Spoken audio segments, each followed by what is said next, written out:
At the beginning of the story, a girl is answering the phone. I'm almost there. In the distance, a young man cheerfully waves and calls, Little Lou. Siehi is here, the girl says into the phone. The person on the other end says, I'll be there right away. Don't hang up. Lin Feilu happily runs towards Siehi. Brother Siehi, this girl is the green tea woman, Lin Feilu. She blushes happily and thanks him when he gives her flowers. Then he says, Happy birthday. And the man opposite her is a playboy, the scumbag Siehi. He says excitedly, and this is the birthday present I prepared for you. You have to accept it. After saying that, he takes out a sparkling necklace. Lin Feilu looks surprised. A diamond necklace? Brother Siehi, I can't accept this necklace. Feilu, why not? Siehi asks in confusion. It's too expensive. And while she is speaking, the phone call suddenly disconnects. If I accept such a precious gift, Little Bao will definitely blame me if she finds out. Little Lou replies awkwardly. That woman isn't worthy of such a precious gift at all. Siehi calmly comforts her. Only a beautiful and gentle girl like Feilu deserves to receive it. He keeps whispering sweet words. Meanwhile, in the distance, the back of a girl suddenly appears. Come on, Feilu, let me put on for you. Just as he raises the necklace, an angry voice shouts, Siehi, you scumbag, we're breaking up. The girl who just appeared storms over and angrily slaps Siehi. Fine, break up then. I stopped liking you ages ago. I still have my beloved Little Lou, he replies stubbornly. But when he turns around, Little Lou is already gone. Bastard, the girl continues cursing. I said long ago, don't look for a boyfriend in the trash. Feilu walks away and tosses the bouquet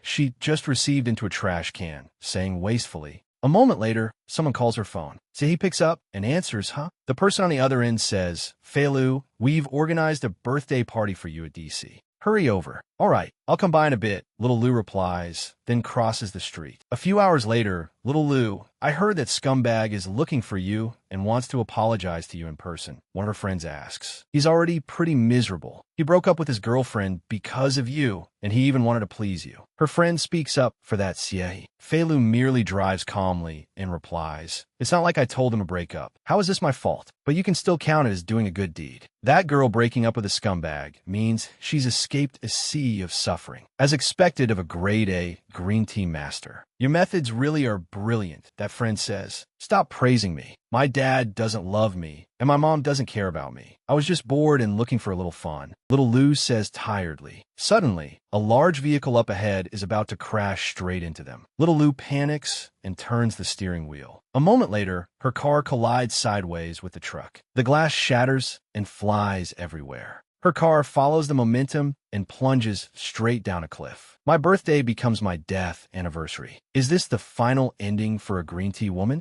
Maybe I did too many bad things, and heaven couldn't stand it anymore, so it punished me. If in the next life I have a chance to keep living, I will definitely be a good person. Feilu lies dazed in the car. Her body floats in some strange dimension. Noble Lady Lan gave birth to a foolish prince and disgraced the imperial bloodline. She is to be sent to the cold palace to repent for the rest of her life, mother consort. Countless images are reflected through the broken glass. Where did this come from? Little Lou wonders in a daze. I'm a fifth princess, but why have I never seen Father Emperor come visit us? A child says, I'm the third princess. You little wretch, you don't even respect Grandpa Yao. Do you want to die? Whose memories are these? Feilu closes her eyes and wonders.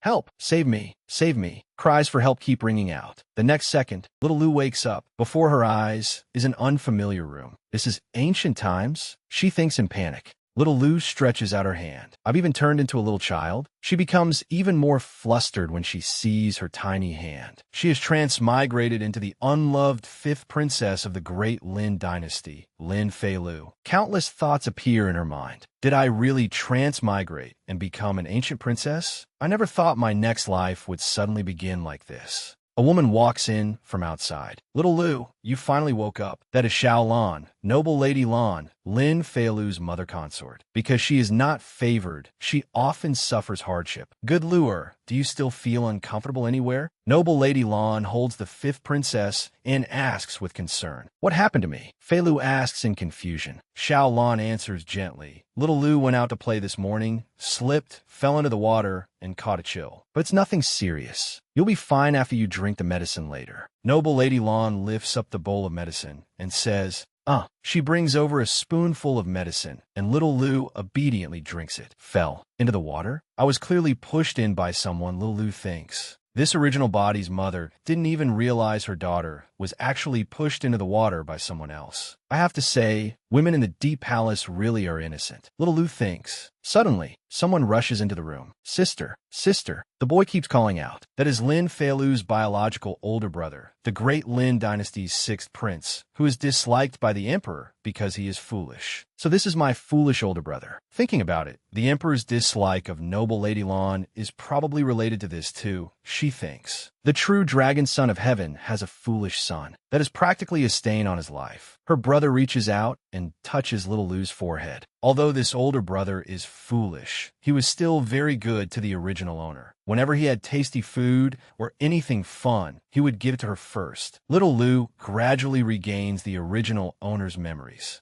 Good sister, no pain, no pain. Her brother keeps comforting his younger sister. I'm not in pain, little Lu replies. Her brother reaches into his sleeve pocket. Eat, sister. Tasty. Her brother takes out something sticky and says happily. Sister won't eat. Brother should eat it. It's all for brother, little Lu says. Hearing this, her brother stuffs it straight into his mouth. He chews happily. Didn't mother already say so? Your sister is sick. You can't disturb her. Noble Lady Lan reminds her son. Miss Sister. Want to play with sister, her brother says with a pout. Noble Lady Lan seems not to despise this foolish child of hers at all. In the harem, a mother rises through the status of her son. The existence of this young son can be considered to have cut off all her future prospects. Little Lu secretly guesses, yet she still does not despise him. Instead, she keeps these two children by her side, always protecting them and worrying about them. This truly is sacred motherly love. Wait until Lu is well. Mother will make osmanthus cakes that you both like to eat, Xiao Lan says while holding her two young children. My osmanthus cake is for sister too. That way, sister can get better faster, her brother says obediently. Having someone care about me doesn't feel bad. Little Lu thinks happily in her heart. After all, I still need time to adapt to my new environment and new identity. First, I need to observe. Now that I've come back to life, I'll set a small goal. In this life, I won't do anything else. I'll just be a good person. Lin Feilu makes up her mind. Suddenly, a palace maid runs in anxiously. My lady, the people from noble consort Jingyan's palace have come again. They say they are here to find the princess. What happened? Noble Lady Lan asks sternly. The third princess developed a high fever last night that wouldn't go down. She kept shouting that she saw the fifth princess standing at her door. Even the imperial physician couldn't do anything about her fright. Noble consort Jingyan sent word, saying that yesterday at the forest pavilion, the fifth princess collided with the third princess, so the fifth princess must go over and apologize. The palace maid hurriedly recounts. Apologize? That third princess clearly pushed this body into the water and killed the original owner. Now, the murderer frightened herself sick and even wants the victim to apologize to her. Lu is displeased. This harem is far too interesting. Although I don't want to be a bad person, I am someone who clearly distinguishes kindness from resentment. I will absolutely not take advantage of others for nothing. Since I am using your body to live again, I won't say anything about other matters, but I will definitely avenge you. Little Lu thinks righteously. All right, noble Lady Lan tenderly holds the fifth princess's hand. Heaven bless little Lu. Wait here. Don't be afraid. Mother will protect you. All right, little Lu replies obediently. Has that little wretch come or not? Suddenly, someone shouts. That is Jing Yan, the mother of the third princess. She scowls and scolds. Do you expect me to personally invite her? Please calm your anger, noble consort Jing Yan. Xiao Lan replies respectfully. Seeing me, why aren't you kneeling immediately? Jing Yan threatens. So fierce. And she isn't even as pretty as mother consort. What's she doing? Little Lu thinks blankly. Noble Lady Lan has already knelt down and respectfully says, this concubine knows her crime. She tugs at little Lu's sleeve and whispers, Little Lu, kneel. Feilu thinks in confusion. You want me to kneel before her? Are you kidding me? I'm a modern person. Thinking this, she says, why are you kneeling? Hearing this, Jingyan becomes furious and steps forward to hit Xiao Lan. bitch, she shouts. Then she turns and says loudly, if the mother cannot teach the child, and I cannot hit a princess, then I will hit you as an example. If noble consort Jingyan wants to punish someone, please punish me. Little Lu is still young. She doesn't know anything. Noble Lady Lan immediately lowers her head and begs. However, noble consort Jingyan is still dissatisfied. A lowly woman is a lowly woman. The daughter she teaches is as lowly as you. She grinds her teeth. Little Lu stands beside them, furious. So this is the harem. Without power and influence, you can only let others slaughter you. Jingyan points at Little Lu and orders, take her into the hall first. She glances at Little Lu. Kneel before the third princess's bed and kowtow to apologize to me, she commands. Inside, the third princess Lin, she smiles smugly. Haha, serves you right. Hearing this, Little Lu is not afraid at all. She thinks you brought this on yourself. Don't blame me for being impolite. She's just about to walk toward the third princess's room. Little Lu's eyes suddenly widen, and she says loudly, there's someone there. Then Little Lu's whole body trembles. Boo-hoo, it's so scary. She points toward the door and says, that person is so scary. Their body is covered in water weeds, and water is still dripping from them. Little Lu covers her ears and cries, boo-hoo-hoo, mother consort, I'm scared. Take me back. Little Lu clutches her mother's skirt and stands behind her, wailing non-stop. Seeing this, Jingyan panics and asks, what did you see? What's there? It can't be the palace maid I had drowned coming to find me. Can it? She thinks fearfully. Little Lu points with a trembling finger and says, that person has gone in. They went into third sister's room. It's terrifying. Don't go in.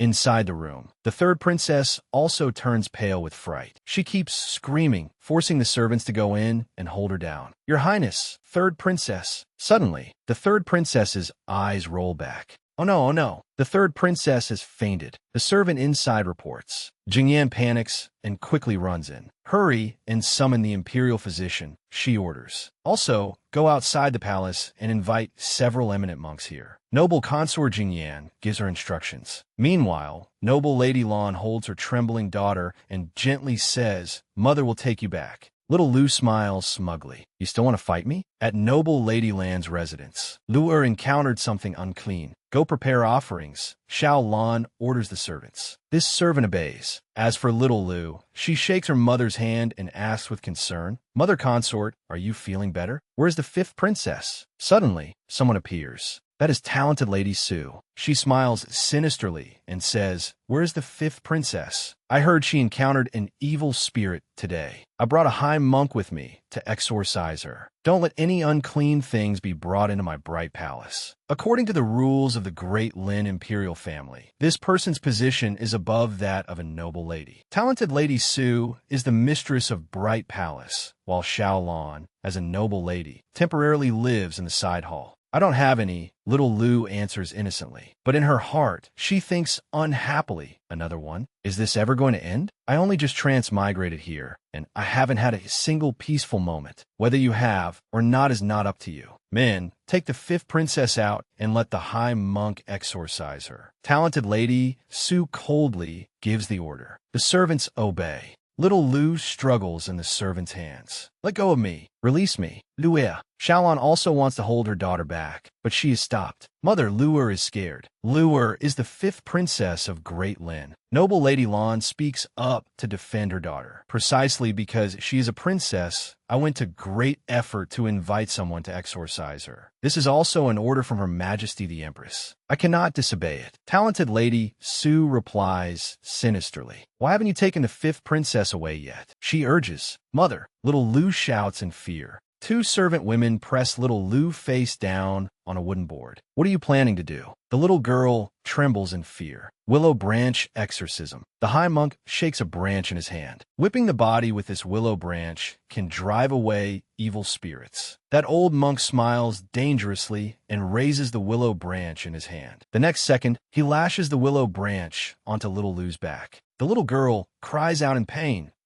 Stop. Noble Lady Lan screams in agony when she sees her young daughter being tortured. From childhood to adulthood, I have never been beaten like this. After living again, I originally intended to become a good person. Little Lu thinks angrily. I'll endure it. Little Lu says. Fei Lu grits her teeth and endures the pain. Damn it, whoever wants to be a good person can go ahead. This old lady can't do it anymore. Little Lu thinks. While enduring the pain, little Lu thinks the urgent matter right now is to get through this beating first. Little Lu grimaces in pain. A while later, she faints. The servant beside her says anxiously, the princess has fainted. Only then does the old high monk stop. Luea. Noble Lady Lan anxiously shakes off the servant beside her. She rushes over in panic. Luer, what happened to you? Wasn't it only one strike? How could? Talented Lady Su's eyes dodge. Open your eyes and look at Mother. Xiao Lan Grit. The monk is also flustered. He fearfully leans close to Talented Lady Su and whispers, My lady. The princess's face is pale and her whole body is covered in sweat. With these symptoms, we cannot continue. The child is still so young. After all, I am afraid. Today, we can only beat her this much. Hearing this, Talented Lady Su walks over and says, It seems the evil spirit has been driven out. When the fifth princess wakes up, there should be nothing serious. I will leave first. Luea.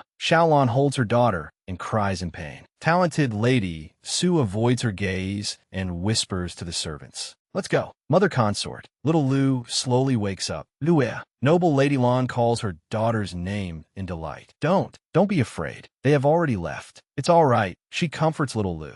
Of course I know they left. Otherwise, how could I open my eyes? Little Lu thinks smugly. The little girl raises her hand and wipes Noble Lady Lan's tears. Mother, don't cry. Luer doesn't hurt. Fei Lu smiles and comforts her mother. Seeing her daughter like this, Xiaolan only feels her heart ache and tears fill her eyes. She holds her daughter in her arms and says regretfully, Mother is no good. Mother failed to protect Luer properly. Mother will go invite the imperial physician for you. Little Lu lies in her mother's embrace and thinks coldly. I originally thought this was just a retirement instance, where I could guard this tiny world, eat, drink, and pass the days happily. I didn't expect it to be a power struggle battle. A palace struggle battle is good too. Otherwise, as a green tea expert of such a high level, wouldn't it be a waste if I didn't use my skills? Little Lu smiles faintly, full of hidden sharpness. I want to see how much of my charm the big and small bosses in this harem instance can withstand, she thinks. The next day, the attendant maid says, Princess, the imperial physician said your body has not fully recovered yet. Let's just walk around for a little while and then go back. The little princess smiles and replies, That's exactly why I need to go outside and walk around more. I've almost recovered from my injuries. I need to start taking a little action, little Lu thinks. Everyone knows that if you want to establish your position and fight monsters in the palace, you first have to find a solid backer. The biggest NPC in the Imperial Palace is the Emperor. Judging by the current situation, directly targeting the final boss is still a little difficult. Little Lu plans and thinks, why not settle for the next best thing? I'll start with my half-brothers first. She makes her decision. Suddenly, a voice is heard. Fourth Prince, please come down quickly. What will we do if you fall? That is the voice of a servant from afar. Fourth Prince, slow down a little. If you want to eat from any tree, just give an order. This servant will pick it for you. Please come down. Little Lu asks the maid, standing beside her in confusion. The fourth prince? My elder brother is the sixth prince. Is that fourth prince also my elder brother? The maid looks somewhat troubled. She pulls little Lu aside into a corner. The maid explained, the fourth prince is the son of Consort Diao. His status is different from our ladies. The fourth prince has a stubborn temperament. If he sees you, princess, I fear he will bully you. Let's leave first. Oh, the princess nodded sensibly. If Father Emperor and Mother Consort punish you, I will plead for you. What is there to be afraid of? The fourth prince called down from the tree. Fourth prince. The servants below were still terribly worried. In a moment, everyone gets a share of the persimmons in that basket. This was the fourth prince, Lin Jingyuan, son of Consort Yao. Because his appearance resembled the emperor's, he was especially favored. Little Lu poked her head out from behind the tree root and smiled. A typical case of yielding to softness, but not force. This child may be willful, but his nature isn't bad. That makes things easy. Little Lu stepped out from her hiding place. The fourth prince noticed her. Who is over there? Come out and let this prince see your face. "Oh no, we've been discovered." Little Lu's maid was frightened, while the little girl walked out with perfect composure. Little Lu stood before her elder brother. The maid behind her bowed low and respectfully. The fourth prince jumped down from the tree. "Who are you?" he asked. "My name is Lin Fei Lu," Little Lu replied. The servant beside the prince stepped forward to explain. "Fourth prince, this is the fifth princess. So you're my younger sister. What were you hiding there for?" Lin Jingyuan asked. "I want to eat persimmons." Little Lu stared fixedly at the persimmon in the prince's hand. "May we eat them?" The little girl put on a coquettish expression. Lin Jingyuan was immediately moved. "Ahem, of course you may. Why would you not be able to?" "Give her all the persimmons I just picked," the prince ordered. "Yes." The servant obeyed and carried the basket of persimmons over. "Wow." Little Lu happily reached out to take it. Little Lu could not carry the basket and nearly fell. Seeing this, the fourth prince shouted, "Careful," and caught his younger sister. "Yes." He turned to speak to Little Lu, but his eyes were on the servant. "I meant for a palace made to hold it for her. How could she carry it herself?" "Yes, fourth prince." The servant understood. Honestly, Little Lu happily stood there looking at her elder brother. "Thank you, elder brother," she said obediently. She shyly took down the flower pinned to her clothes. Mother Consort said that accepting someone's gift without giving one in return is improper. Elder brother gave me a basket of persimmons, so I will give this begonia flower to you. Little Lu offered the flower to Lin Jingyuan and spoke politely. A four-petal begonia symbolizes good fortune. It is very rare, the little girl added. Lin Feilu will share this good fortune with elder brother. Little Lu placed the entire flower into the fourth prince's hand. After seeing the prince accept it, the little girl hurriedly left. Heavens, she clearly was reluctant to part with it herself. Yet she still gave it to me without hesitation. Jingyuan thought in confusion, then looked at the flower. Little Lu stood at the doorway and poked her head out. "Goodbye, elder brother," the little girl said with an adorable expression. "Ah, what peerless little cutie is this? She is far too adorable." Jingyuan thought, his heart moved. The maid beside her carried the basket of persimmons and asked, "Princess, does a begonia with multiple petals truly mean good fortune? Why has this servant never heard of it?" But when Little Lu heard this, she merely walked on happily, thinking, "It's right that you've never heard of it. I just made it up." As she walked, she suddenly noticed something.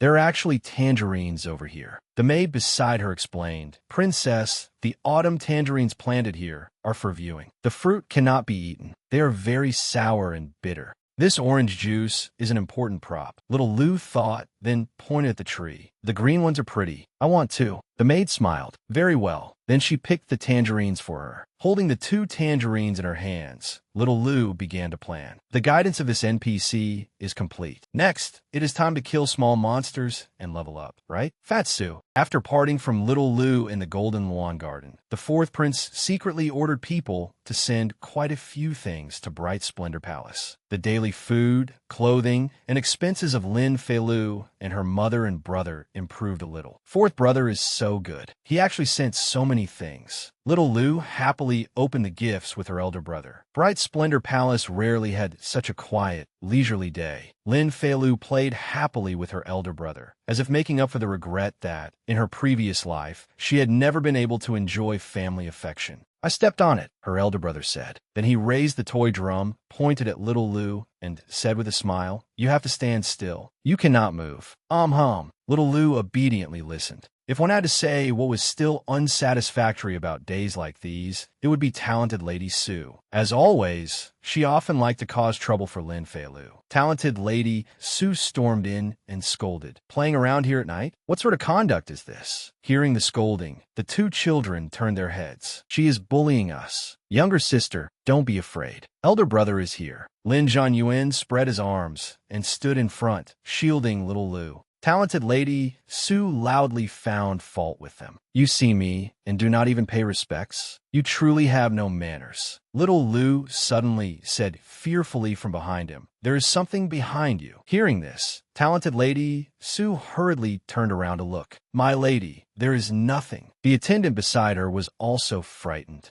Elder brother, it is too late. Let's hurry back." Little Lu tugged at her elder brother's hand and was about to leave. Talented Lady Sue opened her mouth in displeasure. It was simply inexplicable. "Quickly, help me return." She was angry, but could do nothing, so she returned to her palace. "Yes, my lady," the attendant replied. In the main hall of Bright Splendor Palace, thunder and lightning crashed as rain fell outside. The attendant said, "My lady, that was only a child speaking nonsense. You need not believe what they said." Talented Lady Sue agreed. "Yes, but that girl is only 5 years old. What did she know? I do not believe anything she said either." Then she angrily gritted her teeth. "When the sun comes out tomorrow, I will settle accounts with her." Suddenly, someone knocked on the hall door. Knock, knock, knock. The two people inside were extremely alarmed. "It is so late, and the rain is so heavy. Could it be that noble consort Ruan has some urgent matter? Follow me to take a look," Talented Lady Sue said. "Yes," the attendant obeyed. Talented Lady Sue fearfully went forward to open the door. In the courtyard, thunder and lightning rumbled. There was also a noose hanging from a tree branch. Seeing that loop, Talented Lady Sue and the palace maid were so frightened their souls nearly flew away. "Close the door. Close the door. It is the hanged palace maid coming back to find me. It must be her," she screamed. Meanwhile, outside in the courtyard, little Lou carried a stool over to the tree. She jumped up, took down the rope, and smiled smugly. "Hee hee, this is only the beginning. The good show is still to come." Little Lou glanced in the direction of Bright Splendor Palace and thought sinisterly. Because of the fright on that rainy night, Talented Lady Sue ran a high fever for several days and could not recover. The palace maids invited both high monks and imperial physicians. Everyone in Bright Splendor Palace was busy as a swarm. "Hurry, change the basin of water again." Palace maids bustled in and out of the palace.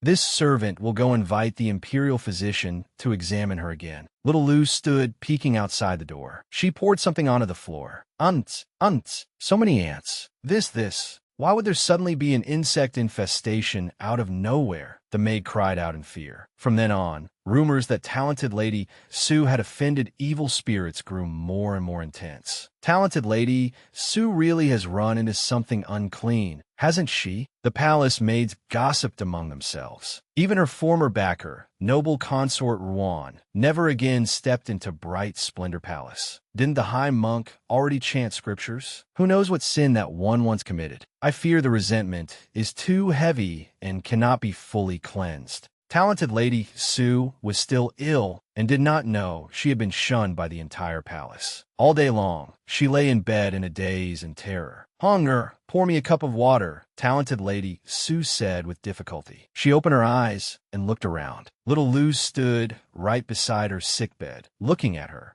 Talented Lady Sue was so frightened she sat up at once. "My lady," Little Lou called obediently. "She is waiting for you," Little Lou said, putting on a dangerous look. Hearing this, Talented Lady Sue was terrified out of her wits and screamed. The palace maid outside hurriedly ran in. "My lady, what happened?" "Hunger, quickly drive her out for me." She gave the order. "Fifth princess, please." Hunger spoke respectfully. Little Lou did not resist. Instead, she obediently jumped off the bed. "Hunger, light every lamp in the room for me. Make it brighter. I refuse to believe those filthy things will still dare approach my body." Talented Lady Sue shouted, giving orders. Hunger obeyed and replied, "Yes, this servant will light the lamps." "My lady, look." Hunger panicked. "What?" Talented Lady Sue glanced over wearily. Words appeared on the lantern. "Pay me back with your life." Talented Lady Sue was so frightened that all color drained from her face. She fainted on the spot. My lady, wake up!" Hunger cried in fear. "Someone, my lady has fainted. Hurry and invite the imperial physician," she shouted, calling for help. Little Lou left the palace cheerfully and elegantly. In a side hall of Bright Splendor Palace, Little Lou discovered Lin Jianyuan doing something.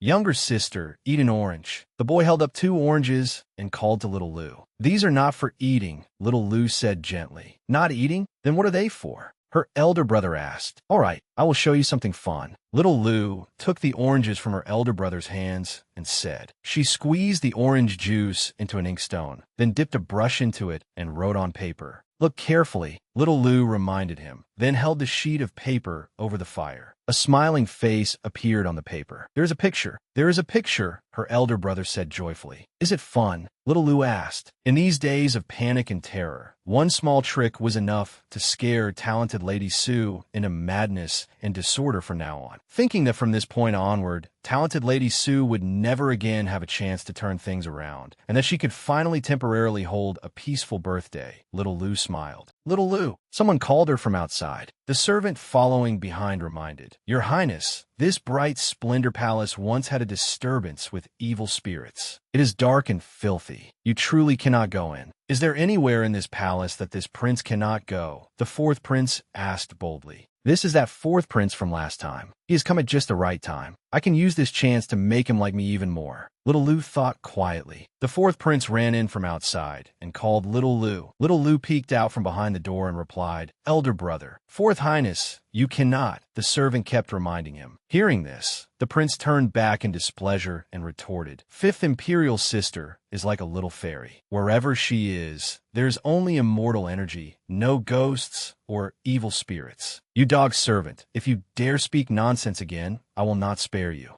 Stand at the door and wait. Do not follow me, he ordered. Yes, the servant could only obey. Elder brother Jinyuan, why are you here? Little Lu asked with sparkling eyes. Elder brother Jinyuan? No one has ever called me that before. Hearing younger sister call me, that is quite pleasing. The fourth prince thought happily. This is the 5-petal begonia you gave me that day. Jinyuan took it out from his clothes. He held out the flower and said, These past few days, I have had the palace maids take good care of it, but it's still withered. Little Lu looked at the flower, then put on a thoughtful expression. Do not be afraid. I have a way, she said with a smile. Little Lu took the prince's hand and pulled him along. Come with me. Wasn't elder brother still in the room just now? Where did he run off to now? Little Lu wondered. Forget it. For now, proper business is more important. Hey. Little Lu stretched out her hand to take something from up high. Beside her, Jinyuan reminded her, Younger sister, be careful. Little Lu took down an old book. Elder brother Jinyuan, give me the flower, she said. What is this for? The fourth prince asked in confusion. Little Lu placed the flower inside the book pages, then closed the book. Little Lu smiled and handed the book to her elder brother. If you do this, the begonia flower will become a bookmark. Even after it withers, it will not lose its beauty. The good fortune will also always be sealed here. Jinyuan accepted the book. A bookmark? This is the first time I have heard of such a thing, he thought. My fifth imperial sister is indeed unlike ordinary people. The fourth prince quickly put the book away, thinking happily, When I go back, I must put my hand on the page she placed it on. Suddenly, the two of them noticed something at the same time. Lin Jianyuan was standing half-hidden outside the door. Who is he? The fourth prince asked. He is my elder brother. His name is Lin Jianyuan. Little Lu lowered her head and clasped her hands together. Elder brother, this is the fourth prince. He came to play with me. Little Lu tugged at her elder brother's hand and coaxed him, while Lin Jianyuan looked unhappily at the person opposite him. Little Lu whispered into his ear, Elder brother, go bring some persimmons here. He obediently replied. Little Lu, younger sister, the fourth prince called. Why do you not call me what you called me just now? You clearly called me elder brother at the doorway. Why are you calling that one that now? Jinyuan asked unhappily. Little Lu stepped forward and stood on tiptoe. Because she leaned close to Jingyuan's ear and said, That is our secret. Those words made his heart melt. Oh no, I cannot take it. Little Lu is truly far too adorable. Wait, you said your elder brother's name is Lin Jianyuan. Is he that fool? The fourth prince asked. Hearing this, Little Lu immediately looked sad. But my elder brother is not a fool. He is only sick. Little Lu spoke with tears welling in her eyes, making the fourth prince flustered. I am sorry. She tugged at the prince's sleeve. Elder brother Jinyuan, will you also hate my elder brother like everyone else? As Little Lu spoke, she looked as if she was about to cry. Seeing this, Jinyuan answered boldly, Of course not. He is your elder brother, and also my sixth younger brother. How could I possibly dislike him? Jinyuan said, patting his chest. Elder brother Jinyuan is so good. You are the best person I have ever met. Little Lu flattered him to the fullest. I'm the best person in Little Lu's heart. Thinking of this, Jinyuan was overjoyed. Younger sister, Jinyuan kept calling from inside. Noble Lady Lan walked in from outside and asked, What are you playing now? Why, for no reason. How would you suddenly want so many persimmons? Fourth prince. Xiaolan was surprised. Greetings, noble Lady Lan. Lin Jinyuan bowed politely. We have never had any dealings with a fourth prince. Why today? Xiaolan thought in confusion. Persimmons. Zhan Yuan handed the persimmons to Little Lu. Elder brother Jinyuan, eat a persimmon. This one is the biggest and reddest. Little Lu handed the persimmon to the fourth prince and obediently offered it. Is this the persimmon I sent you that day? It has been so long. Why have you still kept it? Jinyuan asked with concern. Little Lu replied happily. This kind can be kept for a long time before eating. If we eat them too quickly, there will be no food left. Hearing this, Jingyuan felt sad. A few days ago, I had palace servants inquire a little about Fifth Imperial Sister. Although I knew that her mother consort was not favored, and that even she herself was not valued, I never expected her life to be this poor. Not only is her residence simple and crude, even persimmons from the whole garden must be eaten sparingly. As he thought this, he said, "Sixth younger brother, eat." Jingyuan handed it to Zhang Yuan. "Kangin, come here," the fourth prince called out. "Fourth Highness, what are your orders?" the servant asked. "Return to the Hall of Eternal Brightness at once. Bring over delicious food, clothing, brocade, jewelry, and silver charcoal braziers. Bring over everything needed for winter," he ordered. The servant was troubled. Last time, I already helped Fourth Highness secretly send many things to Bright Splendor Palace. Now he wants to give such fine things again. If Consort Jiao finds out, what should be done? The servant was conflicted. "This servant will go do it." "Your Highness, please come with this servant," the servant said. "You go. This prince still wants to take Fifth Imperial Sister to the lake," Jingyuan ordered. A moment later, he turned back with a smile and called, "Little Lu, younger sister, the weather is very nice today. How about we go fishing?" "All right," Little Lu replied, while thinking, "This fourth brother's favorability has almost been fully drained by me. I need to find the next target to gain power." Lin Jingyuan held Lin Feilu's hand and led her for a stroll outside in the clear weather. "Little Lu, younger sister, in a little while, I will teach you how to fish. They all say I'm very good at fishing." Walking beside him, she happily praised him. "Wow, elder brother Jingyuan is amazing." After walking for a while, the harem palace maids they encountered bowed to the two children. This servant pays respects to the fourth prince and the fifth princess. From afar, seeing the two of them walking together, they could not help whispering among themselves, "Isn't that the unfavored fifth princess? Since when has she had such a good relationship with the fourth prince?" It seems fifth princess's skills are high. She has attached herself to the fourth prince. We cannot look down on her like before. She smiled smugly. "I have to say, this fourth brother is very easy to use." Suddenly, from a distance behind them, a voice rang out. "Song Lianglan." The voice drew her attention. "I came to find you after recovering from illness. I merely asked you to accompany me for a stroll around the lake, but you were so ungrateful." Lin Feilu looked over. "Isn't that Lin Shi, the third princess who was frightened unconscious by the water ghost? Why is she here too?" The person in the distance who attracted her attention was Lin Shi, the third princess. The eunuch beside her tried to soothe Lin Shi. "Third princess, your highness, we still have a fever. It truly isn't suitable." But she was being far too unreasonable. What was the point of deliberately making things difficult? No matter what, he has to go boating on the lake with me today. Hiding by a tree, Lin Feilu watched her. This princess, why does she look so much like a thug trying to abduct a village girl? What entered her sight was Song Lianglan's handsome, bright, and refined appearance. But this little brother really is very handsome. If it were me, I'd want to abduct him too. She stared in surprise without blinking. Once he grows a little older and his features fully mature, who knows how many young maidens' hearts he will shake. Lin Feilu could see the infatuation in Lin Shi's eyes. It seemed this third princess Lin, she had already become completely obsessed with him. Song Lianglan smiled gently. "Boating on the lake is a small matter. It is just that my cold has not yet recovered. I fear I may pass the illness to the third princess. Your highness is in good health, so you must not be infected." Hearing this, Lin Feilu smiled mockingly. In other words, he was refusing, yet it sounded as if he were concerned for the other person. Lin Shi's eyes shone brightly as she looked at him. "Are you caring about me?" Standing nearby, Lin Feilu almost couldn't bear to watch and laughed in disdain. Sure enough, what woman wouldn't be happy hearing words like that? He really was an expert. Song Lianglan said, "Of course. The wind is strong by the bamboo grove. Princess, please take good care of yourself. I asked that you return first." Lin, she happily agreed. "Very well. Next time, I'll come find you to go boating." A while later, while strolling by the lake, Lin Feilu and Lin Shi ran into each other. The moment Lin Shi saw her, she became furious. "How unlucky. Why did I have to run into this little wretch who harms people's romances?" Lin Feilu was displeased. "Again? I didn't even go looking for trouble with you. Yet you came knocking at my door yourself." She tightly grabbed Lin Jingyuan's hand and said pitifully, "Brother Jingyuan, little sister didn't harm anyone's romance." Seeing her tearful eyes, Lin Jinyuan immediately grew angry at Lin Shi. You rely on being my elder sister and still dare to act arrogant in front of me? If I hear one more word from you, I won't let you off. Lin Shi was stunned by his reaction. You're scolding me for her? Lin Feilu hid behind him, trembling in fear and sobbing. Woo-woo. Lin Jinyuan immediately protected her with all his might and shouted at Lin Shi, why aren't you leaving? Lin Shi burst into tears and ran away. Woo-woo. Her servants quickly chased after her. Lin Jinyuan rubbed Lin Feilu's head to comfort her. Little sister Lu, don't be afraid. I will protect you.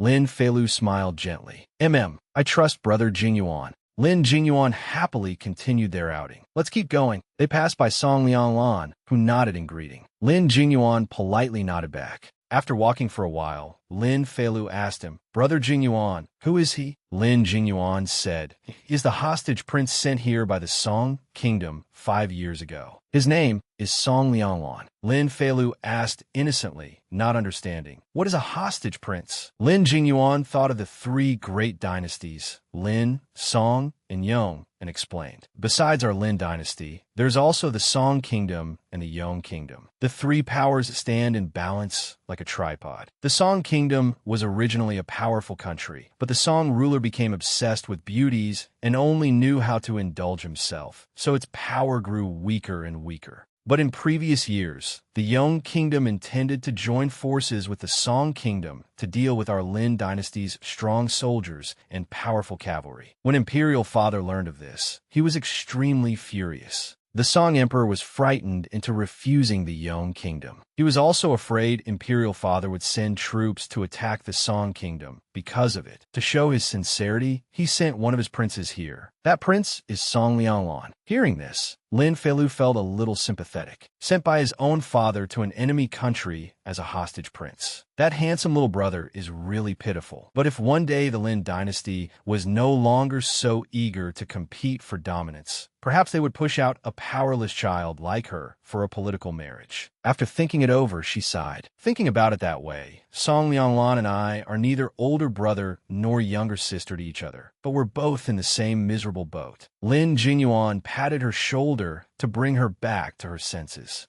Little Lu, what are you thinking about so dazedly? Come on, let's go fishing. Lin Feilu happily took the fishing rod. All right, she comforted herself. Forget it. Right now, I can't even take care of myself. How would I have time to worry about other people? She would just take things one step at a time. When they reached the lake, Lin Feilu swung her hand and cast the fishing rod far out. Immediately, by good luck, she caught a fish, to Lin Jingyuan's delight. Lin Jinyuan had a wonderful time playing with her and kept praising her fishing skills. Little sister Lu is amazing. In such a short time, you've already caught so many fish. Let the eunuchs help you carry these fish back. An anxious voice suddenly rang out in the middle of their fun. Your Highness! Another eunuch ran over to report. His Majesty has arrived at the Hall of Eternal Brightness. He has schoolwork he wishes to examine from your Highness. Consort Diao says you must hurry back. Lin Jinyuan was startled and immediately left, not forgetting to instruct her. Little sister Lu, I have something to do, so I'll return to my palace first. This eunuch will escort you back. Remember, don't run around. Lin Feilu waved goodbye. Brother Jinyuan. The eunuch smiled warmly. Fifth princess, this servant will escort you back. Lin Feilu leisurely headed back. On the way back, she passed by the Emerald Bamboo residence and looked inside with great curiosity. The servant by the lake said, the Emerald Bamboo residence is where Song Lianglan lives. She had thought her own palace was desolate enough. Lin Feilu turned back to look. She hadn't expected the Emerald Bamboo residence to be even more desolate, without even a bird in sight. But then she turned to leave. What does he have to do with me? Right now, it's already hard enough to protect myself. Her back receded slowly as thoughts continued turning in her mind. But just now by the lake, Song Lianglan said he had caught a cold, right? As a hostage prince with no one to rely on, his days must be very difficult. Suddenly, Lin Feilu called to the eunuch wait. The eunuch ahead obeyed. Yes, fifth princess. From the bucket full of fish, she picked up 2 at random and turned around. Wait here. I'll go in and take a look. Lin Feilu walked into the Emerald Bamboo residence from outside. The servant saw her and was extremely surprised. You? He recognized her and scrutinized her. Isn't this the little girl who was following the fourth prince just now? That fourth prince has bullied Master more than a few times. She definitely isn't a good person either. Lin Feilu handed the 2 fish to the servant. These are for you. He kept wondering what she meant. Lin Feilu smiled and explained, Isn't your master ill? Make some fish soup to nourish his body. The servant immediately looked at the fish with suspicion. Could these fish be poisoned? Lin Feilu could see the servant's gaze and said, They were just caught. There's no need to worry. The servant hesitated.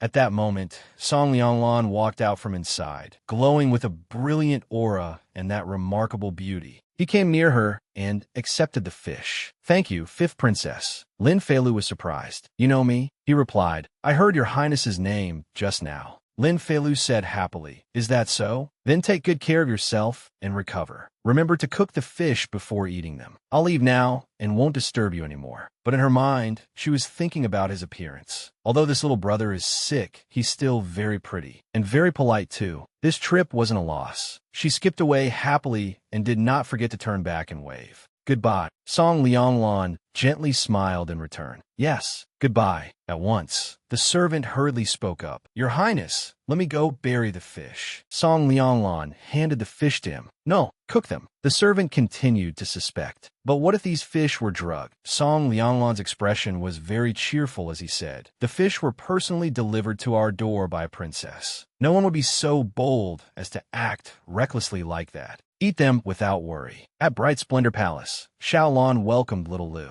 You're finally back. Lin Feilu asked, Mother Consort, what happened? Xiaolon quietly looked at the pile of things inside and said, This afternoon, after you left, the people at the fourth prince's side sent over quite a few things. Lin Feilu's eyes widened in shock when she saw them, and she happily ran over with a cry of surprise. She thought to herself, Lin Jingyuan, that little brat, is actually quite useful. Xiaolon watched Lin Feilu's cheerful mood and sighed, somewhat worried. If Consort Diao learns of this, she may be displeased. Unlike the peaceful scene at Bright Splendor Palace, at this moment, inside the Hall of Eternal Brightness, the atmosphere seemed a little tense. A cup slammed heavily onto the table. Emperor Lin interrogated angrily. You went out to fool around again? Consort Diao, sitting beside him, did not look any less stern. Lin Jingyuan knelt before them and honestly confessed everything. I went fishing. Emperor Lin frowned, very displeased with his attitude toward his studies. You certainly are leisurely. You never put any heart into your homework. But when it comes to these games, you are quite accomplished. Consort Diao soothed him from his side. Your Majesty, please do not be angry. She held his hand, wanting him to calm down. Jingyuan is still young. It is normal for him to be a little playful.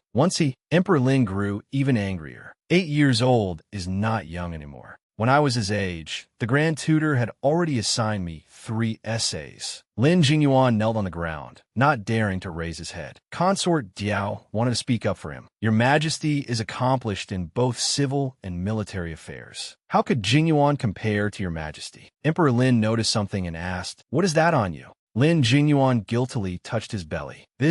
Consort Diao was startled and worried he had done something wrong again. In the past, this child had stuffed a dead sparrow into his clothes and carried it into the Imperial Academy, frightening the tutor terribly. If this time he had brought another dead fish, Lin Jingyuan took a book out from his robes. Both of them were shocked. The Analects, this was the son who would complain that his head felt dizzy and his whole body felt unwell the moment he saw a book. How could he be carrying a book? Emperor Lin then called, Bring the book here. Lin Jingyuan quickly said, Yes, Imperial Father. Emperor Lin opened it and inwardly sighed. This book was real. Seeing a flower tucked inside, he asked, What is this? Lin Jingyuan replied, It is called a bookmark. Your son uses it to mark my reading progress, so as to avoid folding the corners of the pages. He secretly rejoiced. Luckily, little sister had told him what it was used for. Emperor Lin's expression gradually eased. I did not expect you to be someone who cherishes books. This begonia is placed on this page. In other words, you have read up to this page? Then read a passage aloud for me. At that moment,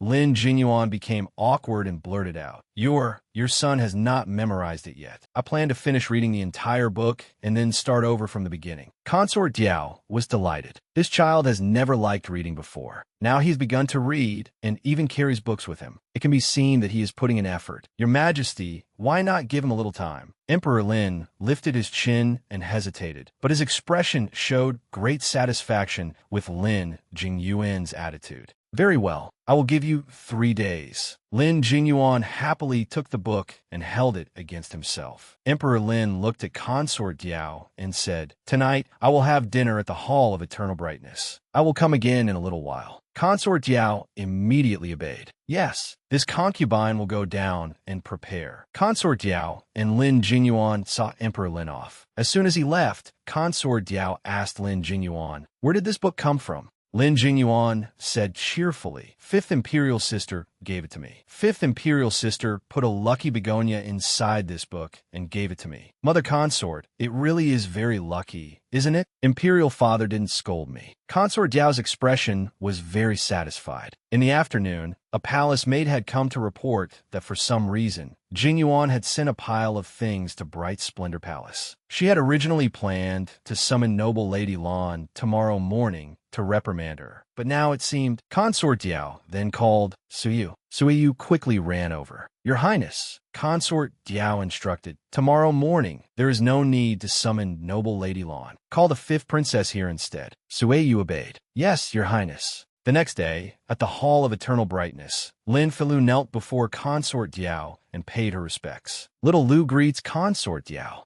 Consort Diao looked her over and smiled faintly. This 5th princess was still innocent and childish, but her appearance was exquisitely adorable. Though nervous, she did not forget etiquette. At a glance, she seemed like a well-behaved and simple child. Consort Diao said, "Rise. Like your mother Consort, you are a beauty." Lin Feilu stood up properly, clasped her hands in front of herself, and smiled with pure loveliness. Consort Diao pulled her close to sit beside her and asked kindly, "Has the 5th princess eaten breakfast?" Lin Feilu said, "Not yet." Consort Diao passed her food. "Since that is so, have breakfast with me. Quickly taste this porridge." Lin Feilu happily thanked her. "Thank you, Consort Diao." Lin Feilu calmly scooped up a spoonful of porridge of just the right size and put it in her mouth to taste it. Then she revealed an adorable expression. "It's delicious." Seeing her expression, both Consort Diao and Suyu's heart softened. It seemed the 5th princess truly was a child untouched by worldly affairs.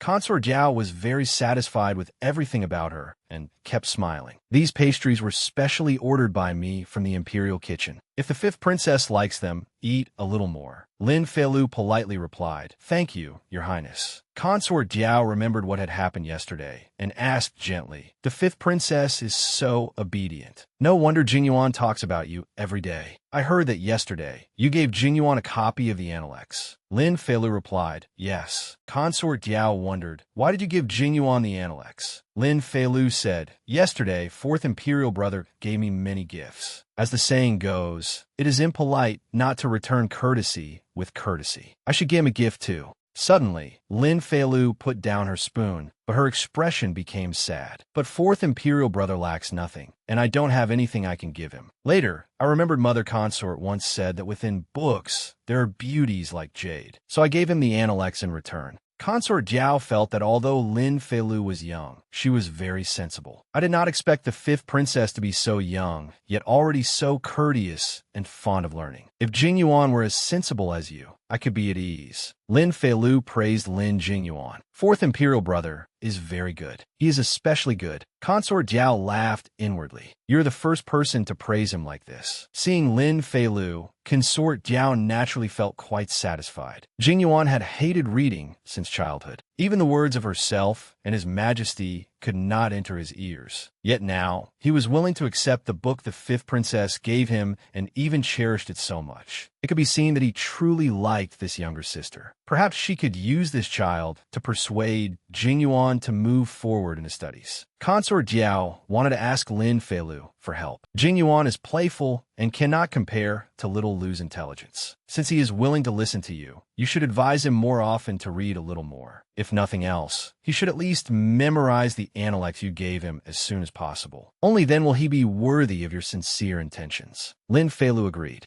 Yes, little Lu understands. Consort Diao then instructed the palace maid Su, go prepare some food. Later, personally lead the servants to escort the fifth princess back to Bright Splendor Palace. Also, tell noble Lady Lan that when she has nothing to do, she may come sit at the Hall of Eternal Brightness for a while. Sueyu obeyed. Yes, your highness. Consort Diao gently stroked Lin Feilu's head. I like the fifth princess and regard her as my own daughter. In the future, if Bright Splendor Palace lacks anything, just have noble Lady Lan tell me. Lin Feilu's face immediately lit up with joy. Thank you, Consort Diao. She secretly rejoiced. With Consort Diao as such a powerful backer, my family's life can be considered to have stepped onto a broad and smooth road. Under Consort Diao's protection, Lin Feilu's family's quality of life suddenly rose by a level. Sueyu looked at the rewards Lin Feilu had received and sighed in admiration. The little princess truly is blessed. Consort Diao granted so many things at once. She brought the bolts of silk before Lin Feilu and said, with these materials, winter clothes can be made for the two siblings. You won't have to suffer the cold this winter. The side hall, which had originally been deserted and bleak, also gained quite a bit of life and gradually became lively. Seeing noble Lady Lan gain favor, the concubines all tried to claim connections with her. Little sister Xiaolan, in the future, if you have nothing to do, come to our palace and chat for a while. That's right. The fifth princess is adorable and obedient. We sisters all like her very much. Xiaolan felt somewhat grateful. Thank you, sisters. I will. Meanwhile, Lin Feilu was also keeping her promise to Consort Diao and earnestly urging Lin Jinyuan to study. Outside the palace, Lin Feilu was studying with Lin Jinyuan. She looked at the book and pretended not to understand. Brother Jinyuan, how is this character read? Lin Jinyuan immediately put on the air of a learned scholar. You don't know this? This is read as June. Lin Feilu clapped and cheered. Wow, Brother Jinyuan is amazing. This made Lin Jinyuan raise his nose proudly, looking very impressive. Taking advantage of the situation, Lin Feilu kept asking, Brother Jinyuan, what does to hear the way in the morning and die in the evening is acceptable mean? Lin Feilu continued asking, what does to learn and at due times practice what one has learned mean? What is the gentleman is harmonious, but does not merely conform. The petty man conforms, but is not harmonious mean. Lin Jinyuan was overwhelmed by her questions and had no idea how to answer. Lin Jinyuan felt rather embarrassed. Starting today, I must not only memorize the Analects, but also understand their meaning. But before I have read the entire Analects, I will not come to find little sister Lu again, so as to preserve my last bit of dignity. He quickly left the garden. Little sister Lu, I'll come find you play next time. Lin Feilu said goodbye to him. Goodbye, Brother Jinyuan. Lin Feilu looked triumphant. Mission accomplished. Suddenly, someone called her from behind. Little sister. She turned to look. It was Lin Jianyuan. His eyes were full of tears. Bad little sister. Little sister plays with other people, but won't play with me. Lin Feilu hurriedly ran over to comfort him. I'm sorry, brother. It's all little sister's fault. How does brother want to play? Little sister will play with brother. Lin Jianyuan said with an aggrieved expression, I have to eat the crisp dates from the green cypress garden before I'll forgive little sister. Lin Feilu immediately agreed. All right. She rubbed his forehead. Your little sister will go pick some for you, brother. Brother, you have to wait obediently for me, all right? His mood immediately brightened again. At Green Cypress Garden, Lin Feilu diligently picked a great many for Lin Jianyuan. These should be enough for brother to eat. Just as she was about to go back, she accidentally heard crying. Sobi, Sobi, Sobi, Sobi. Curious, she followed the sound of the crying. That sound, is someone crying? She pulled aside clumps of plants and saw a figure. A boy with his head lowered, staring at the ground. Hearing the strange noise, the little boy turned to look toward where it had come from, his eyes wet with tears. You, who are you? She stared at him wide-eyed, but inwardly, she was extremely excited. A new NPC. Perfect timing. You'll be conquered by me soon enough. Miss. Lin Feilu walked closer and asked with concern, Why are you crying? Seeing her bright, cheerful face, he felt a little embarrassed, rubbed his eyes, and turned his face away. It has nothing to do with you. In truth, he was already rather ashamed to have been seen. A boy shedding tears, and to be seen crying by a girl, no less. How embarrassing. Seeing the little rabbit in his arms, she reached out to touch it. Is this a rabbit you're raising? It's so cute. Hearing that, he tried hard to hold it in, but in the end he could not suppress it and turn away, struggling as tears fell. "Whoa," she asked in confusion. "What's wrong?" Seeing him like that, she secretly could not help judging him. "Looks like he's a crybaby." From far away came the sound of palace maids talking. Sister, sister, wait for me. Stop making such a fuss. Her ladyship is still waiting for us to bring fruit back." He immediately pulled her close and hid behind the bushes. "Chill, come over here with me." She quietly shifted after him.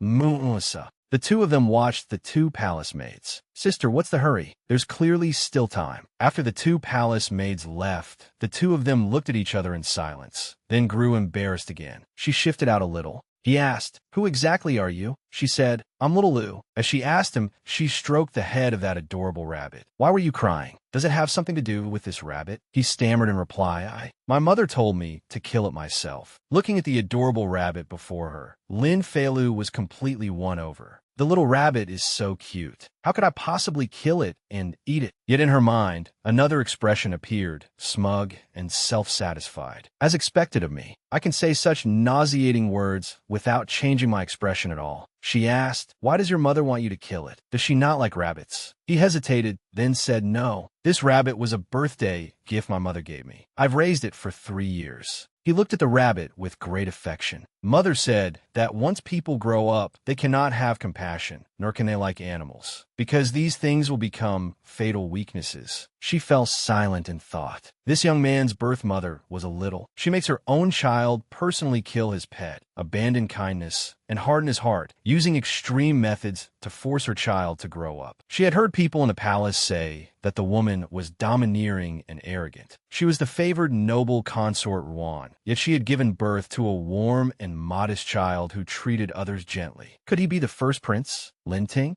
This is a major NPC. I have to win him over. She gently stroked his head. "Don't cry anymore. I'll help you think of a way." He looked at her in a daze. "What way?" She said, "Give the rabbit to me. I'll take it back to my palace and raise it for you. When you have time, you can come visit it." "What do you think?" He wondered. "Then, how should I explain things to my mother?" She told me to bring the rabbit's body back. She immediately began laying out a plan. "Then tell her this. Because you truly couldn't bear to do it, you found a place with no one around and threw the rabbit away, leaving it to fend for itself. That can still count as completing the task your mother gave you." She added, "She understands your personality. If you really brought the rabbit's body back, she might become suspicious instead." Warmed by her words, he smiled and accepted what she said. I'll listen to you." When Lin Feilu saw him smile, she immediately liked it very much. This handsome young man's smile is so gentle and warm. I think he's so adorable. She wiped the tear tracks from his eyes with her hand and said gently, "I live in Bright Splendor Palace. From now on, if you encounter anything you can't solve, don't cry. Come find me. I'll help you think of a way." He immediately blushed. But she was still very happy. "Don't be afraid. I'll protect you." He suddenly remembered something and asked, "You said you live in Bright Splendor Palace. Little Lou, could you be the 5th Princess Lin Feilu?" She confirmed, "That's right." He liked her very much, so it was actually her. She was nothing like the rumors. Meeting her in person showed exactly what she was really like. He added, "Then I'll trouble you to take care of Little Rabbit from now on. When I have time, I'll go to Bright Splendor Palace to visit it." He handed the rabbit to her. She took it and lovingly cuddled the little one. "All right." She reached out, took a handful of the apples she had picked, and gave them to him. "Here, let's make an exchange. I'll treat you to some apples." He accepted them. "Thank you." She hugged the rabbit and waved goodbye to him. "Then I'm going back to the palace." "Goodbye," he said calmly. See you next time." On this side, Lin Feilu was secretly delighted at having successfully conquered him, but she had no idea that a new danger was already drawing close to her. A set of footsteps appeared nearby. It was the eldest princess, Lin Yinji, appearing with an angry expression. It seemed it was time to teach the 5th princess a lesson. Winter came quickly in the north, as if autumn's breath had withered away entirely after just one night's sleep. The palace maids chatted lively among themselves. "Bring the new stove in." Because Lin Feilu had formed good relations with the other palaces, the household department had long since sent over enough charcoal for the winter. That made this winter very warm. Lin Jianyuan and Lin Feilu were happily playing together with the rabbit.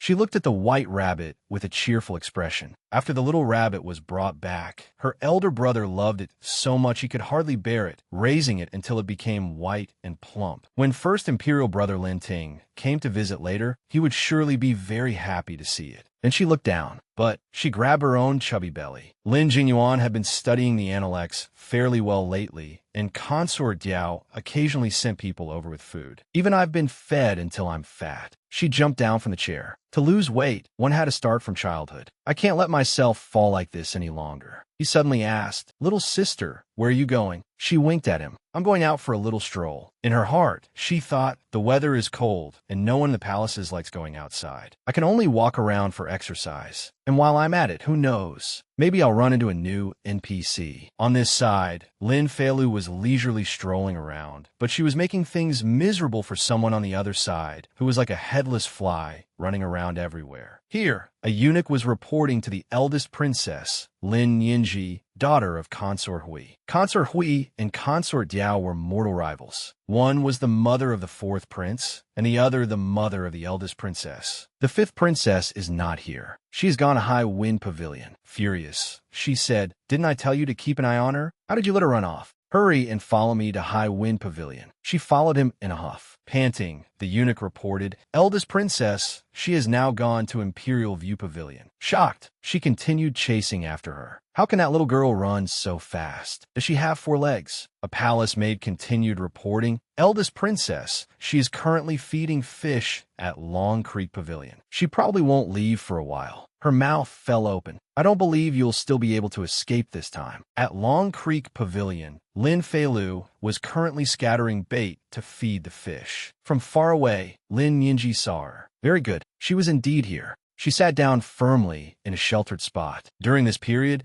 she had dared to get mixed up with Consort Diao and cause trouble for my mother. "Let's see how I teach you a lesson." She signaled to her palace maid, who immediately obeyed. Her palace maid shouted loudly at Lin Feilu. "Who is over there?" Seeing the eldest princess, "Why have you not come over to pay your respects?" Hearing this, she turned and saw the eldest princess's displeased expression. The eldest princess, she dusted off her hands. In her mind, she was sorting out the situation. Consort Diao and Consort Hui are mortal rivals. Consort Diao is the fourth prince's mother. Consort Hui is the eldest princess's mother. The eldest princess, Consort Hui's daughter, is Consort Diao's sworn enemy. She's here to make trouble? An NPC I haven't seen in a long time. I've run into a little boss. My luck isn't bad at all. She secretly curved her lips into a smile. Interesting, interesting. Then she turned and walked toward the eldest princess. At Lin Yinji's seat in the pavilion, the wind blew fiercely against her, making her shiver with cold. "Why is the wind so strong today? I'm so cold I'm about to freeze." She hugged her arms, trembling from the cold. Why didn't I wait until spring to come teach her a lesson? Right now, who exactly is teaching whom a lesson? Hey, she folded her arms across her chest. "You." Lin Feilu looked up at her and stared.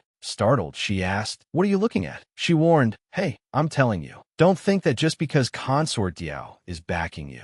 Lin Feilu smiled shyly. "Sister, you're so pretty." The eldest princess stared at her with round eyes. Is she complimenting me? But she still felt very uncomfortable with the way Lin Feilu was sneaking glances at her. It was not the kind of direct flattery that openly fawned on someone. Seeing her shy expression, the eldest princess kept scrutinizing her. She seems to truly think I'm good-looking. This kind of praise is impossible to resist. Suddenly, she felt embarrassed before Lin Feilu's adorable appearance.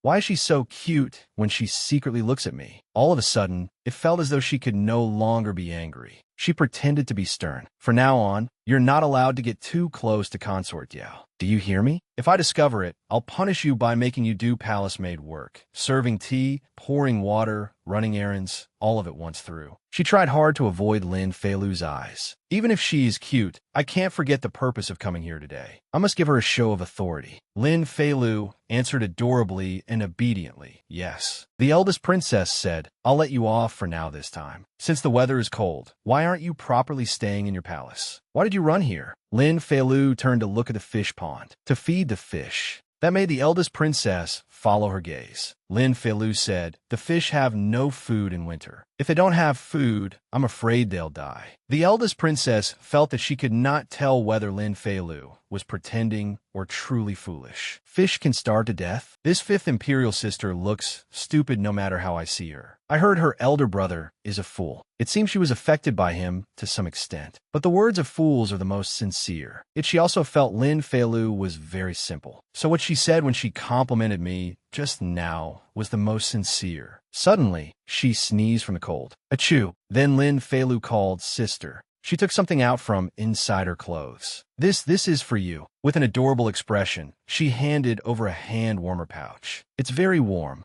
This left the eldest princess a little dazed. Then she slowly accepted it. But in her heart, flowers were blooming. The hand warmer was so warm. Suddenly, her expression changed in a single second. All right, you may withdraw. Lin Feilu clasped her hands together because of the cold, but still answered happily, yes. She gave a proper salute. Goodbye, sister. Lin Feilu left, but then turned back to look at her again. She gave an innocent, adorable smile, then ran off. The eldest princess hugged Lin Feilu's hand warmer tightly, her face flushing because of Lin Feilu's cuteness. Damn it, this fifth sister is actually very cute. On the way back, Lin Feilu was extremely pleased with herself. The eldest princess's reputation outside is so fierce. I thought she would be very hard to conquer. Just now, I only used a sugar-coated cannonball skill as a probe. I didn't expect her to fall for it directly. She giggled with delight. But thinking about it, it's understandable. These princes and princesses in the palace have grown up surrounded by people who fawn over them like stars around the moon. They only have their tempers and no schemes. They really are easy to deceive. She was about to take off her cloak as she planned her next step. However, after truly turning an enemy into a friend, she still had to press the advantage and gain another wave of favor. Only then could it count as victory. She took off her cloak and accepted the cold and the freezing weather. Let me see whether you, eldest princess, will take the bait. Lin Feilu took off her cloak and walked back to bright Splendor Palace against the cold wind. Sure enough, just as she had expected, a child's frail body was blown by the cold wind all along the way. As soon as she returned to the palace, she immediately fell ill. The frigid winter covered the outside of bright Splendor Palace. Lin Feilu sat weakly on the bed, coughing nonstop. Cough, cough. Xiaolon brought medicine over and coaxed her. Be good, little Lu. If you drink the medicine, you won't cough anymore. She opened her mouth and drank the medicine spoonful by spoonful as her mother fed it to her. Suddenly, a palace maid rushed in a panic and called, "Your ladyship, a palace maid outside the hall has reported that someone has come to find the fifth princess." Xiaolon asked angrily, "Who has come to make you so flustered and without proper manners?" Lin Feilu was pleased. Seeing Qing Yin so nervous, it must be the eldest princess coming. Oh, but the person who walked in was a man. He asked, "Is fifth imperial sister all right?" It was Lin Ting, who had come to visit her. The palace maids hurriedly saluted him. "This servant greets the first prince." Xiaolon froze, unable to believe her eyes. "Noble consort, Ruan has never had any dealings with me. How could the first prince come here?" Feilu was both surprised and a little disappointed. Why is the one who came the first prince? Whatever. First, I'll pretend not to recognize his identity and follow his lead. She still smiled and asked, "It's you? Are you my first imperial brother?" Lin Ting nodded.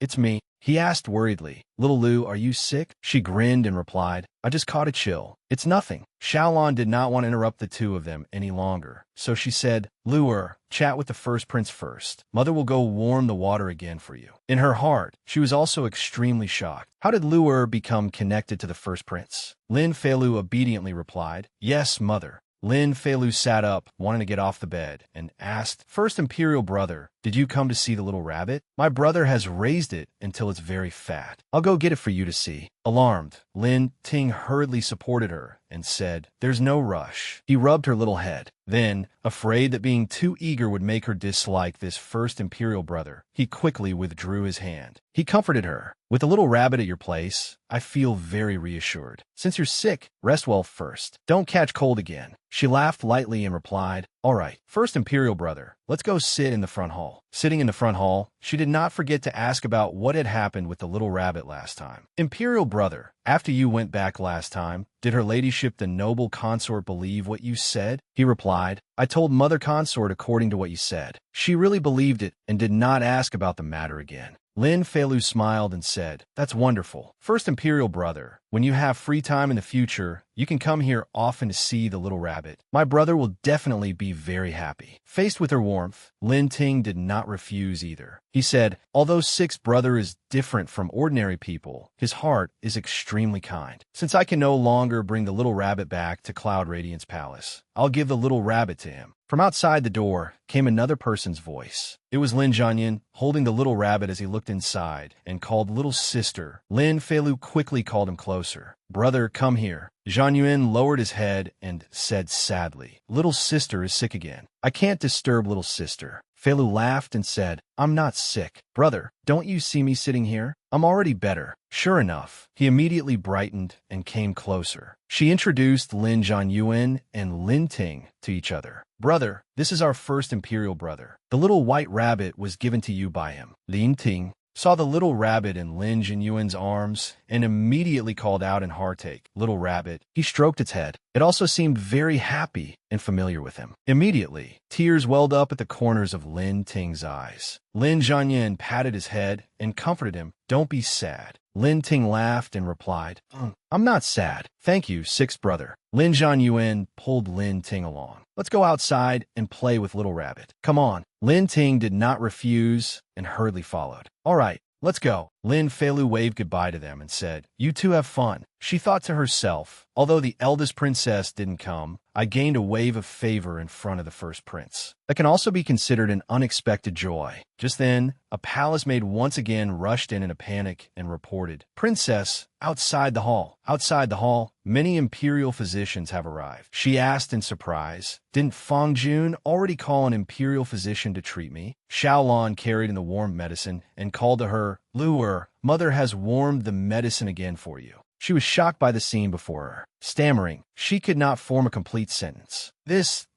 Lin Feilu sat in the middle, surrounded by 4 imperial physicians, and called, "Mother." The imperial physician who looked the youngest among them spoke first. "Your ladyship, I was sent by the eldest princess to take the 5th princess's pulse." Another bowed his head and said, "I was sent by the 4th prince to examine the 5th princess." The oldest and most experienced imperial physician said, "I was sent by Consort Diao to prescribe medicine for the 5th princess once more." The last one said, "I was sent by the 1st prince to treat the 5th princess's health." Xiao Lan stood frozen in place. First it had been the 4th prince, then Consort Diao, and now even the 1st prince and the eldest princess. These were people she had never even dared to think about before, yet they had suddenly begun showing goodwill. As she observed Lin Feilu during this recent period, suspicion rose in her heart. All of this seemed to have begun after Luer fell into the water at Lingxing Pavilion. Was this child truly her Lua? Outside, heavy snow was falling, and it was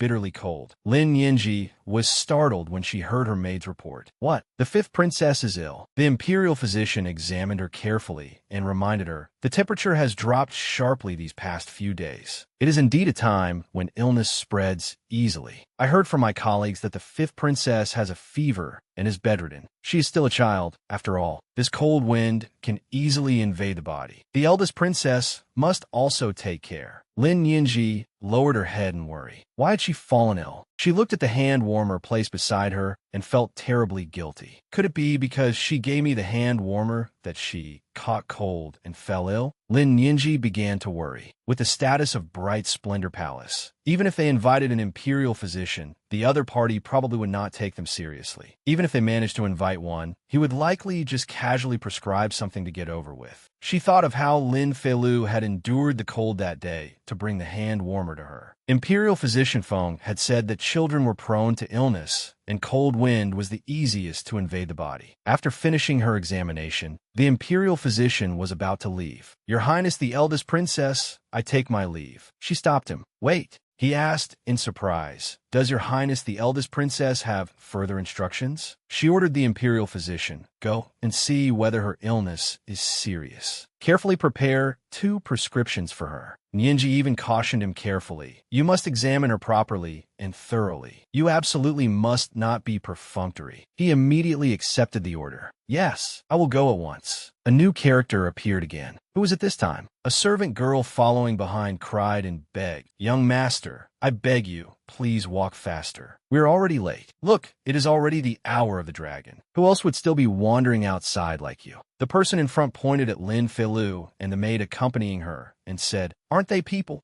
His gaze turned that way, and he said with interest, "I like people who don't follow the rules, just like me." After the imperial physician finished examining little Lu, he said, "Your ladyship, the fifth princess's wind-cold illness is not serious. She only needs to take her medicine on time. I will take my leave first." She replied, "Thank you for your trouble, imperial physician." Then she turned to little Lu and said, "Luer, mother has warmed this medicine again. Drink it quickly. It will be a little more effective." The little girl obediently replied, "Yes." Yet Xiaolan still could not stop feeling uneasy. Should I ask Luer about these matters? She hesitantly began. Luer, she was about to speak, but stopped again. The little girl asked curiously, "Mother, what is it?" She could not bring herself to ask about this matter, so she could only say, "No, it's nothing." As the little girl drank the medicine, she thought silently, just now, after Mother came in, she kept looking at me as if she wanted to say something, but then she stopped. The things that have happened and the differences during this period have been too great, so they have made her suspicious. Then an idea came to her. Since that is the case, I might as well take the initiative. While Xiaolan was still feeding her medicine, she took her hand. "Mother, there is something I have always wanted to tell you. That time at Lingsing Pavilion, I did not slip and fall into the water. I was pushed in by the third princess." Xiaolan froze and cried out in shock. "What?" She continued. "She pushed me into the water. Everyone nearby saw it, but no one came to save me." The little girl recounted it with pitiful fear. "If I had not managed to grab onto a willow branch by the bank, I would have lost my life long ago." After hearing this, Xiaolan's heart ached terribly, and she held the little girl tightly. "My poor Luer." The little girl leaned on her mother's shoulder, her eyes brimming with tears, and said, "They were clearly the ones who did something wrong, but afterward, I still had to go and bow my head to apologize."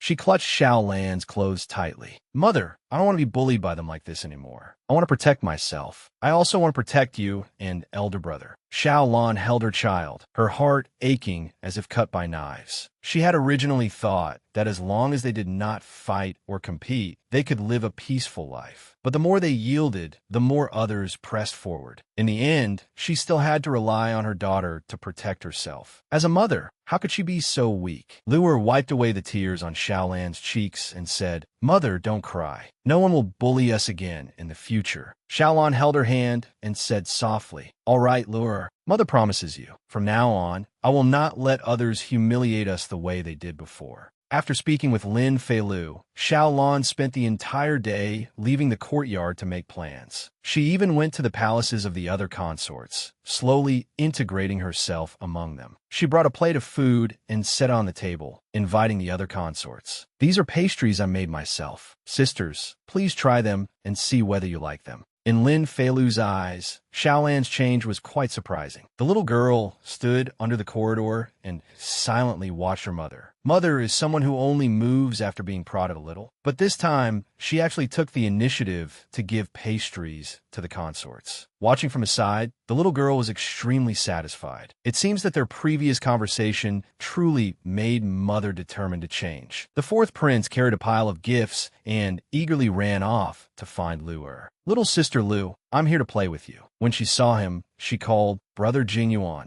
She and her elder brother were playing with Song Lianglan's rabbit. When she saw him, she ran over, but when he saw the rabbit, he was slightly surprised. Isn't that the rabbit eldest imperial brother likes the most? He seemed to suffer a huge blow, and the things in his hands dropped clumsily to the ground. "So little sister Lu has not come to play with me recently because she has a rabbit?" Seeing his strange expression, Feilu was a little puzzled. She tugged on his hand and called several times, "Brother Jinyuan, Brother Jinyuan." She said in an adorable tone, "I missed you so much." Such a soft sentence instantly made him melt.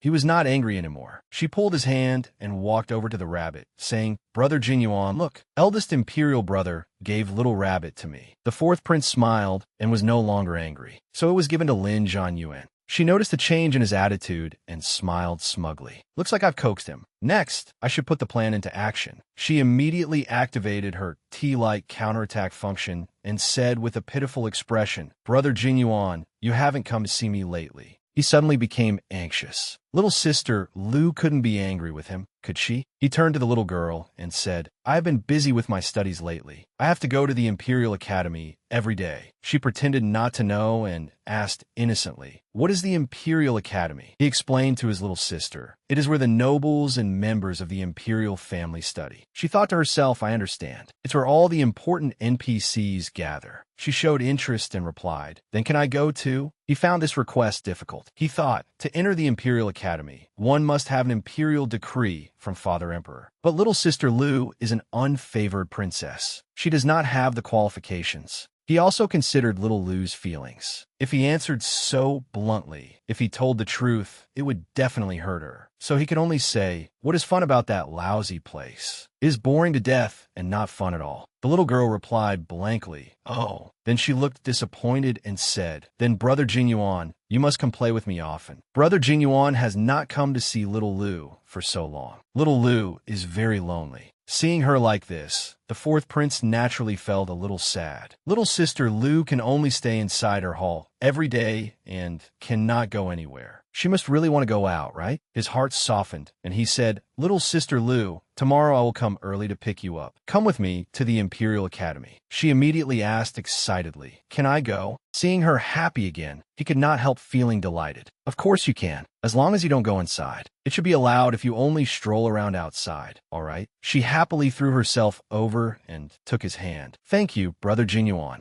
The next day, at the Imperial Academy, the fourth prince said to Lua, Aside from the 3 main halls, which you cannot enter, you may stroll wherever else you like. Yes. He pointed at Kong and beside him and added, If you get tired from walking, have Kong and take you to the small palace to rest. After I finish my lessons, I will come pick you up. She obediently replied, Yes. He carefully instructed Kong and take good care of the 5th princess. If anything happens, I will hold you accountable. Kong bowed his head and accepted the order. Your Highness, please rest assured. The 4th prince entered the Imperial Academy and even waved goodbye to Lu Er. Little sister Lu, then I'm going to class. She also waved goodbye to him. Brother Jinyuan, goodbye. Only after the 4th prince left did she turn to Kongan and ask, Do you know any fun places here? Take me for a walk. He replied, Not far ahead, there's a rockery garden for viewing. The scenery is elegant and beautiful, and it is worth seeing. And so they chose to go there to play. In another scene, an attendant was hurriedly chasing after someone, wailing, Young master, I beg you, please walk faster. We are already late. Look, at this hour, who else is outside like us? The young man pointed at Fei Lu and Kongin, who were also strolling on the other side, and said, Aren't they people? He observed them and said, I happen to like people who don't follow the rules, just like me. It turned out that he was the son of the Marquis who guards the north, Shi Xingjiang. He said excitedly, Come on, let's hurry over. Let's go make friends. Fei Lu was absorbed in admiring the fragrant, beautiful flowers. Shi Xingjiang was walking toward her. He came over and asked Kong, Aren't you the person beside the 4th prince? Kong bowed and saluted. This servant pays respects to your highness heir. Then he answered his question. That is correct. Shi Xingjiang asked again, Who is this little bean? Why isn't she in class when it's lesson time? Little Lu, who stood beside them, was also curious about him. Kong replied, Reporting to your highness, heir, this is the 5th princess. She has not yet been admitted to study at the Imperial Academy. The 4th prince has gone to class and ordered this servant to take the 5th princess for a walk. He wondered, the 5th princess? Why have I never seen her before? He held his hand out in front of little Lu to measure her height and thought, This little bean only reaches my leg. Even talking to her takes so much effort. He had no choice but to crouch down until his eyes were level with the little girl's, then started a conversation. Little princess, hello. My name is Shi Xingjiang. Shall we be friends? Her eyes suddenly lit up when she heard the surname Shi. I remember that in the palace, only the noble consort has the surname Shi. The noble consort's elder brother is the great general who guards the north of the Lin dynasty. As for his descendants, there's one. It seems this little heir, surnamed Shi, is the great general's son, the noble consort's nephew. It was said that noble consort she was proud and aloof and did not associate with anyone. Her son was the same. They were different from the NPCs she had previously conquered. Other than Emperor Lin, she was not controlled by anyone. If Fei Lu could conquer her, then she might become a powerful backer. She looked at him for a long while and began calculating. I was just worrying about not having a chance to come into contact with her. I didn't expect an NPC connected to her to deliver himself to me. She was still deep in thought when he suddenly rubbed the little tuft of hair on top of her head. "Hey, little bean, why are you spacing out? Hurry and tell me your name." He shook the tuft of hair on her head back and forth. She thought in disgust, this NPC is definitely the brattiest of all the NPCs I've met. To deal with this unruly, mischievous type, I can't act weak like before. I have to fight back. She immediately activated the skill of being fierce yet delicate and entered the battlefield. She stepped back and pushed his hand away from her hair. "Stop pulling it." He seemed even more interested and laughed teasingly. "So what if I do? Are you going to bite me?" She thought to herself, "Humph," and he still dares to laugh. He made the offer to lure. "Little bean, let's be friends." She turned her face away and said arrogantly, "I don't make friends with bad people." He pointed at himself and said, "How am I a bad person? I am the best person in the world. Not becoming friends with me is your loss." She looked at him secretly in an adorable manner, then lifted her face again and refused to look at him. This action succeeded in making his heart tremble. Wow, she's so cute. He tightly grabbed her hand and pulled her back. "Little friend, today, whether you agree or not, you're going to be my friend," he said domineeringly. "Now that we have held hands, we are friends." He softened his voice and spoke gently to her. "From now on, if I am in trouble, you must help me even if you have to sacrifice your life. Understand?" She quickly pulled her hand back and thought to herself, "As if I would believe you." She hurriedly ran, thumped toward Kongin. She hid behind Kongin's clothes, showing an angry expression. Shi Xingjiang secretly laughed. "Haha, this little bean is even fierce with that milky little face." His attendant helplessly cried and begged, "Young master, hurry and go. We truly cannot delay any longer. If the Grand Tutor tells the general, you will have to suffer the ruler again." He replied impatiently, "I know." He turned and left, waving goodbye to little Lu. "Little bean, see you later." She did not reply. Instead, she stuck out her tongue and made a face at him.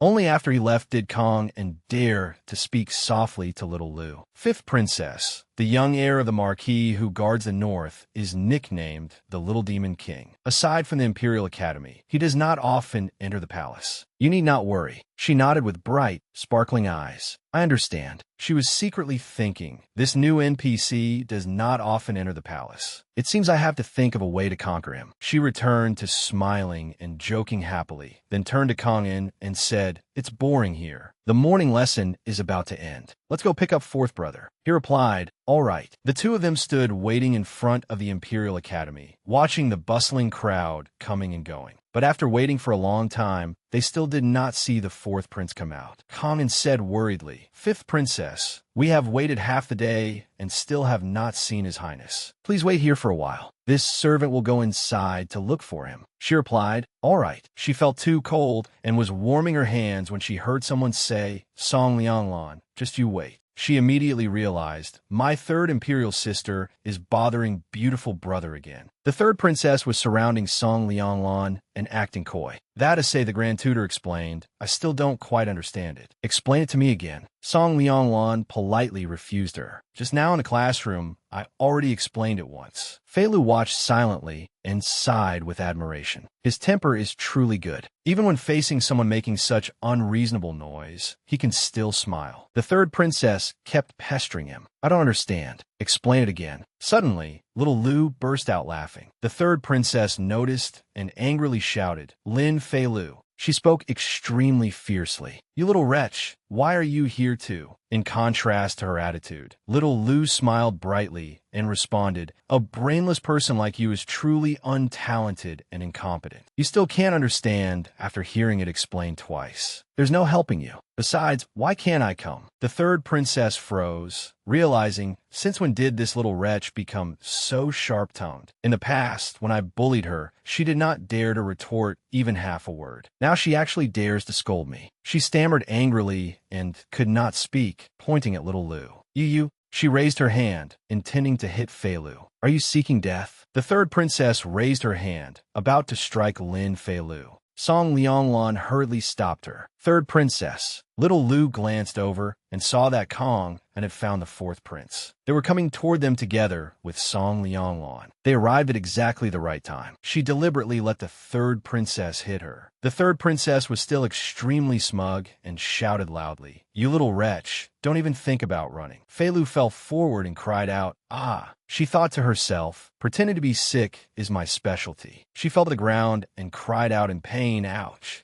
Suddenly, she made an extremely strange set of expressions. So this is how it is. Quick guide to acting sick. Hold your breath, break into a sweat, turn pale, and appear weak. The third princess was still very aggressive and did not realize at all that she had fallen into Lin Feilu's trap. "Weren't you running your mouth and scolding me just now? Let me see you scold me again." Just as her hand came down, Song Lianglan caught it. "Stop! What are you doing?" The fourth prince rushed over and supported Fei Lu. Little Lu. He was extremely worried about her. "Little Lu, what happened to you?" Lin Fei Lu sobbed. "Brother Jingyuan." Her eyes were filled with glistening tears. Her hair was in a mess, and her face was pale and pained. Her little face looked frightened, yet she still forced herself to appear all right and replied, "I'm fine." Seeing this, the fourth prince could not help feeling heartbroken. He immediately ordered, "Kongin, take good care of the fifth princess." Kongin did not quite understand, but he still had to reply, "Yes." The fourth prince angrily clenched his fist and charged forward. "You dare hit my little Lu? I will teach you a lesson."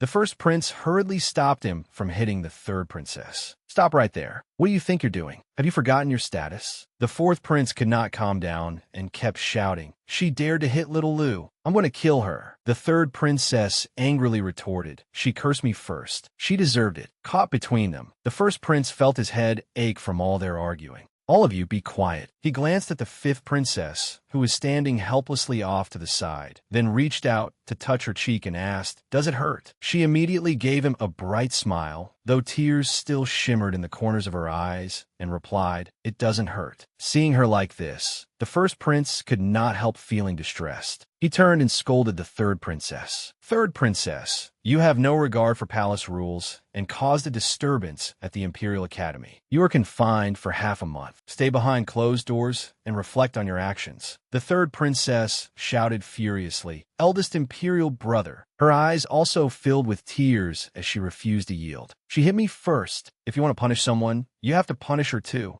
The fourth prince beside her also found her extremely unpleasant. "Don't you dare falsely accuse her. Little Lu would never curse anyone. You're used to being overbearing, so spitting blood on others like this is something only you could do." She kept arguing, "She cursed me first." Then she turned to ask Song Jinglan, "Song Jinglan, you heard it too, didn't you?" Everyone's eyes fell on Song Jinglan. Looking at the fifth princess standing there so pitifully, he also found himself in a difficult position. He glanced at the third princess and gave a soft then could only answer, "I'm sorry, third princess. I didn't hear anything just now. Perhaps the wind was too loud, so I heard nothing." The third princess was shocked when she heard this. How could he say that? The fourth prince immediately pressed the advantage. "What excuse do you have now? What are you all waiting for? Hurry and take your princess back. Teach her properly." The palace maids answered yes and hurried over to pull away the weeping, noisy third princess. Unconvinced, she shouted, "Song Jinglan, you're a liar." He pretended not to hear or know anything and turned away.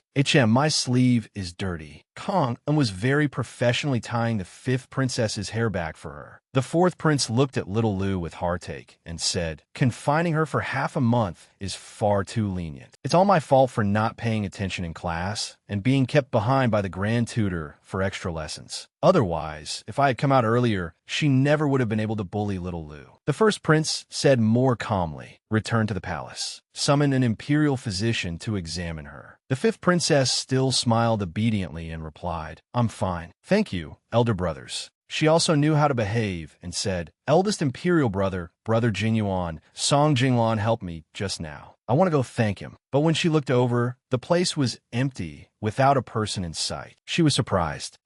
He left a while ago. Let's go." It seemed he was a beautiful person with a kind heart, a little brother who did good deeds without leaving his name behind. With a dazed expression, she said, "He's already gone. Then I'll thank him next time." Then she stretched out one hand and called, "Eldest imperial brother." She stretched out her other hand as well and called to the fourth prince, Brother Jingyuan. Holding both of their hands, she said happily, "Let's go." The two of them answered in unison, "All right." Suddenly, the first prince's attendant hurried over and asked, Your Highness, Your Highness, her ladyship the noble consort sent me to find you and ask you to return." He let go of the fifth princess's hand and asked the attendant, "Did Mother Consort say why she was looking for me?" The attendant seemed rather anxious as he replied, "Her ladyship the noble consort only said there was something important she needed to instruct you about." His gaze turned cold as he said, "Very well, let's go." The first prince had no choice but to return with his attendant, leaving the fifth princess and the fourth prince there. She seemed worried as she called, "Eldest imperial brother." In the sleeping palace of the first prince's mother consort, noble consort Ruan, the birth mother of Lin Ting, was leisurely playing chess as she said, "I heard that you punished that little girl Lin Shi today?" He immediately knelt on the ground in fear. His expression was extremely frightened as he said, "Yes, I asked Mother Consort to punish me." She smiled leisurely and replied, "Silly child, why would Mother punish you?" She reached out and helped the first prince up. She even praised him, saying he had done very well. She continued, "You are His Majesty's eldest imperial son. This is how you should be. The people in this palace must fear you and respect you. Only then can your majesty and authority be shown." He could only answer quietly, "Your son understands." She also thought to herself, "Ting'er has always been weak. I have used every method to cultivate him." Today, he finally showed some firmness for once. Not only was she not angry, she was extremely satisfied. If he could continue like this, then in the future, against the Crown Prince's faction,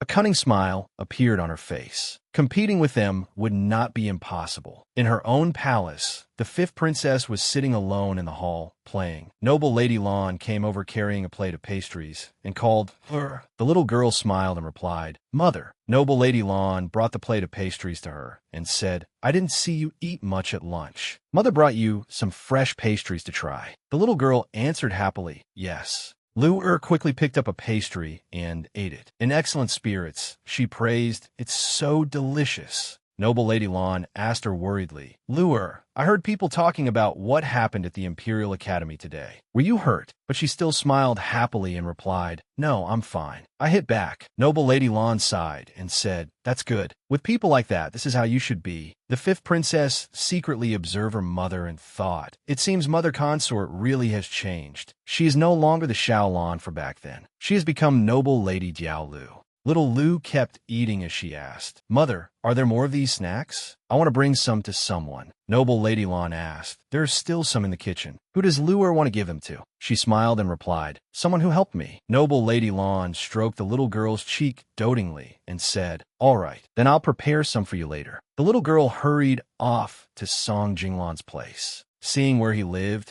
she thought to herself, "The beautiful little brother lives in such poor conditions. Normally, he definitely doesn't get to eat anything good. It's perfect to bring him these pastries to try. If I say they're a thank you gift, he can accept them with peace of mind." Song Jinglan's attendant opened the door and asked, "You are the fifth princess?" She smiled and replied, "Where's your prince?" The attendant invited her in and answered, "His Highness is reading in his room." "Fifth princess, please follow me." Hearing the attendant say this, she could not help praising him. He started reading so early in the morning. "The beautiful elder brother really is a diligent and studious child. My fourth imperial brother does no proper work and studies nothing. You really should learn from him." The fifth princess followed the attendant inside. Song Jinglan was in his room, reading with full concentration, when a sage serves the people. Little Lu stared at him, dazed for a moment. He was like a painting, beautiful enough to bewitch the soul. The attendant reported to him, "Your Highness, the fifth princess is here." Only then did he raise his head. Song Jinglan came over to greet her. "Why has the fifth princess come here?" She handed the pastries to him and said, "Mother made some snacks. I brought a few for you to try." He also spoke up, "If your Highness does not mind, please sit and eat with me." She smiled and replied, "All right." The two of them sat down at the table together. Suddenly, smoke from the charcoal brazier drifted over, making the fifth princess uncomfortable.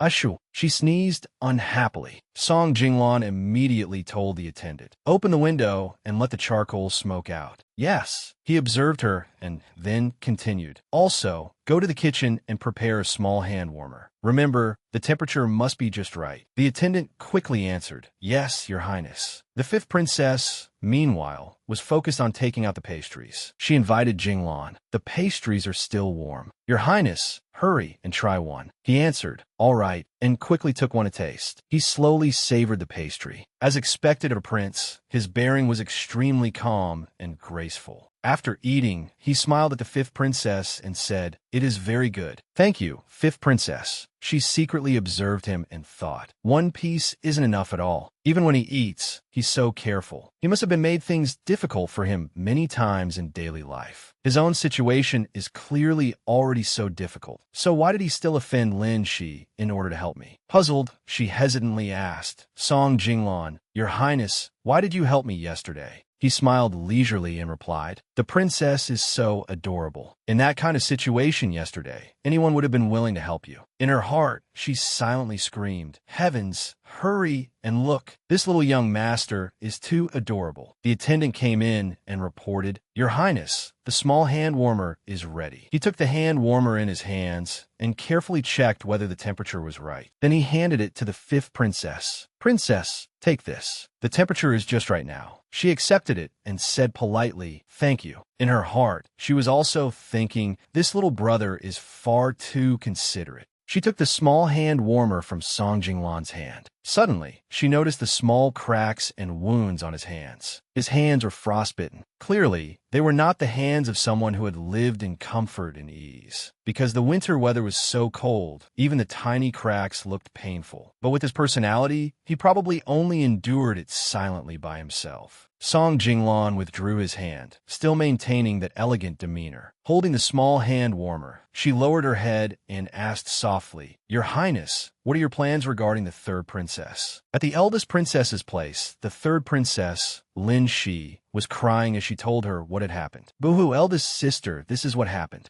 The eldest princess asked her suspiciously, "Did she really curse you? She said you were stupid and ignorant, right?" She made even more of a fuss. "Yes, that's how she cursed me." The eldest princess did not believe her and analyzed, "That can't be right. Little Fifth has never studied at the Imperial Academy and doesn't even know how to read. How could she curse using idioms? Besides, from what I've seen, she doesn't usually seem like someone with such a sharp tongue." Lin, she was furious and could only beg her to believe her. "Have I ever lied to you? Eldest sister, you have to believe me." The eldest princess sighed and said, "It's not that I don't believe you. It's just that what she said doesn't really count as cursing you. Wasn't she just telling the truth?" Hearing this, Lin, she could only fall silent. The eldest princess glanced at the third princess again. "Besides, didn't you also call her a little wretch?" Lin, she could not understand why her sister was defending that fifth princess. "But don't you usually curse her too?" The eldest princess waved her hand and said, all right, all right." The eldest princess was extremely blunt with her. "Go back. Didn't eldest imperial brother punish you with half a month of confinement? Don't come to my place during this half month." Hearing this was like a thunderbolt from a clear sky. Lin, she was speechless. The eldest sister. The third princess cried as she ran out of the eldest princess's palace. "Wah!" Song Jinglan answered calmly, "There is no need to fear the third princess." "Princess, you do not need to worry." Worry appeared on the fifth princess's face. "I've caused him to fall into such a dangerous situation, but he still doesn't blame me and even comforts me. Is he a kind little angel?"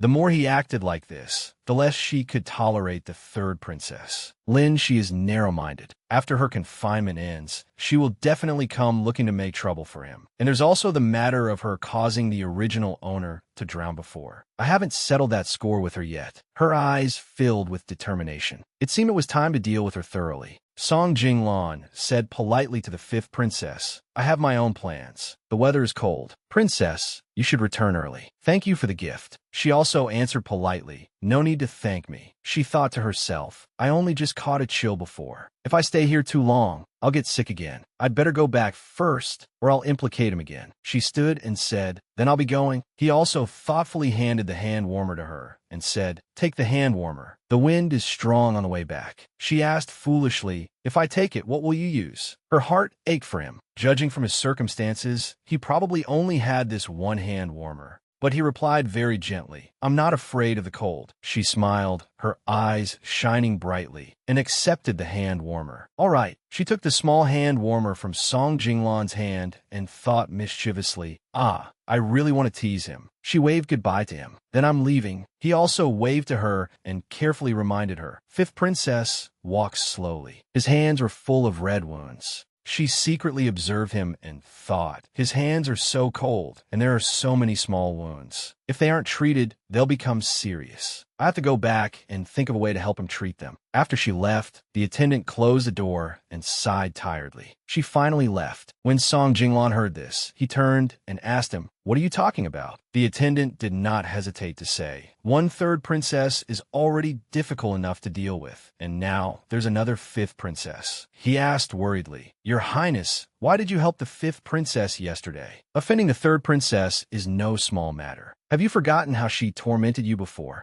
As he closed the pastry box, he said, that Lin she will not be able to make trouble for much longer. The attendant was very confused when he heard this. He said calmly, she is no match for this 5th princess. Plum blossoms were blooming across the sky. The 5th princess was with her servants, picking up the fallen flowers on the ground. A palace maid asked her curiously, Princess, what are you picking up these white plum blossoms for? If we don't go back, her ladyship will worry. She did not answer and only instructed, keep it a secret for now. She held the flowers in her hands, extremely delighted. She put them all into a pouch and said to the maid, once the pouch is full, we'll go back. Suddenly, she heard noise coming from the other side. Do you believe I'll call people to beat you up? Another voice answered, I'm so scared. I'm so scared I won't even be able to sleep. It was the eldest princess's voice, shouting angrily, Xingjiang, don't go too far. The 5th princess vaguely remembered. Xingjiang? Is it the one who grabbed my hand yesterday and asked me to be friends? An idea immediately came to her. Before, I was still worrying that I wouldn't get to meet him. I didn't expect him to deliver himself to my door. If I don't go guide things a little, wouldn't that let this chance encounter down? With that thought, she ran over. The palace maid hurriedly chased after her. Princess, wait for me. Xingjiang was still teasing the eldest princess. Why aren't you saying anything? Is it because you don't dare? Lin Yinji was so angry she could not speak. Suddenly, they heard someone running over, which drew their attention. The 5th princess was also looking at them curiously. Xingjiang was extremely amused when he saw her. Isn't this the little bean sprout I met at the Imperial Academy last time? He immediately ran over, grabbed one side of the 5th princess's hair, and teased her. Little bean sprout, we meet again. She angrily cried out, don't grab my hair and twist it. Xingjiang teased her, still so fierce. Suddenly, she turned toward Lin Yinji. With a dazed expression, the 5th princess affectionately called, eldest imperial sister. Xingjiang was also stunned by this rapid change. She changes faces that quickly. The eldest princess was surprised, but still seemed a little angry as she asked, why are you here? What are you doing here? With bright, adorable eyes, she answered, I was in the White Plum Garden and heard eldest imperial sister being bullied, so I came to help you. Suddenly, the eldest princess could no longer act fierce towards such cuteness. She thought to herself, so she came to help me? But my tone just now, did I scare her? She suddenly felt guilty for speaking to the 5th princess in such a slightly loud tone earlier. The 5th princess spread her arms to protect Lin Yinji and even said fiercely to Xingjiang, you're not allowed to bully my eldest imperial sister. Lin Yinji froze at her actions. Xingjiang put his hands on his hips and retorted, who told your eldest imperial sister to have such a bad temper? I was just sitting here perfectly fine and wasn't blocking her path, yet she insisted that I move. Tell me, doesn't she deserve to be bullied? Lin Yinji was so angry she could not form a sentence. Xingjiang, before Lin Yinji could speak, the 5th princess had already retorted for her. My eldest imperial sister is the most beautiful girl in the world. A beautiful girl can be forgiven even if she has a bad temper. Lin Yinji was stunned by her once again. Shi Xingjiang, after hearing this, also seemed struck dumb. What exactly was this little bean sprout saying? The eldest princess gently tugged at the fifth princess's sleeve and called, "Little fifth." She said shyly, It's not quite to that extent." Little Lu was extremely satisfied. The result had even exceeded her plan. Since ancient times, no one had ever been able to resist the power of flattery. Lin Yinji's favorability toward her had multiplied. To deal with Lin Yinji, a single simple compliment was enough to make her favorability soar. She kept saying, "Eldest sister is the most beautiful person in the world." Lin Yinji could only laugh modestly, but in her heart, she was utterly delighted. What Shi Xingjiang said really was all nonsense. I don't care what he says at all. Little Fifth is the one who's right. Then she took Fei Lu's hand and pulled her away. Little Fifth, let's go. I won't bother with such a shallow, ignorant person. She obediently followed and replied, "Yes." Shi Xingjiang watched the two of them leave. Lin Feilu also turned back to look at him. The mischievous little girl even stuck out her tongue at him. Shi Xingjiang found this extremely amusing and smiled. Even after they left, he stood there for a long time, thinking she said that woman is the most beautiful woman in the world. What a joke. But compared with the eldest princess, Shi Xingjiang clearly liked Lin Feilu much more. "I think you're even prettier than she is." Lin Yinji, who had been walking, suddenly stopped. She gently let go of little dear's hand. Feilu suddenly thought that girls at this age cared the most about being compared to others. Shi Xingjiang's provocation had actually been quite skillful, so she firmly took the eldest princess's hand again. She suddenly turned back to look toward Shi Xingjiang. The little girl turned her face back and teased him. How can someone so young already be blind? Shi Xingjiang had been scolded as blind too. After hearing this, the eldest princess also burst out laughing.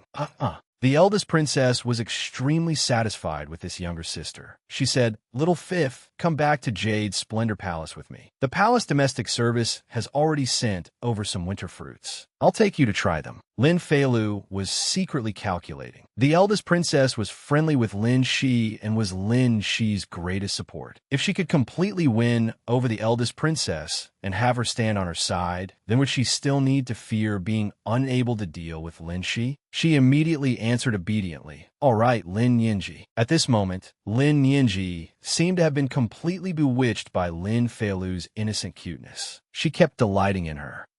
The more I look at my fifth younger sister, the more adorable she is. The two of them turned and left, leaving Shi Xingjiang there alone. He also very much enjoyed playing with little deer. "Sharp-tongued little pea. Next time we meet," he muttered under his breath, "let's see if I don't tear off that mask of yours." Once they arrived at the eldest princess's Jade Splendor Palace, the eldest princess asked Lin Feilu generously, "Do you like this pot of flowers? If you like it, take 2 pots back with you later." She also generously handed little deer a small charcoal brazier and said, "This is a hand warmer newly presented by the palace domestic service. Take it and use it. Throw away your old one." And she brought Feilu a whole pile of clothing as well. "Take these winter outfits too, and this 99-fold snow fox fur they gave me. Take it." Lin Feilu hurriedly waved her hands and refused. "No need, no need. I can't take them. I can't use these things." The eldest princess immediately glared and said, "What do you mean you can't use them? You are the dignified fifth princess. Whatever you wear and whatever you use, you deserve it. In short, all these things are yours." She pushed the pile of things over to Lin Feilu and said boldly, "Food, clothing, things to use, things to play with. If you lack anything in the future, just tell me. With me here, I definitely won't let you suffer any grievances." Little deer put on a pitiful, tearful look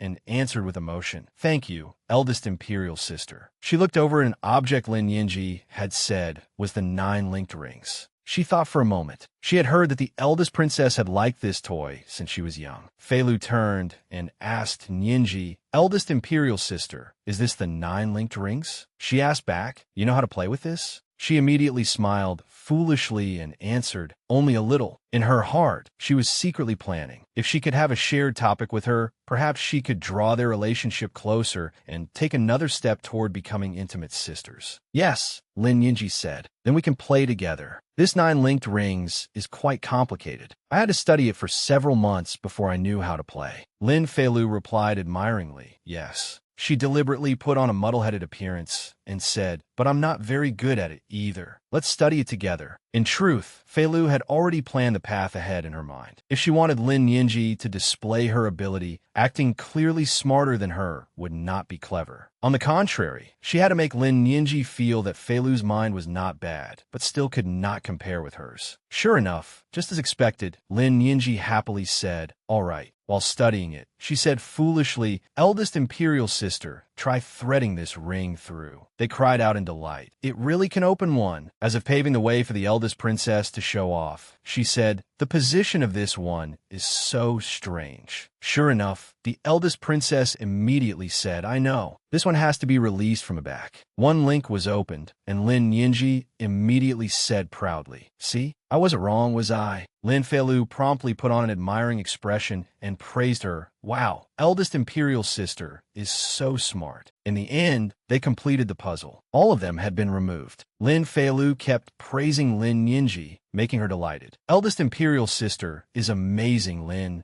Yinji had completely changed her view of Little Deer. She was thinking, "I heard Lin Shi say before that little fifth was hateful, but now that I've interacted with her, I know that what she said really can't be trusted." Yinji felt extremely regretful. It seemed she would have to keep some distance from Lin Shi in the future. Just as the two of them were happily playing, they heard a maidservant greet someone. "Consort Hui, Your Highness, you have returned." With an extremely displeased expression, she walked in. "I only told Yinji to teach that little girl some rules outside. Why did the palace servants report that she brought her back to the palace?" She was worried, thinking if anything happens and His Majesty investigates, I will inevitably be implicated. She walked in and called, "Yinji," but when she saw the scene before her, she was extremely surprised. The two little girls were getting along very harmoniously and happily. Lin Yinji immediately called, "Mother Consort." She looked at Lin Feilu. The girl had an adorable smile on her face, and around her were a hand warmer, snacks, and even the 9 linked rings that Yinji loved the most. She was stunned and puzzled, thinking, what is going on? Lin Feilu immediately and politely knelt down. Little Fifth pays respects to Consort Hui. She still spoke to the little girl in a very cold and stern voice. "What is the fifth princess doing here? If there is nothing else, go back." Feilu thought blankly. She is asserting authority over me the moment we meet. This person clearly didn't come with good intentions. Lin Yinji called out in confusion, "Consort Hui, Mother Consort." She looked at Lin Feilu, implying, "Little Fifth, you should go back first." In her heart, Feilu thought, this consort Hui changed face the moment she arrived. It seems she has a very bad prejudice against me. She could only politely bid farewell and withdraw. "Goodbye, consort. Goodbye, eldest imperial sister." Naturally, she calculated very carefully. She could not clash head-on. She would find another chance to try again next time. As soon as Lin Feilu left, Consort Hui angrily questioned Lin Yinji. "I told you to teach her rules outside. Why did you bring her back to the palace?" Furious, she said, "In the future, have less contact with her. Don't you know that Lin, she was punished by the first prince because of that girl?" Lin Yinji immediately defended Little Deer and replied, "That was because Lin Shi herself was stupid, Mother Consort. I have decided that I won't associate with Lin Shi anymore in the future." She was extremely puzzled and asked, "Why? Didn't the two of you grow up together as sisters from childhood?" She did not give in at all and spoke bluntly. "Those who stay near ink become black. Those who stay near lamps become bright. I'm worried that Lin Shi's stupidity will affect my intelligent mind." Consort Hui angrily thought to herself, "Yinji and Lin Shi have always been on good terms. How did Lin Feilu make Yinji draw such a clear line between herself and Lin Shi?" Her impression of Lin Feilu became extremely bad. "I didn't expect that child to already be so scheming at such a young age. In the future, she definitely won't be simple." Outside, a maidservant said to Little Deer, "Princess, this hand warmer is truly exquisite. When we return to the palace, this servant will make a pouch to wrap it. That way, it will keep you even warmer." She happily replied, "All right." Suddenly, a stone was thrown toward Feilu. She was so frightened that she stared wide-eyed, unable to react in time.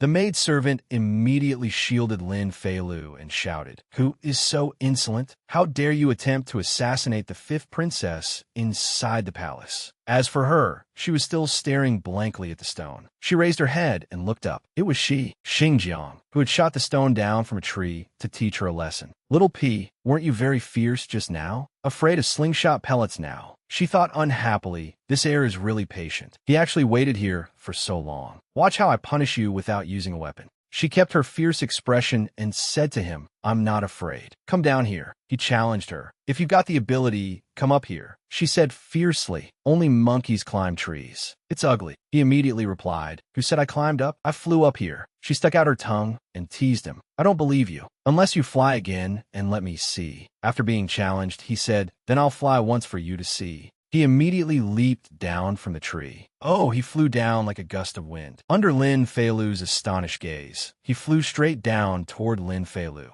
She smiled and teased. Why did you come down? In her mind, she had already predicted it. Using psychology to deal with this kind of person was simply foolproof. Only then did Xinjiang come back to his senses. That's right. Why did I come down? I actually fell into this little P's trap. As he spoke, he raised his hand and approached her. Little Feilu immediately retreated, covering her hair with one hand and blocking him with the other. You're not allowed to touch my hair buns. He could only withdraw his hand and reply. Who told your hair buns to be so cute? Little deer froze, shy and dazed. Oh. With an incredibly adorable expression, she covered the two little tufts of hair and said, even so, you still can't touch them. Her cute expression made even him laugh. All right, I won't touch them. In his heart, he thought delightedly, this little P is too adorable. Curious, he crouched down in front of Lin Feilu, pointed at her small pouch, and asked, what's in this pouch? Why does it smell so good? The little girl answered, 100 flowers. He pointed at the bulging pouch in front of her stomach. For a fragrant sachet like this, putting in a little is enough. Why bring so much? It's neither pretty nor convenient. She turned her face away.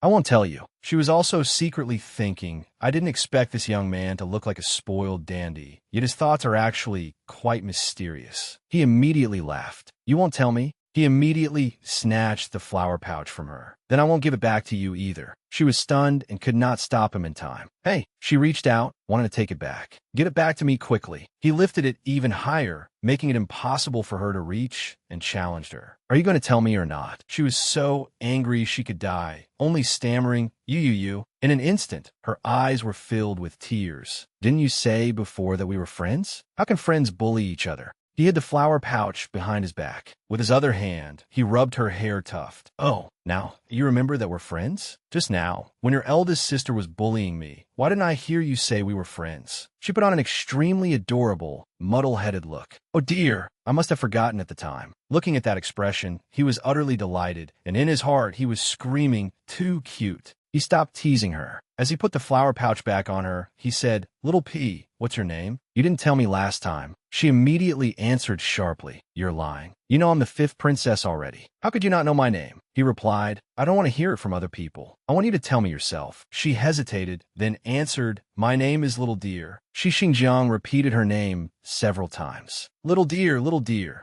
Then he rubbed her head and praised her. It really is a cute name. He handed her the slingshot he had used earlier to shoot the stone at her and said, I have to go now. I'll give you this slingshot as a first meeting gift. In her heart, she mocked him. Giving a slingshot as a first meeting gift. He really is a boy. Outwardly, she still put on a happy smile and accepted it. Thank you. He did not forget to make a demand. I've given you a first meeting gift. So what will you give me in return? Little Deer pointed at herself in surprise and asked, I give you something? She waved her hand and said, Oh dear, you'll know when the time comes. Hurry and go. Xinjiang smiled and replied, Then I'll see you next time, Little P. After he left, the maidservant praised Little Fifth. Princess, you are truly amazing. Suddenly, Lin Feilu raised the slingshot and aimed it at Xinjiang. The maidservant called out in surprise, Princess. She aimed the slingshot straight at him. There is no one I can't handle. Then she released her hand and let the pellet fly. In her heart, she was still pleased. Eliminate the spoiled dandy.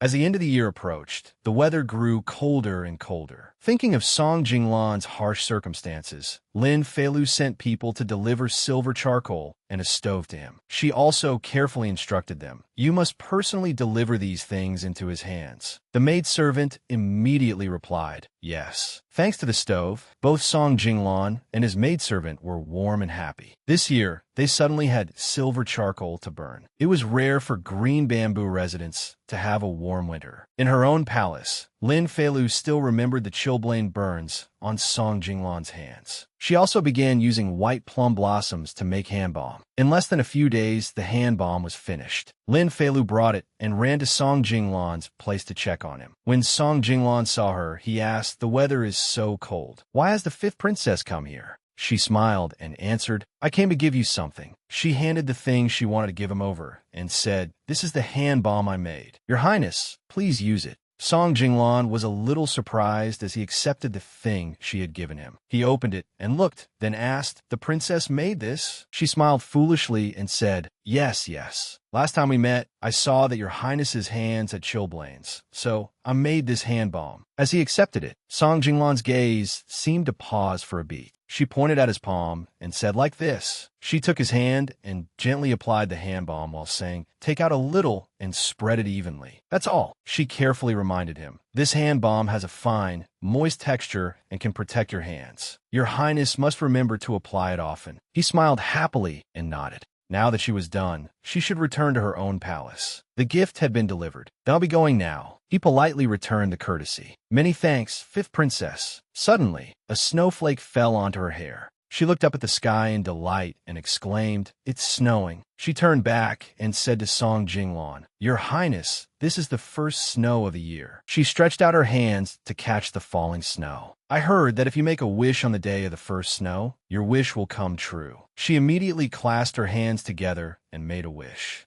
Under the first snowfall, Song Jinglan and Lin Feilu stood together and watched for a little longer. After a while, she told him, "Your Highness, do you have any wish? The snow isn't heavy yet. Hurry and make one." He looked at her and spoke his wish. "My wish." Then he looked up again at the snowy sky. "Does not need to rely on heaven." Little Deer was also slightly stunned by Song Jinglan's wish. She had not expected this young older brother to be someone who wanted to rely on himself. She also had to say farewell and leave. "Your Highness, while the snow is not yet heavy, I'll be going first." He nodded and replied, "Ahem." On the road, she was still calculating. Flower Crossing Palace was not far from Green Bamboo Residence. Fortunately, she still had some hand balm left. Why not go see Lin Yinji to gain some favor and conveniently inquire about Consort Hui? When she arrived at Flower Crossing Palace, she asked the maidservant, "Is eldest imperial sister here?" The maidservant immediately replied, "Fifth princess, please follow this servant." But when she entered the palace, she did not see Lin Yinji. Instead, she saw Consort Hui. "Why is it her?" She immediately bowed respectfully. "Greetings to Consort Hui." She still maintained that cold attitude and asked her, "What are you looking for the eldest princess for?" She lowered her face and put on a frightened look as she replied, "Little Fifth made a small item and wanted to give it to eldest imperial sister." She gave a cold smile. "Ah, you are thoughtful." She stood up and left, saying, "The eldest princess is taking her afternoon nap. Since you are so thoughtful, wait here until she wakes, then personally give it to her." Then she told the maidservant, "Return to my chamber. I am tired." The maidservant replied, "Yes, your Highness." They left her standing alone beneath the falling snow. Her two hands clenched tightly. This consort Hui seemed not easy to deal with. She had heard palace maids say before that Consort Hui and Consort Xian were enemies. That was because Consort Hui's first child had been harmed to death by Consort Xian. This hatred would probably be something she could never forget for the rest of her life. She would fight until death. And I helped Consort Xian before. In Consort Hui's eyes, I already belonged to Consort Xian's side. She calculated for a moment. Consort Hui would be extremely difficult to win over, unless I leave Consort Xian's side. Or should I just forget it? Having the eldest princess is enough. But Consort Hui clearly knew that Lin Yinji was close to me, yet she still wants to make things difficult for me. Isn't this actively driving a wedge between herself and her daughter and handing that opportunity to me? After standing in the snow for a long while, her feet were already freezing. She had made her decision. Since that was the case, she would follow Consort Hui's intentions and look pitiful in front of Lin Yinji. She stood coldly beneath the snowy sky, not daring to leave. So cold.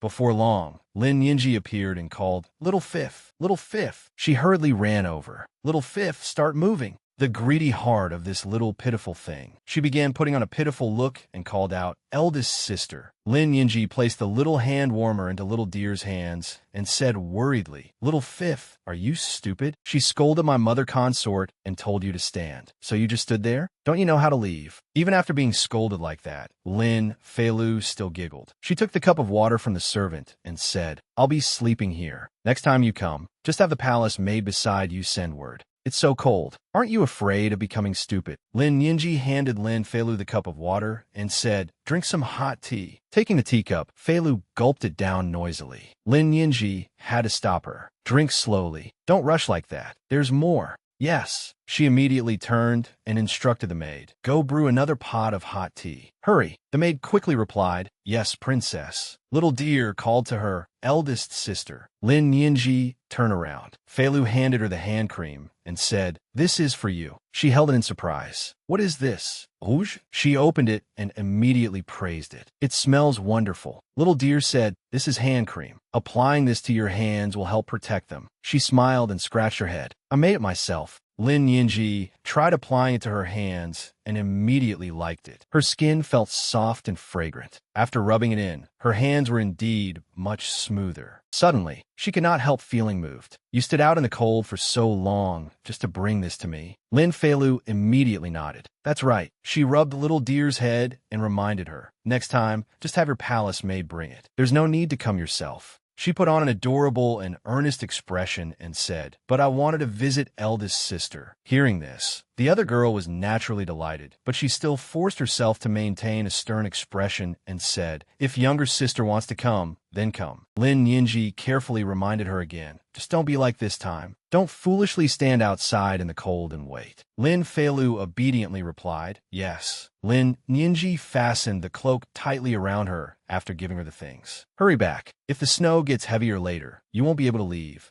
Although she did not want little dear to leave, she had no choice. Her mother consort had probably woken from her afternoon nap by now. If she saw little fifth, she would get angry and make things difficult for her. It was better to have little fifth go back. The maid went ahead and said to little dear, "Fifth princess, please follow me." Lin Feilu followed her, but turned back and said, "Eldest sister, then I'll come visit you again next time." Yinji also nodded and replied, "Mm." Feilu turned away, waving at Lin Yinji, while secretly thinking, "With this box of hand cream, my sisterly affection with the eldest princess has increased again. In the future, if Consort Hui wants to harm me, the eldest princess won't just stand by." As soon as she left, Consort Hui entered and called out to Lin Yinji, "Nyener." She also asked, "Mother consort?" Seeing the box in her hand, the woman asked, "What is that in your hand?" She drew her hand back and answered, "Nothing." Consort Hui suddenly noticed something unusual about her. "Niena has never been close to me before. How is it that now this girl has even learned to lie to me?" She asked angrily, "Did that little wretch give you something?" Lin Yinji carefully reminded her, "Mother consort, no matter what, little fifth is still a princess. She is Father Emperor's daughter. If someone nearby hears you speak of her like that, I fear it will bring trouble upon you." Consort Hui became even angrier when Yinji defended little dear like this. "You are blaming your own mother consort because of that little wretch?" Lin Yinji answered very tactfully, "I am caring for mother consort. Little fifth is still only a child. She has nothing to do with these grudges. I hope mother consort will no longer make things difficult for her in the future." Consort Hui was so angered by her that she could not speak. "Nien, you? I'm leaving first. Think this over properly yourself." After she left, Lin Yinji lowered her head and sighed. "Sigh, my life is so hard. Because of the hand cream, in the blink of an eye, it was the end of the year. Because of the matter with Consort Cien, Noble Lady Lan and Lin Feilu were able to attend the banquet for the first time. With the year-end banquet approaching, preparations had to be made quickly. Noble Lady Lan was praising Lin Feilu as she tried on new clothes. "Luer looks very beautiful in this." She happily giggled. Everyone in the palace was bustling about preparing for the year-end banquet. Only concubine Jing's Morning Sun Palace was extremely gloomy. Because she had done something wicked, Lin she had also been grounded by the first prince. The people in the palace avoided them as much as they could. Lin she threw herself in her mother consort's arms and cried, "Boo-hoo, mother consort." Holding Lin she and coaxing her, concubine Jing could not help feeling angry too. On what basis can that wretch Lin Feilu attend the year-end banquet while we cannot? Then she angrily blamed her daughter. You still know how to cry? This is all because you provoked the first prince and offended noble consort one. Your father, Emperor, will no longer see me because of that wicked matter, and you still want to attend the year-end banquet. She could not stop crying and asked, Then what should we do now? Fool. Concubine Jing took a handkerchief and wiped away her tears, saying, Stop crying. This matter is clearly because of that wretch in Bright Splendor Palace. Mother will think of a way for you. They won't be free for long. She angrily thought to herself, Xiaolan, that wretch. She only climbed up by clinging to Consort Xian's leg, and she dares to act so arrogantly. If not today, then when? Isn't she stepping on my head and throwing her weight around? Lin, she immediately smiled and asked, Mother Consort, do you have a plan?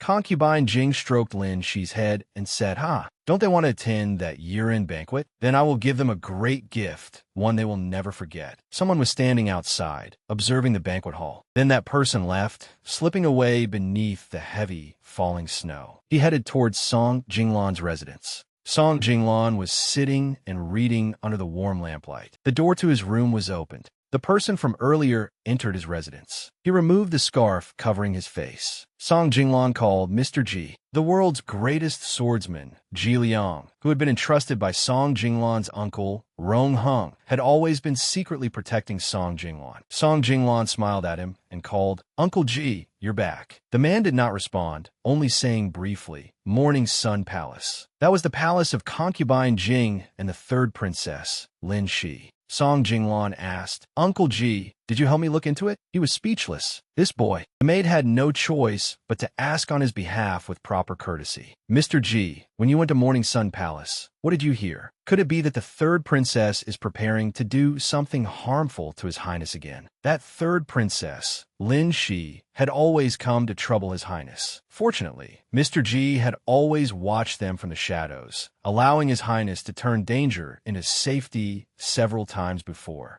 He said no. This matter has nothing to do with you. Song Jinglan was surprised. Nothing to do with me? Then are they trying to deal with the fifth princess? The maid said, Mr. Ji, you don't know. During the 2 months you were gone, another princess has taken a liking to our highness. Hearing this, he vaguely understood. The fifth princess? The maid kept praising Lin Feilu. This fifth princess is different from the third princess. She's quite a good person. She pointed at the brazier and said, Mr. Ji, look, she brought this over. She kept going. She also brought pastries and skincare cream for our highness. Afraid that his uncle would be unhappy, Song Jinglan quickly stopped his maid. Tiandong. Then he asked, Uncle Ji, what do you plan to do about Morning Sun Palace? He said, in a few days, it will be the year-end banquet. Concubine Jing plans to take advantage of the crowd. He told Song Jinglan everything he knew. That is how it is. Tiandong also exclaimed angrily on his behalf. That is too much. Song Jinglan lowered his eyes in thought and said nothing. Mr. Ji noticed the difference and asked him, You want me to help her? He nodded. Ji Liang was somewhat puzzled by this unusual behavior from him. This is not like you. Song Jinglan instead raised his hands toward the brazier and asked, Uncle Ji, do you think this room is warm? The man also nodded. Ji Liang also warmed his hands over the brazier. I also feel it is warm. Song Jinglan used that gentle smile to put him in a position where he could no longer refuse. Thus, in her own palace, Lin Feilu was sitting and reading under the warm lamplight when something was suddenly thrown into the room, startling her. Who is it? She immediately opened the window to see who it was and could not help feeling worried. It's so late. Who is playing a prank? Or perhaps she picked up the thing that had been thrown in through the window. It was a piece of paper wrapped around a stone and tied tightly. The note read, Prepare early. Act carefully. At the year-end banquet, concubine Jing will harm noble Lady Lan. After reading the note, she curled her lips into a smile. This concubine Jing really lacks discipline. She still dares to touch me. She immediately crushed the note in her hand. Since that is the case, I will completely deal with her at the year-end banquet. She looked out the window again. The surroundings were utterly silent, with not a sound. She called out to the person who had thrown the note through the window. Hey, can you hear me? She smiled adorably and said, Thank you.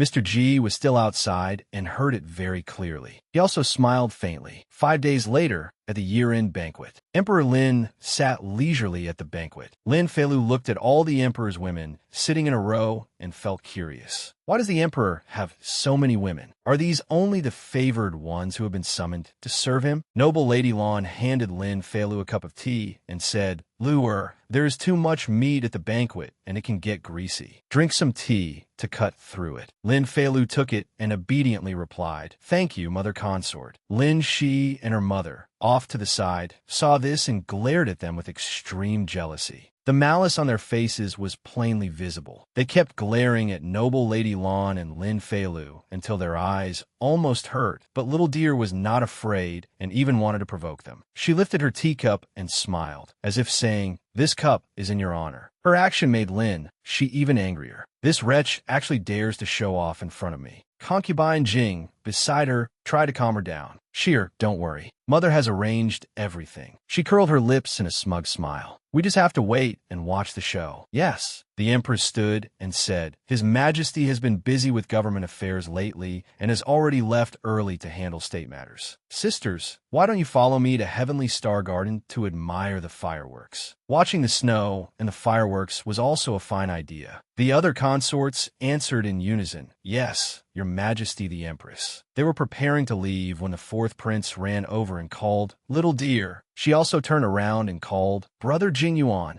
He took Lin Feilu's hand and said, "Let's go watch the fireworks together." She smiled brightly and replied, "All right." The fourth prince asked her, "Then let's go quickly." "Little Deer, are you full? I even brought 2 pastries." Later, Brother Will, before he finished speaking, someone suddenly called from behind, "Noble Lady Lan." A female servant lowered her head and greeted her. "Greetings, Noble Lady Lan. Does her ladyship still recognize this servant?" Noble Lady Lan seemed surprised and asked, "I truly do not recognize you. May I ask who you are?" The woman continued, "It is normal that Noble Lady Lan does not recognize me. This servant was originally a maid at Madame Zhao's side. Later, Madame Zhao bestowed me to the son of your paternal aunt of the Xie family, Xiemin. After that, Miss Xie entered the palace and was granted the rank of selected lady, and this servant followed her into the palace as well." Hearing this, Lin Feilu almost felt dizzy. This relationship was far too roundabout. Noble Lady Lan then recognized her and asked, "You are a maid from my mother's side? I heard about men are entering the palace, but these years my health has not been good, so I have never gone to visit. You came looking for me. Has something happened to Minner?" The maid smiled and replied, "Madame Xiao asked me to come see you. The selected lady sent this servant to invite your ladyship over." Hearing this, Noble Lady Lan became a little worried. "You're saying my mother asked you to come see me?" The maid immediately replied, "Yes. Noble Lady Lan, please hurry and come with this servant." Noble Lady Lan felt uneasy and thought, "After I fell out of favor, the Xiao family cut off contact with me. I have not seen mother for many years, nor have we exchanged letters. And now mother has sent someone to speak with me." She then turned and smiled warmly at Lin Feilu. "Luer, go watch the fireworks with the fourth prince first. Mother will go see your aunt." The little girl obediently replied, "Yes." The fourth prince took Feilu's hand and led her away. "Little Deer, let's hurry. Otherwise, there won't be a good spot to watch the fireworks later." She also nodded in agreement.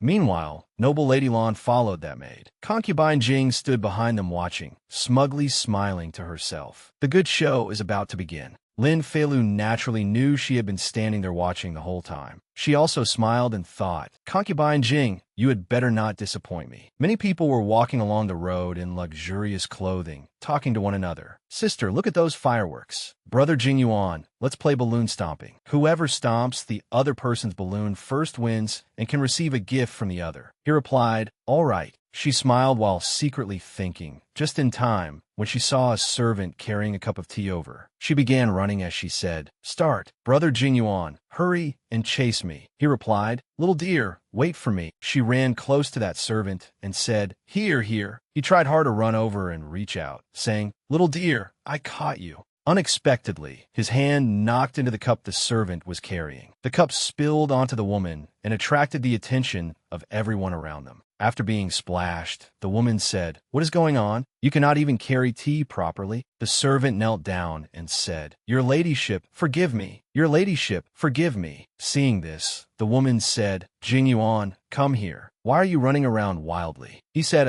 Another person came over and said, "The fireworks will begin soon. Concubine Jing, go change your clothes so the wet garments do not harm your health." She replied, "Yes." The servant supported her and said, while concubine Jing thought to herself, "Your ladyship, concubine Jing, please follow this servant this way.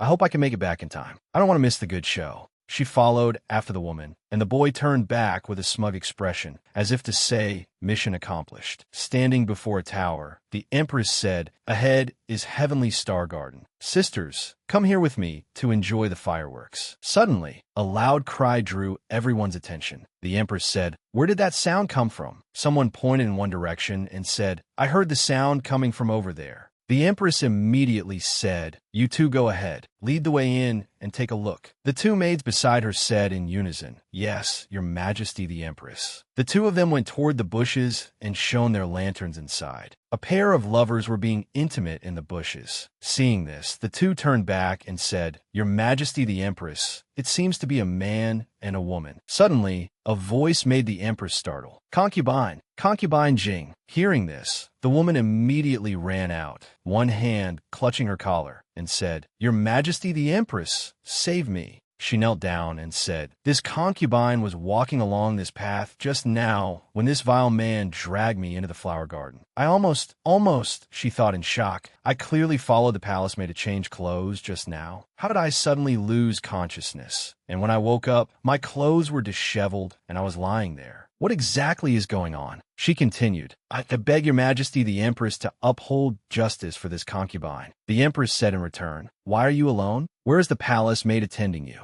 As she spoke, she pointed to the person behind her. She was knocked unconscious by this vile man. Hearing her, he only managed to say, Then he said nothing more and merely knelt there. The two people nearby saw this scene and leaned toward each other, saying, "If this man really is a vile criminal, why does he look so wrong?" The other said, "Exactly. Look at him dressed as a disguise guard. There must be someone inside the palace covering for him." Concubine Jing lowered her head and continued, "This concubine has been wronged. I beg your majesty the empress to uphold justice." As she lowered her head and cried, she thought, "Even if I believe you today, there will no longer be a place for you in this harem, and His Majesty will trust and favor you even less." Vicious, truly vicious. The empress immediately said, "You two maids, go find the palace maid who was knocked unconscious and bring her here." The maids replied, "Yes." Meanwhile, concubine Jing thought, "This was clearly the trick I arranged for Xiaolon. I sent someone to lead her here, but why is there no trace of her? Instead, I was the one plotted against. Who ruined my plan?" She immediately stood up and said, "It was you. It must have been you." She struck the man beside her and said, "You lowly beast, you deliberately set me up." As she struck him with tears in her eyes, she looked over. Seeing the girl, she thought, could it be?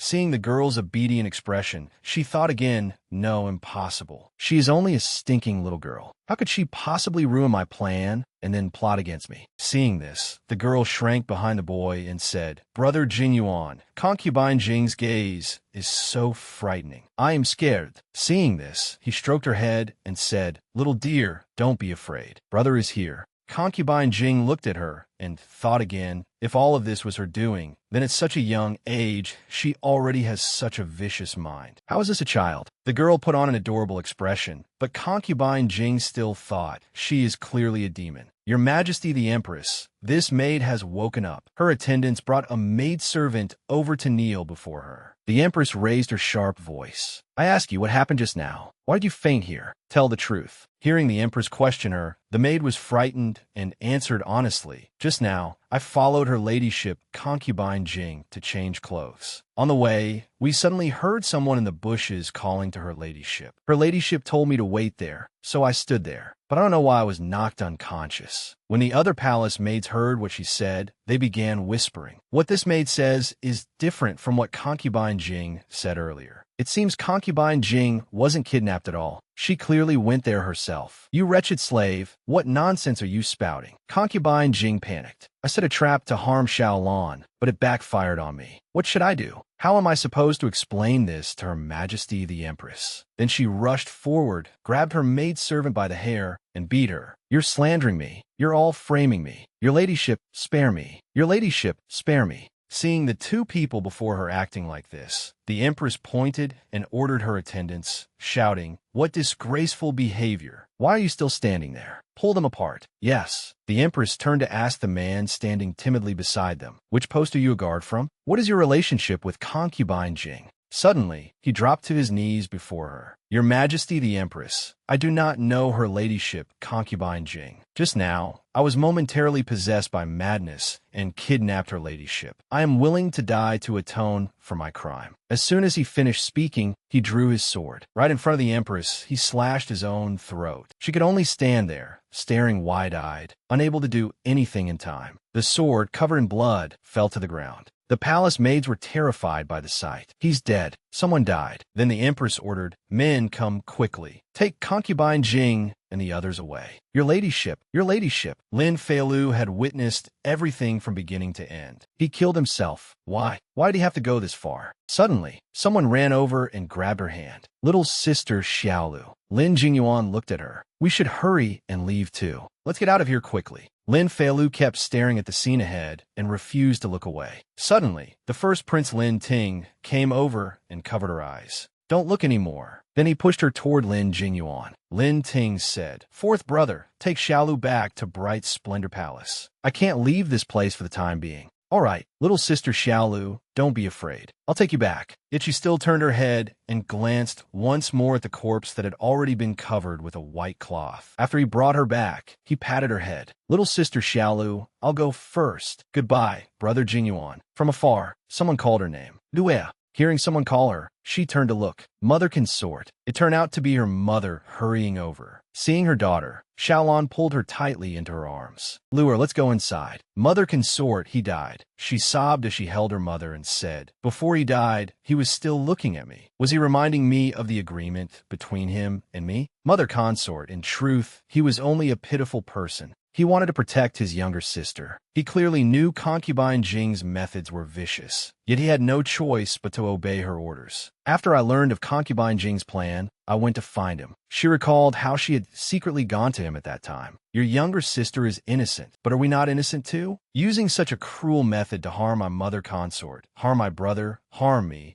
and even implicate my Xiao family. Do you not feel ashamed?" He knelt down and lowered his head. "I am sorry, princess. I am sorry." Seeing that, she went over and helped him up. "You harmed my mother consort, so you yourself cannot escape death. But have you ever thought about what will happen to your younger sister after you die? Concubine Jing is so vicious. She will never let her off." I don't know," he stammered. "If you agree to cooperate with me and turn the accusation back on a concubine Jing, after this is over, I will bring your younger sister to Bright Splendor Palace. As long as I am alive, I will protect her." "All right, I agree to the princess's request." Although I knew he would die, I didn't expect him to kill himself in front of everyone. She remembered the scene of him kneeling before the Empress. His words before his death seemed, on the surface, to be defending concubine Jing. But in reality, they completely condemned concubine Jing. With his death, he made sure she would never be able to turn the situation around. Seeing Lin Feilu sob and blame herself, Xiaolon comforted her. "Lure, this is not your fault. It is not our fault. We were only protecting ourselves. She was the one who wanted to harm us today. If not for her, the ones dead would have been us. Mother consort, this is the first time I've seen someone die. I'm a little scared."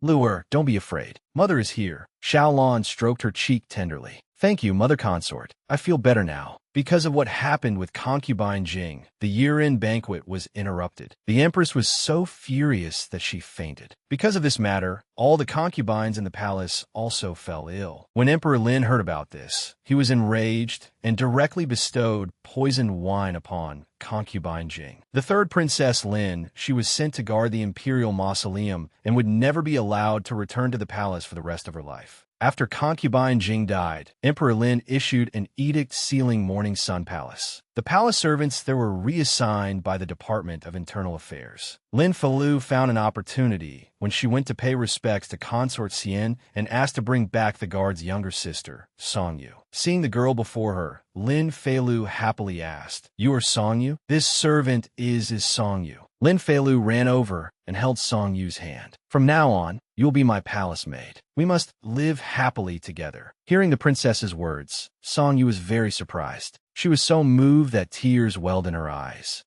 On the last day of the year, someone had died. The empress felt this was inauspicious, so at the start of the new year, she invited eminent monks to perform rituals, pray for blessings in the palace, and repent. The merit of it was immeasurable. In the past, Lin Feilu had not believed in such things, but now she felt at least some reverence in her heart. She sincerely prayed for blessings together with Xiaolon. Otherwise, she stayed in her room practicing calligraphy and reading, not even stepping outside the door. As she held her brush and wrote, she suddenly called out, "Song Yu." She pointed at the characters she had just written. "Look, this is how your name is written." "Thank you, princess. This servant will remember it." Suddenly, a pebble flew over and struck her door with a thud. Hearing the sound, the two of them turned to look toward where it had come from. Thud, thud, thud. Could it be someone coming to wreck my window? "Princess, this servant will go take a look." "It's all right. I'll go." But in broad daylight, who would dare do something so outrageous? She thought. Then she went over and opened the door. What met her eyes was someone sitting in a tree. When that person saw her, he called out, "Little bean sprout." He winked mischievously. "Long time no see, scoundrel." "Ah, little bean sprout, where's my gift?" "Gift?" she asked back.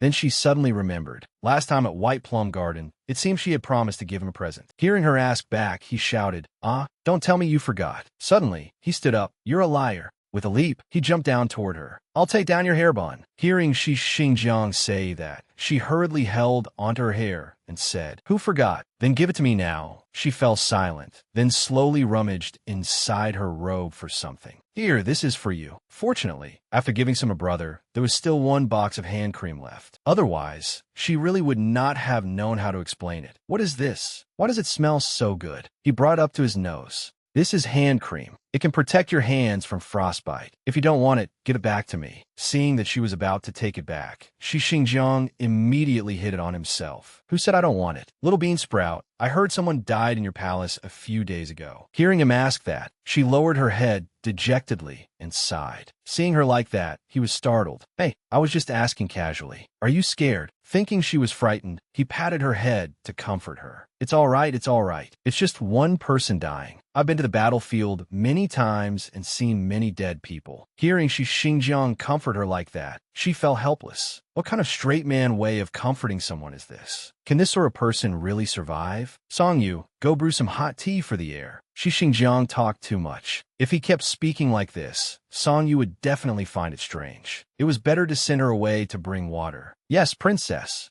You said just now that you've been to the battlefield?" she asked. "Of course. When I was young, I lived with my father at the border for several years. It was much colder there than it is now. The ice froze so thick that even cavalry could ride horses across it." "Oh, right. Have you ever ridden a horse? How about I take you to the hunting grounds to ride?" Hearing that, her eyes lit up. "Where are the hunting grounds?" "There are some inside the palace. On ordinary days, your brothers are always there practicing riding. You've never been." A thought suddenly came to her. A place where her brothers ride horses. Looks like it's another gathering place for major NPCs. "I can't miss it. Go, go, go. I'll take you." As soon as Shi Xingjiang finished speaking, he picked her up. "I also have a horse over there. I'll take you to see it." Then he jumped outside and landed lightly. "What are you doing? Put me down."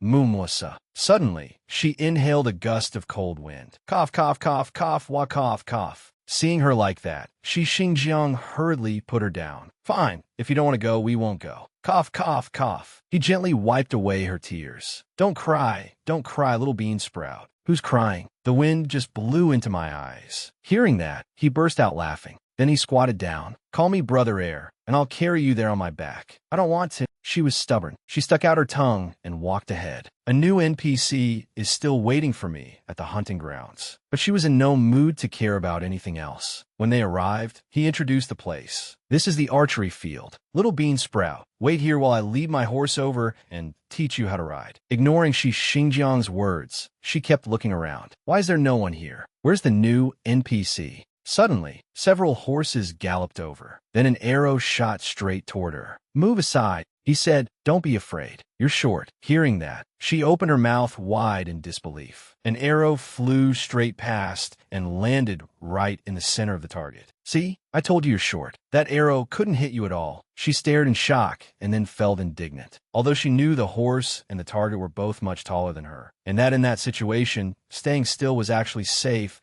Xinjiang still didn't need to say it so bluntly like that. She really wanted to jump up and smack him. Crown Prince Lin Qing jumped down from his horse and asked worriedly, "Are you hurt?" "Your Highness the Crown Prince, we are fine." "It missed us by far," Xinjiang answered. "His Highness the Crown Prince. So he's my third imperial brother, the current empress's son, Crown Prince Lin Qing." "It is good that you're not hurt," the Crown Prince said. She was secretly delighted. She had thought this trip would be wasted, but unexpectedly, a major NPC had come directly to her. Little Fifth greets Your Highness the Crown Prince. Only then did Crown Prince Lin Qing notice the little girl standing beside Xinjiang. "Xinjiang, is this your younger sister?" Xinjiang was surprised. "No way, Your Highness. You don't even know your own younger sister." "Younger sister?" the Crown Prince asked back. "She does look somewhat familiar. She is my fifth imperial sister." "Yes." Xinjiang suddenly spoke up. "Ahem, Your Highness, for you not to know that you had such an adorable younger sister really makes me envious. If I had a younger sister like this, I would definitely lift her high every day." The other two glanced at him, feeling somewhat nauseated. "The weather is so cold. Why is Your Highness personally practicing riding and archery here?" "Although it is cold, I dare not slack off in my studies. The targets are all full of arrows. Could it be that Your Highness wants to secretly improve and take first place in the spring hunt?" The Crown Prince was rather surprised to hear him ask that. Xinjiang is joking. With the way Xinjiang speaks, if Lin Qing becomes emperor, he'll probably chop off his head before long. Forget it. I'll help him a little and shift Lin Qing's attention. Suddenly, she covered her mouth. "Achoo, fifth sister, have you caught a chill? I'm Fina." The Crown Prince turned to scold the person who had brought his younger sister here. "In this freezing weather, why did you bring her here? The wind here is stronger than elsewhere. I brought Xiaolu to see my little horse, and also to teach her riding and archery." "Nonsense.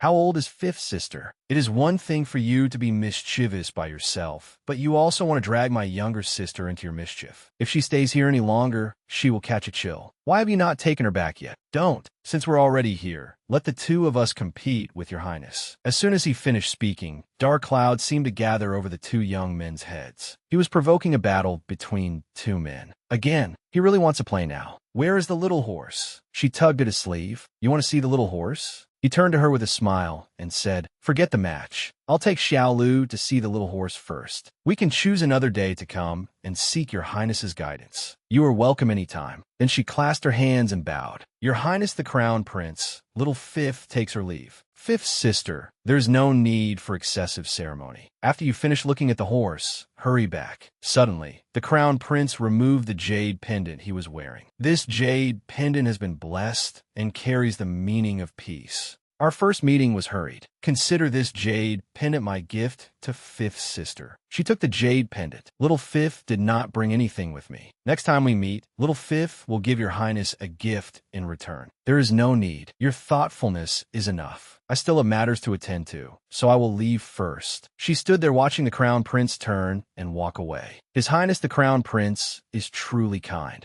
"I think so too," Xinjiang said with a cheerful smile. "You think so too, my foot." With one sentence, you offended him 2 or 3 times. One day, you'll die at his hands and still not know why. Xinjiang's political sensitivity was practically zero. As the heir of the Marquis of Northern Pacification's manor, he would become a general in the future. After Lin Qing ascended the throne, if he remained this brainless, his good days would be over. She sighed. "If there's a chance in the future, I'll have to remind him. I really get a headache over these NPCs." Xinjiang stroked his fine horse while turning to speak to her. "Little Bean Sprout, this is the little horse I'm raising. Isn't it very impressive?" As soon as he finished speaking, the little horse showed its attitude. She burst into happy laughter. Ha ha ha! The little horse turned its face away. Shi Xingjiang looked at it with satisfaction and said, "A strong horse must be tamed. When it grows up, I'll train it for you to see." Seeing her small figure standing beside him, he said to her, "Once I tame it, how about I give it to you?" She happily accepted at once. Really, taking advantage of the situation, he immediately coaxed her. "Then call me Brother Air first. Maybe if I'm happy, I'll give it to you right now." As soon as she heard that proposal, she pouted and scolded him. Shi Xingjiang, shameless.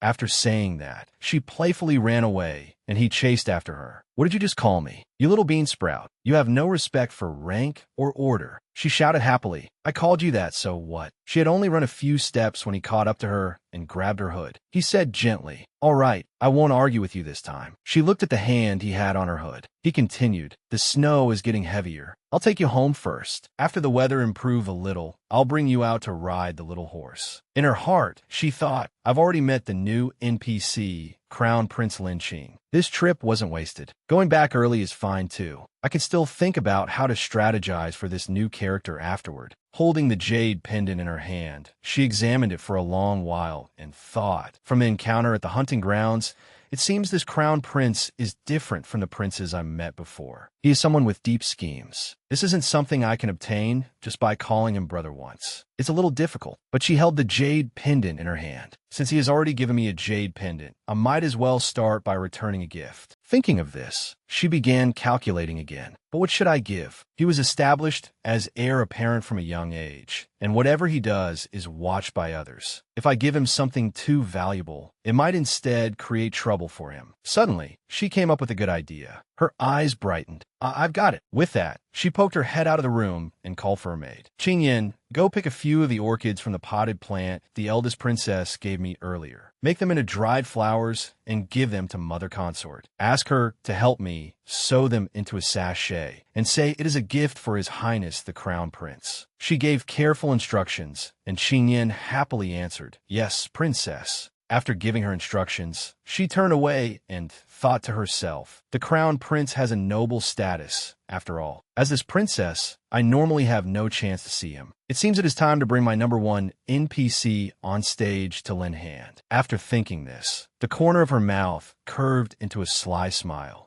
A few days later, the fourth prince walked out of class in high spirits. This was probably her number one NPC. He secretly rejoiced. Today, to his surprise, the grand tutor had kept it behind to praise him for studying diligently lately, and had even rewarded him with this exquisitely crafted writing brush. He smiled happily as he thought of her and silently thanked her. Thanks to little dear coming to the academy every morning despite the hardship, going to Bright Splendor Palace to wake him up, taking him to class, and picking him up after school, he had achieved the record of not arriving late or leaving early for 7 days in a row. Every morning, she would come to wake him while he was still fast asleep. "Brother Jingyuan, wake up. You have to go to the Imperial Academy to study." Then she would follow him all the way to his classroom and keep encouraging him. "Little dear will wait here for Brother Jingyuan to finish class. Brother Jingyuan must study hard." He had only just thought of her when he saw her appear. He called out, "Little dear." Her face was radiant. "Thank you, Your Highness the Crown Prince." Seeing her and the Crown Prince, he immediately wanted to cry. "Little dear," and third brother. His heart shattered. She held out her hand. It was a beautifully decorated blue sachet. "Your Highness, this is little Fifth's return gift." He was surprised. "Didn't I say there was no need for a return gift?" She secretly thought that her goal had been achieved. After waiting at the Imperial Academy for several days, she had finally managed to meet him. He asked her in confusion, "But why is Fifth's sister giving me this?" He quietly examined the little sachet. This sachet was made in a uniquely exquisite style. Magnolia and slender bamboo were embroidered on it, and one could tell at a glance that great care had been put into it. She casually replied with a line of poetry. The lament says, "I gathered river angelica and evening blossoms, and strung autumn orchids as a pendant. Your Highness the Crown Prince is like noble orchids and a jade tree. You should wear autumn orchids." He looked at her in surprise. She secretly thought, everyone in the world says the crown prince is like orchids and a jade tree. These flattering words of mine should be just right, shouldn't they? She looked at him with innocent, clear eyes. He thought, unexpectedly, this fifth sister mine is well versed in poetry and books and speaks so properly. He praised her. I did not expect that this fifth sister of mine would be so well versed in poetry and books and speak so properly. As he spoke, he tied the sachet to his belt. Suddenly, the third prince appeared, startling both of them. He asked, "Third brother, little dear, what are you two talking about so happily?" His eyes had already noticed the sachet on his third brother. He immediately became aggrieved. Ah, sachet. That was made by little dear stitch by stitch with her own hands. Each orchid inside was also picked by her herself. I'm so jealous. Why don't I have one? He asked him. Fourth brother, you're out, right? What did the grand tutor keep you behind for just now? Did you fail to copy your lesson again? He immediately retorted. Who said that? The grand tutor kept me behind to praise me, and even gave me a writing brush. As he spoke, he showed off his achievement. The crown prince took it and praised it. A good brush. He immediately wanted to make a trade. Third brother, do you like it? If you like it, how about exchanging your sachet for it? The crown prince refused at once and returned the brush, leaving him disappointed. She covered her mouth and smiled slyly. Oh, it seemed that this return gift had indeed been the right one to give. She called, Brother Genuine, but he turned his face away in a sulk. The crown prince asked in confusion, what are you sulking at fifth sister for? Her little hands clutched the hem of her brother's robe. Her eyes shimmered with tears, as if she were about to cry. Brother Genuine, are you angry with little dear? He panicked. In the end, he bent down and gently rubbed the little princess's cheek. All right, I'm not angry with little dear. I'll take you back, all right? She immediately said, thank you, Brother Genuine. She also invited the crown prince. Your Highness, would you like to come with us? He did not stand on ceremony. She was overjoyed inside and thought, yes, the first stage of the skill has been successfully completed. He silently assessed her. This fifth sister was still very young, but her words and actions revealed a measure of intelligence and cleverness. But then he thought, however, I like intelligent people. Interacting with them saves worry and trouble. On a bridge, the fourth prince recited, is it not a joy to have friends come from afar? If others do not know you and you are not resentful, are you not a gentleman? She turned and clapped in praise. Brother Genuine is amazing. You really memorized it all. He smiled smugly and said, that's right. Recently, the grand tutor has also praised me for making great progress. The crown prince, beside them, looked at the two and thought there were rumors in the palace before that the fifth princess was supervising the fourth prince's reading. It seems they were true. This fifth sister is indeed much smarter than the other sisters. Suddenly, a voice said, please forgive us, your ladyship. Ahead, two people were kneeling on the snow-covered ground. The maid said, our mistress accidentally bumped into Beauty Ling. Please forgive us, your ladyship. Seeing this scene, she wondered the two people on the ground are. When she saw them clearly, she was alarmed. Mother Consort and Qin Yan. Then she ran over and shouted, Mother Consort. Behind her, the fourth prince looked at her and said, little dear. Beauty Ling was holding noble Lady Lan's hand and said, I heard your hands are very nimble, and that you made many beautiful garments for Her Highness Consort Xian. In her heart, she thought angrily, but you are merely a noble lady, 2 ranks below me. Just by flattering Her Highness Consort Xian, you think you can soar to the heavens in a single step? If I do not teach you a lesson, you will truly think you are a mistress. With that thought, she squeezed noble Lady Lan's hand hard. She continued, you can really endure it. Today I must. Before she could finish speaking, the fifth princess ran over and pushed her down, shouting,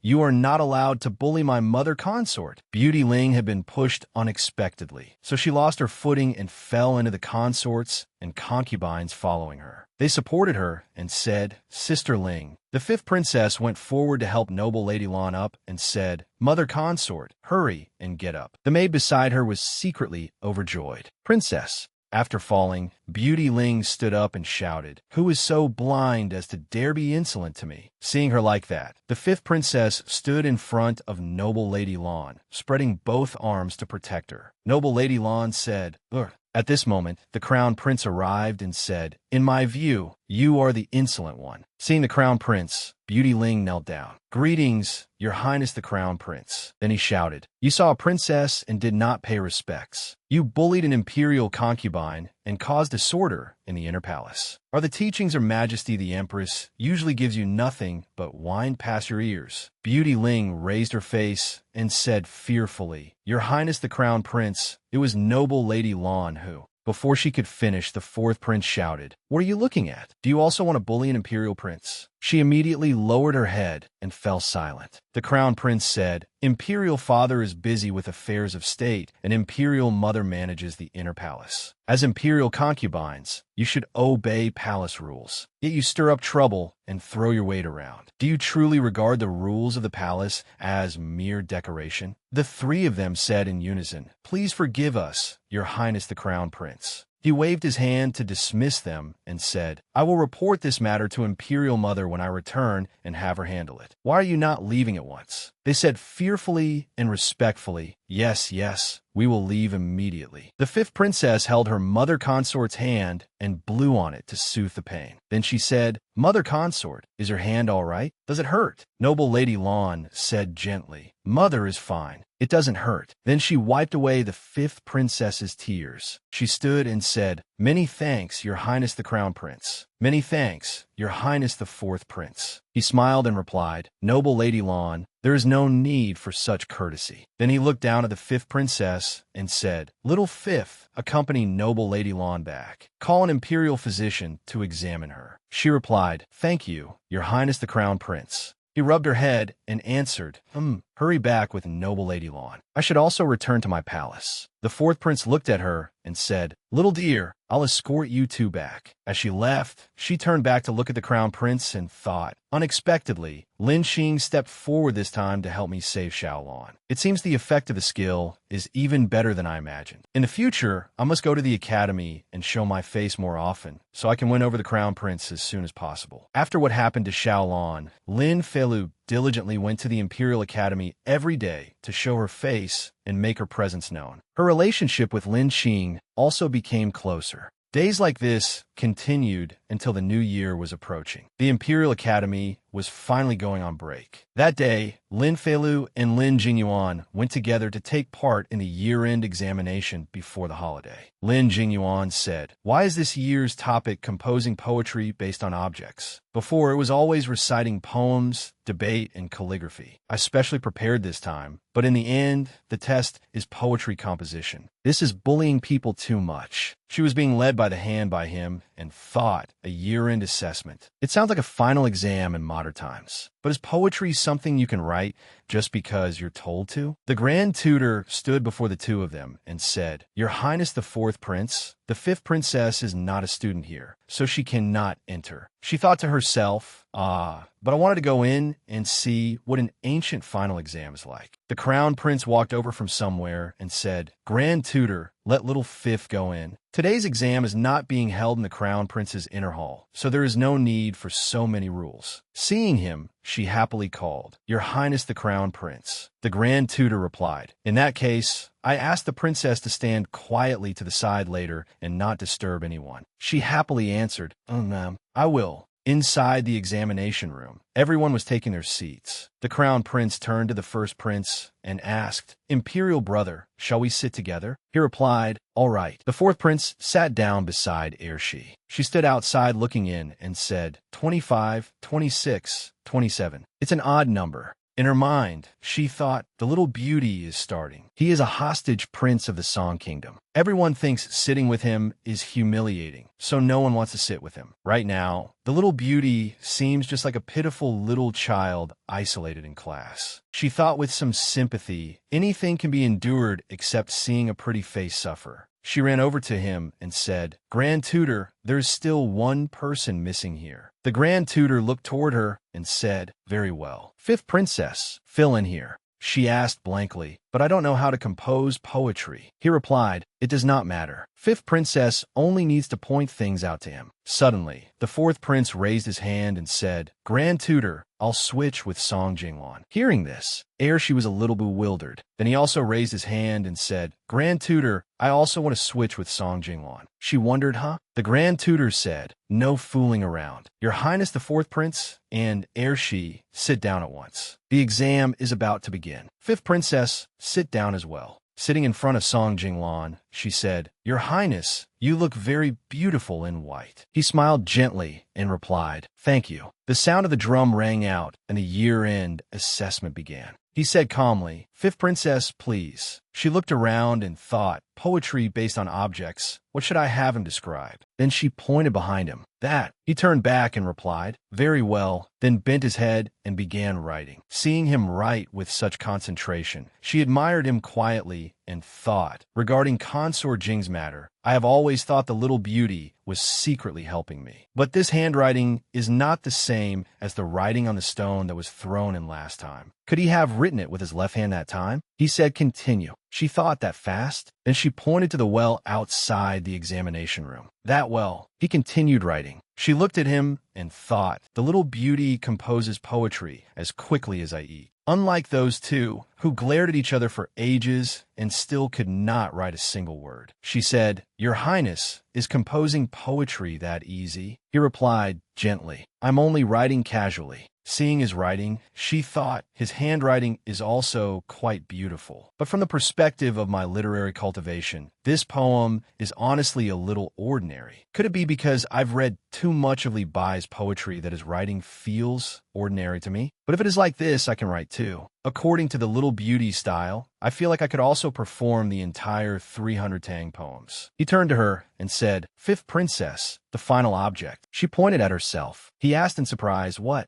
She said happily, Me? He replied, All right, and then continued writing. Looking at him, she thought again. His speed this time is the same as before. I'm guessing he's writing about a little girl, fair and adorable. The soldier, beating the drum, shouted loudly, Time is up. Everyone handed their papers to the Grand Tutor. She turned to him and asked, Your Highness, what did you write at the end? He replied, My learning is still shallow. I only wrote casually. Princess, there is no need to pay it any mind. She continued, This is the first time someone has written a poem for me. It is of extraordinary significance. Your Highness, have you never heard that song? He asked in confusion. She pretended to cough. Ahem, she said, writing poems for you, standing still for you, doing impossible things for you, learning to play music for you, losing reason for you. Hearing this, he became a little embarrassed. Then she thought, I should really change my habit of teasing beautiful older brothers. He smiled faintly. So the fifth princess has never heard it before either. Seeing him speak, she blushed and thought, he is always smiling, and I've already grown used to how he looks when he smiles. But when he smiles like this, I realize that smiles are actually different. There was warmth in his eyes. The little beauty looked even more beautiful like this. A few days later, the results of the Imperial Academy examination were out. The Grand Tutors selected 10 poems from among 100 and sent them anonymously to Emperor Lin. Emperor Lin decided to choose 3 names. Emperor Lin said, This poem praising a little girl is truly excellent. I wonder whose it is. Which of my princes composed it? The Grand Tutor beside him said respectfully, Reporting to your majesty, this poem was composed by Song Jinglan, the prince of the Song Kingdom. He replied, The prince of the Song Kingdom? I remember his studies were average. Last year, he was not this outstanding. The Grand Tutor replied, Speaking of it, it is rather strange. I saw that this prince of the Song Kingdom composed 9 poems himself. The other 8 were plain, stale, and mediocre. Emperor Lin answered, It seems it was probably just a coincidence. In that case, place him 3rd. A reward must be given where one is due. Do not make Great Lin look bad. The final results of the examination were released. The crown prince, Lin Qing, was ranked 1st. The first prince, Lin Ting, was ranked 2nd. Song Jinglan was ranked 3rd.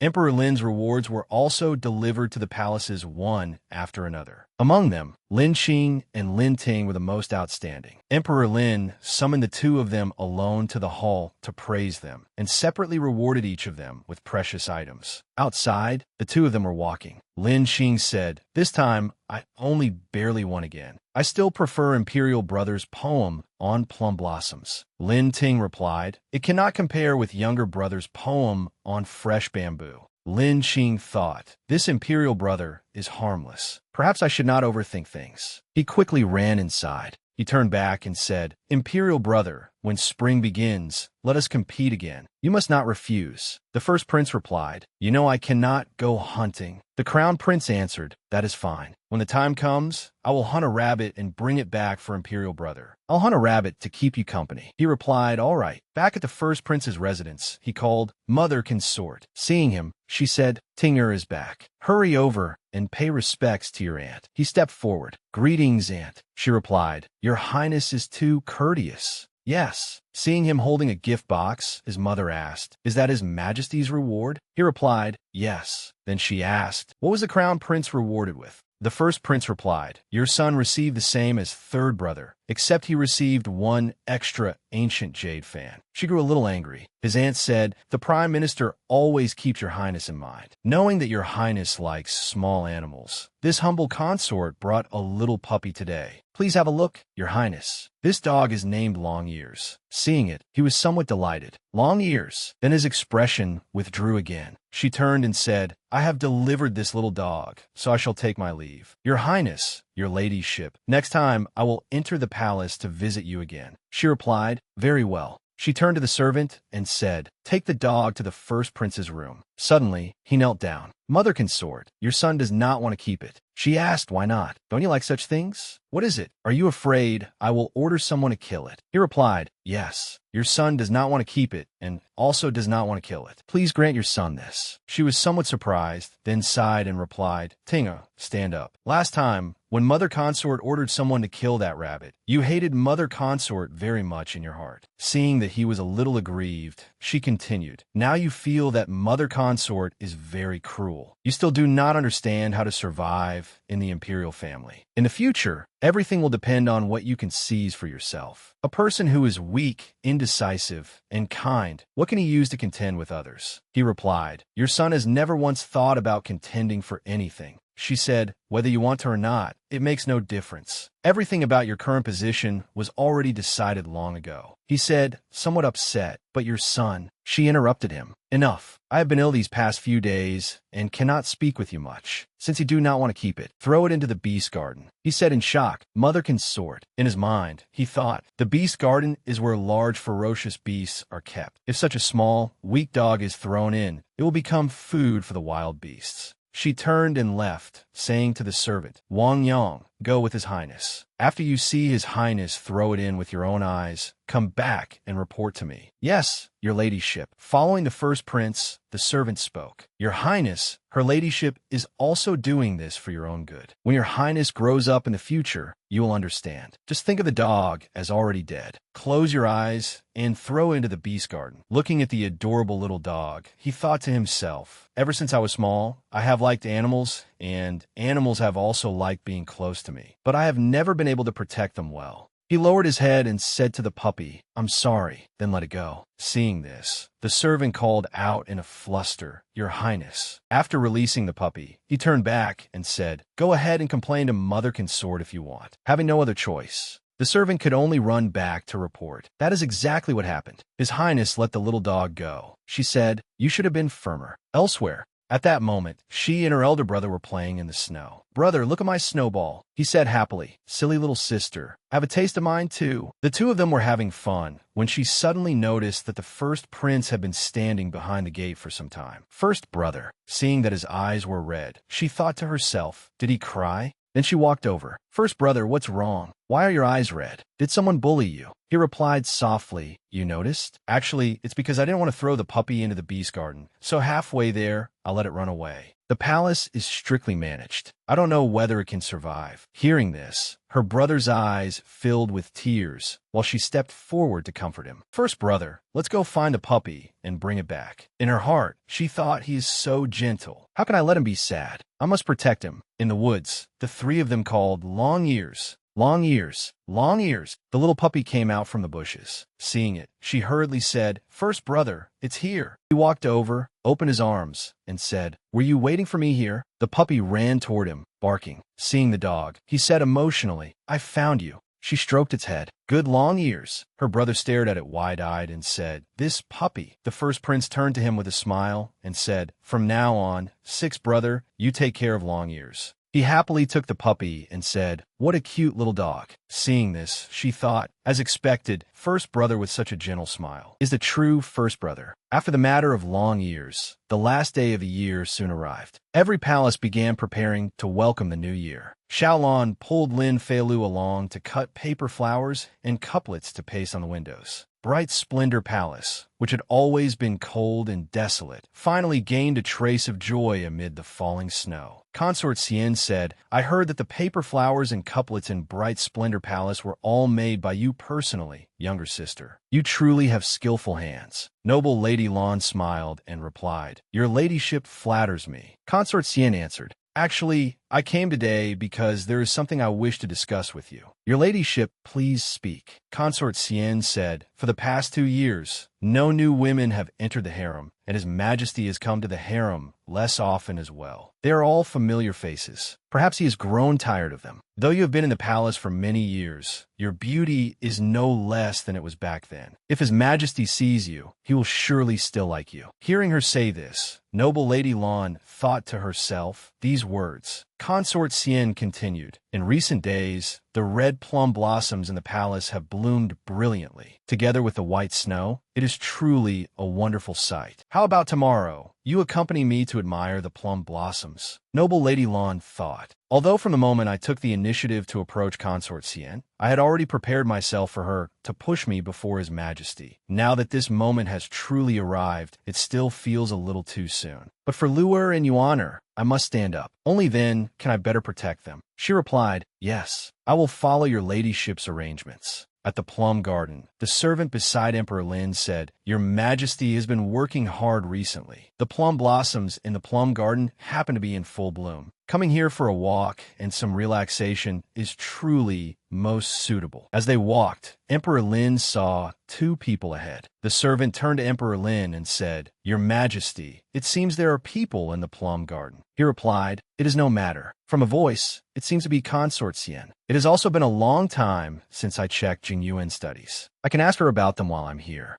In his heart, he thought, but who is the woman beside Consort Xian? Just her back view alone stirs the imagination. These past 2 years, I have devoted myself to state affairs and have not selected any consorts. I did not know there was still such an unfamiliar beauty in the palace. At this moment, Consort Xian was saying, "The plum blossoms have bloomed so beautifully. Later, let us break off a few branches and bring them back." Suddenly, she noticed His Majesty approaching. She turned around and said, "Your Majesty." The 2 of them bowed to him. "This concubine greets Your Majesty. How does Your Majesty have the leisure to come here?" He smiled and replied, "Am I only allowed to let you admire the flowers, but not allowed to come myself? All right, rise." He turned to Noble Lady Lan and said, "Raise your head." "Yes." She raised her head and answered. Seeing her unfamiliar face, he asked, "Who are you?" She lowered her head and replied, "This concubine Xiaolon greets Your Majesty." He said, "Xiaolon." Consort Xian said, "Your Majesty, do you not even remember the noble lady you personally conferred?" Looking at her face, he thought, Xiaolon, Noble Lady Lan. I remember now. So she is Noble Lady Lan, the one who gave birth to that foolish son of mine. As he thought of this, he immediately frowned. Seeing His Majesty's expression, Consort Xian said, "Your Majesty." He turned his face away and said coldly, "Plum blossoms and snow scenery. You may continue enjoying them. I still have memorials that have not been reviewed. I will leave first." Seeing this, Consort Xian thought, just now His Majesty was clearly startled by Xiao Lan's beauty, yet he left so decisively. Perhaps he remembered the foolish sixth prince, and so his heart became displeased. It seems this noble Lady Lan cannot be lifted up after all. She turned to noble Lady Lan and said, His Majesty is busy with affairs of state. His heart is filled with concerns for government matters. After winter passes, I will arrange for younger sister to meet His Majesty again. Noble Lady Lan replied, Many thanks, your ladyship. The news that Emperor Lin and Xiao Lan had met in the plum garden quickly spread. The concubines in the harem all secretly laughed at Consort Xian for choosing the wrong person, and laughed at Xiao Lan for humiliating herself. Even the palace maids discussed the matter loudly. Several palace maids said, I heard that today, noble Lady Lan went to the plum garden and happened to meet His Majesty. But in the end, she was disliked. Noble Lady Lan thought that by clinging to Consort Xian's thigh, she could climb back up to a high branch. What wishful thinking! She hid behind them and listened to these words.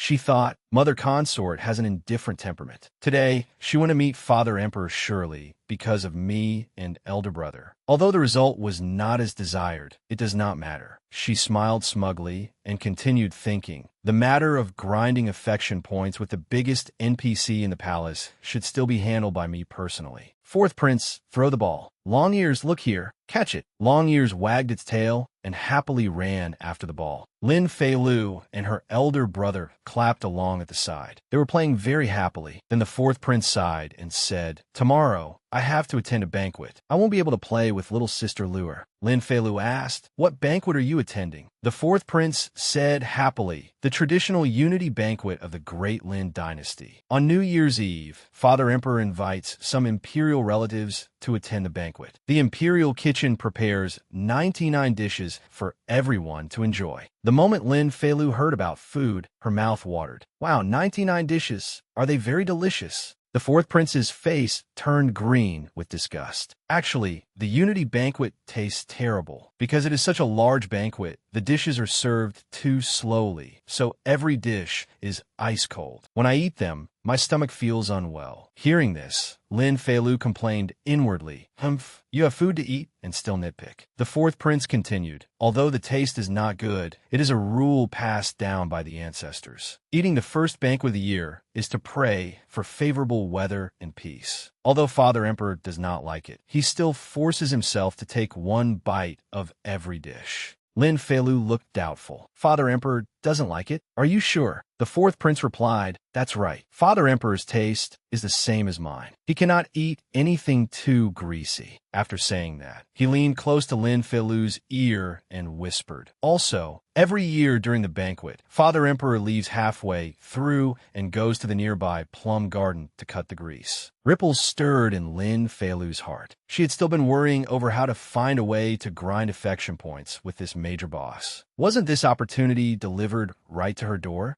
Lin Fei Lu's eyes shone like stars as she thought, Lin Jinyuan really is my little lucky treasure. On the other side, the fourth prince turned away with a red face. Ah, my little sister Luer is admiring me. That evening, Luer, it is already dark. Where are you still going? Lin Fei Lu wore a fur cloak and held a lantern in her hand as she looked back. Lin Fei Lu answered briskly, Mother Consort, I made an appointment with Brother Jinyuan to meet at the plum garden. He will give me food from the banquet, so I'm going there to bring it back. In her heart, Fei Lu thought, it is still better not to tell Xiao Lan the truth for now. Otherwise, Xiao Lan will worry. Noble Lady Lan forced a smile. But it is dark and cold. It is dangerous for you to go out like this. Why not go tomorrow? Lin Fei Lu answered innocently.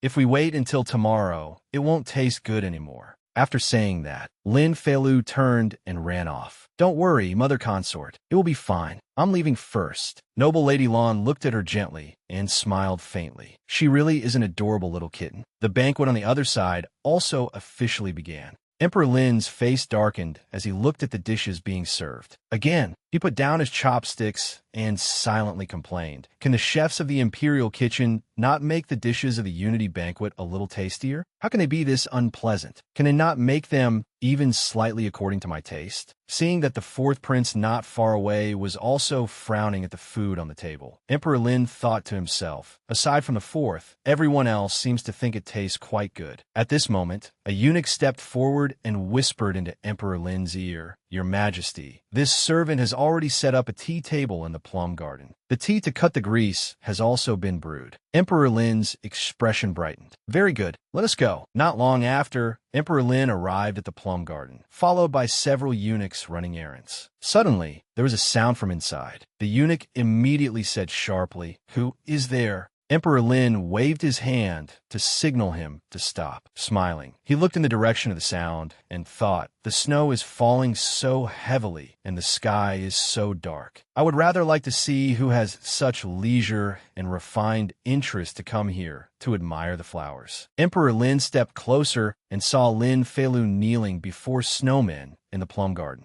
Seeing this, Emperor Lin was puzzled. This little girl, Lin Feilu, clasped her hands together. Her soft voice sounded, "Fairy goddess, can you hear me? If you can hear me, please blow a gust of wind to let me know." As soon as she finished speaking, a chilly wind blew over. Lin Feilu said with an innocent expression, "Fairy goddess, you heard me? Then I will begin making my wishes." Emperor Lin, on the other side, felt helpless. On a snowy night, there is naturally wind. This little girl is truly naive. Lin Feilu began making her wishes. First, I wish for the sacred body to be healthy and for peace throughout the world. When Emperor Lin heard this, he was startled. She's actually my child. But why do I have no impression of her at all? Second, I wish for Mother Consort to have good fortune, for all her wishes to come true, and for her to smile often. Emperor Lin thought to himself, that is right. There is a fifth princess born to noble Lady Lan. At first, I thought she would be like her brother, a foolish child. But now it seems her words are clever and skillful, with no sign of foolishness at all. Lin Feilu lowered her head and bowed. Third, I wish for elder brother to be carefree and free from illness. Seeing Lin Feilu like this, Emperor Lin's heart filled with thought. I have never met her, yet she sincerely prays for me. At such a young age, she even wishes for peace in the world.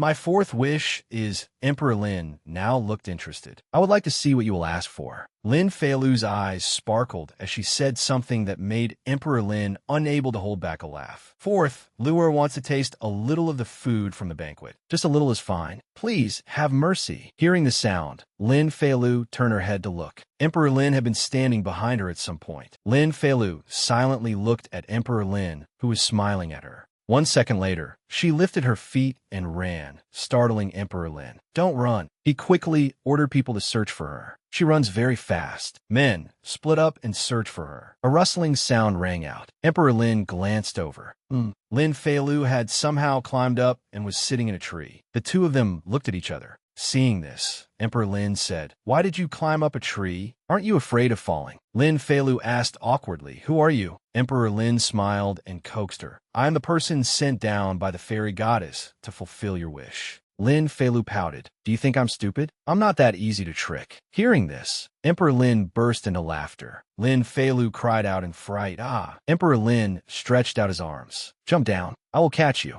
Lin Feilu said tearfully, I don't dare." Emperor Lin smiled gently and replied, "Do not be afraid. Jump down, and I will catch you." Lin Feilu's childish voice sounded, "Really? You really will catch me?" Emperor Lin smiled. "Really? Cool me." Lin Feilu took a deep breath. Her little hands released the branch. She bravely jumped down. Emperor Lin held Lin Feilu tightly in both arms. Lin Feilu slowly opened her eyes. Seeing that she was already safely in Emperor Lin's arms, she smiled and said, "You caught me." Emperor Lin also replied, I caught you." Lin Feilu was secretly pleased. Step 1 of the Green Tea Strategy Guide. Successfully become a familiar face. She smiled and spoke to him in a spoiled voice. "Thank you, uncle." He stood there holding her and thought to himself, Xiao Lan's beauty. This child seems to have inherited all of it. He stroked her head and asked, "Your name is Little Lu?" She obediently replied, "Yes." Then he pointed at the snowman she had made earlier and asked, "Did you make these?" Seeing this, she proudly turned and ran back to the snowman. "Yes, these are snow dolls." He continued asking her, pointing at each of the snow dolls she had made. "Who is this?" She hugged the largest snow doll, which wore a red scarf, and said, "This is my father, Emperor." Then she pointed one by one at the snow dolls beside it. "This is Mother Consort, this is Elder Brother, and this is me." She said proudly, "A complete family of 4. His mood sank slightly as he thought, this child is truly adorable, but Xiao Lan and that foolish son she gave birth to.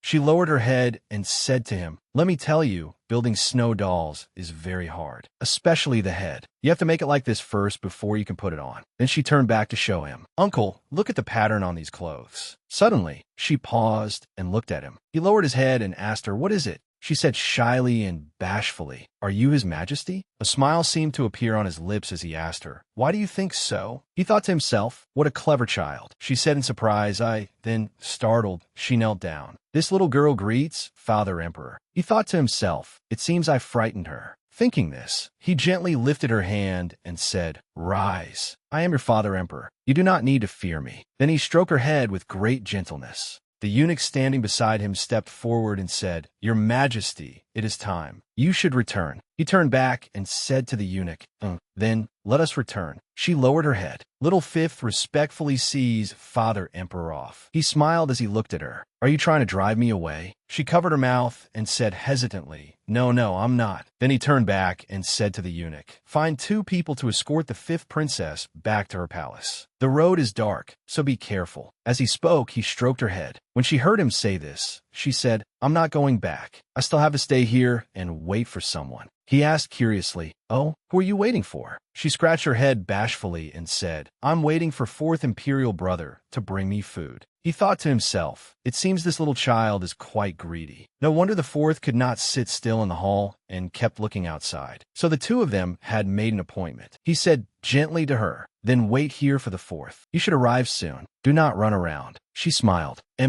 He turned and left. Behind him, she shouted, Father Emperor, take care. She smiled as she thought of her plan. Step 2 of the green tea strategy. Successfully awaken Father Emperor's desire for paternal affection. The next day, while she was in her mother consort's hall, she looked at the bowls of food the servants had brought. Her mother consort stood beside her and asked in surprise, What is this? Hearing her ask this, a servant stepped forward and reported, Good morning, noble Lady Lawn. His Majesty ordered food to be made for the 5th princess. The kitchen has prepared it and brought it over. It is still hot. Noble Lady Lawn looked at the expectant expression on the girl's face and thought, His Majesty sent food to Lua? What is going on? Then the servants bowed to the 2 of them and withdrew. Then we servants will not disturb your ladyship and the princess during your meal. We take our leave. Noble Lady Lawn gently sat down beside her and asked, Did you meet His Majesty last night? She answered calmly, I did. I was originally waiting in the plum garden for Brother Jinyuan to bring me food, but unexpectedly, I met Father Emperor afterward. Then she told Noble Lady Lawn everything that had happened last night. After hearing it, Noble Lady Lawn said, So that is what happened. You were born clever. Mother does not know whether that is good or bad. From now on, when you meet His Majesty, be a little more careful. As she spoke, she took out her handkerchief and wiped Lin Feilu's mouth. She obediently replied, I know. She picked up the food on the table and ate while thinking.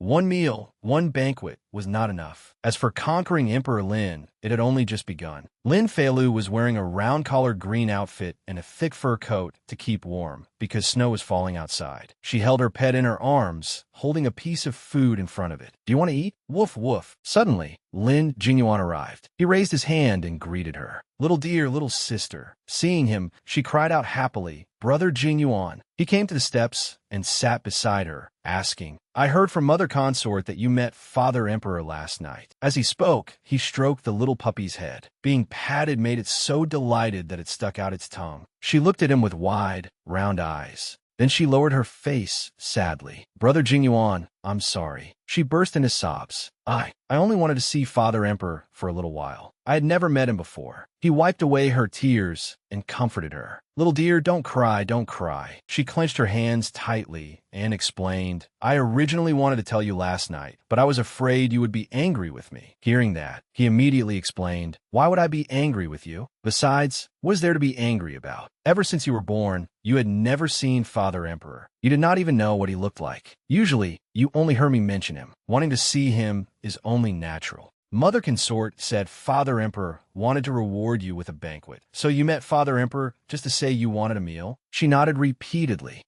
Hearing this answer, he angrily scolded her. Are you stupid? You had a chance to meet Father Emperor, yet you only wanted a banquet? You should have told him you wanted the qualification to enter the Imperial Academy. Such a good opportunity was wasted by you. You really are a silly little sister. After saying that, he helplessly rubbed her head. She could only laugh awkwardly. Haha, I forgot. But he did not know that everything was part of her plan. She was secretly pleased. In this way, the persona of a silly little sister lacking Father Emperor's affection was established. She thought, Lin Jinyuan and the others probably won't think I deliberately approached the Emperor. The Emperor won't guard against me. After returning to Bright Splendor Palace from a banquet, the harem truly began to treat Lin Feilu as a princess. Lin Feilu sensed the changes in the harem, but she still maintained her usual manner. Draped in a red fur coat, she swaggered past the palace maids. They lowered their heads and greeted her, observing proper palace etiquette. Lin Feilu was in the study room. The red room was very warm and cozy. Holding a sheet of paper, she thought, nothing can be rushed. Since I've already left an impression on Emperor Lin, I can leave things to fate later. Right now, I still have more important things to do. She turned to Lin Jianyuan. Brother, how is your practice writing your name? As long as you can learn to write your own name, I will take you sledding. She thought, Lin Jianyuan's foolishness is a thorn in Emperor Lin's heart. In the future, father and son will certainly meet one day. I must teach him to read and write first. Although I don't hope Emperor Lin will like him, at the very least, he shouldn't dislike him as much as before. Lin Jianyuan held up a sheet of paper to show her. On it were the characters for Lin Jianyuan. He cried out happily, Name, sledding. She stretched out her hand and said, Let me see. Seeing the clear handwriting, she felt relieved. Lin Jianyuan would grow up and could not spend his whole life living under the protection of her and mother consort. It would also be good if he could have a little more to rely on. She praised him. Brother is amazing. Your writing is very beautiful. Hearing this, he joyfully raised his hand. She smiled and quickly pulled him along. Let's go. I'll take you sledding now, so you can relax a little. The two of them laughed happily, bright as flowers. Outside, falling snow covered the ground. Lin Feilu patiently explained to her brother how to play. She sat in a wooden basin. Brother, look, sit like this, then go down. Lin Jianyuan listened curiously and answered, ma'am.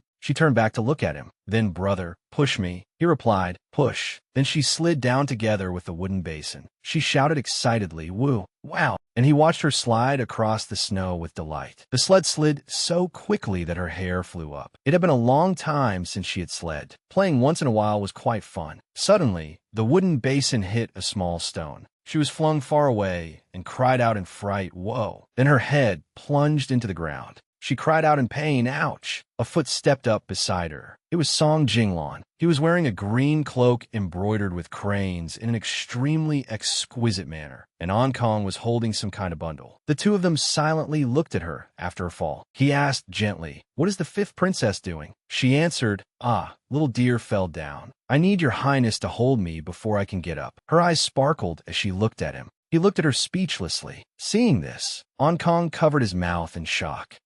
His highness was being teased by the fifth princess. He helped her up. Stand up first. The ground is cold. Is sledding very fun? She answered innocently, very fun. Does your highness want to try? He glanced at the basin in distaste and said, I won't try. That basin can't hold me. She keenly noticed the bundle in Ankong's hands. Your highness went to the Imperial Household Department. I went to collect some allowances. She put on a fierce expression and braced herself against the cold. Did they make things difficult for you? No. Hearing that, she instructed him. In the future, if your highness lacks anything, tell me. I will have someone send it over. Those people in the Imperial Household Department are best at judging who is easy to bully. If your highness goes there, you will inevitably have things deducted. He smiled and replied, the princess has already given me many things. I do not lack anything. He was startled by her gaze. In her heart, she thought he was a good, sensible child. As for him, he felt that gaze was like a mother's affection and believed he must have seen wrong. At this moment, Lin Jianyuan ran over to her with the basin. Silly little sister fell down. Hearing this, she stuck out her tongue. Blah, blah, blah. She introduced him to Song Jinglan. Your highness, this is my brother, Lin Jianyuan. She gestured towards Song Jinglan and said to him, brother, this is the seventh highness. He stared blankly at the tall man before him, then suddenly shouted, little brother, She held Lin Zhanyuan's hand and said to him, "Brother, he is not a little brother. He is the seventh highness." After hearing this, he pointed at Song Jinglan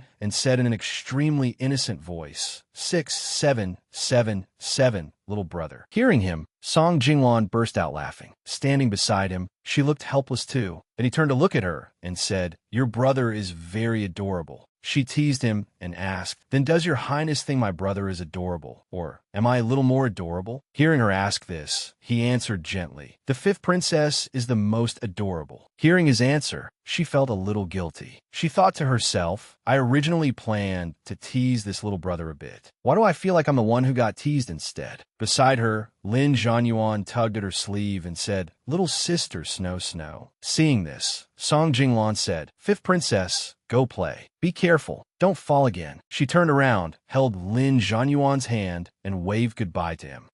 Goodbye, your highness." After saying goodbye, she felt a little regretful and thought, forget it. In any case, getting to see such an immortal-like beauty up close means I've already profited. The scene shifted to another place in the imperial palace. The emperor smiled and said to the crown prince, "I heard from the grand tutor that you have improved quite a bit recently. Your performance has been very good. But as the crown prince, remember to avoid arrogance." He cupped his hands, bowed his head, and said, "This son has remembered Father Emperor's teachings." The emperor noticed the sachet at his waist and asked, "Why do I see you wearing this sachet every time?" Hearing the question, the crown prince pointed at the sachet and said, "This sachet was given to this son by fifth sister. This son likes its style and scent very much, so this son wears it every day." The emperor found this somewhat interesting and said, "She made it herself? Take it off and let me have a look." Hearing his request, the crown prince removed the sachet and offered it before him. The emperor thought back to her adorable appearance when the two of them met. He thought to himself, "Our fifth princess is truly clever and quick-witted. She knows how to pile up snowmen and even knows how to make sachets." Thinking this, he took the sachet and kept it with him. The crown prince did not understand what had happened and asked, "Father Emperor?"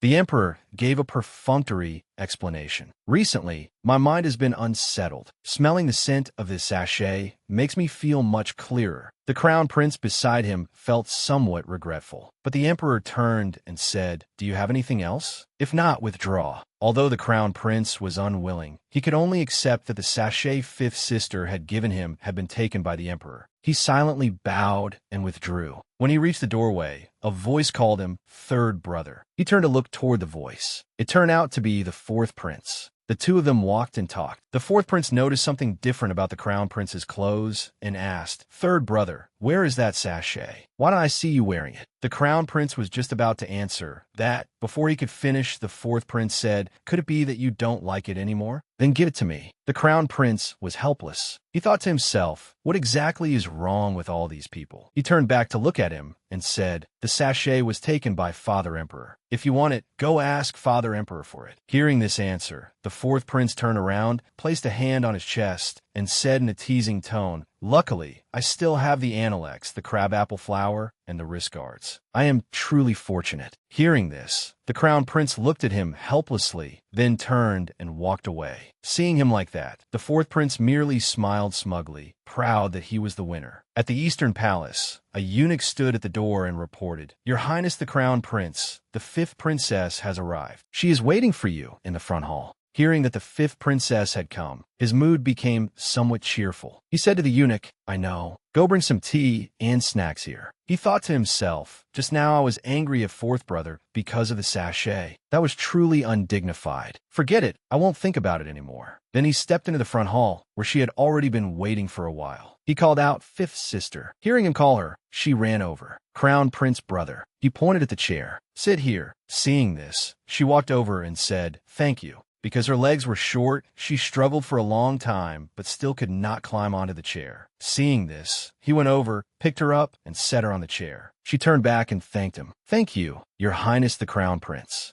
He poured tea and took pastries for her to eat, saying, "Fifth sister, eat more. You will grow taller. Hearing this, she asked suspiciously, Does your highness the crown prince think little Fifth is short? He answered, A little, but it does not affect my little sister's adorableness. You are still young. When you grow a little older, you will become taller. Hearing this, she replied, That's true. Then he noticed that after she came here, there did not seem to be anyone beside her. He asked, But the weather is still cold. Fifth sister, did you come all this way alone? She tilted her head and answered innocently, This morning, Brother Jingyuan told me that the sachet of the crown prince had been snatched away by Father Emperor, and that your highness was very sad. Hearing this, his brow twitched as he said, Old Fourth really has a quick mouth. He truly needs to be disciplined. He smiled and said to her, If Father Emperor likes it, then as his son, of course I should offer it to him. How can it be called snatching? She looked at him with a doubtful expression, thinking, But your pained eyes aren't saying that. Then he turned back to look at her and asked with an excited expression, Could it be that you plan to make another sachet for me and give it to me? Hearing this, she said mischievously, If I give you a sachet and someone else takes a fancy to it, what then? This time, little Fifth wants to give your highness something no one can steal. Hearing this, he repeated in confusion, Something no one can steal? Then she jumped down from the chair and reached her hand toward him. Let's go. Little Fifth will take your highness there now.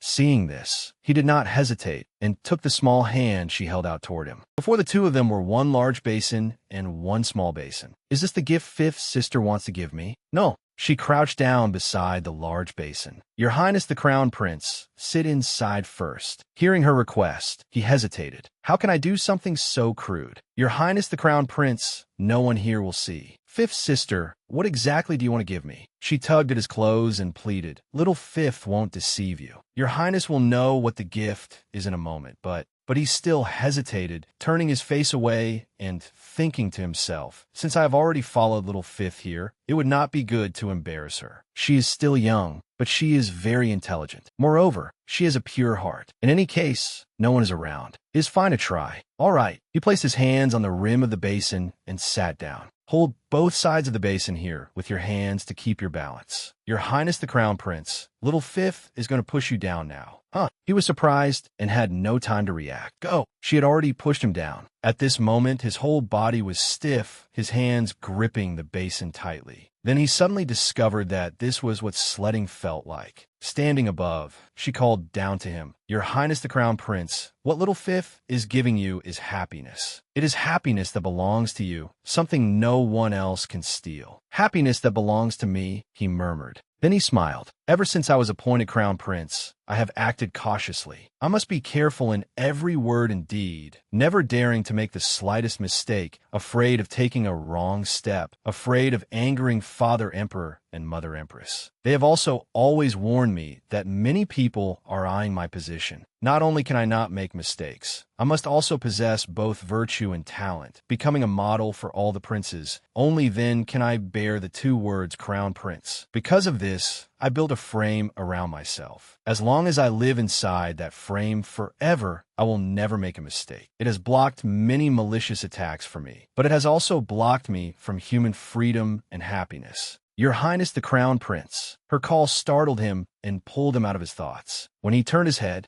he saw that she was also sliding down with him. Let's go. Let's climb up and slide again. He also said happily, Let's go. Whoa. Then the two of them played together happily. Suddenly, he slipped and tumbled out of the basin. Ha ha! Your highness the crown prince fell down, holding the basin in one hand and his hand in the other. She said, Go, go. Let's continue. All right. That evening, he said, Your highness the crown prince, little Fifth will take her leave. Next time, I will come find you to go sledding together again. Little Fifth. She looked at him with her big, round eyes. Yes. What do you call Old Fourth? She answered honestly, Brother Jingyuan. Then what do you call me? Your highness the crown prince. At this moment, she suddenly discovered the issue in his question. She replied, Crown Prince brother.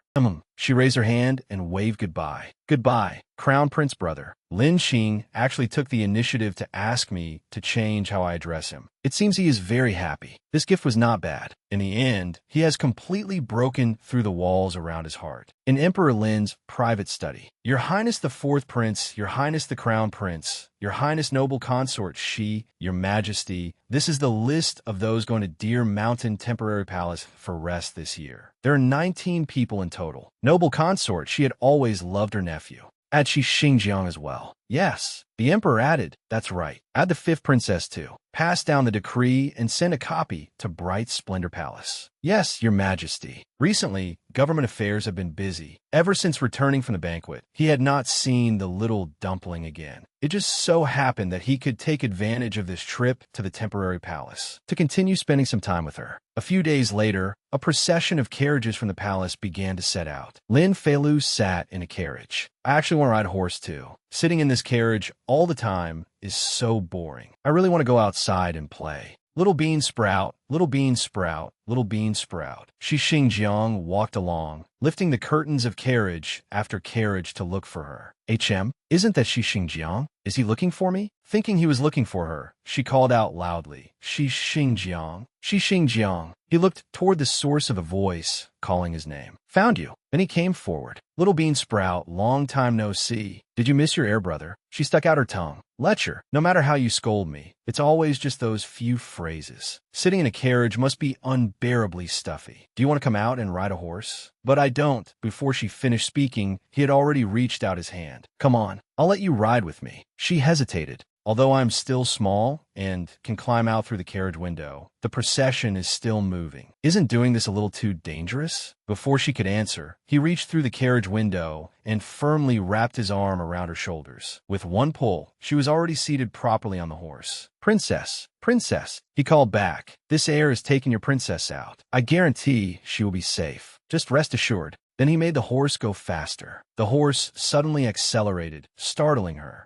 Shi Xingjiang, ride a little slower. If we slow down, how can it still be called horseback riding? Whoa. And the two of them rode straight ahead, just like that. Kangin, do you think that voice sounds like my fifth sister? Lin Jingyuan spoke up. It sounds a little similar, but isn't the fifth princess in the carriage behind us? As soon as he finished speaking, the other two rode past on horseback. Ha ha ha. Seeing this, Lin Jingyuan immediately threw away the half-eaten pastry in his hand. Shi Xingjiang. Then he called outside, you get off the horse and give it to me. After getting the horse, Lin Jingyuan hurriedly chased after them. Shi Xingjiang, you shameless fellow, put my sister down right now. Do you have any shame? A grown man as big as you, yet you bully someone as little as my sister. The fourth prince is actually quite decent. Do you believe I'll report you to Imperial Father and have your head cut off? Just as fourth brother Lin Jingyuan was about to give chase, someone suddenly called out to the two of them from behind. The crown prince rode over on horseback. Xingjiang, stop fooling around. Fifth sister is still young. Put her down at once. Ignoring the voices behind and beside him, Shi Xingjiang finally reined in his horse when he heard this. All right. Then he slowly helped her down. What's wrong? She said in utter despair. I will never hate carriages again. Carriages are wonderful, truly wonderful. Little bean, get down. Then all three of them helped her down together. Fifth sister, are you all right? Fifth sister, are you hurt? I'm Fine. I'm just a little cold. I only took her for a ride on a horse. Yet your highnesses can't bear even that. Suddenly, Lin Jingyuan grabbed Shi Xingjiang by the collar and lifted him up, making him struggle to breathe. Cough, cough, cough. I was only teasing her. Who would want to marry a little bean sprout whose legs aren't even as long as mine? She felt rather annoyed when she heard someone mock her for being short. Fine, then you'll have to pay for this twice over. Just as Shi Xingjiang and Lin Jingyuan were about to rush at each other and fight, the crown prince hurried over and separated them. Enough! You're shoving and grabbing each other in broad daylight. What kind of propriety is this? Since we are traveling outside the palace, you must follow the rules. You must not disturb the imperial procession. Lin Jingyuan was still quite angry. Shi Xingjiang kept holding his throat and coughing. Cough, cough. Yes, but unlike how he treated the other two, when the crown prince spoke to her, his voice was extremely gentle. Fifth sister, shall I ride with you back to the carriage? Thank you, crown prince brother. Lin Xing mounted with her, and they chatted happily as they rode along. Xingjiang has always been stubborn. Fifth sister, there is no need to argue with him. Yes, crown prince brother, aside from the hot springs, is there anything else fun at the temporary palace? The temporary palace is on a mountainside, and the scenery is unique. You know once you go and see it. Suddenly, someone inside a carriage lifted the curtain. Your Highness Crown Prince, I just heard a commotion outside the carriage. Did something happen? The person who spoke was Consort Mei, one of the 4 consorts favored by Emperor Lin. Fourth brother was only fooling around. Your ladyship consort may need not worry. Then she turned and asked her, is this the 5th princess? Little Fifth greets your ladyship consort Mei. She smiled happily, as if they had known each other for a long time. Seeing you for the first time, I can tell you are indeed a clever child. The temporary palace is far away. 5th princess, are you afraid riding in a carriage alone? Why not come ride with me? It will be easier for me to look after you. I heard Consort Mei and Consort Hui are on good terms. Every time Consort Hui sees me, she looks disgusted. Yet Consort Mei is showing me goodwill at our first meeting. This behavior is a little abnormal. But looking at her smiling appearance, there was not the slightest flaw in her tone or expression. After thinking it over, she said, Little Fifth would not dare trouble your ladyship consort Mei. What is 5th princess saying? The moment I saw the princess, I felt fond of you. How could I find it troublesome? This must be what people call affinity. I simply want to spend a little more time with the princess. Why does this feel as if I've smelled the scent of my own kind? A green tea bitch. A real green tea bitch. Then she looked up at Lin Qing, signaling for him to refuse on her behalf. Crown Prince brother, seeing that 5th sister did not want to ride with Consort Mei, he said, many thanks for your ladyship's kind intention. However, I have already arranged with little 5th that she will ride in my carriage. Your ladyship's good intentions will have to wait until next time. Since that is the case, then let it be next time. Only after they passed her carriage did she let out a breath of relief. You scared me to death. You are an imperial princess. She is merely a consort. What are you afraid she will do? But I am an unfavored princess. Even if I am a princess, I cannot compare to her. She only kept these words in her heart and could not say them aloud. Then he added, among imperial father's consorts, your ladyship consort Mei has the kindest and gentlest temperament. You do not need to be afraid of her. She can actually leave such a good impression on Lin Qing, as expected of one of my own kind. Consort Mei must not be underestimated. Come, 5th sister, I'll take you to my carriage. Inside Lin Qing's carriage, he brought out all the pastries, sweets, and tea to treat her. So comfortable. This is what an outing should be like, she thought. 5th sister. She saw Lin Jingyuan and said happily, Brother Jingyuan. Then he came in and sat with them. I was just saying I would bring little Lu to mother consort. 3rd brother. Why did you bring her here? What's the matter? Can't I bring her here? He was clearly determined to compete. I was obviously the first to rescue 5th sister. Yet in the end, 3rd brother stole the credit. Hearing him say that, Lin Qing was also speechless. Is this kind of fighting for favor serious? After saying that, he took her hand. Come, Luea. Let's go to Mother Consort's place. I prepared lots of food. You'll definitely like it. But he simply urged her along. Hurry, hurry, hurry. In the end, she could only bid farewell to Lin Qing. Little 5th takes her leave. That evening, in the princess's room, Princess, you must be tired after riding today. Rest early. His Majesty said we will set off again at daybreak. As Song Yu tucked her in, she spoke. She patted the empty spot beside her and said, the heating equipment at a stopover can't compare to the palace. It's cold sleeping alone. Song Yu, come sleep with me. In this cold weather, if the wind and rain come down, it will be freezing sleeping on the floor. All right, Song Yu, you're so warm. She snuggled into Song Yu's arms. Princess, go to sleep. Then the two embraced each other and fell asleep. As she was sleeping, she heard strange sounds.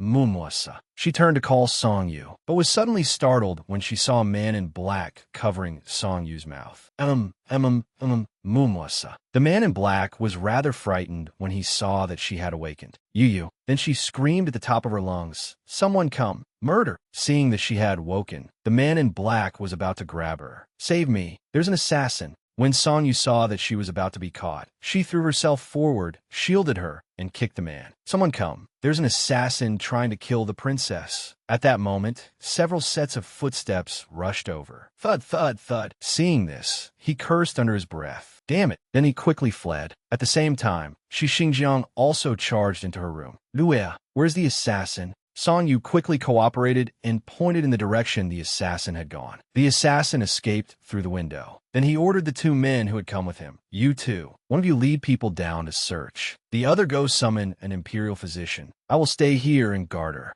Heir, someone is trying to kill our princess. Cough, cough, cough. She coughed a few times. He said solemnly, help your princess straighten her clothes. Yes, yes. Song Yu hurriedly draped a robe over her. After that, he walked closer, sat down, and rubbed her head. Lure, are you hurt? She answered weakly. No, she was extremely panicked at this moment. Lua, little sister. After receiving the news, everyone rushed to her room. Lin Jingyuan spoke first. Who dares cause trouble here? Where are the guards? Have they caught that thief yet? Shi Xingjiang replied. I have sent people to pursue him. There is no news yet. Consort Shu also came over, stroked her head, and comforted her. Fifth Princess, don't be afraid. I will investigate this matter clearly, ask His Majesty to decide, and return justice to you. His Majesty summons the Fifth Princess. I'm going too. I must help Imperial Father find a murderer who plotted to harm Luer. No sooner had Lin Jingyuan finished speaking than Consort Shu stopped him. Ankong, take the fourth prince back. Then she continued, First Prince, Your Highness Crown Prince, Heir Shi, you should all return first as well. I will accompany the fifth princess there. I heard there was an assassin in the fifth princess's room. Are you hurt? Has an imperial physician been summoned to examine you? Consort Mei asked with concern at this moment. The tiny girl knelt before Emperor Lin and Consort Mei, her small face deathly pale. Consort Shu spoke. Your Majesty, the fifth princess has injured her throat from fright. She has lost her voice for the moment and cannot speak. He looked down and saw his daughter trembling. He felt a little pained. Suddenly, he stood up, reached out, and lifted his daughter into his arms. Don't be afraid. Imperial Father is here. Hearing those words, her tears fell. Then she threw her arms around him and sobbed. Sobi. He looked toward Song Yu and spoke. You are little fifth's palace maid. Tell us exactly what happened just now. Yes, just now. If the princess had not been worried that this servant would be cold sleeping outside and told this servant to sleep on the bed, I fear that assassin would have silently suffocated the princess to death. He then asked the guards, Have you found the assassin? Reporting to Your Majesty, the assassin ran too quickly. The night is too dark, and we have not yet found him. A pack of trash. You even let such a thing happen right under our nose. If the assassin's target had been us, would all of you have been equally helpless? Your Majesty, spare us. Consort Shu, what do you think of this matter? This consort believes the fifth princess is still young, an innocent child without grudges. I fear this matter still requires investigation. This consort does not dare make a judgment yet. She silently considered it. Xiaolan has been out of favor in the palace for many years. Recently, His Majesty has begun to pay some attention to the fifth princess. Perhaps some people are worried that Xiaolan might regain favor because of her daughter and take advantage of this trip to rise again. So they acted. Consort Mei suddenly spoke. Your Majesty, do not let your anger harm your health. As for the assassin, understanding what she meant, he said, Say what you wish to say. This consort has the same view as elder sister Consort Shu. The fifth princess is so delicate and adorable that outsiders would not have time enough to like her. So why would they strike so viciously? I fear it may be the grudges of the fifth princess's mother that have implicated her. Perhaps there was once a palace servant who bore malice toward noble Lady Lan. Because of a feud with noble Lady Lan, that person carried resentment in their heart for many years and seized this opportunity to take revenge. Her words were also reasonable. So this is how she speaks. On the surface, she seems to be sharing His Majesty's worries, but in just a few sentences,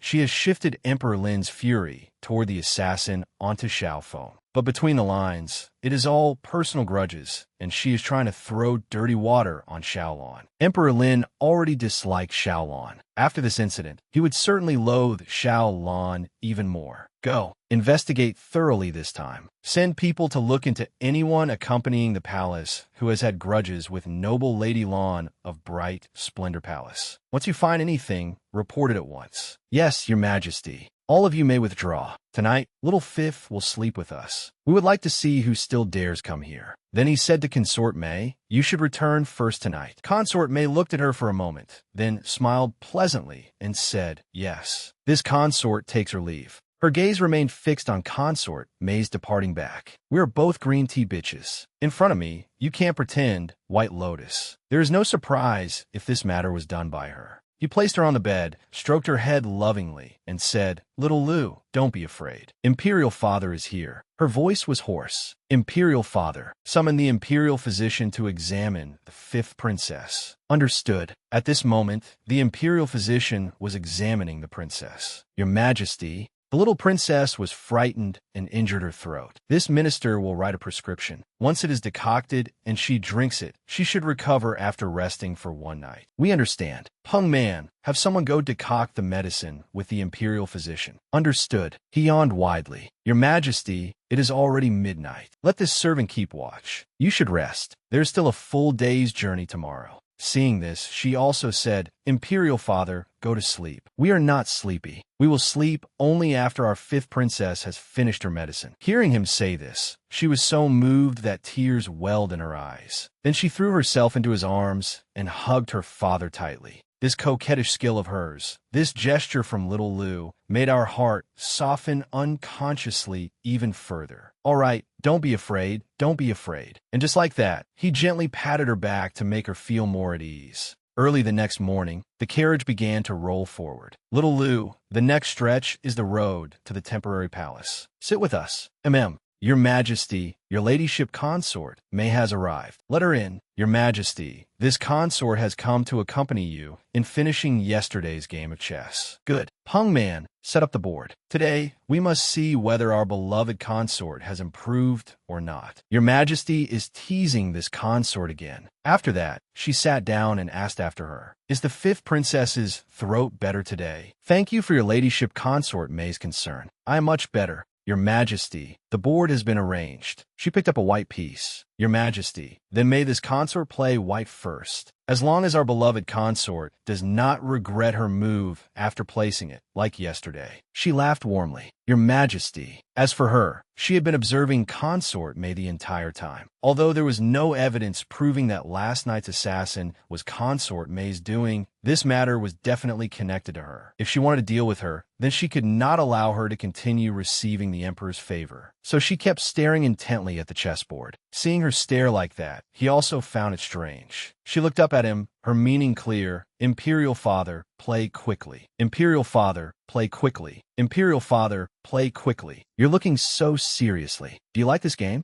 Then he wiped the cake crumbs from the corner of her mouth. Do you know how to play? At once, her face flushed red, and she shook her head. Seeing her say that she did not know how to play, he stroked her head. We will teach you. Peng Man, take out the black pieces. Your Majesty, consort May spoke up. We will not play today. We will teach little fifth. You may return first. Hearing him say this, she was delighted. Thank you, Imperial Father. As for consort May, she could only obey. Yes, then this consort will return first. Then she left in low spirits. Consort May, oh consort May, if you wanted my life the moment you made your move, then don't blame me for being impolite. And little Lu, we have one. She pouted, unwilling to accept it. Imperial Father, one more time. Her action made him burst into laughter. Then he silently evaluated his daughter. In just one morning, little Lu has already clearly understood the rules of chess. She can already play against us. Although she has been trapped and killed by us several times, she is only 5 years old. She is already this intelligent. She sat there arranging the pieces again. This round, I must stay calm. Then he remembered the first time he met his daughter. First, I pray for Imperial Father's health and safety. Second, I pray for peace in the world. The first time they met in the plum garden, she had prayed for peace in the world. Perhaps at that time, we should have understood that she was different from others.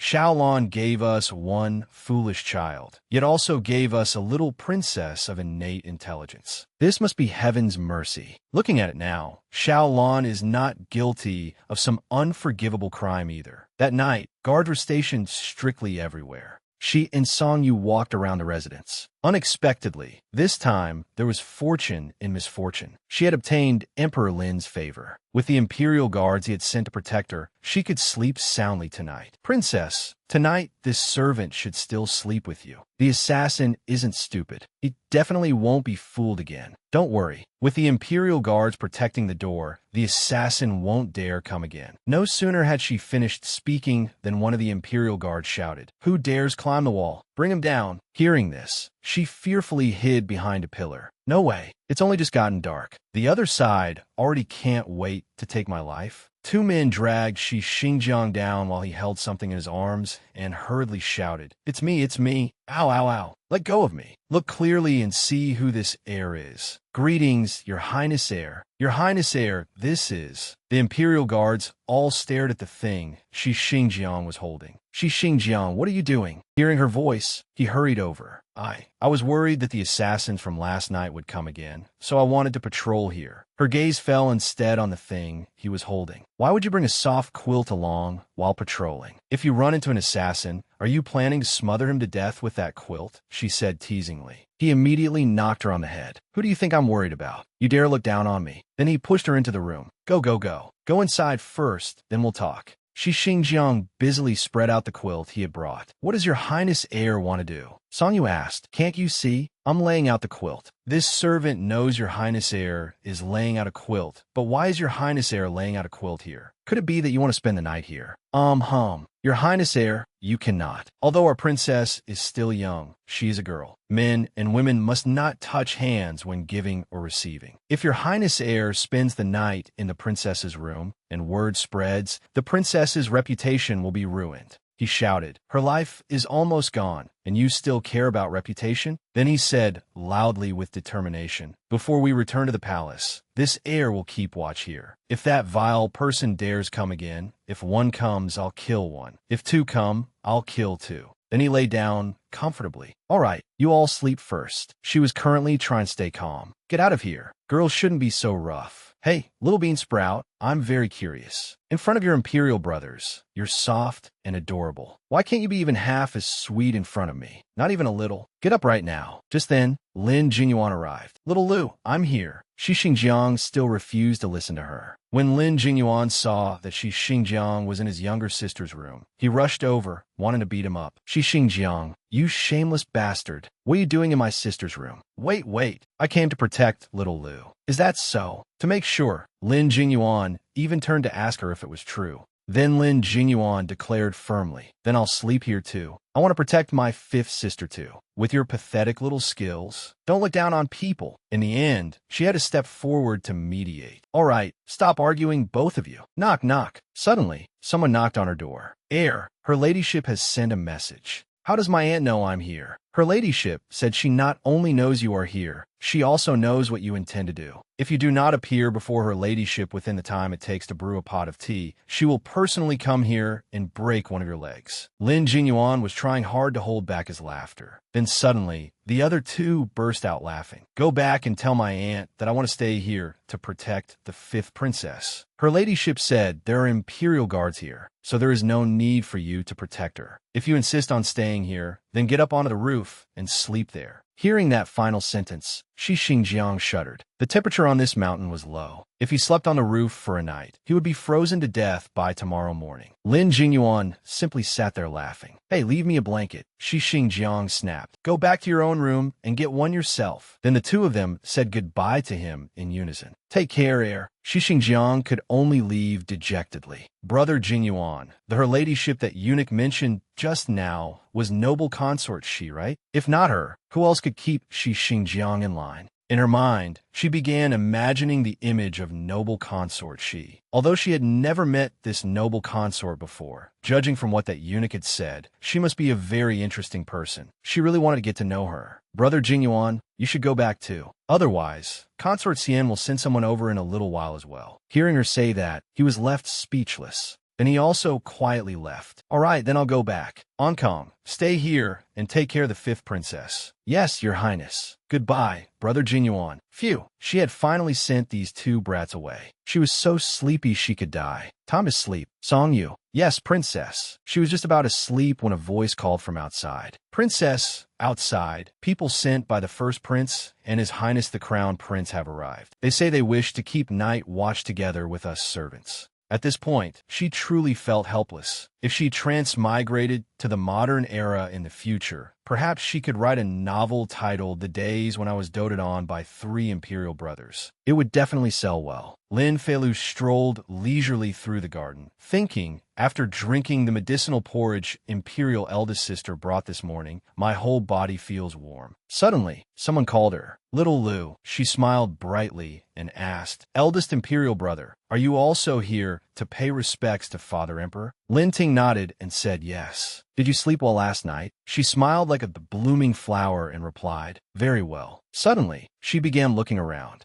Lin Ting was surprised. She asked quietly, "Eldest imperial brother, noble consort Yuan did not come to the temporary palace this time, right?" He wanted to know what her purpose was. So he asked, "So?" She answered excitedly, "So we can go up the mountain and look for little animals to play with. I heard there are little foxes on the mountain." Lin Ting smiled faintly. Seeing her like this, he also felt happy inside. He rubbed her head and said, "All right." He took her hand and led her away. "Come on, let's go pay respects to Father Emperor first." She smiled with delight and answered, "Okay." When they entered the palace hall, they saw Emperor Lin sternly instructing Lin Jingyuan. "I just examined your third brother. Now I will examine you." He said, "I heard that you performed well last year. I want to see whether it is truly as the Grand Tutor said." Lin Jingyuan's face turned pale with fear, and he mumbled indistinctly. Just then, Lin Feilu and Lin Ting entered. Lin Ting called, "Father Emperor." Emperor Lin said happily, "Little Fifth, Ting, you're here." Lin Ting bowed and saluted. "This son greets Father Emperor." Lin Feilu also quickly bowed and followed suit. "Little Fifth greets Father Emperor."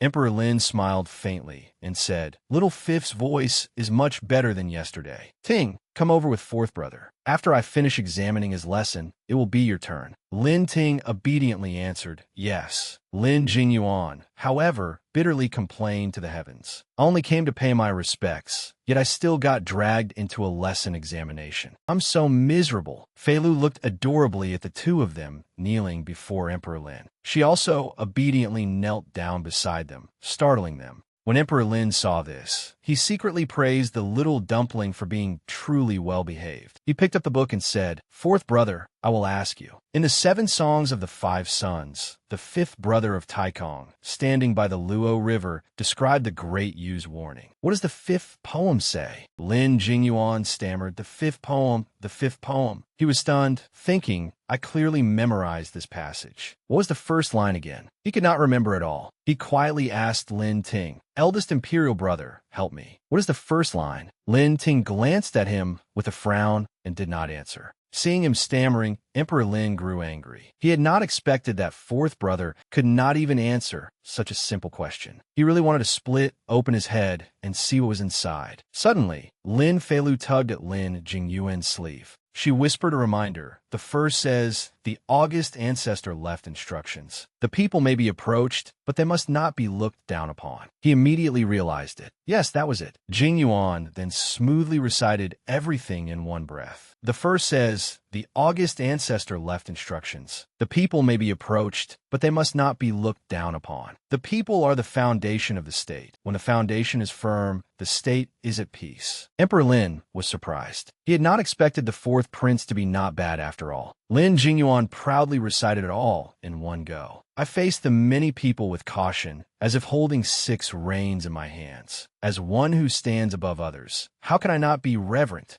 Emperor Lin praised him. "Not bad. It seems the Grand Tutor spoke the truth. You have improved. Go sit to the side." Lin Jingyuan stood up, wiped the sweat from his forehead, and answered, "Thank you, Father Emperor." Consort May immediately wanted to stir up trouble and asked Lin Feilu, "What did the 5th princess say to the 4th prince just now?" Why did the 4th prince suddenly answer so smoothly? She wore a smile that looked gentle, but was in truth cunning and scheming. Feilu stammered.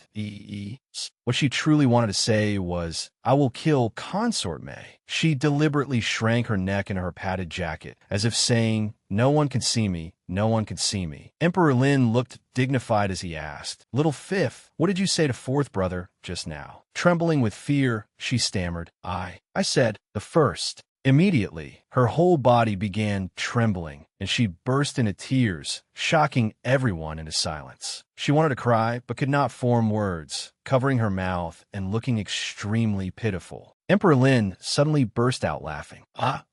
Consort May fell silent. She had not expected this little girl to be so good at acting. Lin Jingyuan rushed over and hugged Lin Feilu tightly. "Father Emperor, don't blame Fifth Sister. This son is foolish. Fifth Sister had no choice but to remind me just now." Seeing Emperor Lin stand up and walk toward him, he became even more anxious and said, "Father Emperor, please punish this son instead. This son is willing to accept punishment." Fei-Lu cried even harder. Emperor Lin glanced at him with a look of disgust and said coldly, "Move aside." Lin Jingyuan froze when he saw Emperor Lin pick Lin Fei-Lu up. In Emperor Lin's arms, seeing that he was even smiling faintly, she asked, "Father Emperor isn't angry?" He carried her back to the chair and said, "Father Emperor isn't angry." He even peeled off a segment from an already peeled tangerine on the plate and fed it to Lin Fei-Lu. He asked her, "Is it sweet?" She nodded and answered happily, "Sweet." Though Consort Mei was furious beside them, she still forced herself to keep smiling and sat there silently. Emperor Lin asked Lin Fei-Lu, "Little Fifth,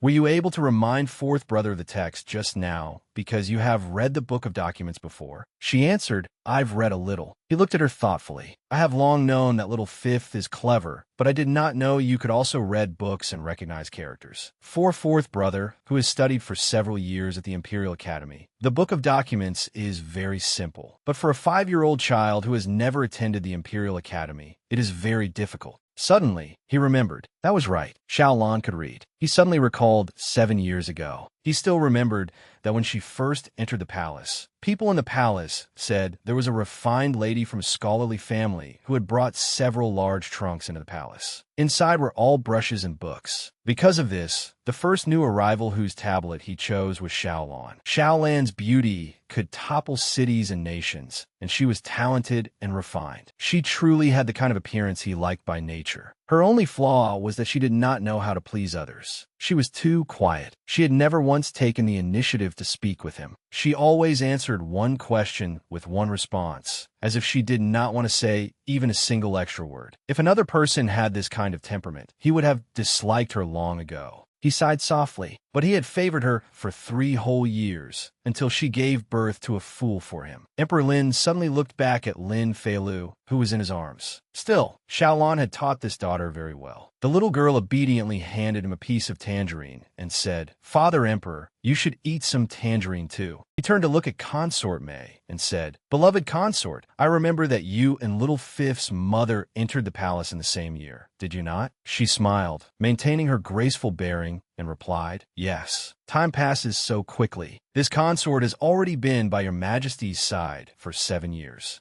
He ordered Lin Ting and Lin Jingyuan to withdraw first. The two answered in unison, "Yes." This son takes his leave. He asked Lin Fei-Lu, "Little Fifth, you did not finish learning chess yesterday. Do you want to keep learning now?" She smiled like a flower and said obediently, "Yes." He stood up and ordered the servant Peng Man to set out the chessboard. He also did not forget to turn back and look at Consort Mei, saying, "The fruit you peeled just now is not bad. Little Fifth likes eating it, so peel some more." She smiled until her eyes curved and answered, "Yes." Lin Fei-Lu looked at her with disgust. As expected of an expert, even in this situation, her expression management was still perfect. Emperor Lin picked up a chess piece and carefully taught her. "Look, you must hold a chess piece like this." Consort Mei sat down beside them and said, "Then this consort will also borrow the 5th princess's good fortune and learn chess together with your majesty." Back then, when this consort learned chess with your majesty was not nearly so patient with this consort. He looked at her dotingly and said, "You are speaking nonsense again. Was I not patient with you?" She covered her mouth shyly and said, "Your majesty's patience was not placed on the chessboard." Clearly, she was flirting. He coughed a few times, as if she had hit the mark. Lin Fei-Lu silently grumbled in her heart, "I suspect you are deliberately causing trouble, and I already have the evidence." She lowered her head angrily and thought, "This consort really does have some tricks." With just a few words, she can draw Emperor Lin's attention back to herself. No wonder she has remained favored for so many years. Forget it. What chess is there left to play like this? I should go back to my room and catch up on sleep. She pretended to let out a huge yawn. Emperor Lin asked her with concern, "Is little Fifth sleepy?" She had only just stammered and had not yet finished speaking. He seemed to have been waiting for this opportunity for a long time. He immediately put her down and said to Peng Man, "Escort the fifth princess back to rest." The servant quickly came over to lead her away. "Fifth princess, this servant will escort you back." Behind her, Consort Mei and Emperor Lin were flirting in an unsightly manner. Her voice could still be heard saying, "Your Majesty, you are so impatient." Lin Feilu cursed silently in her heart. Pair of shameless, adulterous dogs. Broad daylight, and you dare do something so indecent. The beautiful, poetic scenery of the spring appeared before her eyes. Lin Feilu changed clothes and stepped out fully prepared. After sleeping for an entire afternoon, she could finally soak in the hot spring. Which one should she soak in first? While she was still hesitating and thinking, Emperor Lin appeared and called, "Little Fifth." She immediately ran over to him and called, "Father Emperor." He rubbed the little buns on her head and teased. "The two little buns have merged into one," she thought silently. "As an emperor, is it really all right for you to be this childish?" She smiled and asked him, "Did Father Emperor also come here to soak in a hot spring?" He said with concern, "Yes. I heard from the people in the palace that you came here to soak in the hot spring. I was not at ease leaving you here alone." He took her hand and led her away, saying, "Come, I will take you somewhere safer." She obediently followed him. He brought her to meet a woman and introduced her. "This is noble consort," she. Her eyes widened as she looked at the woman in admiration. "So this person is she Xinjiang's aunt? I heard that she grew up at the border since childhood and learned a great deal of martial arts. As expected of a descendant of a military family. This aura is so cool." She quickly saluted her. "Little Fifth greets, noble consort," she. Emperor Lin said to noble consort she beside him, "Danner, I brought little Fifth here so that she can soak in the hot spring with you. You already know about what happened at the relay station. I am not at ease leaving her alone." She still replied coldly, "Has your Majesty taken this consort for a guard?" He pushed Lin Feilu forward and said, "I would not feel at ease in trusting her to anyone else. I trust you the most. My little Fifth is so adorable. Danner will surely like her too." She could only bow her head and accept the order. Lin Feilu silently assessed her. "It seems to be just like what I previously heard. Although noble consort, she's personality is cold, and she does not like competing for favor. She receives a great deal of Emperor Lin's trust and affection." After entrusting Feilu to noble consort she, Emperor Lin said, "Then the two of you can soak at your leisure. I will leave first." Noble consort, she turned around and walked away, telling Lin Feilu to follow. She happily and obediently ran after her. Looking at noble consort she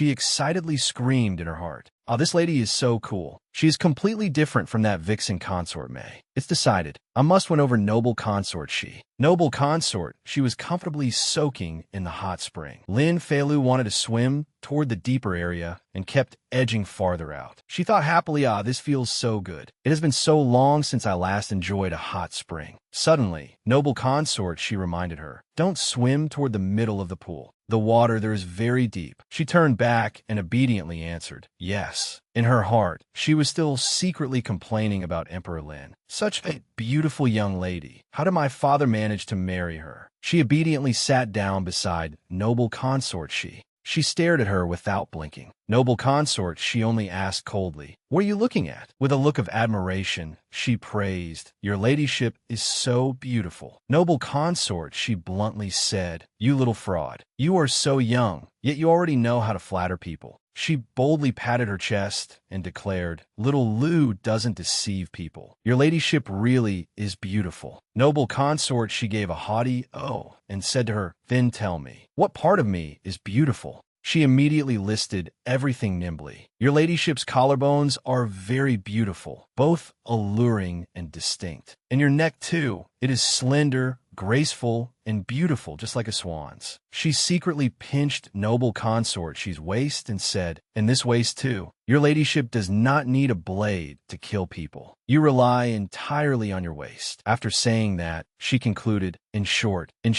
you are very beautiful." Noble consort, she smiled faintly. She rubbed Lin Feilu's head and praised her. "The way you describe things is very much like Xinjiang. You are a very interesting little girl." She laughed happily. Noble consort, she was very sparing with words and turned back to enjoy her hot spring. Lin Feilu thought, "Noble consort, she is cold and speaks little. If I want to increase her fondness for me, I must not be noisy. I should obediently soak in the hot spring first." After soaking in the hot water for a long time, Lin Feilu gradually grew sleepy. Her eyes were already narrowing, and she was no longer as energetic as before. "Noble consort," she said to the palace maids, "take the fifth princess out." She came awake again. She held noble consort Shi's hand and said, "I still want to soak with your ladyship a little longer." Noble consort, she asked in surprise, "Why?" She began flattering again, saying, "If I soak with your ladyship a little longer, maybe I can get long legs like your ladyship. Shi Xingjiang is always scolding me for being short." Noble consort Shi's way of comforting people was rather unique. She said, "No need to pay attention to him. Once I break his legs, you will be taller than him." The palace maids came over to help her dry herself carefully with towels. She looked pleadingly at noble consort Shi and called, "Your ladyship." But noble consort Shi did not pay much attention. She only said coldly, "Come soak again tomorrow. This pool is not going to run away." She immediately became excited and asked, "Then may I soak with your ladyship again tomorrow?"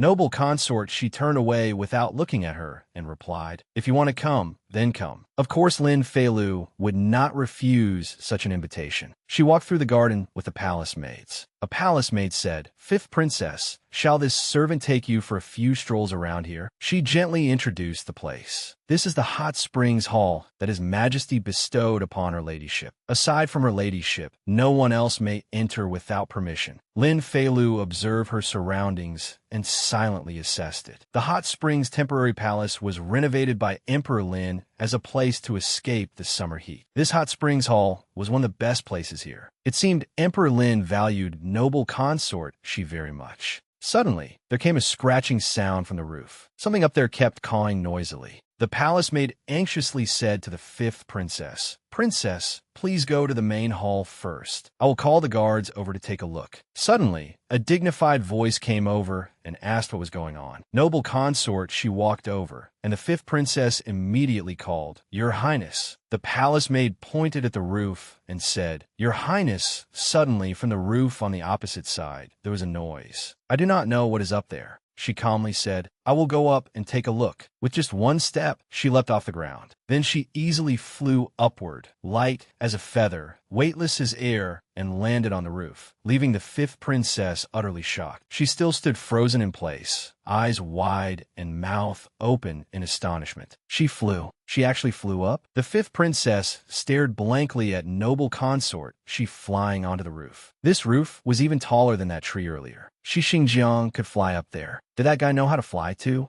Then she immediately refuted her own thought. No. Was this some kind of martial art that violated Newton's laws? Noble consort, she once again landed lightly on the ground. She brought down the crow that had been cawing on the roof and said casually, "It is only a crow with a broken wing. Throw it outside." The palace maid hurriedly obeyed. "Yes, your highness." She turned away again and coldly said one word to the fifth princess, "Go." The girl hurried over, tugged at her clothes, and pleaded, "Your highness, please wait." She asked in surprise, "What is it?" The girl said simply, "I want to learn." She said, "You are still so young. What would you learn this for? You do not need to go to war." The girl began acting spoiled again, begging her, "I want to learn. I want to learn. I want to learn." In her heart, she secretly felt pleased. Acting cute was a child's most powerful weapon. Noble consort, she would surely agree too. Suddenly, Shi Xingjiang's voice surfaced in noble consort Shi's mind. "Aunt, did you not see that little dimple?" he had said excitedly. "She is so adorable. She makes people want to protect her, and they cannot bear to hurt her."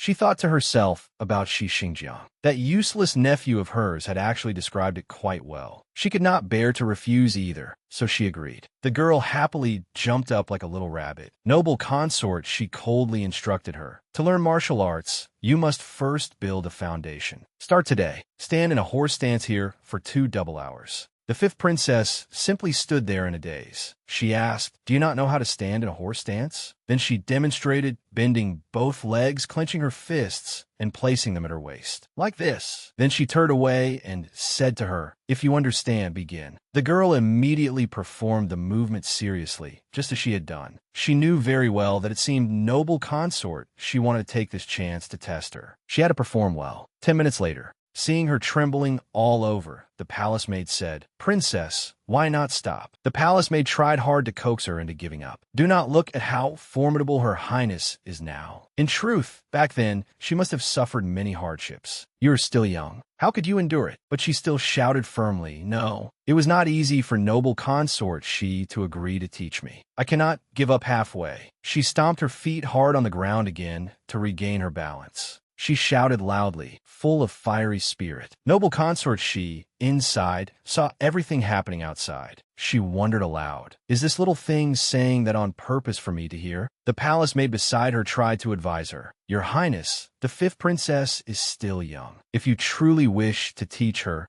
slowly. Do not rush and harm her body." She slowly lifted the lid of her teacup and said, "She is the first person who has ever said she wanted to learn martial arts from me." She smiled faintly and said, "Of course I must test her aptitude and perseverance." Suddenly, Shi Xingjiang walked over and was very surprised to see her standing in a horse stance. He hurried over to the fifth princess and called, "Little Bean Sprout." He crouched down beside her and asked, "Little Bean Sprout, did my aunt punish you too?" She answered shakily, "I am learning martial arts from her highness." He rubbed her head and teased her, "Learning martial arts? Look at you. You are so young. Why have you already lost your mind?" He asked her, "Do you know what my aunt was called when she was at the border in the past?" She asked him what. He emphasized each word. "The female Yama." She froze for a few seconds. Immediately afterward, she quickly shouted, "Nonsense! Her Highness is not the female Yama. Her Highness is a fairy." He panicked and tried to cover her mouth, begging, "Little Bean Sprout, keep your voice down." Inside, noble consort, she had heard everything and said to him, "Shi Xingjiang, get in here." The fifth princess laughed gleefully. He grabbed the little bun on top of her head and said angrily, "I will settle accounts with you next time." As soon as he ran off, she also collapsed on the ground, panting, "Ha ha ha, I have no strength left." The palace maid came over to massage her legs and said, "Princess, rest for a while." "Noble consort," she came out. The girl softly called, "Your Highness." The palace maid supported her over to noble consort she. She said regretfully, "Your Highness, little dear, already tried her best." She did not answer the girl, but instructed the palace maid, "When you return later, soak your princess's feet in warm water. The temperature must be suitable, not too hot. Also, little dear, massage them for her so she can relax." The palace maid heard it all and remembered everything. The fifth princess tugged at noble consort she's sleeve. She lowered her head and asked softly, "Your Highness, did I fail the test?" The fifth princess lowered her head in disappointment. She had only stood in a horse stance for a little while before she could not endure it anymore. She was far from the 2 double hours noble consort she had mentioned. She probably had not passed. Unexpectedly, "Noble consort," she said to her, "before we leave the temporary palace, finish standing for the full 2 double hours. Not a single quarter hour may be missing." She immediately brightened. She thought, "We will be staying at the temporary palace for a long time. Does that not mean the 2 double hours can be split into many minutes?" She immediately threw herself into the consort's arms, hugged her tightly, and said, "Your Highness is so good." As expected, a beautiful person has a beautiful heart too. Yet the consort coldly scolded her. "Whether I am a fairy or not remains unknown, but you truly are foolish." The fifth princess still laughed foolishly. Ha ha. She thought to herself that she suddenly felt Emperor Lin did not like visiting noble consort she's palace perhaps, because she was too good at provoking people. She glanced at Shi Xingjiang, who was being punished by kneeling nearby. Before leaving, she even waved and said, "Shi Xingjiang, I'm going first." He was kneeling there as punishment and was so angry he could die. He thought, "This little bean sprout, to see how I pinch her cheeks this time." In noble consort she's residence, her voice rang out, "Your Majesty asked me not to teach the fifth princess martial arts." Emperor Lin smiled and said, "Little fifth is still young. Fighting and killing are too dangerous." In truth, his heart was full of fear. There was already one noble consort in the palace who could kill people. How could little Fifth learn martial arts from her? He remembered how, back then, when Danner had first entered the palace, she had been bullied by certain consorts. Yet she had not come to him to seek justice. Instead, she had directly beaten up all the guards in that consort's palace. Afterward, she threw that consort onto the roof and left her there to wail miserably. That consort had cried and begged, "Save me! Save me!" Meanwhile, She herself had walked away completely unscathed. Thinking of this, Emperor Lin's face darkened. No, no, his little fifth could not become such a female demon cultivator. Noble consort, she slowly set down her teacup and said, Your Majesty, I can protect the fifth princess for a while, but I cannot protect her for a lifetime. She spoke slowly and earnestly. If someone in this harem wants to harm her, it is only a matter of time. Learning martial arts for self-defense would be good too. Her words made Emperor Lin reconsider. He thought, Danner is right. The person who harmed Little Fifth has not yet been found. Who knows whether they will strike again in the future. If Little Fifth knows a little martial arts, she can protect herself too. He then agreed. Danner speaks reasonably. Then I will entrust the fifth princess to you. He also carefully reminded her, only learning martial arts for self-defense is acceptable. Forget the rest. Noble consort, she naturally did not refuse and said, I obey. After Little Deer began learning martial arts from Noble Consort, she went to the courtyard every day to stand in a horse stance. Although Noble Consort, she said nothing, she saw it all. Horse stances, soaking in water. The fifth princess also had to think of a way to deal with Consort May. As she soaked in a hot spring, she kept thinking, what exactly can I do to make Consort May lose Father Emperor's favor? Occasionally, when thinking gave her a headache, she told herself not to think anymore. Stop thinking, stop thinking. I will go play with eldest imperial brother, the fifth princess. The fifth princess liked going up the mountain with the crown prince to play with the small animals. She happily parted a clump of grass and called, Crown Prince brother, there's a fox here. The little fox, injured in one paw, stood there blankly looking at her. The crown prince looked at the wound on its leg and asked, He said, it is injured. He picked it up, stroked it, and said, Fifth sister, let's take it back and treat its wound. The fifth princess immediately agreed. The crown prince sighed again and said, But this fox must be given to you. It is not convenient at my place. She agreed without hesitation. She knew very well that the palace maids and eunuchs around the crown prince were all Noble Consort Yuan's people. If they reported this to Noble Consort Yuan, the crown prince would probably be punished. She held the little creature and said, Fox, I will take you back to treat your wound. You must be good. The fox obediently nestled against her arm. She entered the palace and asked, Where is the imperial physician? The imperial physician asked her, Fifth princess, what are your orders? She said, This fox has injured its leg. Can you treat it? He answered, Of course. Fifth princess, please follow me inside. After examining it, the imperial physician said, Its leg injury is not serious. Applying medicine will make it heal. It is just that its body is too dirty and must be washed first. She took on the responsibility of bathing the fox. The imperial physician also reminded her to avoid the wound. She brought the fox to the basin of warm water that the palace maid had prepared in advance. She placed the fox into the water. A few leaves floated out, and a strange smell rose up. Both the palace maid and she were horrified by the smell. The two of them backed far away and shouted, It stinks. The palace maid covered her nose and asked, Princess, I have often heard that foxes are very smelly. Is this the smell? The fifth princess forced herself to endure it and replied, No, do not insult it. Foxes are not smelly. A truly dreadful odor was still coming from the basin. She saw several leaves floating out. She picked one up and sniffed it. Then she quickly held it far away and shouted, It stinks. She held the fox close and sniffed it, only to find, Ichem, it does not stink. Looking at the smelly leaves in the basin, the fifth princess pondered for a moment. She handed the fox to the palace maid and said, Songyu, the stench is not from its body. Take it and change to another basin to wash it. The palace maid held the fox and carried it away. The fifth princess stayed behind and schemed. As for these stinky leaves, I can make use of them. Before long, the fifth princess arrived before Emperor Lin's chamber and asked, Eunuch Peng, is Father Emperor inside? The eunuch respectfully answered, Fifth princess, Consort May is currently attending to His Majesty during his afternoon nap. Holding the little fox in her arms, she smiled and thought, It seems to be just like the situation I learned about. Every day at this time, Consort May takes an afternoon nap together with Emperor Lin. The fifth princess cheerfully said, I want Father Emperor to see this white fox. Can I stand here and wait for Father Emperor? I will be good and will not make trouble. Chief Steward Peng saw this and gestured toward a chair, saying, Then princess, please wait inside the hall. When His Majesty wakes, this servant will come call you." The fifth princess obediently gave a sound of agreement. She sat in the armchair, enjoying pastries, then turned and looked toward the distant curtain inside. As the fifth princess spoke, she broke off a piece of pastry. "Little fox, I heard that foxes understand people the best." She fed the little creature a piece before continuing. "Can you understand what I am saying?"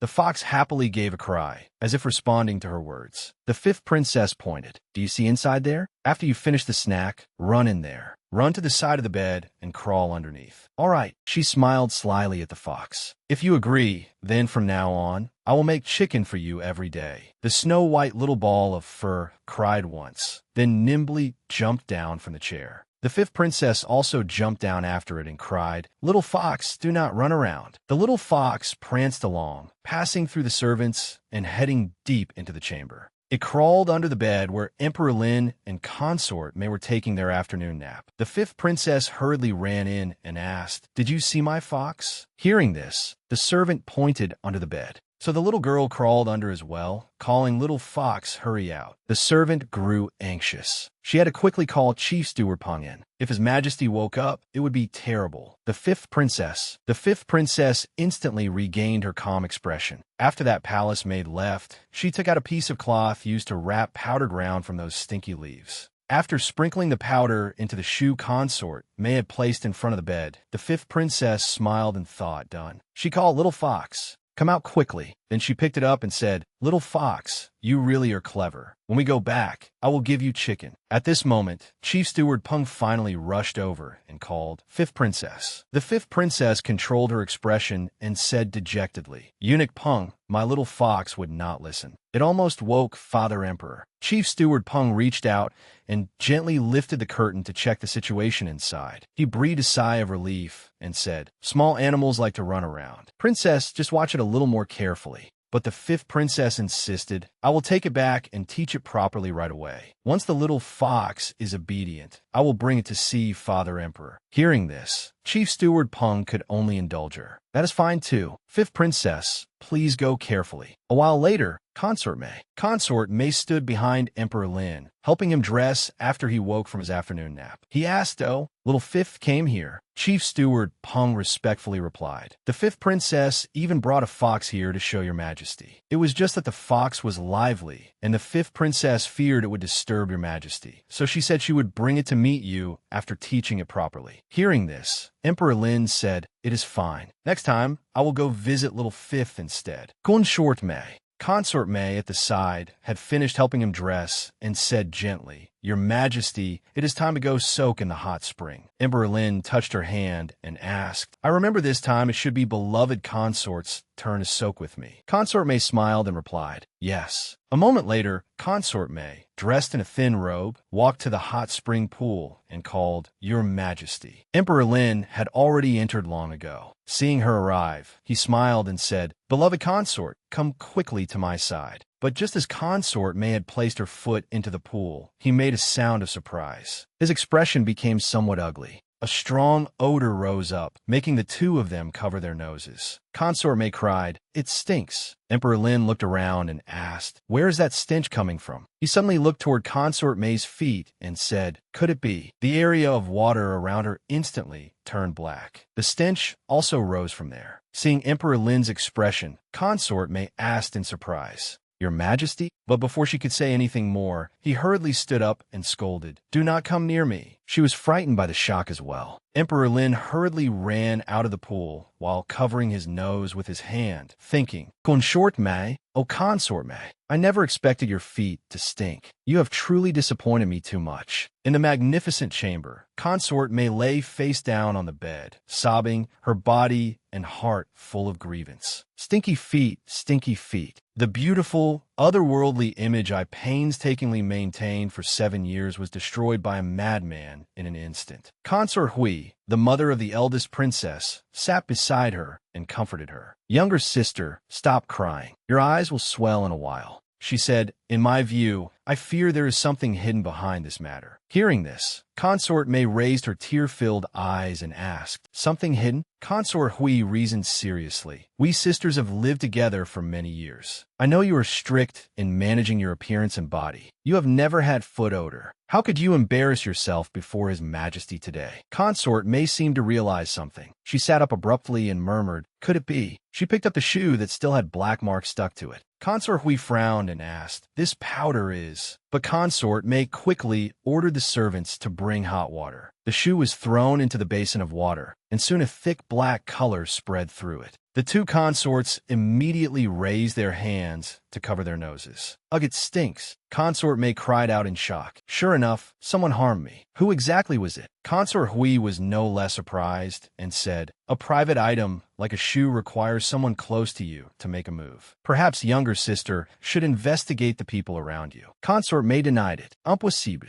The people by my side are all trusted confidants." After saying that, she suddenly cried out, "No, that is not right. Today, during the afternoon nap in Central Harmony Hall, that little wretch, the fifth princess, came by. I remember that at the time, Chief Steward Peng reported the matter of the fifth. Princess Consort Mei rested her hand on her chin and wondered to herself. But she was only a 5-year-old child. How could she have such scheming methods? Consort Hui, beside her, reminded her, "I told you before. Although that fifth princess is young, she is no simple person. Just look, what she bewitched my son into." She quickly continued, "Moreover, behind her is that vicious woman, Consort Xian. Consort Xian's relationship with us is like fire and water. Perhaps she was the one giving orders from behind the scenes." Convinced, Consort Mei gritted her teeth and said, "It seems that back at the relay station, I should have finished Lin Feilu off directly." Consort Hui took her younger sister's hand and said, "The situation was urgent then, and the preparations were insufficient. It was only natural that there would be an oversight." She smiled and advised her, "Recently, she has once again gained His Majesty's favor. It is not suitable to make a move now. Wait until we return to the palace. There will be opportunities then." Consort Mei also smiled and agreed. "Elder sister is right. I was too angry and acted willfully. I should take my time."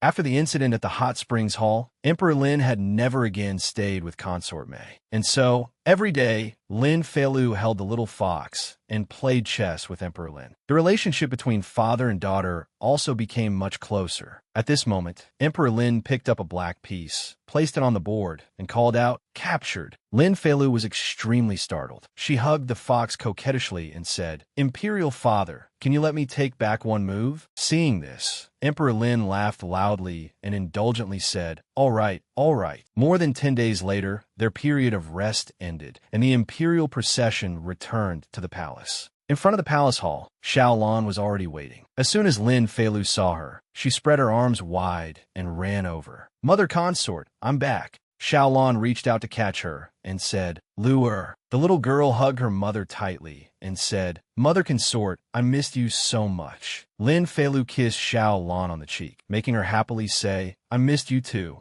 After they finished laughing and joking, Xiaolan asked worriedly, "Lure, I heard about the assassins at the relay station. Were you hurt?" Lin Feilu answered innocently, "Mother consort, I'm fine." That person never appeared again. Then she hugged Xiaolan again and said, "But I suspect that what happened at the relay station was done by Consort Mei." Hearing that, Xiaolan was also shocked and asked, "What?" Lin Feilu said sadly, "Not only that. Back then, when someone drugged you and caused elder brother to be born prematurely, that was probably her doing too." Xiaolan seemed unable to believe her ears and said, "Consort Mei has a kind nature and treats others gently. How could she possibly?" Lin Feilu did not give up and continued persuading her. "Consort Mei and Mother Consort are both beauties. I heard that the two of you entered the palace in the same year and were even close for a time. You became pregnant with an imperial prince, while Consort Mei showed no movement at all. So it will be very normal for her to be jealous, compete for favor, and poison you." Xiaolan was persuaded and hesitantly said, "That is also possible." She looked toward Lin Zhanyuan, who was happily eating fruit, and made up her mind. If it really was her, I absolutely will not spare her. Seeing this, Lin Feilu secretly let out a breath. At the hot springs temporary palace, consort may have been jealous of me. After returning to the palace, she will definitely make a move. Perhaps she will target Xiaolon. Now that Xiaolon is on guard against her, she will not be able to succeed so easily. She said to Xiaolon, "Mother consort, put me down. I should go to noble consort. She's placed to practice my stance now." At the same time, Lin Feilu secretly laughed in her heart. It was not easy to get close to noble consort Shi. I need to spend more time with her and seize the time to build my inner strength. Xiaolon gently put her down and said, "All right, I heard from Songyu. You're learning martial arts from Her Highness. Since Her Highness values you, you must not disappoint her." Lin Feilu nodded repeatedly at her mother's words.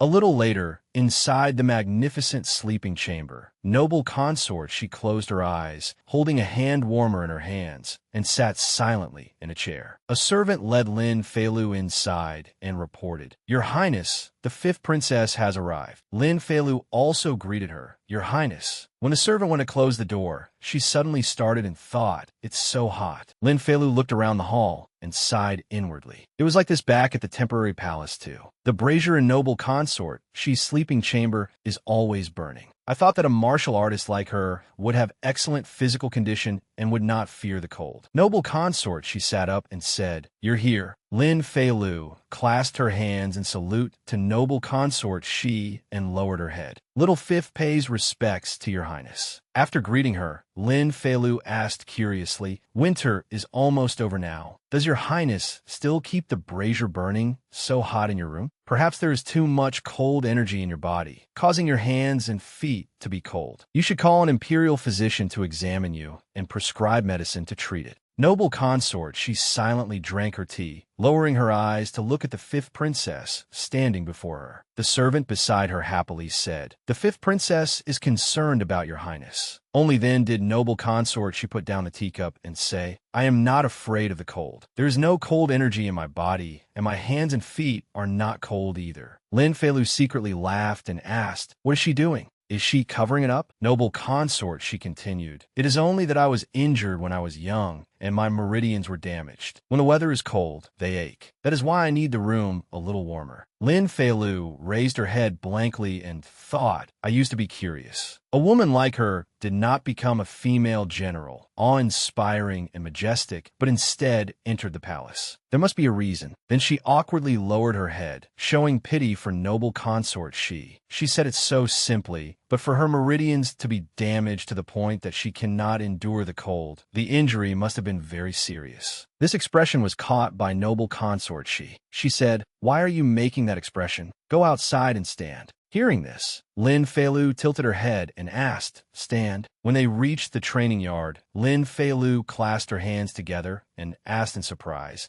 "Are these the legendary plum blossom steaks?" Noble consort, She followed behind and said proudly, "You know quite a lot." She instructed, "Go up and stand there for half an hour, then come down. If you fall midway, the time starts over." Lin Feilu answered with a yes, then nimbly stepped up. She thought, "It's only half an hour. This is much easier than holding a horse stance." But after only taking a few steps, the wooden stakes began to sway, making her panic. She muttered this thing with a thud. The fifth princess fell flat onto the ground. Whimpering inwardly, she thought, "Looks like I'll have to practice yoga balance when I get back." Noble consort, She sat at a distance drinking tea, watching Lin Feilu stubbornly climb back onto the wooden stakes. She curled her lips and secretly praised her. She is quite tenacious. A while later, Lin Feilu returned. Her face and clothes were covered in mud, and she reported tiredly, "Your Highness, I have stood for a full hour." Noble consort, She nodded with a smile and said, "Continue tomorrow." Lin Feilu answered dejectedly, "Yes." The little girl left in a rather unhappy state, grumbling in her head. "After stepping on those stakes, my whole body hurts." Originally, she had wanted to stop by Emperor Lin's place on the way to pay respects, but the Hall of Mental Cultivation was truly too far from Brocade Cloud Palace. Suddenly, she remembered something, and her expression brightened again.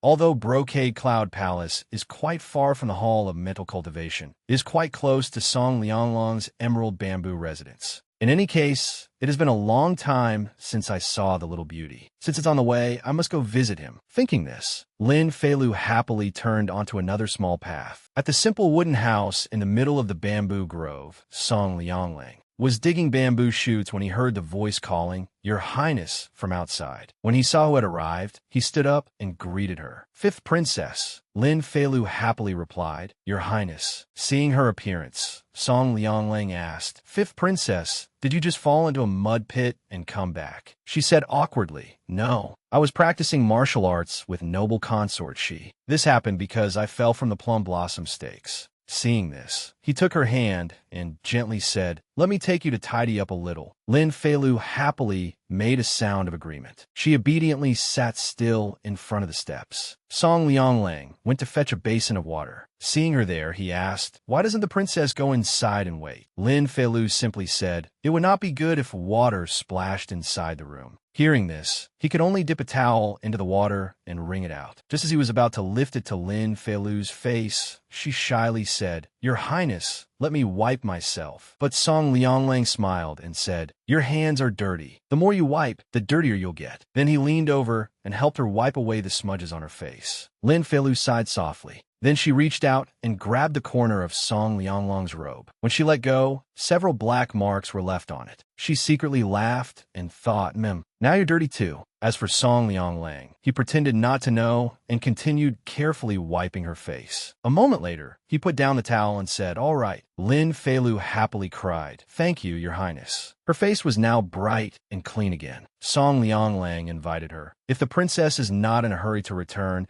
come inside and have a cup of hot tea before leaving. Lin Feilu answered, "All right." As soon as she stepped into the room, she was startled and thought, "This room is far too cold." She rubbed her hands together and tactfully asked, "Your Highness, have you used up all your firewood?" Song Lianglang sat down and poured tea as he said, "No, the snow has already melted and the weather is beginning to turn to spring. I plan to save the rest for next year." Lin Feilu imagined Song Lianglang with squirrel ears and a squirrel tail, arranging firewood, and thought, "The little beauty is like a squirrel storing food for winter. He must feel very insecure deep down." She tilted her head and said, "If the firewood gets damp, it won't be usable next year. Next winter, I will send Your Highness new firewood." Lin Feilu proudly patted her chest and said, "There's no need to worry about having nothing to use. Don't you still have me?" Song Lianglang gently rubbed her head and said, "I will listen to the princess. In a while, I will burn all the remaining firewood." Then he handed her a cup of hot tea and asked, "I heard that the princess recently stayed at the Hot Springs Temporary Palace. Did you have fun?" Hearing this, Lin Feilu smiled and answered, "It was very fun." She began telling him, "There are many hot springs in the temporary palace. Each one has a different effect. I took turns bathing in them every day and still could not try them all." Song Lianglang said, "Is that so?" Lin Feilu seemed to have been switched on and continued talking endlessly. "But the most fun was still on the mountain. Before, I went up the mountain with eldest imperial brother, and we even found an injured little fox. Its eyes were green, and its fur was pure white. It was extremely beautiful." As she was speaking, Lin Feilu suddenly noticed Song Lianglang's gaze as he sat opposite her. She thought to herself, "The little beauty looks at me far too gently. In the past, I could never withstand this type of man. He is not even really a scumbag. With him like this, I simply cannot bear to harm him." Song Lianglang, who had been listening, asked, "Princess, what is wrong?" Lin Feilu suddenly fell silent. She only sat there looking at the person opposite her, her soul having flown off somewhere. Seeing that she was dazed, Song Lianglang asked worriedly, "Princess?" Only then did Lin Feilu come back to herself and let out an ah. She coughed awkwardly and said, "I finished speaking. The Hot Springs Temporary Palace is very fun. If there's a chance next time, we can go together." Then she put the teacup down on the table and continued, "Your Highness, I remember that I still have something to do. I'll go back first." Lin Feilu stood up and left at once. Song Lianglang's attendant had just returned from outside and, seeing her, asked, "Ah,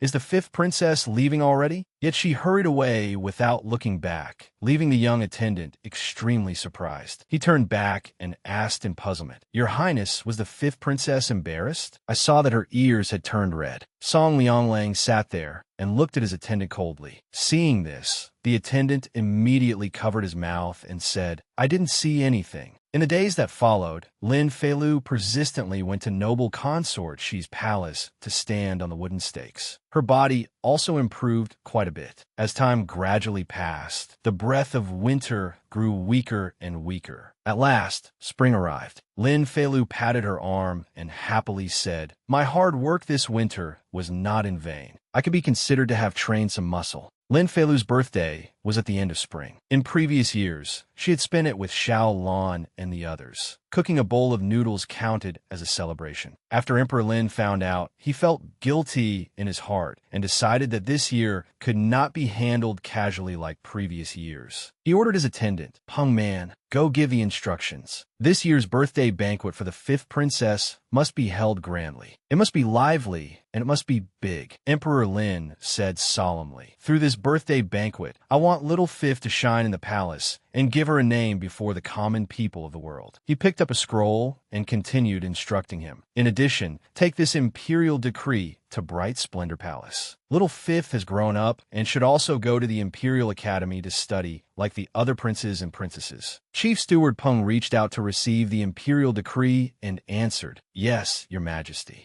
Lin Feilu received Emperor Lin's imperial decree approving her admission to the Imperial Academy and happily prepared her school supplies. She thought joyfully, "Ooh, place where all the major figures gather. Here I come." When the first day of school arrived, Lin Feilu immediately went to the Hall of Lasting Brightness to call the fourth prince, having him go to class with her. His Highness yawned repeatedly while holding Lin Feilu's hand and said, "I really don't know what is fun about going class." "Ah, little dear sister, you don't know what you've lost." The girl, on the other hand, looked very happy and said, "Going to school is very fun. You can read books, write characters, answer questions, and meet new friends." As soon as he heard the words, "meet new friends," the fourth prince seemed to wake up. He pulled Lin Feilu closer and instructed her, "What new friends? They're all young masters like me. You have to stay farther away from them. Sit with me." She laughed dryly and thought, "You really do understand yourself." In the classroom, only a few young masters and young ladies were sparsely seated. The fourth prince led Lin Feilu into the class by the hand. This new face successfully attracted the attention of the others.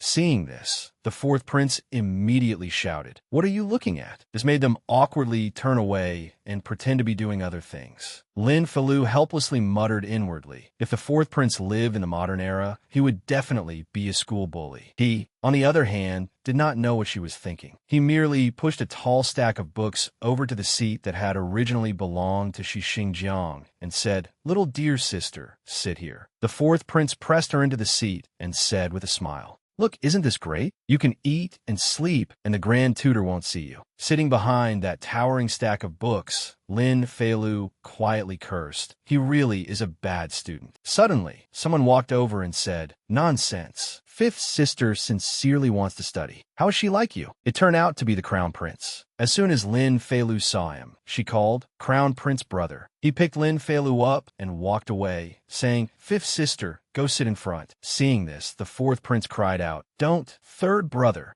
He grabbed her other hand and continued, "I already said I would sit with little dear. How can you steal her away?" The crown prince also looked displeased and said, "Sit with you? Then in class, she will do nothing but eat and sleep like you? Do not lead fifth sister astray." The fourth prince retorted, "What do you mean? I also seriously listen to the lesson from time to time." "All right." Lin Feilu ignored the two of them and looked around. Then she saw a lone desk in the corner and wondered, why is this seat separated from the others? She fixed her gaze on it and secretly guessed, it seems that everyone is unwilling to go near it. I remember that the little beauty also studies at the Imperial Academy. It looks like that is his seat. Just like during the last exam, no one wanted to sit with him. Thinking this, she pattered away from her seat. When the crown prince and the fourth prince saw this, they called, "Fifth sister, Before anyone could do anything, she was already sitting properly at that lonely desk. The Crown Prince walked over with one hand behind his back. I have already discussed it with fourth brother. Sit with me in the front. Behind him, the fourth prince was still aggrieved, but he could not say anything. Lin Feilu smiled and said, there is no need to go to so much trouble. I think this place is fine. It is close and spacious. Crown Prince brother, can I sit here?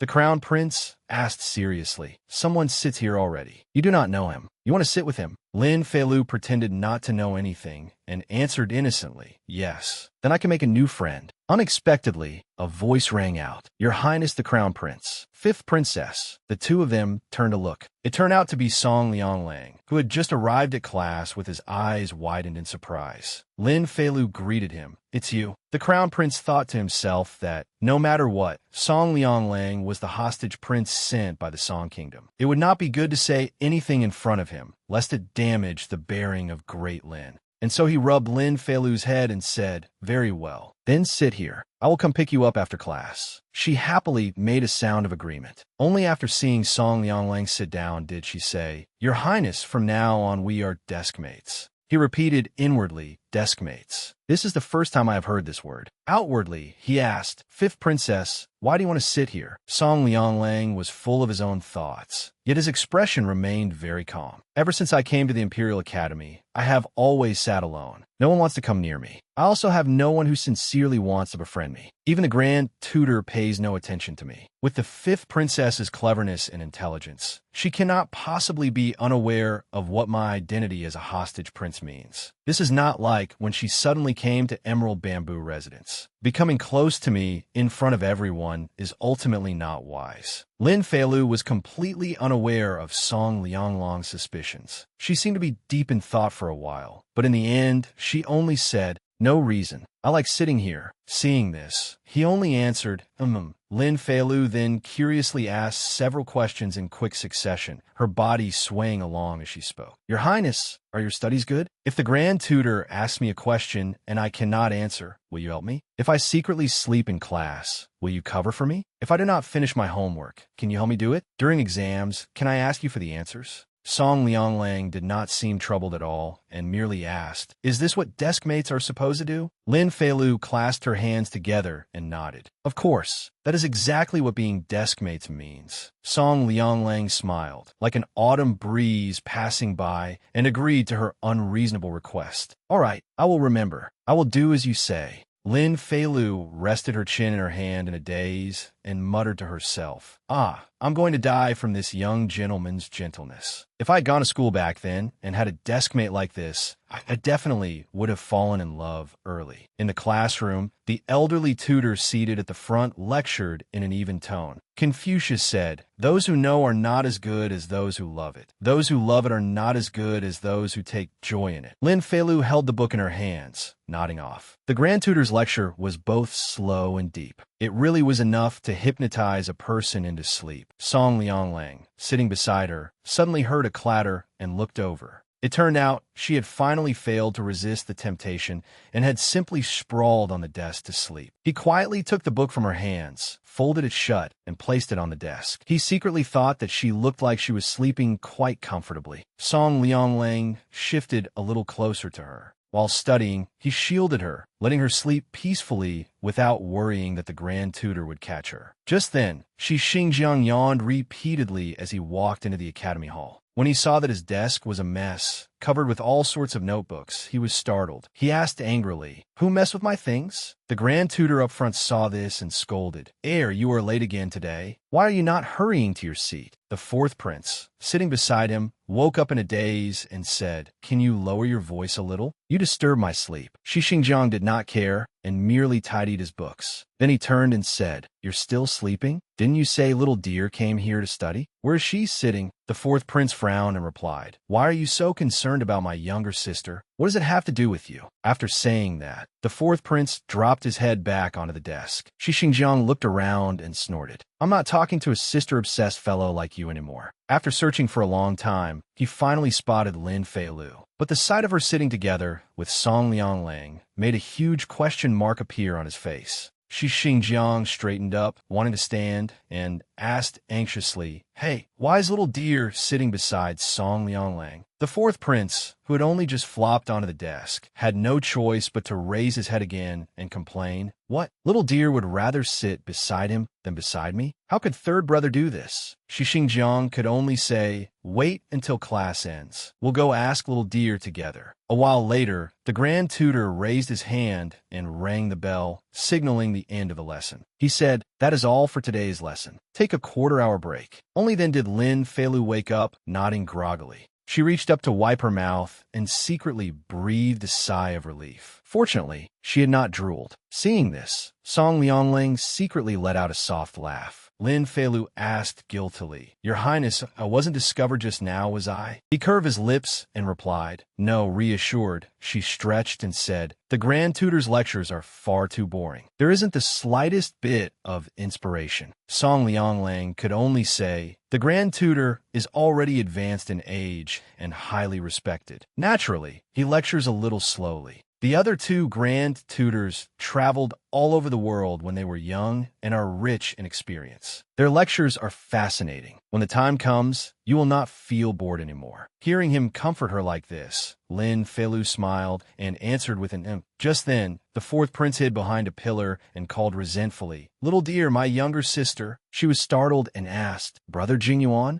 Xingjiang popped out from somewhere and said, "Dictionary, fourth imperial brother feels very wronged inside. Hurry and comfort him with a couple of words." The fourth prince flew into a rage and scolded Xingjiang. "Hurry up and switch seats. You sit here, and little dear will go to the front and sit with me." Hearing this, Xingjiang crossed his arms and shook his head. "No, if she does that, how will she sleep?" The fourth prince asked angrily, "Is the Imperial Academy a place for her to sleep?" Lin Feilu thought helplessly, "These two are at it again." Suddenly, at that moment, someone dressed in black with red sleeves walked over with his hands clasped behind his back and said, "I heard fifth sister has entered the Imperial Academy. Why are you sitting here?" It turned out to be the son of Consort Shu, the second prince, Lin Qiwen. Xingjiang and the fourth prince, standing nearby, greeted the second prince, second brother. Lin Feilu also clasped her hands and bowed. Little fifth pays respects to second prince. Inwardly, she thought, "So this is the second prince, Lin Qiwen? Now that I see him, he really does look as rough and violent as the rumors say." Outwardly, Lin Qiwen replied, "Fifth sister need not be so formal." Inwardly, he recalled, "Before I came to the Imperial Academy today, Mother Consort instructed me that this fifth sister has recently not only won Father Emperor's favor, but also has very good relations with several princes. She told me to approach her and build a good relationship." Thinking this, he frowned and asked, "Fifth sister's status is noble. Why are you sitting with these people? This is an insult to the dignity of the imperial family. Let me arrange a new seat for you." Hearing this, Lin Feilu's face clearly showed a question mark. She secretly cursed inwardly. What brainless game is this fellow playing? Insulting someone right to their face. Isn't that going a bit too far? She frowned. The crown prince, as the heir apparent, could only remind me tactfully even if he did not want to sit beside me just now. And who does this fellow think he is? He dares trample on my little beauty right in front of me?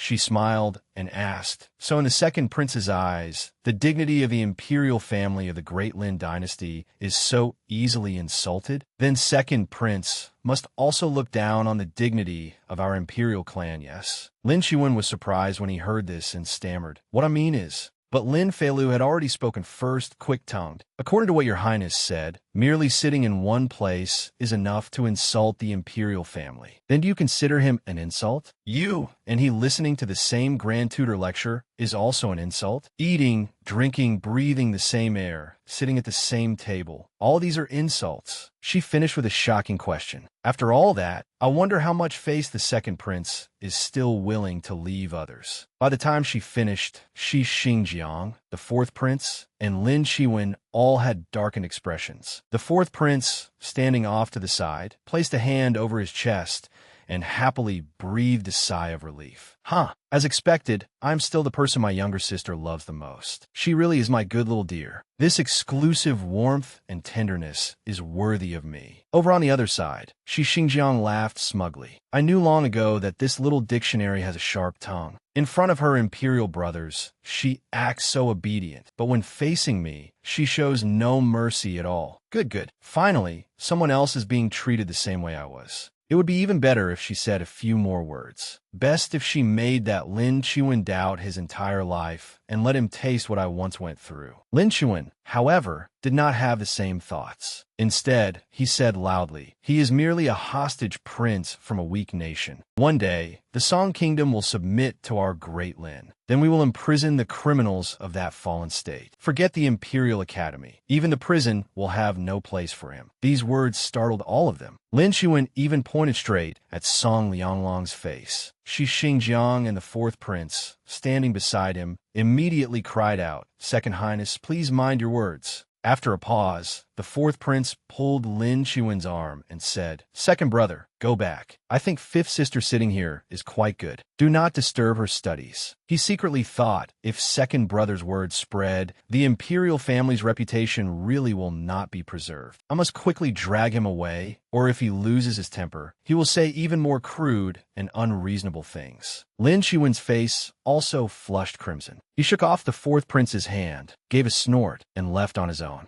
Lin Feilu stuck out her tongue and made a face as she watched second brother's figure leave. She propped her hands on her waist and thought proudly, "As a combat expert, I can tear apart a white lotus with my words and smash a scheming green tea man with my fists. I can act cute and I can be tough." Huh. I'm not praising myself, you know. Xinjiang praised Lin Feilu. Little bee, not bad. She looked at him blankly. That is. He walked over, slung an arm around the fourth prince's shoulders, and said, "Let's go. We should take a stroll too." The fourth prince nodded with an and the two of them left together. Lin Feilu smiled and looked beside her. Song Lianglang was studying seriously. Feilu looked at him and secretly thought, "Little beauty seems to not care at all about what that Lin Chuan said. Perhaps it is because he has heard such things many times before." She lowered her head, moved closer to him, and said, "Your Highness, you do not need to take the second prince's words to heart." The brush in Song Lianglong's hand suddenly stopped writing. He raised his head and asked her, "Is that why the princess spoke up for me?" Lin Feilu immediately replied, "Did the Grand Tutor not just lecture about it in class? If you wish to have your own needs fulfilled, you should infer that others also have needs that should be fulfilled in the same way." The second prince was wrong to begin with. Song Lianglang smiled very faintly and said, "Princess, what you just said is from Chapter 7. But the Grand Tutor had already lectured up to Chapter 20 just now." She also looked a little surprised and gave an "oh." Then she rubbed her little head and said, "It's all because I'm too clever." He also rubbed her head and praised her. The princess truly is very clever." The Grand Tutor instructed, "The afternoon class is about to begin. This afternoon will be martial arts. Princes, remember to go train around the practice field. Princesses do not need to participate." Everyone answered in unison, "Yes, Grand Tutor." In Lin Feilu's palace, her voice rang out, "Your ladyship, I have come to practice my horse stance." The little girl very seriously took up the horse stance on the tall wooden stakes. Noble consort, she held a rattan whip and cracked it against the ground, sternly saying, "Keep your legs straight. Straighten your waist. Stand properly." Feilu broke out in a cold sweat. As expected of someone who had grown up at the border since childhood and once led troops in battle, she really was strict. She continued standing seriously in the horse stance and asked noble consort she, "Your ladyship, have you ever fought against soldiers of the Song Kingdom?" Noble consort, she nodded. Curious, she asked again, "Then were they powerful?" "Today at the Grand Tutor's place, I heard someone say that the Song Kingdom is extremely weak and that the soldiers of the Song Kingdom are also weak. Could your ladyship defeat 10 of them by yourself?" Noble consort, she suddenly fell into thought. Since I entered the palace, very few people have asked about my life at the border. The palace maids do not want to bring up the painful matter of my injury. As for everyone else, they are afraid. She looked over at the little girl, standing rigidly in her horse stance. Lin Feilu was the first person in the palace in all these years to bring up this subject. She set down her teacup and could not help feeling doubtful. However, the Song Kingdom is weak? Its soldiers are weak? Her expression remained unchanged as she said. On the battlefield, the thing one must fear most is underestimating the enemy. The Song Kingdom's decline is due to political problems and the current ruler's indulgence. They once ruled the Central Plains. The founding emperor was defeated at Huaiye, and the Yong Kingdom lost 30,000 elite troops on the banks of the Huai River. Though her words were light, they were forceful. Someone who was once a wolf will not truly become a dog. She also warned Fei Lu, if you keep behaving like this, I really can give you more than 10 lashes. The girl smiled awkwardly. I was only asking a little. Inwardly, she wanted to say, I am so miserable. A maid brought food over. Your ladyship, the snow ginseng stir-fried porridge you instructed this servant to make is ready. There are also crispy peach blossom candies. Noble consort, she said to Lin Fei Lu, come over and eat a little. The little girl immediately jumped down excitedly. I'm coming. As she ate the pastries, Fei Lu said, Your ladyship, next time, you can borrow my personal cook and try changing the filling of this pastry to egg. Add honey and milk. Then an egg yolk pastry will be made. Noble consort, she immediately instructed the maid. Remember that. Next time, have her make it. The maid replied, Yes. This dish sounds quite delicious. The princess is truly thoughtful. After eating, Lin Fei Lu did not forget to use a handkerchief to wrap up the remaining peach blossom candies on the plate. She stood and said, Your ladyship, I am full. I will come again tomorrow. Seeing her wrap up food to take away, noble consort, she asked, You're not only eating it, but you want to take some away too? The girl immediately turned and ran. I guessed wrong. Today, your ladyship should be called an old aunt instead. I cannot provoke her. Run, run.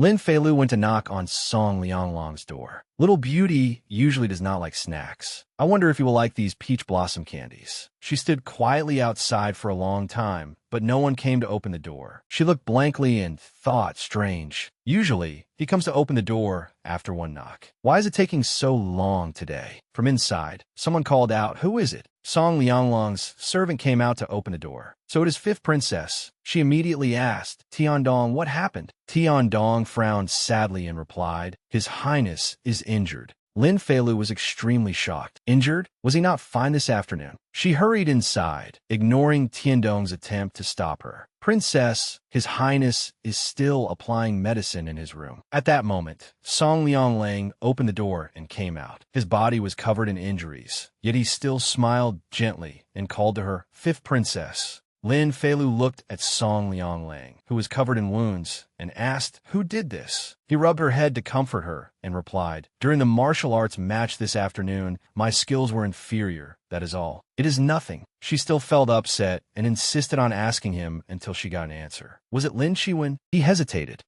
Before he could answer, he began coughing nonstop. Cough, cough, cough, cough. Tiandong called out anxiously, Your Highness. He ran over to support Song Lianglang and said to Lin Fei Lu, Princess, our Highness is injured all over. Just now, I invited the imperial physician to examine him, and he said His Highness's lungs were injured. His Highness even coughed up blood. Fei Lu's anger made her hands clench tightly into fists. Suddenly, she turned to leave. Song Lianglang, worried she would cause trouble, asked, Where does fifth princess want to go? She turned back and answered firmly, I'm going to chop off Lin Chiwen's head to atone to you. But her furious expression was extremely adorable, making him burst into laughter. He pulled her hand and said, The wind is strong outside. Come in first, and then we will talk. He smiled very faintly. Although his face was full of bruises, it still showed a hint of happiness. Lin Fei Lu puffed out her cheeks angrily and said, You are still laughing. He turned back to look at her and said, Although I know the princess was only joking just now, I am still very happy. He reached out to straighten the few stray bangs on her forehead.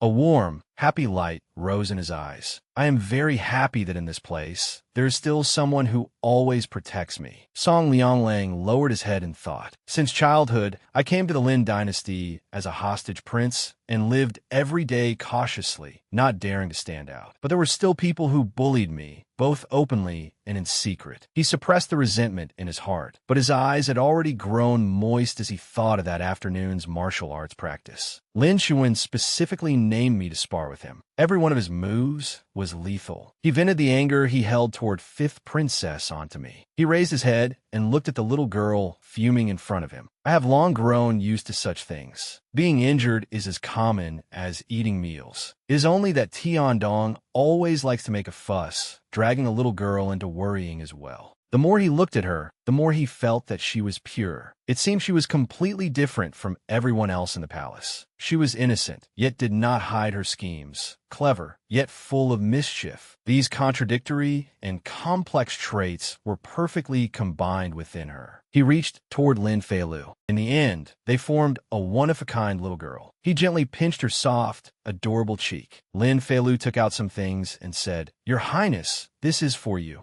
She placed a carefully wrapped cloth pouch in his hand. Song Lianglang opened it and asked, "What is this?" She answered with her face drooping, "A new kind of crispy peach blossom candy. I brought it for your highness to try." He immediately took one and tried it to see how it tasted. After tasting it, he smiled and said, "It is very good. Thank you, princess." She stared at him and secretly thought, it seems that no matter what happens, he always smiles like this. His smile is his way of surviving, but his eyes cannot hide his sorrow. Her gaze turned gloomy. But living in this era, under these circumstances, who is not forced to act against their will? I myself am also working hard to create a persona just to survive. She hurriedly shook her head, casting aside those thoughts. Forget it, forget it. Do not think too much. Think more openly. Lin Feilu asked Song Lianglang, "Your Highness, in the Song Kingdom, are you the seventh son? Did her father have 6 sons? As he poured tea, he replied, "That is right. My father has many wives and concubines. After me, there are 8 younger brothers." Curious, she asked again, "Then why was it you who came here as a hostage prince? Is it because you and I are the same, both unfavored by our mothers?" He replied somewhat gloomily, "No, my mother holds the highest position among the consorts. Her maternal family is powerful and once produced 2 empresses. The reason it was me was because a beauty by the emperor's side suggested drawing lots to choose which prince would be sent to the Lin dynasty." His face clearly showed sorrow, and his eyes were already glistening with tears. "I was rather unlucky, so I was the one drawn." She could not help aching for him. Although she had heard that the emperor of the Song Kingdom was dissolute and immoral, and though she thought of noble consort she truly had not expected him to be absurd to this extent. Now that the country had been handed to such a foolish ruler, perhaps the day of its destruction was not far off. She took the cup of tea he handed her. The little beauty really was rather pitiful. Suddenly, she noticed something very strange beside the teapot and asked, "Your Highness, what is this?" He replied, "Oh, a bottle of medicine sent by the imperial physician. It is for treating the wound on my face." She picked up the medicine bottle and examined it, startled. There was a long patch of mold at the mouth of the bottle. Who knew how long it had been expired? Of course, she had to ask him about this. "Who was the imperial physician who examined your highness just now?" He answered, "Imperial physician Xie Shuwen." She thought, "I've never even heard of this imperial physician." It seems the Imperial Medical Bureau's perfunctory attitude toward the little beauty is the same as the way they treated me when I was out of favor. Feilu carefully instructed him, "Your Highness, you must not let your wound get wet. Remember to keep it dry. It would be best not to go to the Imperial Academy for the next few days. Rest and recover first." He nodded. I will remember." She smiled and said, "If there's nothing else, I'll go first. I'll come visit you again tomorrow." He also smiled and replied, "Very well. Princess, take care." When she left, she did not forget to smile brightly and wave goodbye to him and Tiandong. But the moment she turned away, she became sullen and angry. "I have worked so hard to be like my original self. Now I can be more confident in what I do. Pretending to be weak and pitiful is no longer the only method I can use right now. It is time to become strong." Lin Feilu went to the Imperial Medical Bureau. When a servant saw her, he asked, "Why has the 5th princess come here? Do you need to summon an imperial physician?" She said, "I want to find the physician who is best at treating bruises." He asked her again, "Has the princess been injured?" She put her hands on her hips and said, "If I am not injured, can I not summon an imperial physician?" He hurried off and said, "Of course you can. Princess, please wait a moment. This humble one will go pass on your highness's words." Soon, an imperial physician came out to greet her. "Greetings, 5th princess. May I ask which noble person has been injured?" She waved at him and said, "Big brother, kneel down here. I have something to tell you."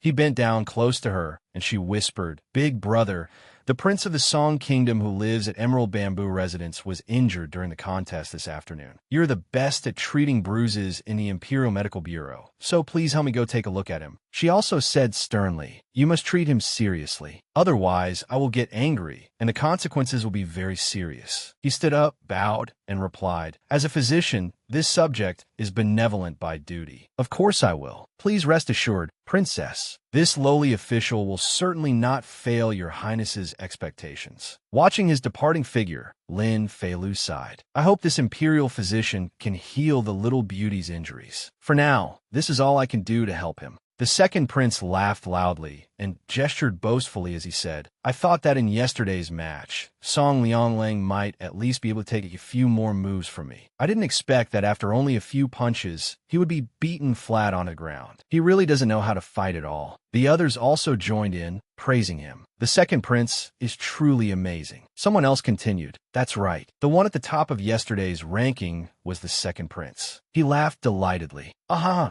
He then said smugly, I did not even use 30% of my strength yet. Just wait. Next time." Suddenly, while he was speaking, he saw Lin Feilu walking past and ignoring him completely. He immediately shouted at her, "You little brat, you saw your imperial brother and didn't even greet me? You have no sense of respect at all." The crown prince quickly grabbed his hand, which had already clenched into a fist. "Fifth sister is still young. You're not allowed to bully her." The second prince replied through gritted teeth, "I know." Although he endured it, he was extremely resentful inside. "She ignored me just now. Why didn't you say anything when she bullied me?" When the fourth prince saw Lin Feilu's frowning face, he anxiously asked, "Little Lu, what's wrong?" She puffed out her cheeks and replied, "I don't like him." The fourth prince smiled and said, "You mean second brother? He's just like that. We can simply ignore him." She hesitated. Then Feilu lowered her head and said dejectedly, "We should not rely on our status to bully others. That is wrong. We should be good children." He also nodded in agreement. Munwasa. We should be good children."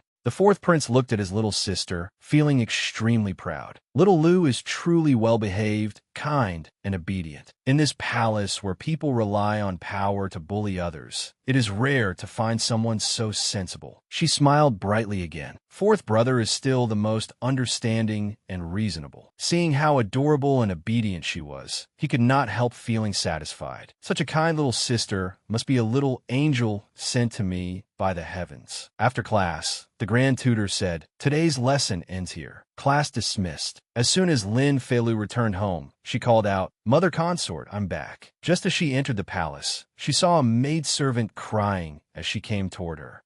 Qingyan, what is wrong?" The maidservant hurried over and said, "Princess, her ladyship, something has happened to her ladyship." Lin Feilu was shocked and frightened. She immediately ran inside to find Lady Xiaolan. "Mother consort." When she arrived, she saw Xiaolan's face covered in injuries as she lay motionless on the bed while an imperial physician took her pulse. Seeing her, the maidservant called out, "Princess, you are back." Lin Zhanyuan cried and made a huge fuss. Wu-Wu's sister, mother consort. She had gained another frantic fan. After the imperial physician finished examining Lady Lan, he stood up and said, "This lowly official has already treated the wounds on the noble lady's body caused by the venomous bees. It is just that the noble lady fell into the water and her body is weak. She needs to recuperate." He handed over a prescription. "This is the prescription this lowly official has written. The medicine must be prepared quickly." Lin Feilu immediately told the maidservant, "Song Yu, go fetch the medicine first." She then turned to another maidservant.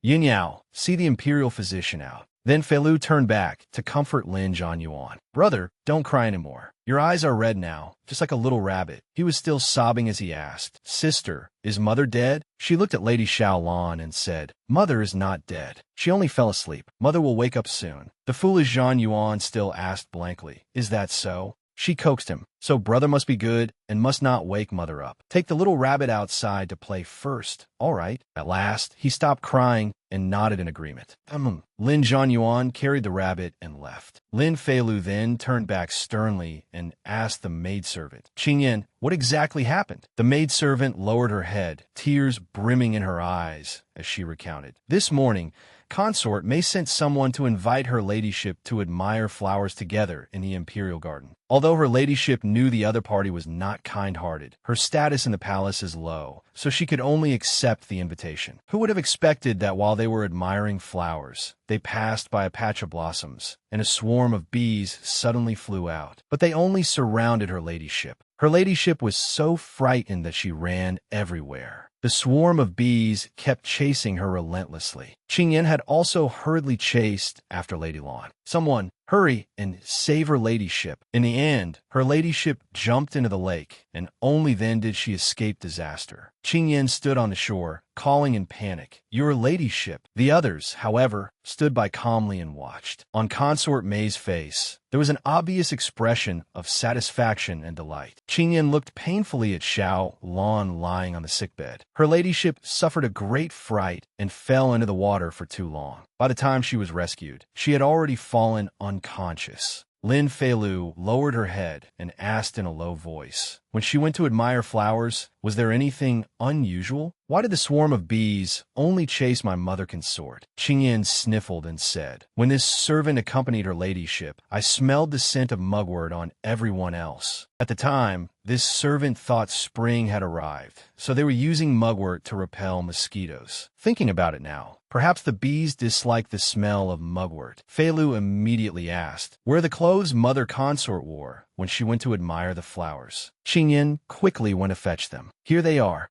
She brought over the clothes that had just been changed out of and were still soaking in a basin of water. Feilu picked them up and sniffed them, then was startled. This fragrance. Qing Yan also noticed something was wrong. This fragrance is very strange. It is not the fragrance her ladyship usually uses. She pondered. It seems Consort May took advantage of Mother Consort's inattention and sprinkled pollen on her clothes to lure the bees. That is why the swarm only chased Mother Consort. If Mother Consort had not jumped into the lake, I'm afraid the bees would have stung her until her face was ruined.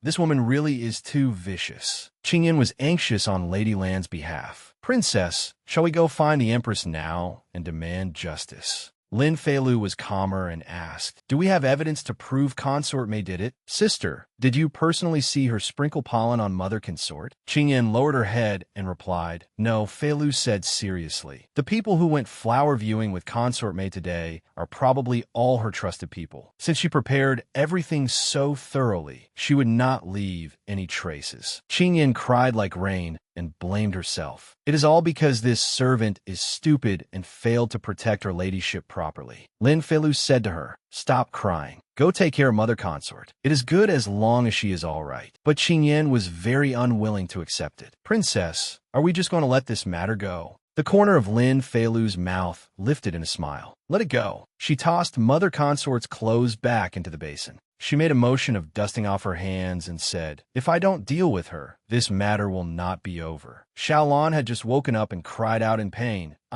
When Lin Feilu saw that she had woken, she called out happily, "Mother Consort." Qing Yan also could not help being delighted. "Your ladyship, you are awake," Xiao Lan said with difficulty. "I have made Luer worry about me again." She smiled and comforted her. "Mother Consort, don't think that way. You should rest and recuperate." Noble Lady Lan raised her hand, wanting to touch her own face. "My face?" Lin Feilu quickly reassured her, "Don't touch it. The imperial physician just applied medicine. Mother Consort, don't worry. It is not a big problem. It will heal." Xiao Lan said painfully, "Consort May wants to ruin my face. Now that this scheme failed, I fear she will not be willing to give up." Luer held her hand and said, "Then let her scheme." She did her best to comfort her Mother Consort. "Mother Consort's body is still very weak. You should rest and recuperate more. I will handle the other matters. Do not worry." With these words from her, Noble Lady Lan felt slightly more at ease. "All right, then you must be careful." Looking at her ladyship, she could not help feeling heartache. Now that something like this has happened, it seems I cannot leave Bright Moon Palace for the time being. Even while Noble Lady Lan was asleep, distress still showed on her face. "Emperor Lin's favor is all directed toward me. As long as Xiao Lan remains out of favor, there will always be people coming to the door to bully her. Only when I am here can I protect the people in this palace and keep them safe." She went over and told the maidservant Qingyan, "Go to Zither Cloud Palace and inform noble consort she that I have something to deal with during this period and temporarily cannot go to her place to practice martial arts." Qingyan answered, "Yes." Just then, a maidservant came in to report, "Princess, noble consort, she has arrived. She is waiting for you in the main hall."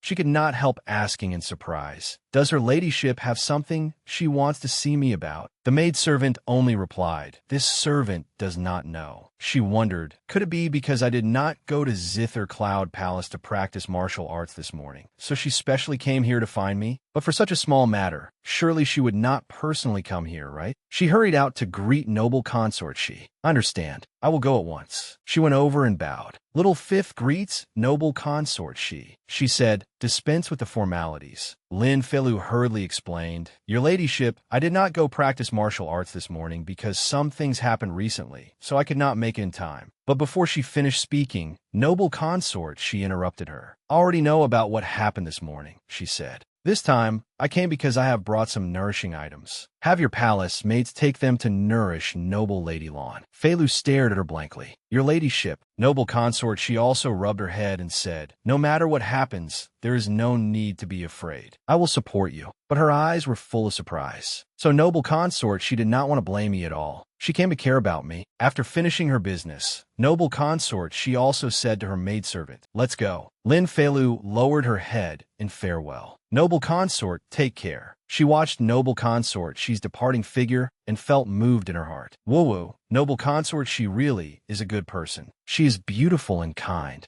After the consorts in the palace heard about Xiao Lan falling into the water, and because they wanted to curry favor with Lin Feilu, they also came one after another to deliver gifts to Bright Moon Palace. When Emperor Lin learned that Lin Feilu had been caring for her mother alone at her sickbed, his heart ached greatly. He issued an imperial decree and, according to the status of a noble lady, transferred a group of palace servants over to serve her. Precious items were also piled up throughout Bright Moon Palace. For a time, the palace consorts were endlessly jealous, and all said that Xiao Lan had turned misfortune into blessing. With a clang, a bowl of medicine was suddenly smashed to pieces. When Consort Mei heard this news, she angrily threw the medicine bowl, smashing it to pieces, and shouted, "Turn misfortune into blessing. Then we shall have to see whether that Xiao Lan has the life to enjoy this blessing." The maidservant beside her said, "Your ladyship, why be angry over such a person?" The maidservant went over and flattered her. "We have already placed our people inside. From now on, every move Bright Moon Palace makes will be entirely in your ladyship's hands. In that case, how could you not be able to hold them firmly?" She smiled in satisfaction. "You are quite right. I will simply wait and deal with them." While the maidservant was combing Lin Feilu's hair, she carefully instructed her, "Qingyan, among the palace maids father sent over today, do not hand any important tasks to them for the time being. We have to be a little vigilant." The maidservant asked in confusion, "Princess, are you worried that among these people there is someone who will turn on us?" Feilu answered, "Who knows? It never hurts to be a little careful." In her heart, she secretly thought, in the palace intrigue plots I watched before, they were all written like this.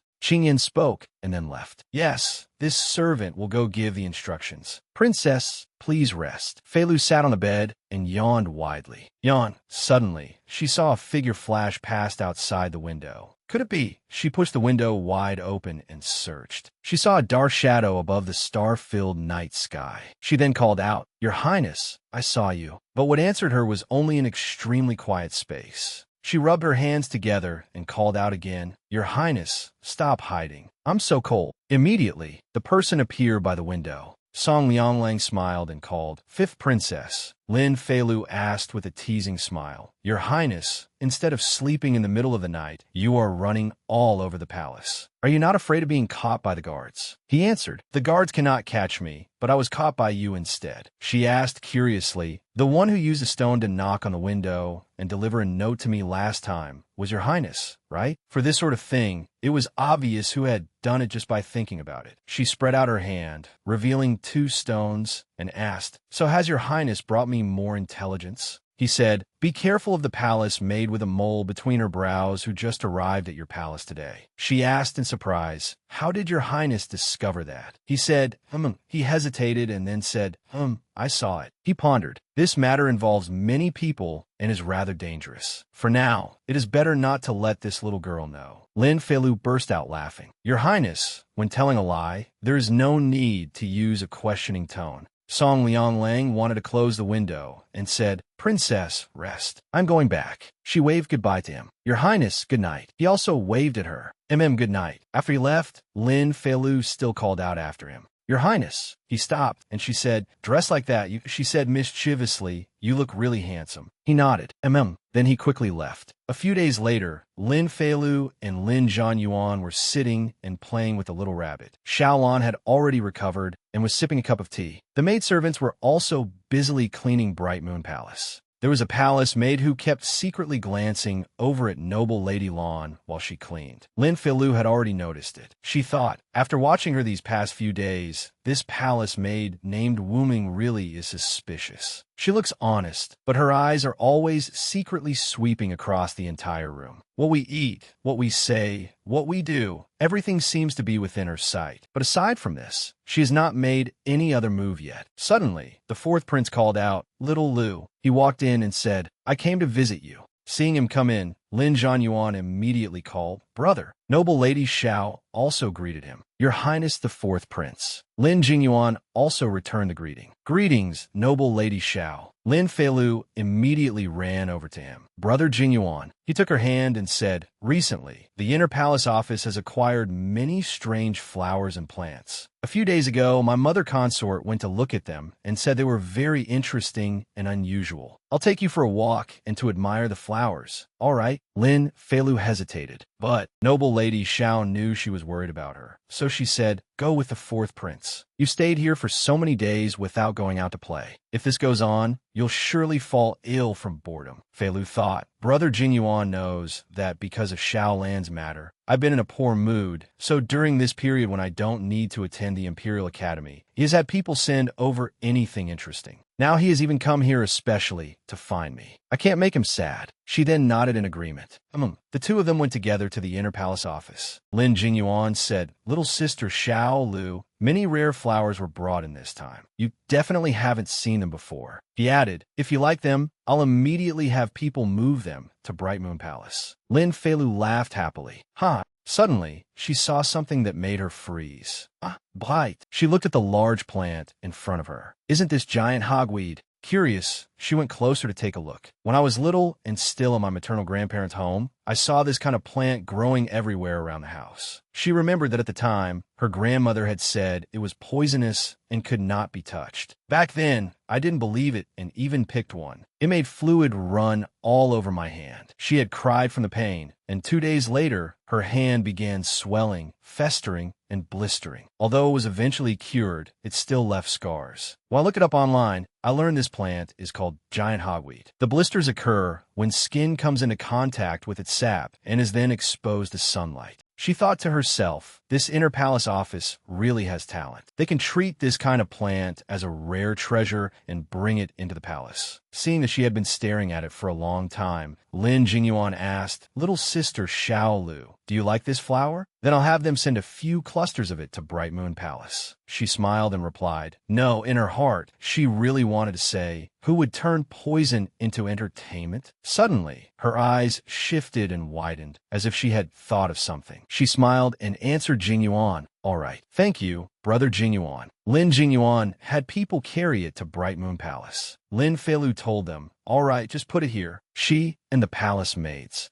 all carefully observed the giant hogweed. She carefully instructed the maidservants, but did not tell them the truth. She only said, You must take good care of these flowers. You absolutely must not touch them. Their juice is very precious. A palace maid asked curiously, Does the juice of this flower have some special use? She placed a finger to her lips, signaling that it was a secret. Then she turned and instructed, Song Yu, go bring a mortar. Qing Yin, bring a basin of hot water into the room. They answered, Yes, and quickly did as told. The girl named Wumeng was still secretly watching. Lin Feilu had the maidservants pound the medicine, then apply it to Xiao Lan's face. Seeing this, Wuming secretly guessed, so the fifth princess crushes this flower and applies it to noble Lady Zhao's face. Could this flower be good for the skin? 7 days later, when she brought tea to Xiaolan, she carefully observed the red marks on her face at close range. The bee stings on noble Lady Zhao's face had indeed disappeared. Even her skin had become much softer and fairer than before, as if water could be squeezed out of it. After serving the tea, she withdrew. Your ladyship, this servant will take her leave first. Xiaolan note that. Wuming left and smiled in satisfaction. No wonder the fifth princess said the juice was very precious when that potted flower was brought back that day. I never thought it would have such an effect on the skin. I must hurry and tell Consort May about this. The maidservants still watered that flowering plant every day. A palace maid said curiously, this flower was plucked by the princess until only the top bloom was left. Speaking of it, it's strange. This servant always feels that after the branches and leaves of this flower are crushed, they smell like cucumber. Lin Feilu only thought inwardly. That's because it was cucumber to begin with. How could it not smell like cucumber? Every early morning, I hide cucumbers in noble Lady Zhao's room. She laughed mischievously. After the giant hogweed was plucked, it was brought inside. But what was actually being pounded was cucumber. These things are all green. Once crushed, you basically can't tell the difference. Apart from Xiaolan, Wuming and the others have always believed that what Xiaolan applied to her face was this giant hogweed. She suddenly realized that Wuming had disappeared and asked the palace maid, "Right, where did Wuming go?" The palace maid replied, "She accidentally lost an earring and is looking for it now." Feilu raised her head and said, "Is that so? I remember Consort May's birthday is in 2 days, isn't it?" The palace maid replied, "Yes, it is in 2 days." Feilu was extremely excited. "Very good, then I'll wait for a good show." Consort May asked in surprise, "Is there really such a thing? Why has this palace never heard of it before? How does that little girl know?" The maidservant lowered her head and replied, "Wuming is very reliable. This matter cannot be false." This servant heard that the fifth princess is very close to an imperial physician in the palace who was recently promoted. That imperial physician's parents are both skilled doctors in the countryside and are deeply learned. Perhaps that imperial physician told her. Consort May propped her chin on her hand and pondered for a while. Yes. Then she pointed at a palace maid. "You go take one branch, crush it, and apply it to your face to test its medicinal properties for me." The maid was startled. "Yes." Afterward, the maidservant quickly followed Consort May's instructions, taking the giant hogweed leaves, crushing them, and applying them to her face to test them on Consort May's behalf. After she finished, Consort May asked, "You have had it on for so long. Do you feel anything wrong?" The palace maid replied, "Reporting to your ladyship, this servant's face shows no sign of discomfort." In fact, the reason the palace maid felt nothing unusual was that skin contact with giant hogweed sap could cause phytophotodermatitis. The symptoms of blisters and burning pain only appeared when combined with sunlight. She had only just tried applying it to her face and had not left the palace, so naturally there were no signs. Consort May observed the palace maid's skin and saw that it had not become smoother at all. The maidservant beside her then said, "How could it take effect so quickly? Didn't Wuming say that Xiaolan used it morning and night every day, and only after 7 days did it take effect?" The palace maid continued, "If your ladyship is not at ease, you can summon her again tomorrow to take a look." Consort May thought, "Ever since returning from the Hot Springs temporary palace, His Majesty has not turned over my name tablet even once. Although he occasionally sends people to bring gifts, he has not set foot in my bedchamber." She picked up the mirror. "The day after tomorrow is my birthday." Looking at her face in the mirror, she thought, "Under normal circumstances, His Majesty comes here to stay with me every time. But I cannot face His Majesty with this face." She then ordered the palace maid Shixiang, "Go take a large section of branches and leaves, crush them, and apply them to my face." The maidservant immediately replied, "Yes, your ladyship." Consort May secretly calculated. Wuming said Lin Feilu couldn't bear to use much, so each time she only took a little. "Then if I use a little more, won't the effect be even better? Once His Majesty comes here, he will definitely be captivated by my beauty." That day, Emperor Lin came to Consort May's palace. She hooked her arm around the emperor's and acted coy. "It has been so long since Her Majesty came to visit this concubine. The day after tomorrow is this concubine's birthday. Your Majesty must keep this concubine company." He smiled and replied, all right, I will do as my beloved consort says."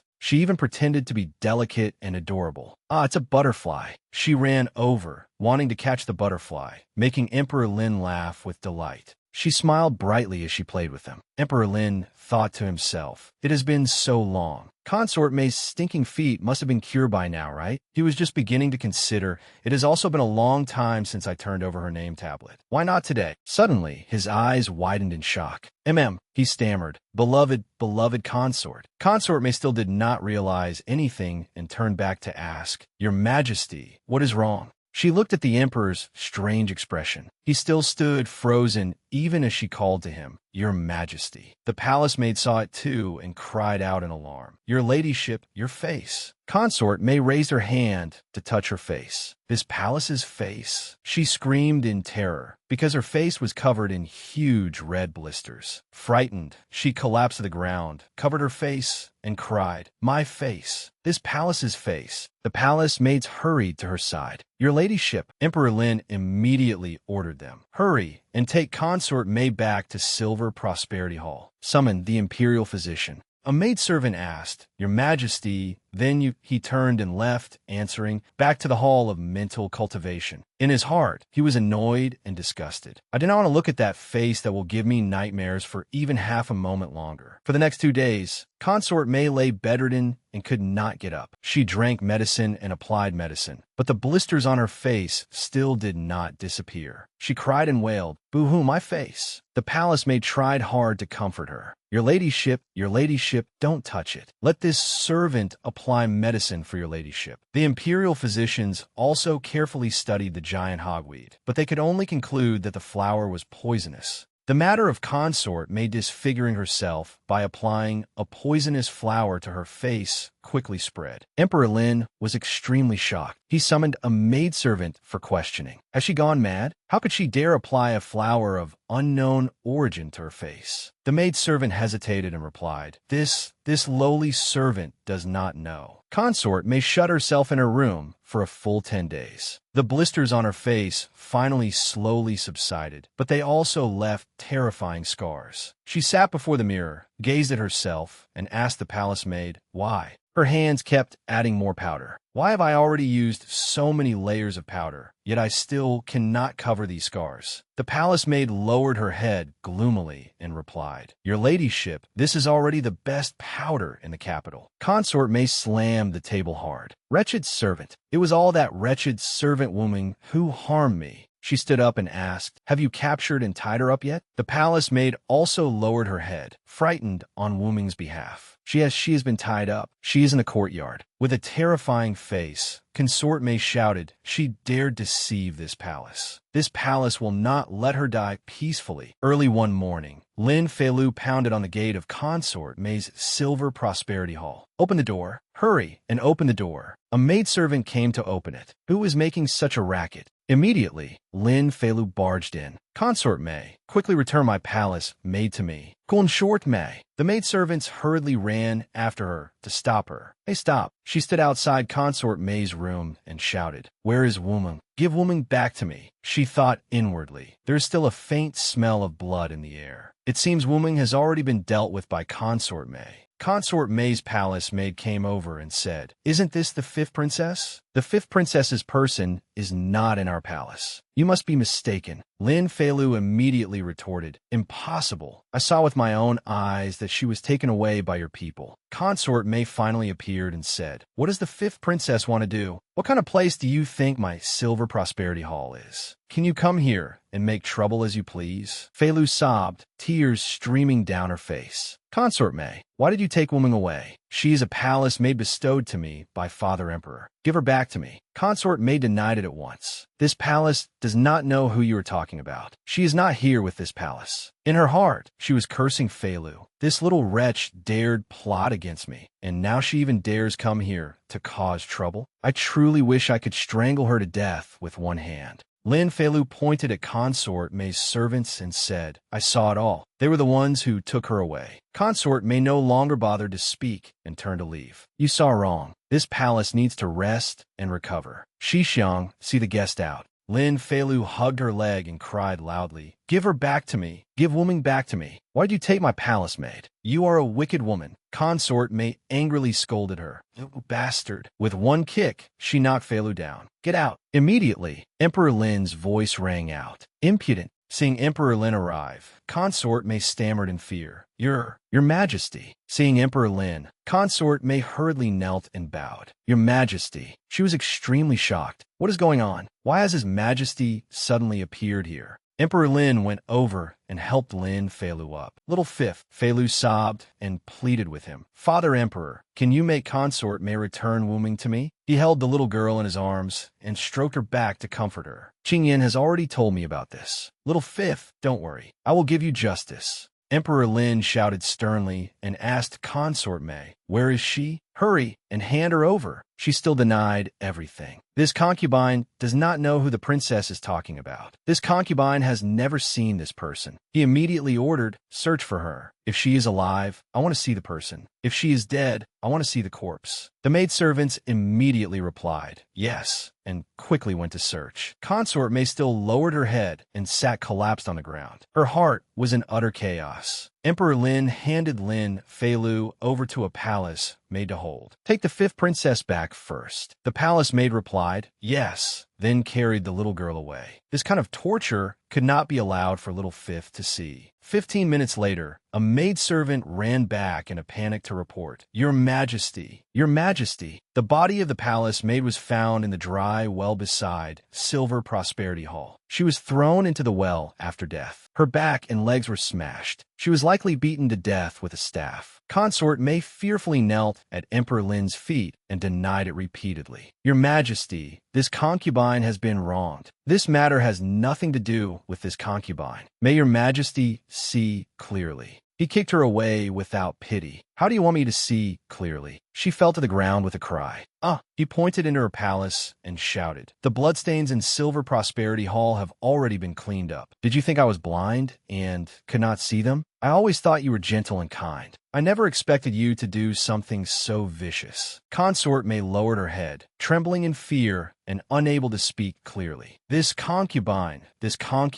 Emperor Lin mercilessly gave a direct order. "Men, pass down my decree. She is unworthy of her position. From now on, she is to be stripped of her rank and demoted to concubine. She is to be confined for 3 months and slowly reflect on her mistakes." The news that the emperor had ordered Consort Mei's rank demoted quickly spread throughout the harem. Everywhere, people discussed it excitedly. "I heard that concubine Mei ordered people to beat to death the fifth princess's close palace maid and even injured the fifth princess. That was why His Majesty punished her." The concubines who had previously been close to concubine Mei wisely protected themselves and kept away from her. Emperor Lin's beloved daughters discussed among themselves. Concubine Mei was favored for so many years, yet because of the fifth princess, His Majesty grew disgusted with her and cast her aside. "It seems we must not offend the fifth princess." Consort Hui, sitting nearby, heard their discussion. "That is right. Sisters, in the future, visit Silver Prosperity Hall less often. Otherwise, you may be implicated." In an instant, the once most bustling Silver Prosperity Hall fell into cold desolation. Consort Mei furiously slammed her fist on the table. "Very good. What a capable Shaolon." She was sitting with a woman wrapped completely in a cloak. Consort Mei lowered her head and blamed herself. "I made her nearly disfigured, but in return, she made me truly disfigured. I used to think she was stupid. It was because I underestimated the enemy too much." The woman beside her held her hand to comfort her.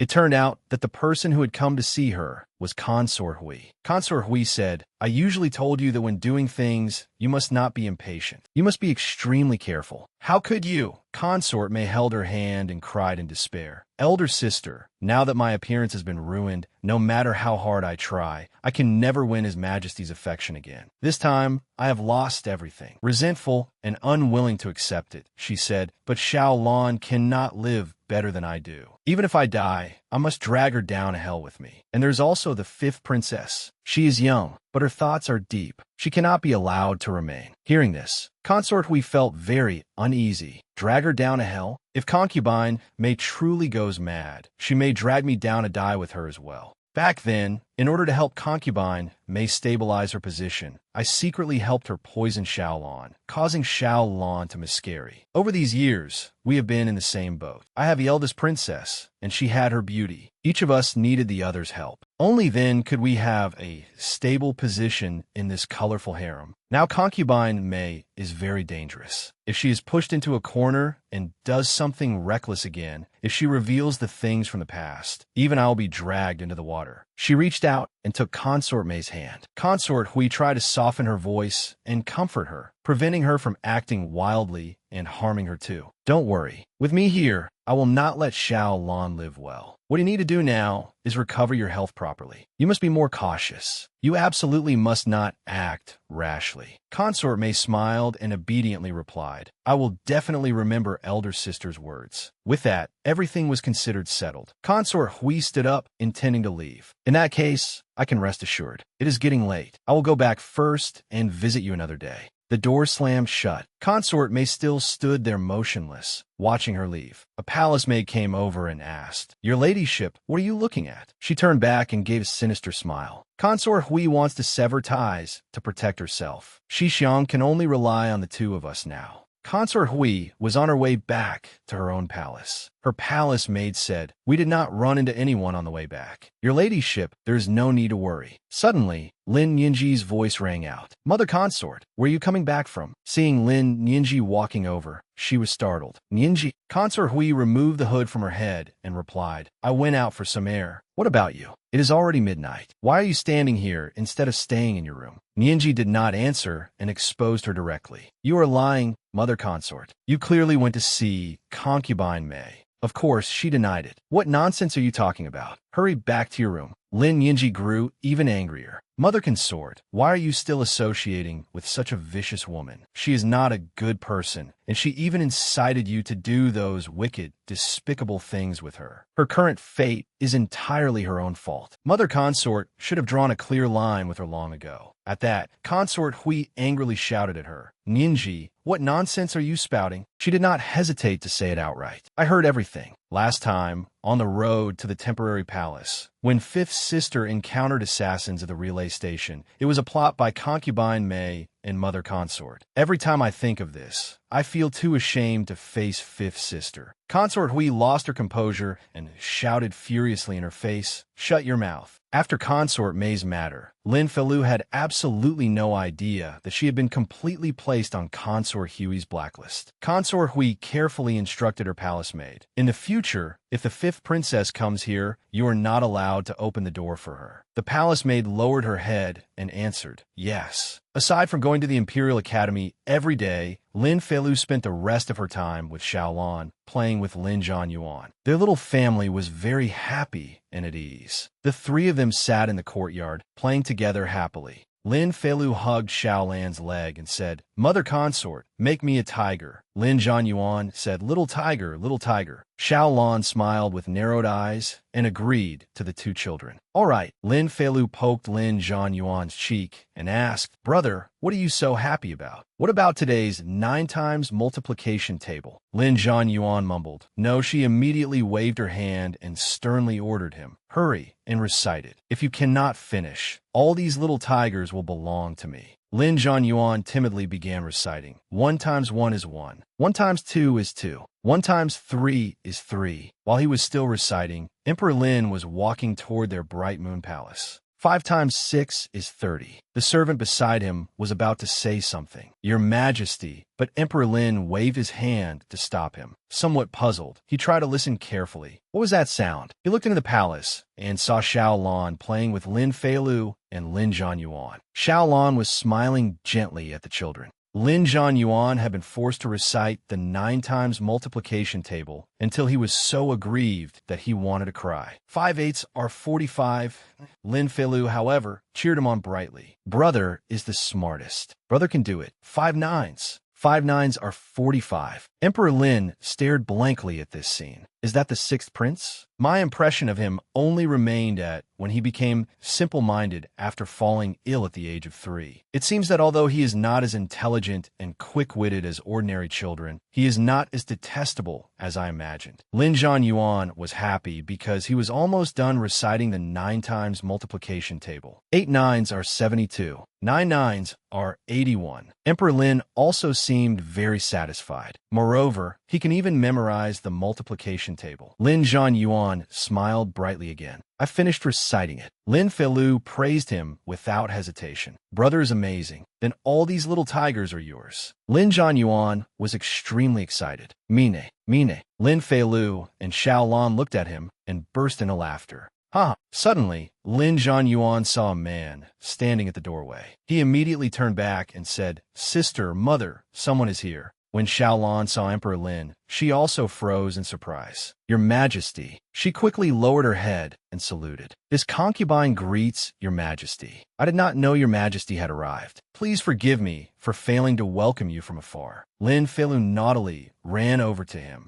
Imperial father. He dotingly picked Feilu up. Little fifth. He then excused Xiaolan from ceremony. Rise. She softly replied, Thank you, Your Majesty. Lin Zhanyuan was still hiding fearfully behind Xiaolan. She pulled him out and said, Yuan, salute His Majesty. He simply stared blankly at the man before him. Lin Feilu pointed and gestured to him. She mouthed the word father. Father, this is a game I often play with brother. As long as I do not say the 2 words imperial father, he will salute the way I taught him, or he will say, when Lin Zhanyuan saw it, he immediately followed along and saluted. This son greets imperial father. Lin Feilu was very satisfied. He did it. Emperor Lin was also rather pleased. Not only could he memorize the multiplication table, he even knew how to salute. It seemed he was not mad or stupid, and he was even very obedient. He quickly excused him as well. Rise. Emperor Lin turned to Xiaolan and asked, I heard that not long ago you fell into the water. Has your health recovered? She replied, Thank you for Your Majesty's concern. I am much better now. Thanks to the gifts Your Majesty bestowed, this concubine was able to recover so quickly. He smiled very faintly. The current Xiaolan was much more pleasing to the eye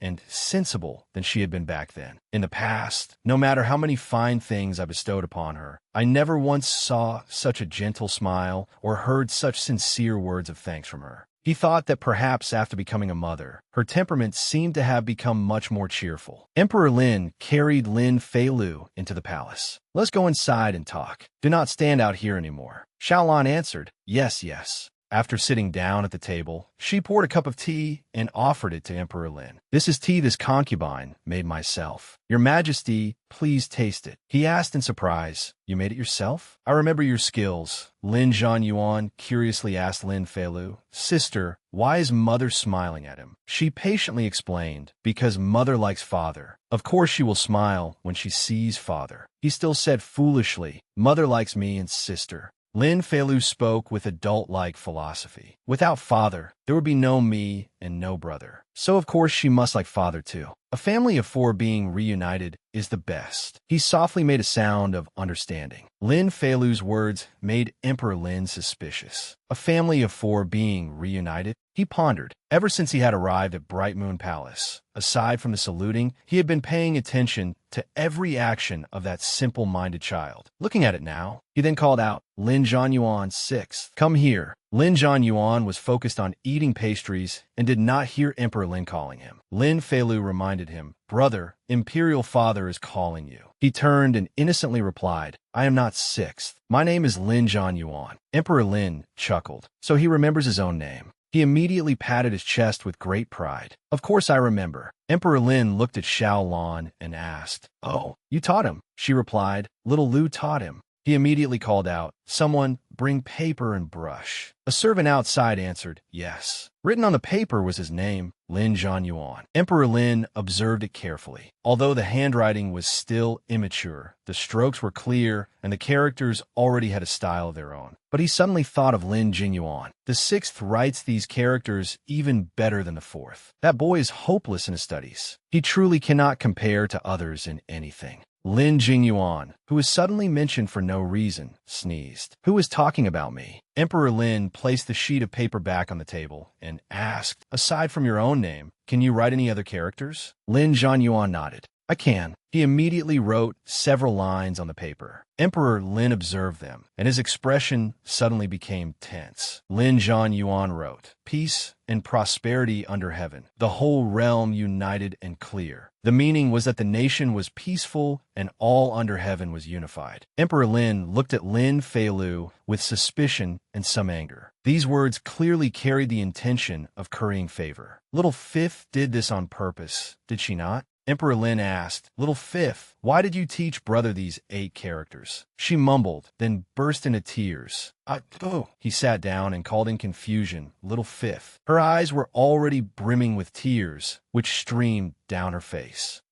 He comforted her. I'm not angry with you. Do not cry anymore. She looked pitiful and said, Imperial Father, please do not dislike brother anymore. All right? Emperor Lin's eyes widened in surprise. Lin Feilu continued, They all say brother is a fool. She clutched his sleeve and pleaded softly, Brother is not foolish. Brother can write. Imperial Father, please do not dislike brother, all right? Only then did Emperor Lin fall silent and think it over. So Little Fifth did this only because she wanted me not to dislike the 6th. All these years, I have never cared about them. Even the people in the palace are not afraid to call the 6th a fool. Looking at the pitiful Lin Feilu before him, he blamed himself again. With what kind of feelings did Little Fifth teach her older brother to write those 8 characters? And what did I do just now? Lin Zhongshuan. Oh, Lin Zhongshuan, are you even human? He softly comforted her. Little Fifth. But before he could finish, Lin Zhanyuan anxiously ran over. Sister. He spread his arms to protect Lin Feilu. No bullying, sister. This child looked extremely pitiful. Emperor Lin sighed softly. He rubbed the heads of the 2 children. All right, you 2 little crybabies. Xiaolon hurried over, lowered her head, and admitted fault. Your Majesty, this concubine failed to teach them properly. Not only did Emperor Lin not blame her, he even comforted her. No, you have taught these 2 children very well. He picked Lin Feilu up. He also turned to lift Lin Zhanyuan, but the boy only rose a little on tiptoe. Quite heavy, aren't you? Lin Feilu hugged his arm and asked, Imperial Father does not dislike brother anymore. He coughed several times. I am not like other people. Of course I do not. She jumped up in delight. That is wonderful. She kissed him loudly on the cheek. Imperial Father is a good person, the best person in the world. He froze for several seconds. Then he happily hugged the little girl. A daughter truly is my little padded jacket. Lin Feilu felt very satisfied. Lin Zhanyuan's performance today, as well as the matter of writing just now,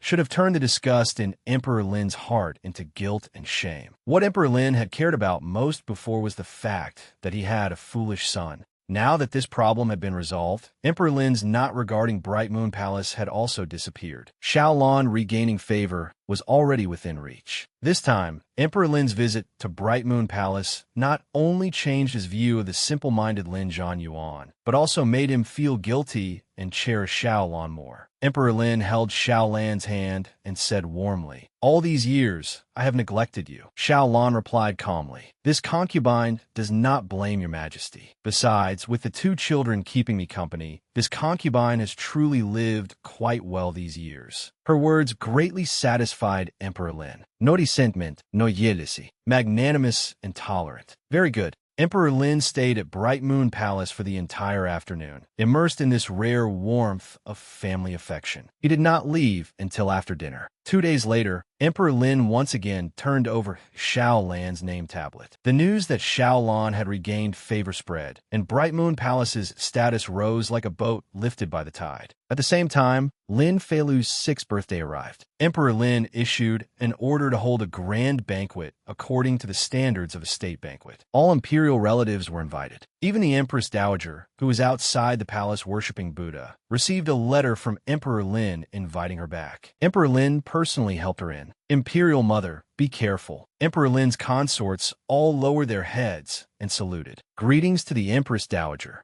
The princes also lowered their heads. Greetings to Imperial Grandmother. She waved her hand to excuse them. All rise. She saw an unfamiliar little girl she had never met before standing beside Lin Jingyuan. Lin Feilu also looked at her curiously. She looked at her with suspicion. This little girl? Could she be the little fifth the emperor mentioned in his letter? She does not seem to be afraid of me. Emperor Lin said considerately, Imperial Mother, the journey back to the palace was long and tiring. This son will escort you back to Tranquil Blessing Palace to rest first. She nodded.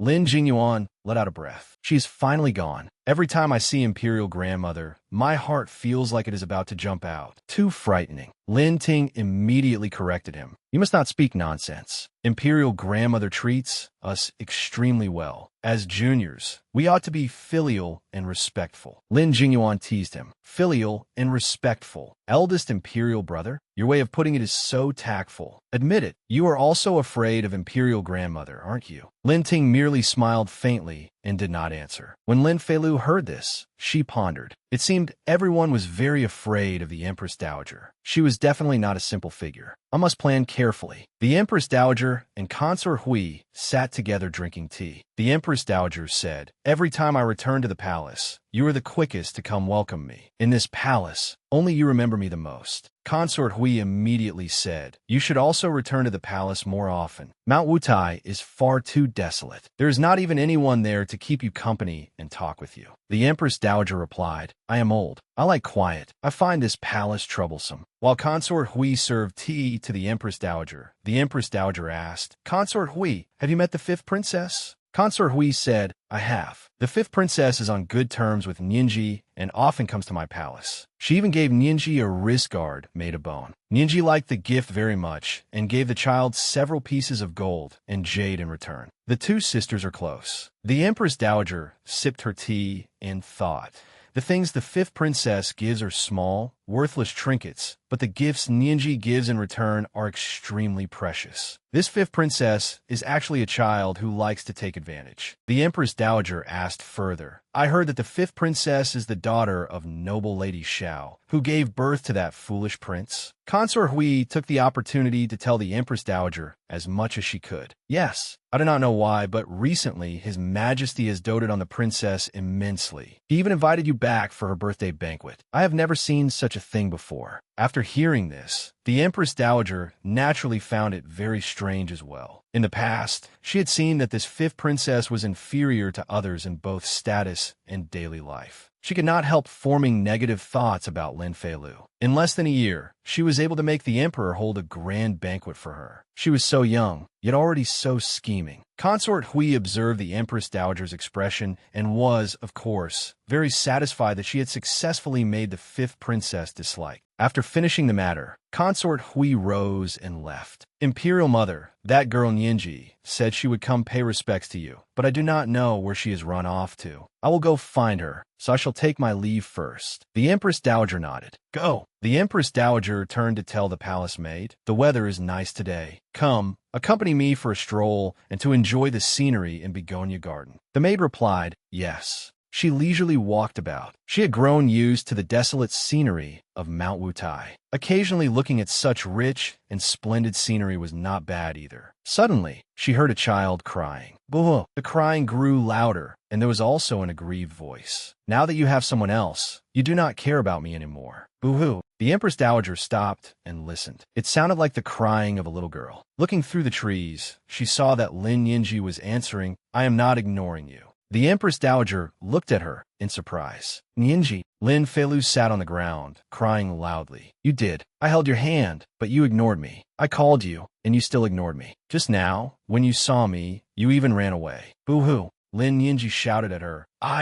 Stop crying. Feilu cried, even louder. Wah, boo-hoo. Nianji took out a handkerchief and wiped Lin Feilu's tears for her, saying, Do not cry anymore. Lin Feilu, you are not allowed to cry. She pulled Feilu up. Hurry and stand up. The ground is very dirty. Then she carefully patted the little girl's clothes for her. You are covered in dirt. Lin Feilu stopped crying and asked, Eldest Imperial Sister, are you not angry with me? Lin Yinji lowered her head sadly and said, I am not angry with you. I'm angry with myself. Feilu did not understand at all. Her tearful expression looked very pitiful. Lin Yinji stammered, "You." In the end, she could only take Lin Feilu's hand and lead her away. "Forget it. I will take you back." Yinji even scolded her. "You ran after me so far. Were you not afraid of being taken away by bad people?" Lin Feilu still answered with a bright smile, "With eldest imperial sister here, I am not afraid." Lin Yinji gave a huff and pulled Lin Feilu away, while Lin Feilu kept giggling and trotting after her. The maid beside the Empress Dowager said, "This servant thinks the two princesses' behavior does not seem like what Consort Hui said earlier." After observing for a while, the Empress Dowager also remarked, "The fifth princess is naturally adorable. Her intimate actions of clinging to Ninji are not fake. The affection between these two children is genuine." She also considered it very carefully. Moreover, Ninji had always been spoiled since childhood. How many people could she treat sincerely? Since she does, she must have truly given her heart to the other child. At this point, Consort Hui became the one the Empress Dowager found suspicious. Those words of Consort Hui's. Had she truly spoken them without intention, and I was the one who understood too much, or did she harbor prejudice against this princess? A maid went in to report to the Empress Dowager, "Your Majesty, the fifth princess and the sixth highness have come to pay their respects." She gave the order, "Have the children come in."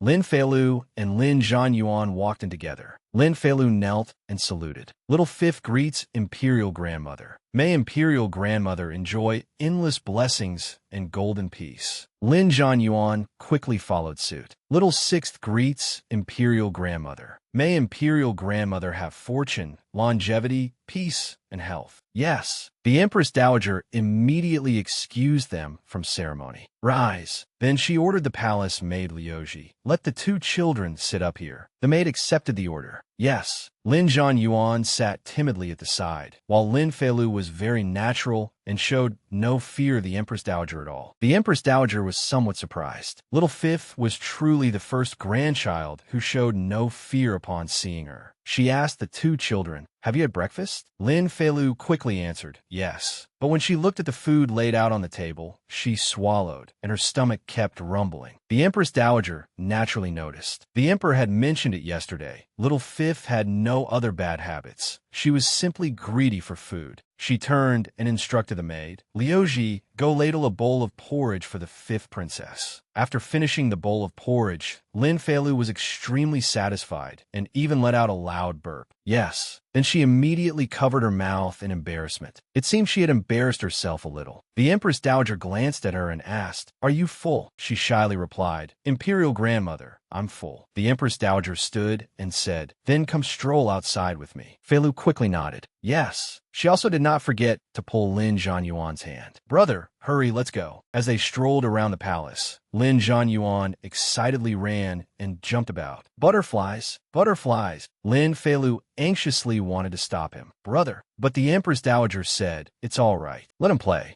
She noticed something on Lin Feilu's chest and asked curiously, "What are you carrying in front of your chest?" Lin Feilu took it out at once. "It is a first meeting gift for Imperial Grandmother." She opened the box. "These are incense pellets that Mother Consort and I made together. If they are placed in a brazier, they give off fragrance and can calm the spirit and purify the mind." The Empress Dowager accepted them and could not help being surprised. Yesterday, she had heard Consort Hui say this child liked giving gifts. She had not expected that she would receive one too. She sampled the scent of the incense pellets. Lin Feilu asked with an expectant expression, "Imperial Grandmother, do you like them?" The Empress Dowager did not answer that question, but asked her instead, "Do you like making these things?" She smiled happily and replied, "Yes." She also said, "Handmade things give you a great sense of satisfaction." The Empress Dowager asked again, "What have you made before?" She proudly recounted her achievements. Hand cream, sachets, paper flowers, bookmarks, and little tigers. The Empress Dowager asked in surprise, "What are little tigers?" She chuckled and replied, "They are tigers that Mother Consort and I wove together out of grass." Hearing Lin Feilu mention her Mother Consort, the Empress Dowager suddenly thought, "I remember Xiaolon was very deft with her hands. Her sewing skill was better than that of the people in the palace." So this little girl was influenced by her mother. Holding the box of incense pellets, she was still a little absent-minded. In truth, what did anyone in the palace lack? On the contrary, these handmade items seemed very precious.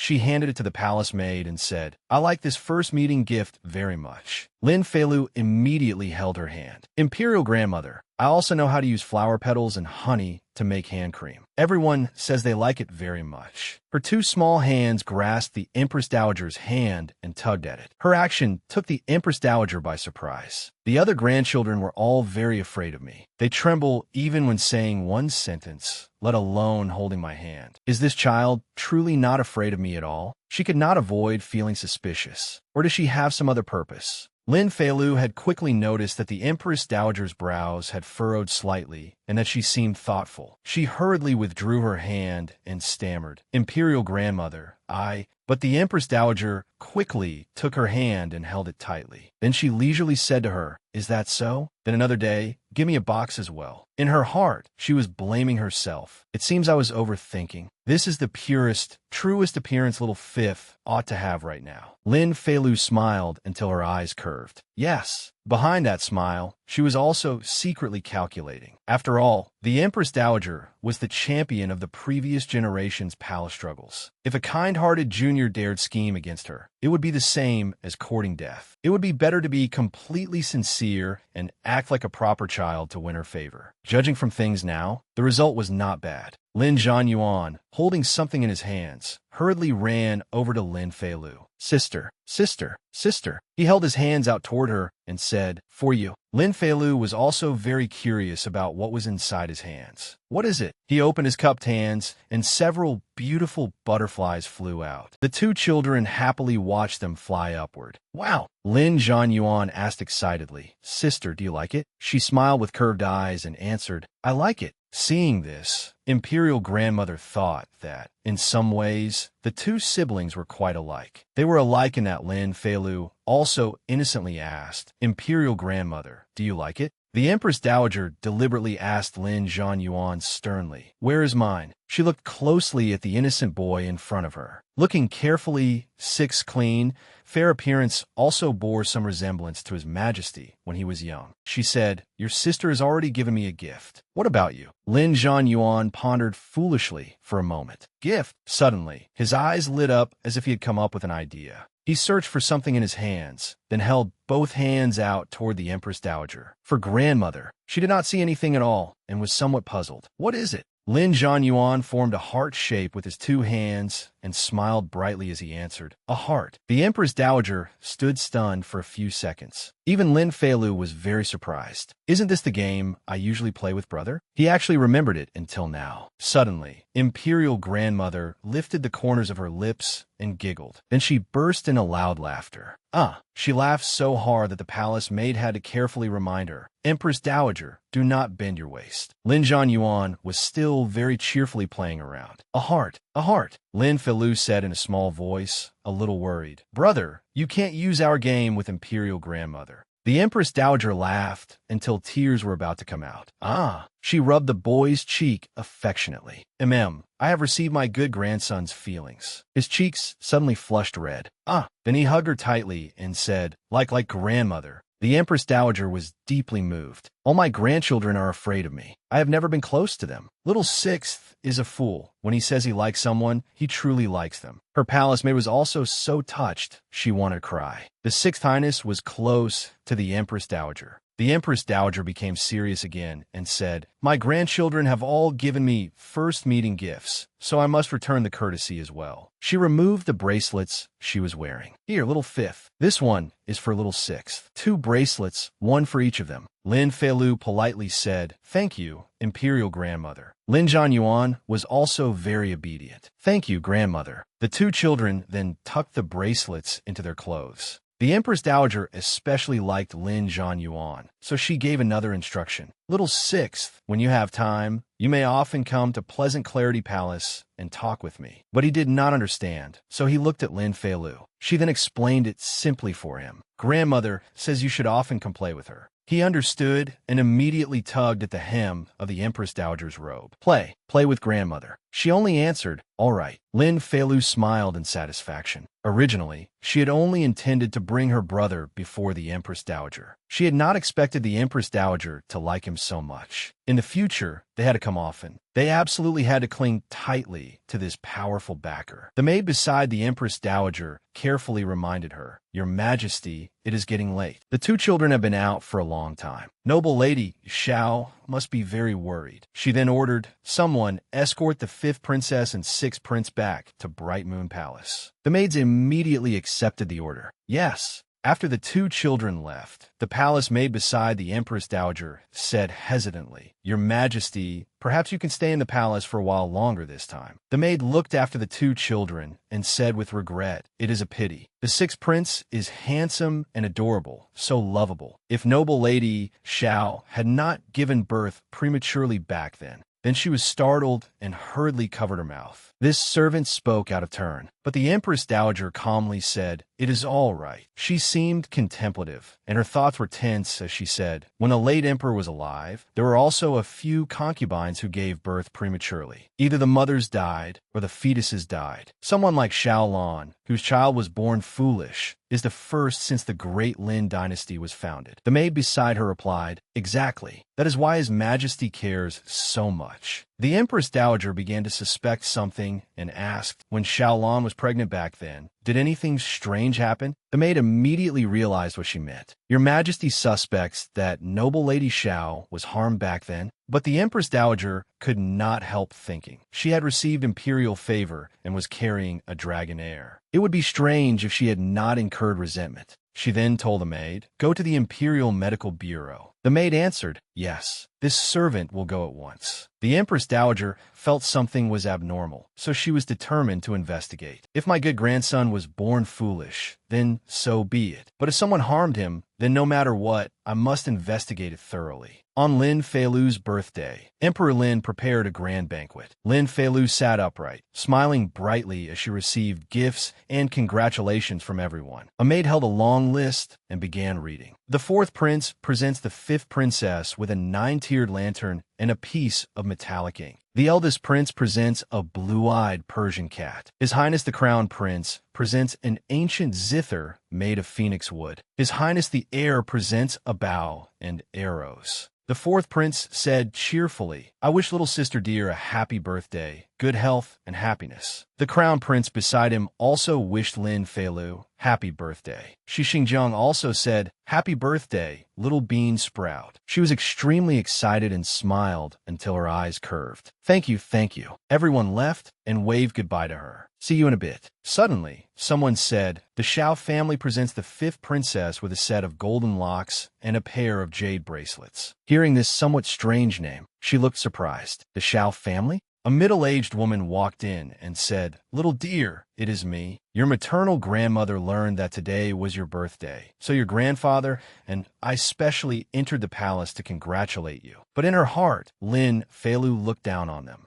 Congratulate me? After Xiao Lan gave birth to brother, she lost favor, and the Xiao family no longer had any dealings with this daughter. They did not even send a single letter. Now that they know Xiao Lan has regained favor and that I am liked by Emperor Lin, they have seized the chance to come and claim kinship. Her maternal grandmother held Lin Feilu's hand and said kindly, Little dear, this is the birthday gift we carefully chose for you. Accept it. But Lin Feilu quickly withdrew her hand, causing the woman to freeze. The woman's face darkened like the bottom of a pot, and she was about to scold her. What kind of attitude is that? But Emperor Lin had already seen their manner. Her maternal grandfather fearfully pulled her grandmother away. Hurry and leave. His Majesty is watching. Lin Feilu looked at them with judgment. If I'm not mistaken, the Xiao family has run into a closed door this time. They will probably continue using soft tactics. After suffering a few more losses, they may then come up with a way to stir public opinion. She began planning. Before that happens, I must let them taste the cold treatment Xiao Lan has endured all these years. She turned back and happily looked at the pile of gifts on the table. The crown prince's ancient zither made of phoenix wood, Shi Xingjiang's bow and arrows, She clapped her hands happily. So many gifts. Looks like I'm going to make a fortune this time. If I can't continue living in the palace in the future, I can take these with me and leave the imperial palace. I probably won't have to worry about food or clothing for the rest of my life. A palace maid came over, bringing a gift for Lin Feilu. Princess, this is the birthday gift this servant prepared for you. I was always busy before and never had a chance to give it to you. She took it and asked in surprise, "Is this a bracelet?" The palace maid said with great sincerity, This servant has nothing good. I bought these crystal beads from an auntie in the palace. After stringing them, I placed them in a Buddhist temple as an offering for 49 days, reciting scriptures and praying for blessings every day. I hope these beads can protect the princess and let you grow up safe and healthy. Lin Feilu put on the bracelet and looked at it closely for a long time. This kind of bracelet was common jewelry, but with Song Yu's money, she had probably used up all her savings. Although it could not compare to the jadeite and pearls gifted by the various palaces, the sincerity within it surpassed everything. She threw herself into the palace maid's arms and hugged her tightly. "Thank you, Song Yu. You are so good to me." Yes, Song Yu also hugged her. It is the princess who treats this servant well. So this servant has always remembered it in my heart. This is not anything valuable. As long as the princess likes it, that is enough. Lin Feilu's thoughts drifted. Speaking of which, Song Yu has already given me a gift. Why haven't I seen a gift from Little Pretty? Could it be that he doesn't know today is my birthday? But Little Pretty even knows there are spies in my palace. How could he not know that the various palaces have been discussing the birthday banquet lately? A palace maid said, "Princess, this servant will go prepare hot water for you to wash up." She told her go. After the maid left, Lin Feilu sighed softly. I wasn't expecting anything from him anyway. Even a flute would do. She kept thinking, although at first I was only bewitched by his beauty, I truly have long since regarded him as my friend. Suddenly, a stone struck the door with a sound. There was a knock. Lin Feilu's eyes immediately lit up. She ran straight to the window. It's pretty little brother. She threw the window open. Little Pretty Song Jinglan was truly outside. Lin Feilu laughed happily.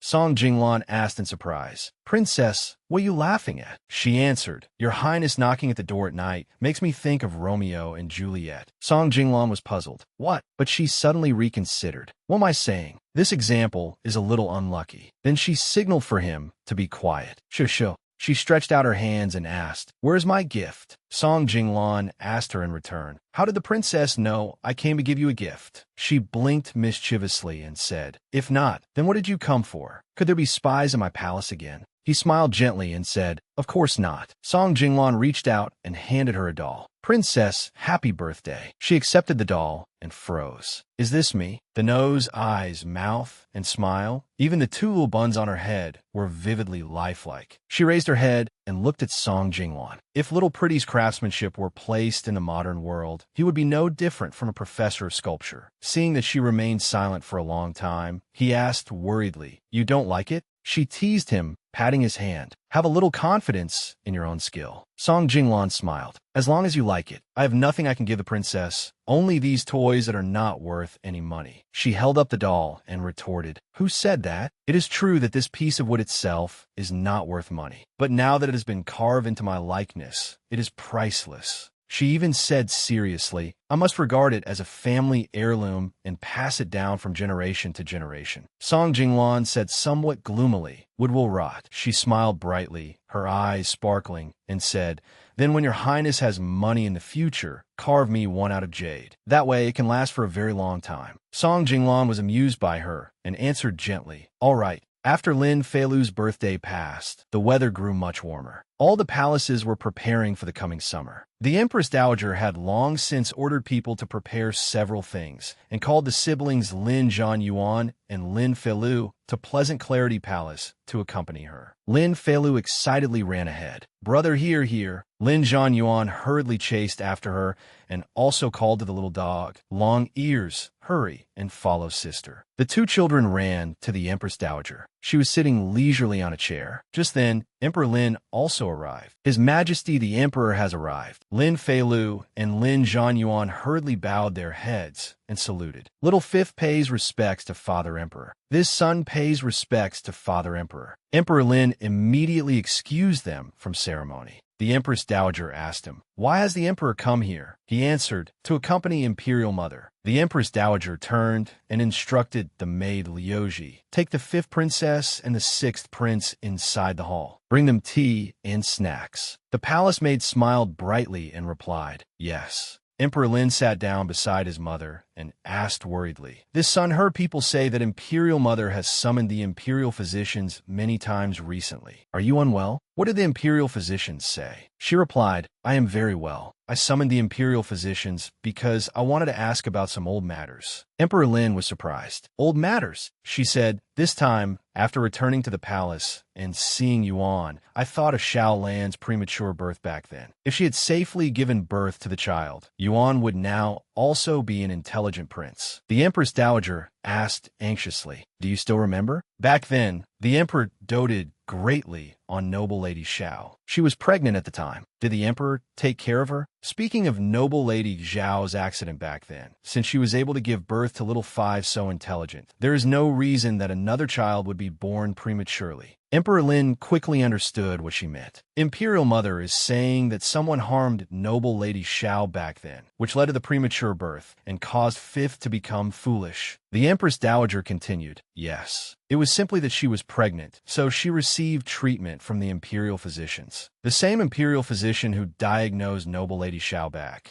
then said that when noble Lady Xiao was pregnant, nothing abnormal could be found. The fetus was also very healthy. There should not have been a premature birth. The Empress Dowager was extremely stern. This matter must still be investigated. Plotting against an imperial prince is a grave crime. Only then did Emperor Lin fall in a stunned thought. If noble Lady Xiao had truly been harmed by someone, leading her to give birth to a foolish child, then had his cold treatment of them all these years been the result of someone's scheme? No. Emperor Lin turned to his mother and comforted her. Imperial Mother, please be at ease. If there is something hidden in this matter, your son will definitely investigate it to the end. The Empress Dowager lowered her face and said regretfully, Yuan has suffered for so many years. As his imperial father, do not let him suffer any more grievances. After returning to the Hall of Mental Cultivation, Emperor Lin immediately began investigating the matter, summoning all relevant personnel from the Imperial Household Department and the Imperial Medical Bureau for questioning. The commotion was great, and the news could not be hidden at all. Everyone in the harem soon learned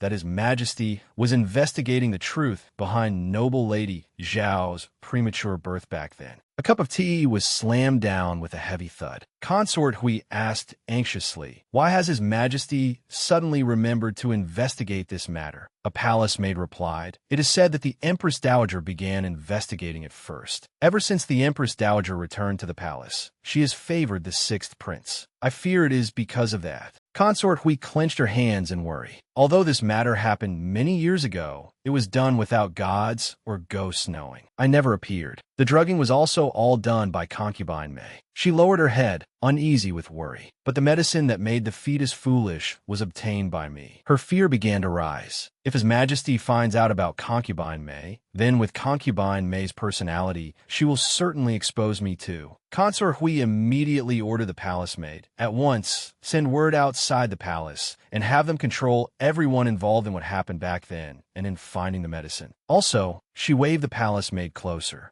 She spoke very softly into the palace maid's ear. Send someone to concubine Mei's Silver Prosperity Hall. Then Consort Hui carefully instructed, go. This matter must be handled cleanly. No traces can be left behind. The palace maid nodded and answered, yes, your ladyship. That night, in concubine Mei's Silver Prosperity Hall, she was sleeping soundly. A pair of hands holding a cord approached her. Soon, the cord was wrapped tightly around her neck. She was being strangled with all his strength by a man.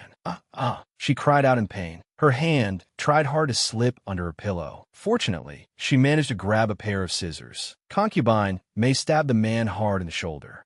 In pain, he could no longer keep a firm grip on the cord. She immediately shouted, help, there's an assassin. An assassin is trying to kill me. Her personal palace maid quickly rushed in. Your ladyship. The palace maid ran over and hugged the assassin's legs tightly. Your ladyship, hurry and run. Concubina Mei fled in panic. It was Consort Hui. It must have been Consort Hui who sent someone. She knows His Majesty is investigating noble Lady Zhao's premature birth back then. She fears I will expose her, so she wants to kill me to silence me. She ran for her life. Right now, in the entire Imperial Palace, only Bright Moon Palace is willing to protect my life. Only they care about the truth of what happened back then. Consort Hui, since you are heartless, do not blame me for being disloyal. She ran all the way to Bright Moon Palace and pounded hard on the door. Open the door. Please open the door. The maid who came to open the door was still rubbing her eyes and yawning. Who is it? It is already so late. As soon as the door opened, Concubine May rushed inside in panic. Fifth Princess, save me. Consort Hui wants to kill me. Fifth Princess, save me. Noble Lady Xiao walked over and asked in surprise, Sister Concubine May, what are you doing? Concubine May grabbed Noble Lady Zhao's hand and cried as she begged, Sister, save me. Consort Hui wants to kill me. She sent someone to kill me. I wronged you, but I do not want to die. I do not want to die. Noble Lady Xiao remained calm and said, Sister Concubine May, come inside first. Seeing this, the fifth princess instructed a palace maid, go invite Imperial Father here. She reminded the palace maid, spread the news that Concubine May was attacked and fled to Bright Moon Palace. Make certain Consort Hui hears it. The palace maid nodded and accepted the order. Yes. The fifth princess smiled in satisfaction. What was the point of one dog barking? Of course, it was only fun when dogs bit each other. Bright Moon Palace was still noisy late into the night. His Majesty has arrived. When Concubine May saw Emperor Lin, she was very frightened. Your Majesty. Emperor Lin entered aggressively, his anger obvious. In his heart, he complained, acting mad and frantic. What kind of behavior is this? Concubine May cried and knelt at his feet, begging, Your Majesty, this concubine knows her sins are grave, and even death would not be enough. But this concubine does not want your Majesty to be deceived by wicked people. Even if I die, I must die by your Majesty's hand and die with the truth made clear.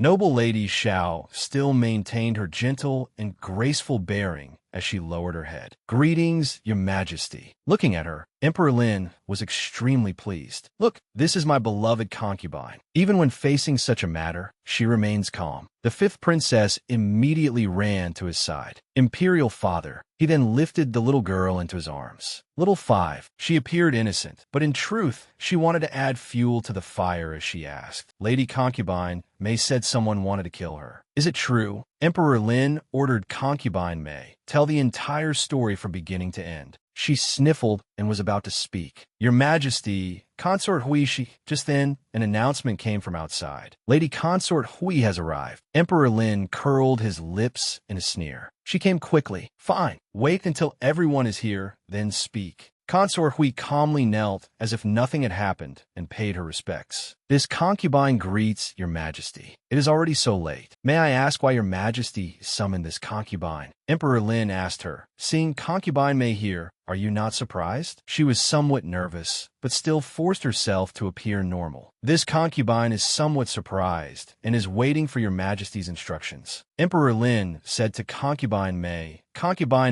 repeat what happened tonight. She glanced at Consort Hui and began to explain. Reporting to Your Majesty, tonight, while this concubine was sleeping, I encountered an assassin. A man in black grabbed my throat and tried to strangle this concubine to death with white cloth. Everyone was shocked by her words. In my panic, this concubine stabbed him with a knife and wounded him. Fortunately, my maid arrived and held the man in black back, allowing this concubine to escape. Concubine May fiercely pointed at Consort Hui and said, that man in black was sent by Consort Hui. She wanted to kill me to silence me. Consort Hui immediately retorted, you are slandering me with blood in your mouth. Usually, you and I have no grudges or enmity. We live together as sisters. How could I do such a vicious thing? Who knows whom you offended and why someone tried to kill you? You want to shift the disaster onto me. Emperor Lin pressed her again. Then tell me why Consort Hui would want to kill you to silence you. She calmed down and began to speak. This matter must begin 8 years ago.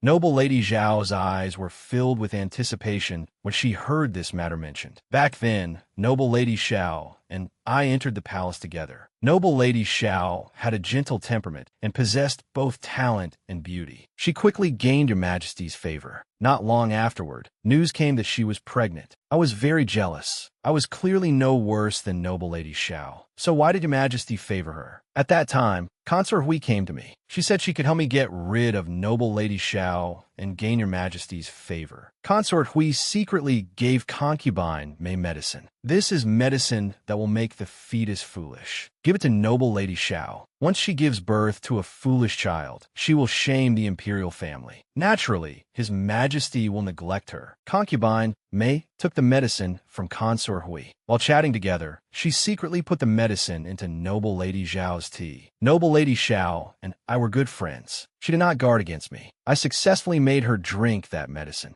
How much pain Noble Lady Xiao had suffered after giving birth to the sixth prince. As expected, she gave birth prematurely and delivered a foolish child. Concubine Mei lowered her head, but she seemed greatly relieved after speaking the truth. That is what happened. There was no such thing as an unlucky mother angering the heavens. It was only because Consort Hui and I fought for favor and schemed against her. Immediately, a teacup was hurled hard to the ground and shattered. Emperor Lin shouted angrily, "You two venomous women!" Consort Hui hurriedly denied it. "Your Majesty, Concubine Mei is slandering me with blood in her mouth. This concubine has no idea what medicine she is talking about. I beg your Majesty to uphold justice and return this concubine's innocence." Just then, a maid entered. "Reporting to your Majesty, the assassin has been found." Emperor Lin asked through gritted teeth, "Where is he?" The maid reported, "The assassin is already dead. His body was found in an old well. His identity has been confirmed. He was a patrol guard in the palace." Consort Hui lowered her head and secretly felt fortunate. "Fortunately, before coming here, I learned the news and made arrangements in advance." She sighed, even feeling pleased. Now that the dead man cannot testify, Concubine Mei has no way to prove this person was sent by me. Even His Majesty cannot do anything to me. Emperor Lin observed everything extremely carefully, and his anger grew even stronger. Consort Hui is not surprised at all. Instead, she looks as though she has breathed a sigh of relief. Does she truly take me for a blind man? Thinking of her, Emperor Lin found it even harder to believe. All these years, she had behaved properly in the palace, neither fighting nor contending. Even Imperial Mother praised her kindness. He had never expected her to be such a scheming and vicious woman, one who had even led him around in circles. He immediately ordered, "Men, pass down my decree. Strip Concubine Mei of her rank and send her to the cold palace. Demote Consort Hui to a concubine and confine her for half a year. She is to move out of the main hall of Splendid Transformation Palace at once." Consort Hui was flustered and could hardly believe her ears. Your Majesty." As she was dragged away, she kept crying and begging, "Your Majesty, this concubine has been wronged. This concubine did not do such a thing, Your Majesty." The fifth princess was also indignant and angry. Consort Hui had learned the news in advance, so she had destroyed the evidence. Yet she did not know that doing so had already made the proof of her guilt clear in Emperor Lin's heart. She was truly a case of cleverness being ruined by cleverness.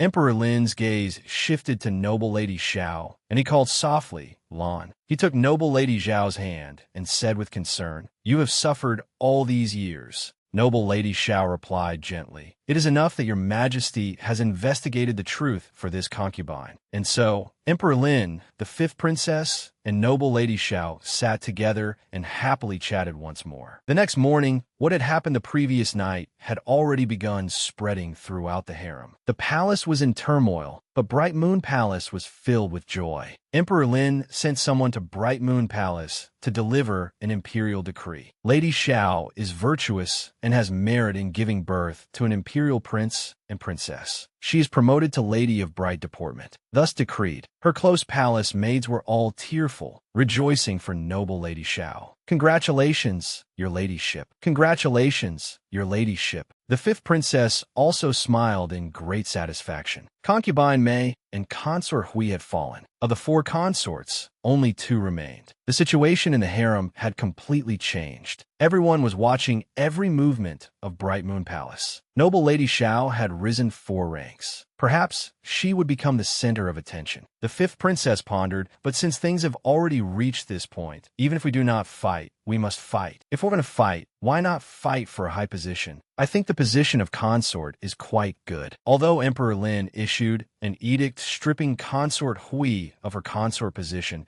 and sending her to the Hall of Repentance, he did not direct any anger at Lin Yinji. He still allowed her to remain in splendid transformation palace as before. When Lin Yinji learned that the sixth prince's foolishness was related to consort Hui drugging noble Lady Xiao back then, she was so angry that she fainted. When she woke, her mind and spirit were exhausted. She remained ill in bed for several days afterward. The fifth princess secretly went near splendid transformation palace to find Lin Yinji. She hid outside and observed for a long time. Ever since consort Hui's incident, Lin Yinji had not gone to the Grand Tutor's lessons. The fifth princess had originally wanted to use the excuse of delivering a sachet to see how her eldest sister was doing. She sighed and was about to leave. Forget it. I harmed her mother consort like this. During this time, she probably does not want to see me. I should wait and talk later. Suddenly, Lin Yinji saw her and called her back. Fifth princess. Startled, she turned back and looked at the eldest princess. She lowered her head shyly and walked over to Lin Yinji. Lin Yinji smiled very faintly. My mother consort ended up like this today because consort may betrayed her and spoke out before death. What are you worrying about, little five? Clearly, the one who should be worried and ashamed is me. She asked the fifth princess, "What did you come here for?" The fifth princess timidly replied, "I heard that eldest imperial sister was ill." She dejectedly took out a small pouch. "This is a medicinal sachet I asked the imperial physician to make. It is good for treating illness." Lin Yinji was a little stunned when she heard this. The sachet from last time? I do not know whether eldest imperial sister found it useful. This time, the imperial physician increased the amount of medicine, so the smell may be a little strong. Yinji thought sadly. Last time, I heard from the palace maids that little five came to visit me once when I was confined. It was just that mother consort used my illness as an excuse and blamed it on her. The sachet she wanted to give me was also thrown away by mother consort. She reached out and took the sachet from the fifth princess's hand, then lied. It was useful. The fifth princess immediately brightened with joy. Really, seeing her like this, Yinji fell silent again. She felt somewhat guilty. The fifth princess again became downcast. "Oh." Yinji put away the sachet and said to the fifth princess, "Go back. The sun is very strong." She seemed a little sad as she answered, "All right." She turned and trudged away. Yinji thought, "I want to see whether you really will leave." After only a few steps, the fifth princess turned back and called eldest imperial sister. Tears were already welling in the fifth princess's eyes. She asked regretfully, "In the future, may I still like you?" Lin Yinji seemed stunned by this question. Afterward, she turned her face away and replied, "You may like whomever you want. I cannot force you not to like someone." The fifth princess's little hand tugged at the hem of Yinji's clothing. She asked innocently, Then do you still like me?" Lin Yinji asked awkwardly. "Little five, my mother consort did bad things to your mother consort and your elder brother. Do you not hate me?" The fifth princess replied, "Before I read a line in a book, guilt does not extend to parents, and disaster does not extend to wives and children. I think it makes a lot of sense. Eldest imperial sister, am I right?" Lin Yinji did not answer, and only thought silently. Little five is so young, yet she already knows how to distinguish gratitude and grudges. I am the one whose family harmed her, so what am I still hesitating for? She took the fifth princess's hand and said to herself, "Little five understands this principle. I should understand it even more." Then she immediately pulled the fifth princess along. The fifth princess called out blankly, "Eldest imperial sister." She only said, "The weather is so hot. Come to my palace and drink a bowl of sour plum soup before going back." The fifth princess immediately smiled and thought to herself, "As long as Lin Yinji does not target me, we can still be sisters." Fortunately, although her temper is domineering, her heart is not bad. She knows right from wrong. She smiled until her eyes curved and answered, "All right." In her heart, she thought, "Now I truly like this beautiful and intelligent young lady." After solving the two major bosses and reconciling with Lin Yinji, the fifth princess felt much more relaxed. Time slowly entered summer. Because the weather was too hot and there were worries that the students would suffer from the heat, the Grand Tutor's lessons were moved an hour earlier. In the morning at the Imperial Academy, the fifth princess yawned repeatedly and complained, "Why do I still have to attend early classes even after transmigrating?" She dejectedly collapsed onto the desk. Recently, because the states of Lin and Song were in fierce conflict over the construction of waterworks, the little beauty had reduced his sense of presence and stopped attending the Grand Tutor's lessons. It was truly boring. Suddenly, Xie Xingjiang grabbed her hair bun and teased, "Little bean sprout, are you not a good student?" He said, "How can you, like a bad student such as me, sleep in class?" She shouted angrily, "What does it have to do with you?" She turned her face away and ignored him.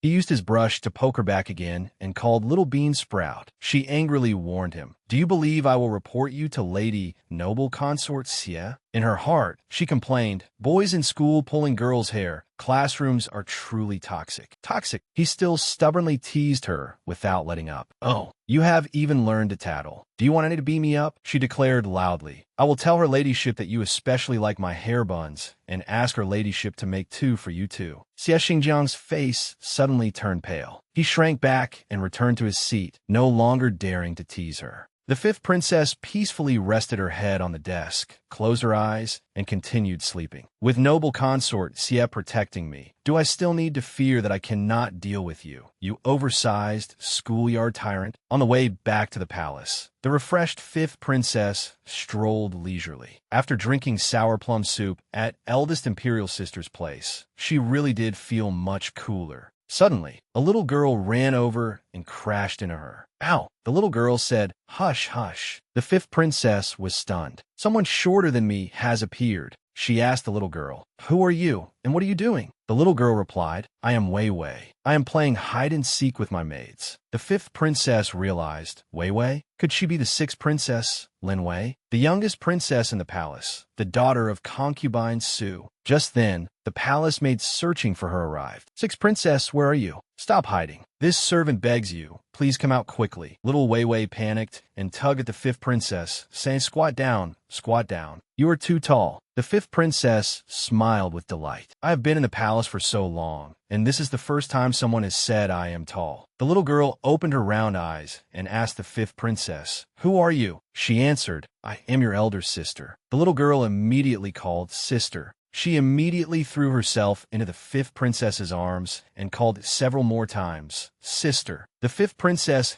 happily hugged the little girl. Could this be the feeling that the fourth prince and the others have when they see me? It is too powerful. With noble consort Xie protecting her, the fifth princess was not bothered by Xie Xingjiang and peacefully slept for a while. After Lin Feilu woke up, she glanced over the material the Grand Tutor had taught twice. Soon, the bell signaling the end of class rang. Xie Xingjiang had already fallen fast asleep at some point. That will be all for today's lesson. The weather is hot, so be careful not to suffer heat stroke. Princes and princesses, return to your palaces early. When Lin Feilu returned to Bright Moon Palace, she eagerly asked the palace maid, "Song Yu, class is over. Is the ice cream I made this morning ready?" The palace maid smiled and replied, "Princess, you came back at exactly the right time. This servant just went to the palace domestic service to fetch the ice bucket." She opened it and looked inside. It's already frozen. Lin Feilu peered in delightedly. This was how Lin Feilu had made it. She mixed rose petals and milk together, then poured the mixture into bamboo tubes. She tasted the freshly frozen ice cream and was overjoyed. "Boo-hoo,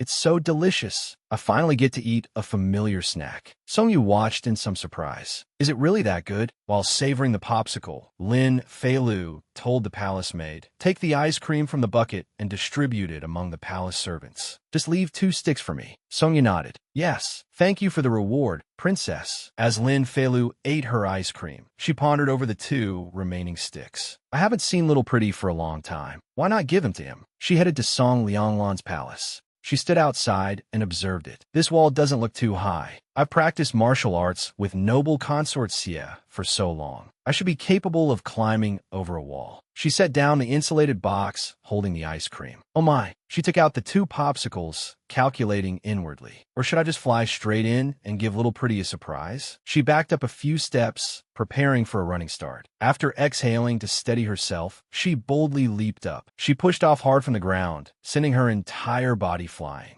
It looked as though she would easily fly over the wall, but unfortunately, when she stepped onto the wall, her foot slipped. She lost her balance and fell backward. Just then, Song Lianglan heard the noise outside and opened the door to take a look. His eyes widened in surprise.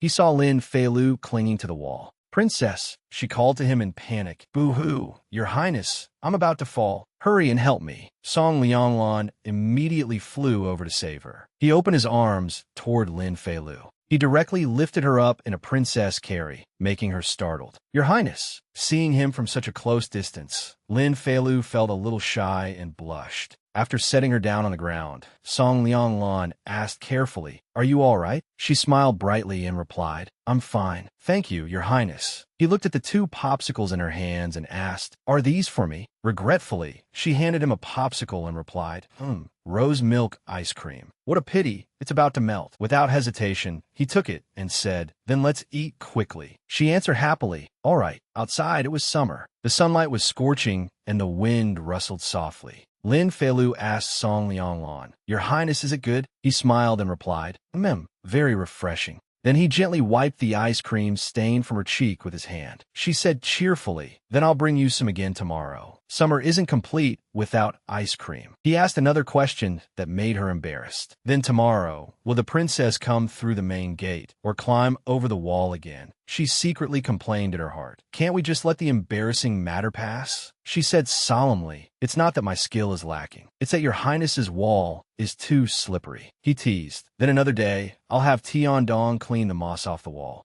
She asked curiously, "Your Highness, you're so amazing. Who did you learn martial arts from?" He answered after a moment of silence, "An uncle of mine." Lin Feilu asked again, "Then where is he now?" Many questions filled her mind. Little Pretty has been in the palace for so many years. It can't be that he's never even left the imperial palace, right? He raised his face to the sky, closed his eyes, and replied, "Somewhere you cannot see." She secretly glanced at him, being mysterious with me again. Little Pretty really has so many secrets. But it's normal to have secrets in an enemy kingdom. Only by staying on guard can one live long. If he were completely defenseless toward me, that would be strange too. Then she said, "Your Highness is so skilled. That uncle must be very powerful too. Can you teach me some method that lets me fly high easily?" Actually, she was still brooding over her failed wall climbing attempt. "I've trained for so long, yet in the end, I can't even get over one wall. I'm so angry." Song Lianglan said leisurely, "Training in martial arts isn't easy. You must train through the coldest days of winter and the hottest days of summer, advancing one step at a time." She asked regretfully, "Is there really no way?" He seemed to think it over. If the princess wants to fly, she immediately knew he had method. What? He looked at her and smiled gently. "I could bring the princess flying." Lin Feilu was somewhat surprised by Song Lianglan's words. "Take off." She felt uncomfortable inside and even wanted to curse. "Take off my foot. Can we not use that phrase from now on?" Song Lianglan laughed with amusement. He rubbed her head and said, "All right. Noble consort Xie is a heroine among women. Princess, you should learn from her. Once you've mastered the basics, I'll teach you. My unique technique, all right." She puffed out her cheeks in frustration.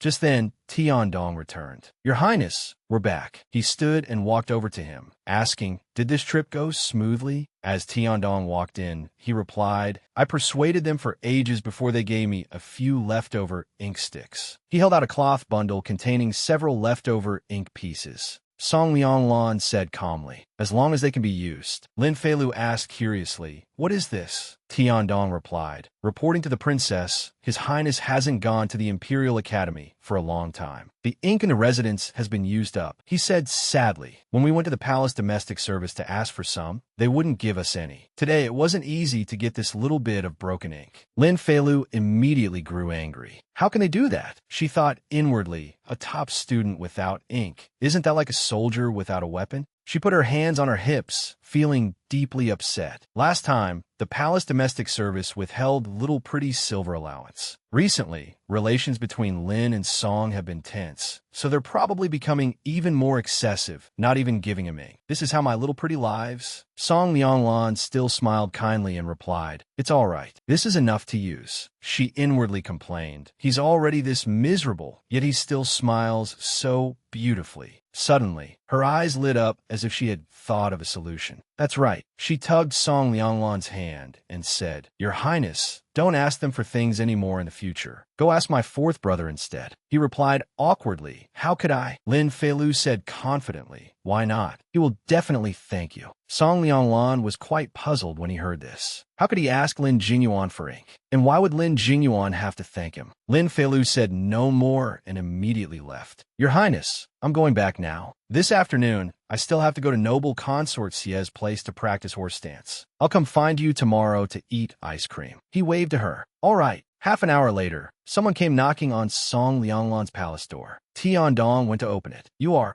That servant looked left and right, carefully checking the surroundings. Then he took out a bag and quickly stuffed it into Tiandong's hands. This is what the fourth prince ordered me to bring over. He also told me to thank your master on his behalf. After that, he hurriedly ran off, leaving Tiandong standing there in a daze. Then I'll be going first. Tiandong opened it to take a look. A pile of paper, brushes, and ink startled him. This is... Then he laughed loudly and said to Song Lianglan, Your Highness, the fifth princess had someone send over brushes, ink, paper, and inkstones. He felt extremely grateful. Ever since my master became acquainted with the fifth princess, good things have kept coming. Recently, summer had begun, and the weather was becoming increasingly stifling. Just like in previous years, Emperor Lin issued an order for the consorts of the various palaces to go to the temporary palace to escape the heat. This time, Bright Moon Palace was included by name, and not only Noble Lady Xiao and Lin Feilu, but also the sixth prince would be going. The sixth prince was extremely excited and bounced around. Sister, we can play. We can go play. Lin Feilu smiled and thought, brother is already this grown, yet the farthest place he has been is only the Empress Dowager's Pleasant Clarity Palace. I've already planned it out. Since it's rare for us to leave the palace this time, I must take brother out to have fun.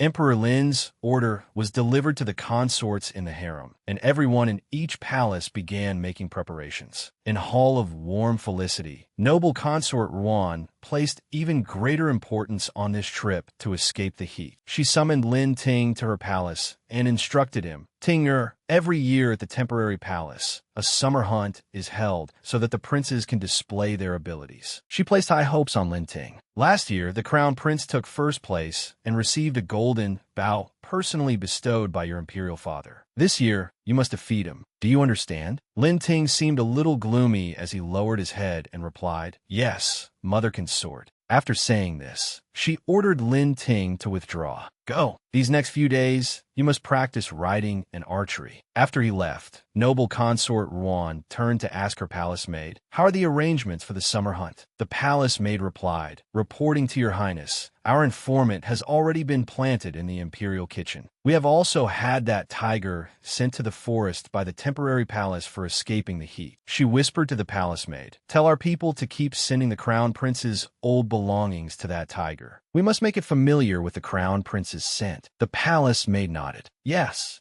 She sat leisurely in her chair and smiled smugly. During this summer hunt, if something unexpected happens to the crown prince, then this palace cannot be blamed. The sixth prince, finally able to go out and play, cheered excitedly. Wow, like it. Like I like this place. Lin Feilu followed behind him and warned carefully, Brother, run slower. Suddenly, he stopped when he saw something moving behind a tree. He looked behind the tree and was surprised to see two baby birds.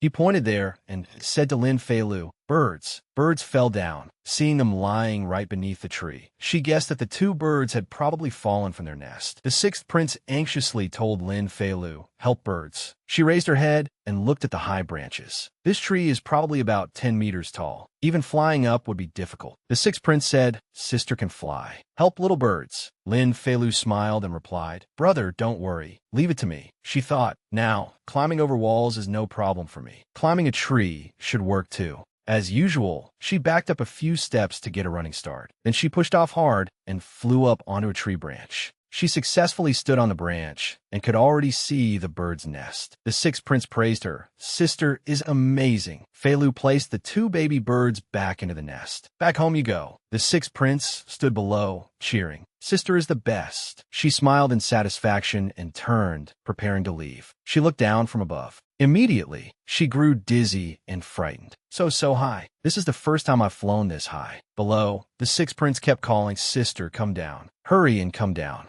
She was so scared that she hugged the tree branch in despair. I want to come down too, but it's too high. Do I have to hug the tree and climb down like a monkey? That would be too embarrassing. Just then, someone walked over. Little Bean, you flew pretty high. It was Xie Xingjiang, with his arms crossed. He teased her, can't get down. When Lin Feilu saw Xie Xingjiang, she immediately called out, Xie Xingjiang, help me. He stood below and looked up. Ahem, this tree is quite tall. Then he even set conditions for her. Want me to help you? Then beg me. Lin Feilu was truly angered by his teasing. She wanted to throttle him, yet he laughed and said, Come now, Little Bean, call me Air Brother, and let me hear it. She shouted angrily, Pa. He became even more delighted and laughed loudly. Your legs have gone soft, yet you're still saying Pa? If you can't stand steady in a moment and fall, don't blame this air for standing by and refusing to save you. She angrily clenched her hands into fists. Who needs your help? She worked hard to take a deep breath and regain her composure. Then she fiercely jumped down from the tree. Xie Xingjiang's eyes widened in panic as he called out, Little Bean.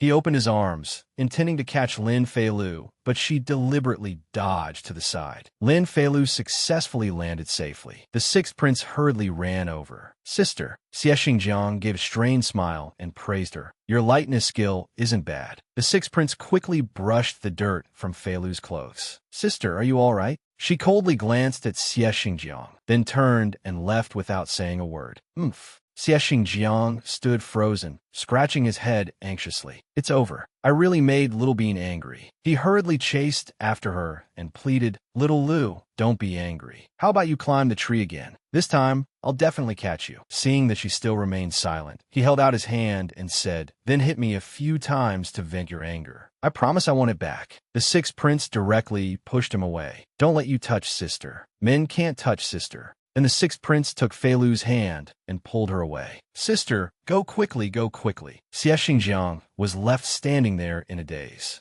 He stood still regretfully, hands on his hips, and watched them leave. Looks like I can only wait until Little Bean calms down first, then find a chance to apologize tomorrow. Suddenly, he remembered something. Tomorrow happens to be the summer hunt. If I can hunt an animal Little Bean likes and give it to her, she'll probably forgive me. The next morning, everyone's hunting party rode into the forest. Lin Feilu also rode a war horse inside. Xie Xingjiang rode up beside her and called, Little Bean, what do you like? In a while, I'll hunt it for you. Little Bean, pay attention to me. Lin Feilu replied irritably, I like tigers, the kind that eats people. He even joked, I dare to hunt one. Do you dare accept it? Lin Feilu felt vexed and inwardly cursed.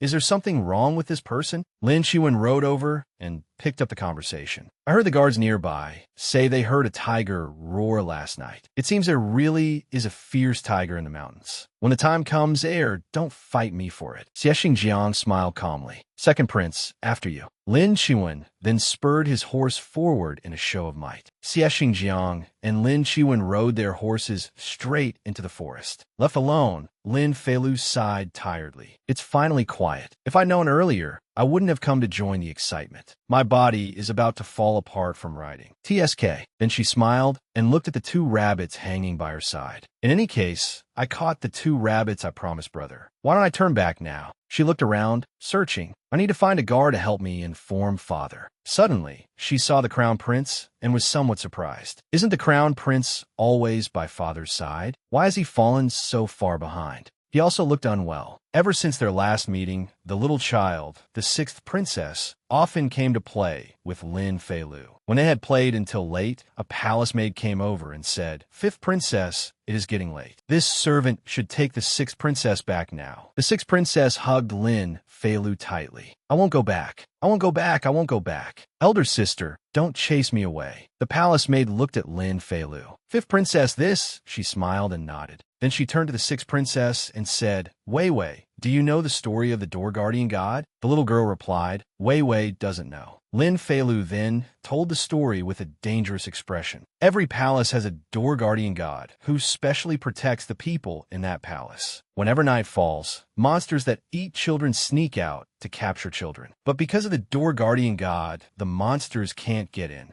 The sixth princess was only a child. Hearing this story, she became very frightened. Lin Feilu shook her head with a helpless look, making Wei Wei even more scared. The door guardian god at elder sister's palace can't protect Wei Wei. Only the door guardian god at Wei Wei's own palace can protect Wei Wei from being taken away by monsters. The little girl immediately threw herself into the palace maid's arms. Wei Wei is scared. The palace maid smiled and held the sixth princess. As expected, the fifth princess has a way. To prevent the sixth princess from being too afraid to come to her palace to play in the future, Lin Feilu added, "Man-eating monsters don't dare come out during the day. So from now on, Wei Wei can come find me to play during the daytime." The little girl nodded and replied, "Okay." Lin Feilu smiled in satisfaction. Coaxing children is simple for me. Lin Feilu worriedly went closer and asked, "Crown Prince brother, is your body all right?" He forced himself to endure it and replied, "I'm fine. It's just my stomach feeling unwell. It will be better after a while." Lin Feilu advised him, "Crown Prince brother, since you feel unwell, don't take part in the hunt anymore." The Crown Prince reassured Lin Feilu, "Don't worry. I'm truly fine." In truth, he also felt very uncomfortable, but he had to endure it. As the Crown Prince, how could I abandon the hunt over a little pain? If father finds out, he will be disappointed in me. Lin Feilu continued, trying to persuade him. Health is the most important thing. If one hunt leaves behind an injury, it can't be made up for. Hunts happen every year, but you only have one body. Her words made the Crown Prince hesitate. This, he thought, little fifth is right. If it truly is an illness, then that would be bad. He felt that Lin Feilu's words made a lot of sense, so he agreed. "All right, wait for me to report to father, then return to the palace." She smiled and replied, "Crown Prince brother, I want to go back with you." On the way, Lin Feilu asked curiously, "Crown Prince brother, did you eat something wrong? Or is it stomach pain?"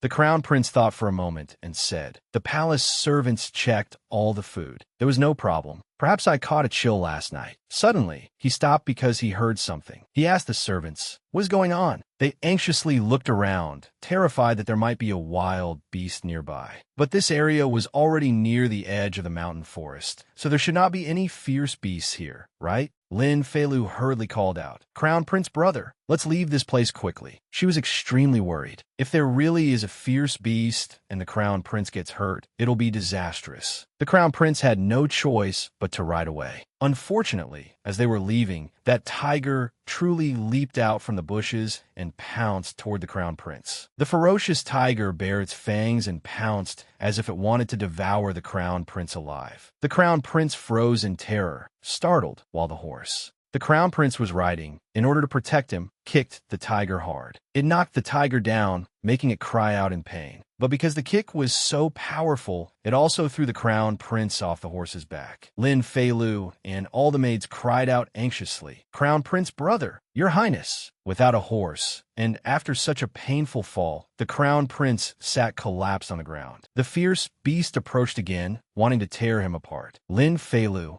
hurriedly grabbed the rabbit in the cage, the one she had promised to catch and bring back for Lin Zhanyuan, and threw it straight at the fierce beast's face. Smack, smack! The maids were all frightened. "Your Highness!" Seizing this chance, the Crown Prince quickly sprang up and ran away. The tiger turned back to look at Lin Feilu, even licking its lips greedily as it prepared to pounce and tear apart its prey. She was terrified that she would become its prey. Oh no, the fierce beast really was advancing toward Lin Feilu. The Crown Prince anxiously picked up a stone, intending to throw it. Little fifth, the stone he threw hit Lin Feilu's horse. It immediately cried out and galloped off, neighing. Lin Feilu was startled by it.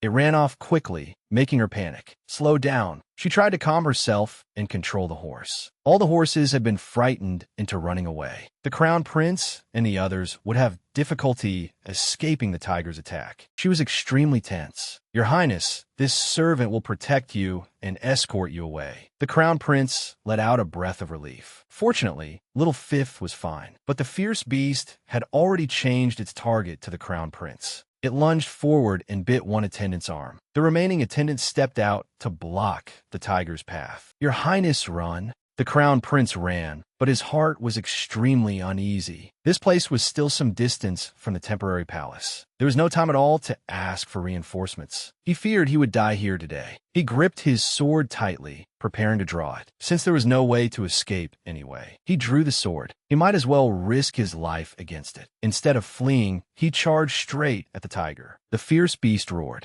Suddenly, a sword flew toward that direction. Crown Prince, get out of the way. The Crown Prince was startled and hurriedly dodged aside. The tiger had been struck and roared in pain. The Crown Prince turned back and saw that someone had come to help him. Noble Consort Xie. Noble Consort Xie was riding a horse, charging straight over. The fierce beast had been stabbed and growled in pain, looking terrifying. Noble Consort Xie advanced to block the tiger from attacking the Crown Prince. Crown Prince, run! She leaped off the horse and flew upward, preparing to stab the tiger. From above, she was grimacing in pain. After all, she was already injured. The more her arm moved, the more it hurt. She only hoped she could stall for time so the Crown Prince could escape. The sword thrust downward, but the tiger dodged it. It raised its claws and scratched Noble Consort Xie across the arm. The Crown Prince was extremely worried for her. Noble Consort Xie. The tiger sniffed, as if it had detected a familiar scent on the Crown Prince. It stopped attacking Noble Consort Xie and turned toward the Crown Prince instead.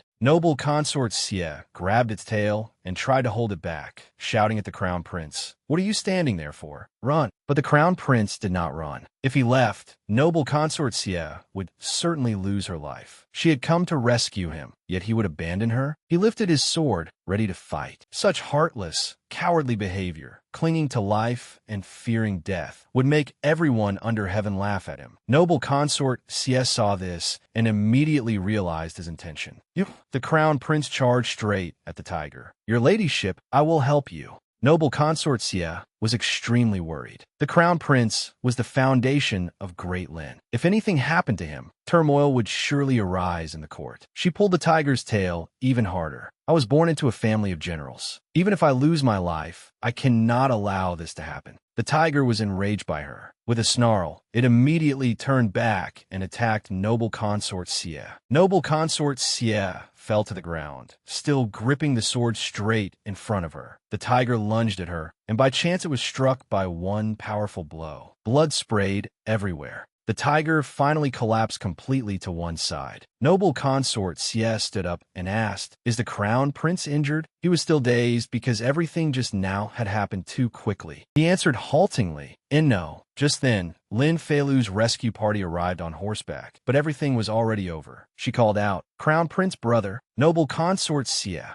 The attendants hurried over to the Crown Prince. "This subordinate was late in rescuing your highness. Please forgive this servant, Crown Prince." An attendant supported the Crown Prince. Lin Feilu also ran over anxiously. "Crown Prince brother, are you all right? You aren't hurt, are you?" He stammered and looked toward the other side. The tiger's corpse was lying there, along with the bodies of the two attendants who had saved his life. Lin Feilu covered her mouth in fright. The Crown Prince immediately ordered the attendants, "Quickly take the fifth princess away from here." She still turned back worriedly. Seeing Noble Consort Xie covered in wounds, she asked, "Your ladyship, are you all right?" Noble Consort Xie replied calmly, "I am fine. We will speak after returning to the palace." The Crown Prince turned and instructed the attendants, "Send someone to report this matter to Father Emperor. The rest of you, clean up the scene." The attendants bowed their heads and answered yes. After they returned to Noble Consort Xie's palace, her wounds were being bandaged. Lin Feilu sat beside her and asked, "Your ladyship, does it hurt?" Noble Consort Xie maintained her calm expression and replied, "It does not hurt. Why have you not gone back? What are you doing here with me?" Lin Feilu said pitifully, "I am worried about your ladyship." Noble Consort Xie still asked coldly, "If you worry about me, will I stop hurting?" Lin Feilu's eyes had already grown watery, and she was about to cry. "Didn't your ladyship say it did not hurt?" Noble Consort Xie looked at her appraisingly. Xie Xingjiang had indeed been right. This was a little bean sprout with a sharp tongue. Lin Feilu took Noble Consort Xie's hand and said, "If it hurts, then say so. No one will laugh at your ladyship." She held Noble Consort Xie's hand with concern and said, "Women do not always have to be strong." Her words startled Noble Consort Xie. In the past, no one had ever told her that women did not have to be strong, that they could say it when they were in pain. She recalled the days when she had fought on the battlefield. Her parents had always told her, The daughters of the Sief family shed blood, not tears. Those who protected the common people could not cry tired and could not cry pain. She looked at Lin Feilu and smiled. She had never expected that the first time she heard such words would be from the mouth of a child. She rubbed the little girl's head and said, "I understand." Noble consort Xie was rubbing Lin Feilu's head, making the little girl giggle. Just then, Emperor Lin's rather anxious voice rang out. "Mengye, Mengye." He rushed in hurriedly. "I came late." Noble consort Xie replied, "Your Majesty did not come late, neither early nor late." Seeing Emperor Lin Feilu immediately sprang up. "Father Emperor," he asked noble consort Xie, "how are Mengner's injuries?" Then he quickly turned and picked up Lin Feilu. "What about little Fifth? Are you hurt?" Noble consort Xie replied leisurely, "Everything is fine now." Lin Feilu also answered, "Father Emperor, I am fine." Emperor Lin held noble consort Xie's hand and said, "Today, thanks to little Fifth and my beloved consort, otherwise." He even held her hand tightly with pride and said, "I never expected my beloved consort's skills to be no worse than they were back then. In fact, they seem to have grown even stronger." But noble consort Xie quickly withdrew her hand. "This consort is fine. I'm only a little tired. Your Majesty should go look at the tiger's corpse the guards brought back." He did not notice anything unusual and replied, "Then my beloved consort should rest. I will take little Fifth away and return later to visit you." He carried Lin Feilu to the door. She waved goodbye to noble consort Xie. "Goodbye, your ladyship." Emperor Lin instructed the attendants, "Tell the imperial kitchen to make medicinal soup to nourish noble consort Xie's body. Do not forget the calming soup for the crown prince either." The attendants bowed their heads and answered, "Yes." On the way, Emperor Lin asked Lin Feilu, "Little Fifth, about the crown prince encountering the tiger today. Can you tell Father Emperor what happened at that time?" She began to recount it. "This morning, while we were hunting, Crown Prince brother suddenly had a stomachache. We wanted to return to the temporary palace to rest. Unexpectedly, when we reached the side of the mountain, a tiger suddenly rushed out. My horse was frightened, so it ran back to the temporary palace. I happened to meet noble consort Xie. I hurriedly told her, and once your ladyship knew, she immediately took up a sword and rushed back to save Crown Prince brother." Emperor Lin's gaze froze. So that was what happened. Suddenly, Lin Feilu sensed that something was wrong. Now that she thought back on the crown prince encountering the tiger, there was clearly something fishy about it. At that time, there had been so many people present. Why had that tiger only chased after the crown prince? She quickly guessed a little of the truth. It seems someone wanted to use this hunt as an opportunity to make a move against the crown prince. She remembered that the crown prince still had considerable prospects in court. It was only that it was not easy for him to deal with noble consort Ruan's faction. Could noble consort Ruan have made the move? As she was lost in thought, Emperor Lin suddenly said, "Little Fifth, be careful." Only then did she snap back to herself. He stroked her head and said, "I will definitely investigate this matter. I absolutely will not let you suffer any grievance." She nodded obediently.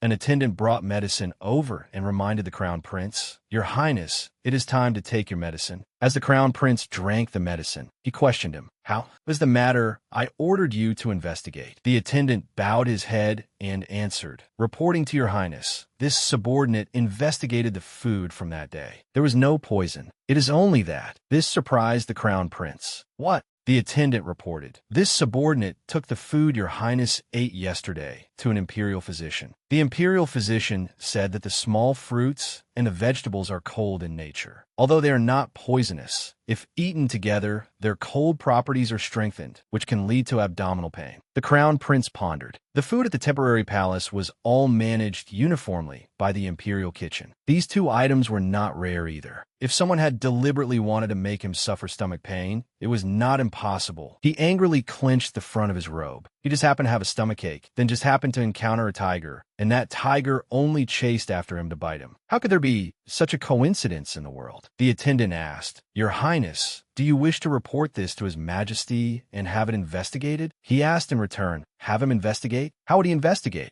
The crown prince seemed to have thought it through very carefully. Once the tiger is dead, the evidence is gone. As for the food, it can also be said that I ate the wrong things by mistake. If we make a fuss before Father Emperor without evidence, not only will it displease Father Emperor, I fear the other side will counterattack and say we are making false accusations. The attendant asked curiously, "Does your highness already know who did this?" He smiled and replied, "In the palace, besides noble consort Ruan, who else could have done this?" He handed the medicine bowl to the attendant and instructed, "Send word to Mother Empress at once. Have her send people to investigate the recent movements of the Ruan ministerial estate. I will not let this matter go easily." The attendant took the medicine bowl and replied, "Yes." Just then, a palace maid came to report, "Your Highness, the first prince heard that you were frightened after encountering a tiger, so he specially came to visit. He is waiting outside the door." But the crown prince coldly refused to see him. "Tell him I have not yet recovered. Have him go back." He thought, in the matter of the tiger, it still was not certain whether the first prince had been involved. For this period of time, he should avoid him. The palace maid went out to report to the first prince, "The crown prince has not yet recovered. Please return, Your Highness." Lin Ting seemed regretful and said, "Is that so? Then I will come again next time." In noble consort Ruan's cloudy radiance palace, a bowl of soup was thrown to the floor, shattering everywhere. Noble consort Ruan shouted, "What did you say?" She was extremely furious. The servant kneeling on the ground lowered his head and said, "Originally, the crown prince would have died. Who knew the fifth princess would ride back to seek help, and noble consort Xie would arrive in time, kill that tiger, and save the crown prince?" She gnashed her teeth and slammed her fist onto the table. "I painstakingly laid this plan for 3 years, yet those two ruined my good work." Her close palace maid advised her, "Your ladyship, since things have come to this, we can only temporarily hold our position and remain still. His Majesty is investigating the matter of the tiger injuring people. If we make any move, we will be admitting guilt." Noble consort Ruan rubbed her temples with a headache and said, "Send someone to deliver gifts to the crown prince to express concern." She also warned carefully, "As for that tiger, our people will handle the traces in the forest. The crown prince's old clothing must also be destroyed. We cannot let His Majesty find anything." Emperor Lin ordered his subordinates to investigate the tiger matter, but after investigating back and forth, they found nothing. Fierce tigers bit people every year. In the end, it could only be attributed to the crown prince and fifth princess having poor luck. Such a thing had happened on the very first day of the summer hunt. Emperor Lin felt that it would probably be inappropriate to continue hunting this year. Before long, he brought everyone back to the palace. When the empress learned that Lin Feilu had saved the crown prince, she specially summoned her to the palace of Eternal Spring to ask after her. The empress held her hand and said that the crown prince was able to remain safe during this hunt is not unrelated to your efforts. "I thank you on the crown prince's behalf." Lin Feilu quickly replied, "Your Majesty the Empress is too courteous. The crown prince is my brother. When he met danger, of course I could not stand by and watch." The empress looked at her with great satisfaction. This child was intelligent. Although she was still young, she did not panic when facing trouble. In the future, she would surely accomplish great things.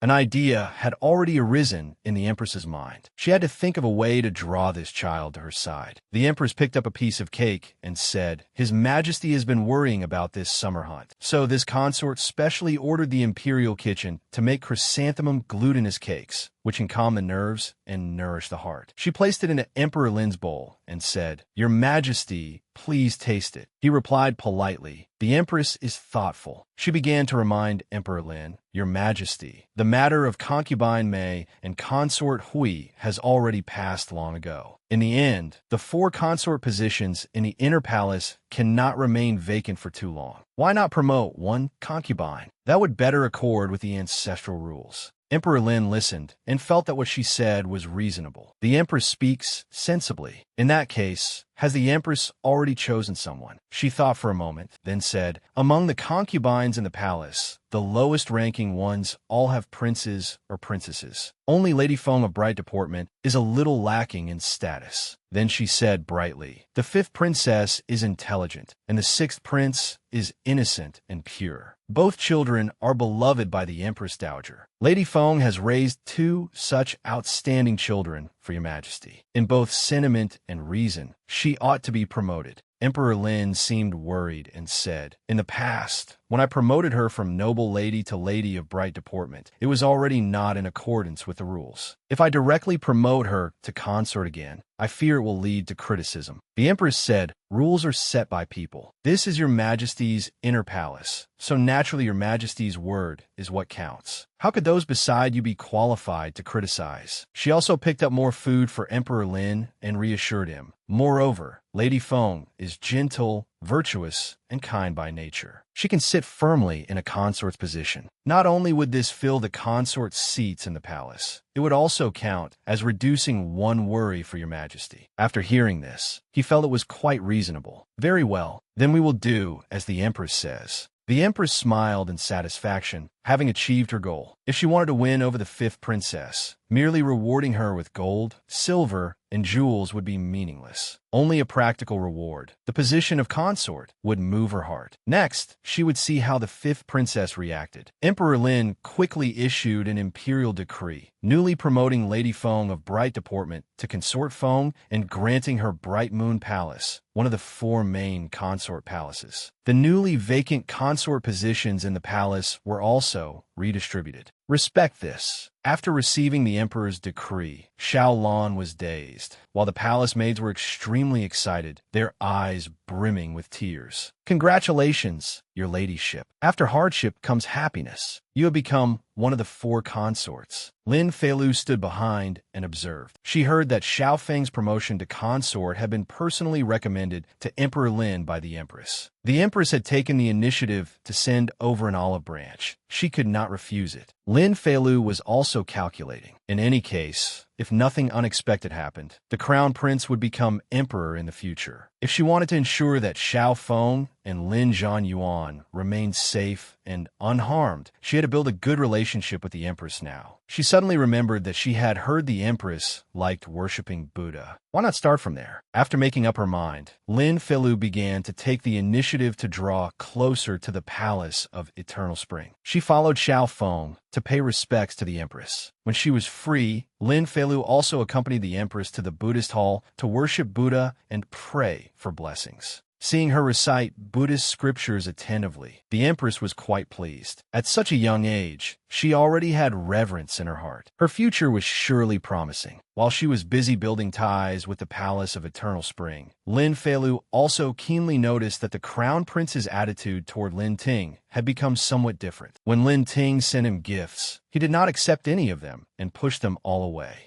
The atmosphere of brotherly respect between them from before had vanished. There seemed to be distance between the two of them. The crown prince even faintly seemed to have the intention of opposing him. After observing secretly, Lin Feilu understood. It seemed that regarding the crown prince's earlier accidental encounter with the tiger, the empress had already traced it to noble consort Ruan's people. Otherwise, crown prince brother would not treat eldest imperial brother this way. In the battle between the two factions, Lin Feilu could only observe anxiously yet quietly. Time quickly shifted into winter. In Song Lianglan's residence, Lin Feilu sat with him, but her mind kept wandering. The relationship between Crown Prince brother and eldest imperial brother was becoming more and more tense. What should she do? Suddenly, she came back to her senses. He handed over a cup and said, "Last time, the princess mentioned milk tea. I tried making some. Would you like to taste it?" The cup of milk tea was still steaming hot, wisps of vapor rising from it. She accepted it and replied politely, "Thank you, Your Highness. But it is not easy for Your Highness to go to the palace domestic service to obtain some milk. In the future, you should still keep it for yourself to drink. Do not waste it on me." Noticing that something was off with her, Song Lianglan immediately asked, "Princess, is something troubling you?" She hesitated. He asked only that, but he had already noticed. Is it not because of His Highness the Crown Prince and His Highness the First Prince? She looked up in surprise and asked, "How did you know?" He covered his mouth and laughed. He used a clean handkerchief to wipe Lin Feilu's mouth because she had gotten milk tea on it while drinking. Those two highnesses have been tense at the Imperial Academy lately. It is not hard to notice. She found it rather hard to understand. What did he mean, not hard to notice? She felt that no one else had noticed. Like brother Jin Yuan, he had skipped class this morning, yet was still excitedly inviting second brother to go play polo with him. After being refused, he kept clinging to them and asking why. Lin Jinyuan tugged at the two of them with both hands. Why won't you go? You two could be on two teams and play against me alone. That's fine too. She lowered her head and answered dejectedly, her heart very gloomy. After all, Song Lianlan was from Song. Even if she herself felt nothing about the grudges between the two countries, the imperial throne was a sensitive issue.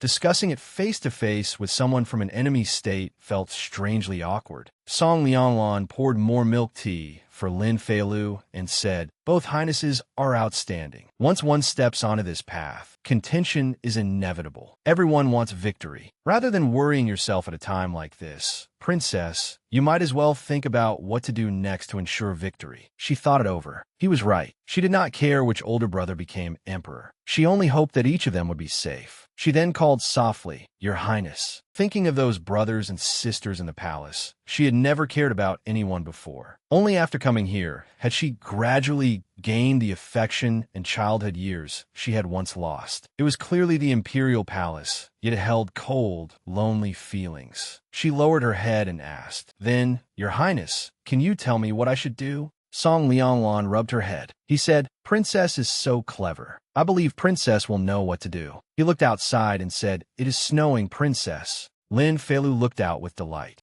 He said, "The first snow of the year. Make a wish, and it will surely come true." She clasped her hands together, closed her eyes, and made a wish. Her wish was, "May everyone I care about be safe from now on." He did not make a wish, only gazed at her with a focused smile. Lin Yinji was sitting there attentively looking at something when a maid reported, "Princess, the fifth princess has arrived." She looked out and saw Lin Feilu standing at the door. "Little fifth, hurry and come help me choose." Lin Feilu was extremely excited. "Eldest imperial sister, what do you want to choose?" She brought out a stack of portraits and said, "Father Emperor and Mother Empress are choosing a husband for me. These are portraits of candidates for Prince Consort that were sent to me. Help me choose." Lin Feilu was very shocked to hear it. Although she knew that in ancient times, girls from noble families had to marry early, Lin Yinji was only 13. Could it be that she would be the same? How terrifying. Seeing her standing there in a daze, Lin Yinji asked angrily, "Little fifth, what are you spacing out for? Can you pay a little attention?" She hurriedly came back to herself. I'm looking.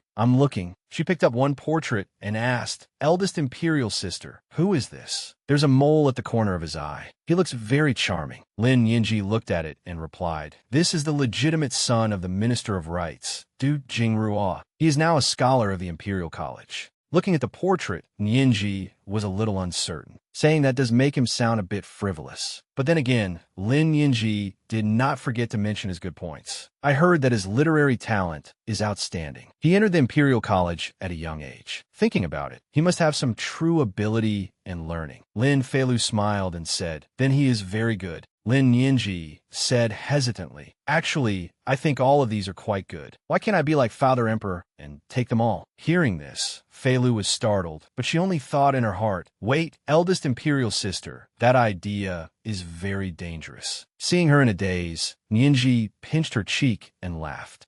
"I was just joking." She then asked, "Eldest imperial sister, what is your ideal?" She thought that for Lin Yinji's lifelong marriage, she should still offer some advice. Yinji asked in surprise, "What is an ideal?" She explained, "It means what kind of prince consort you want to marry. Roughly what kind of person? Personality, appearance, family background, values. Which do you think is important?" Lin Yinji's eyes immediately lit up. "The most important is, of course, that he is handsome." Feilu inhaled and said inwardly, "Understood. Yulin family people are all lechers." Yinji blushed shyly and said, "I hope my prince consort is a gentleman, refined and gentle. He can love and protect me, regard me as his only one, and cherish me like a pearl held in his palm." She had long since imagined this scene. Lin Feilu said bluntly, "Then we have to eliminate people like He Xingjiang. They are not suitable." Yinji nodded repeatedly. Right. The two of them looked through all the portraits. "This one, and this one too, won't do. Eldest imperial sister, what do you think of this one?" In the end, they finally selected one person. Lin Yinji cried out proudly, "It's him." She then told the palace maid Bao Shu, "Take this portrait into the palace and present it to Father Emperor." Lin Feilu hurriedly stopped her. Wait, she asked in surprise, what is it? Feilu said, eldest imperial sister, you have never met him. If you choose the person you will entrust your whole life to based only on a portrait, what if when the time comes he is not like what you imagined? She lowered her head and said, since ancient times, we princesses at least still have the right to choose. Ordinary women do not even have that right. Feilu called softly, eldest imperial sister. She looked at Lin Yinji with heartache. In the past, she had always said Yinji liked to trap herself in a dead end. After what happened to Consort Hui, she had grown up a great deal overnight. Lin Yinji rubbed her head and comforted her. Don't worry, Du Ying is at the very least the legitimate son of a minister. He will not be bad. If you're not at ease, why don't we personally go take a look? Feilu immediately became excited. We can personally go look.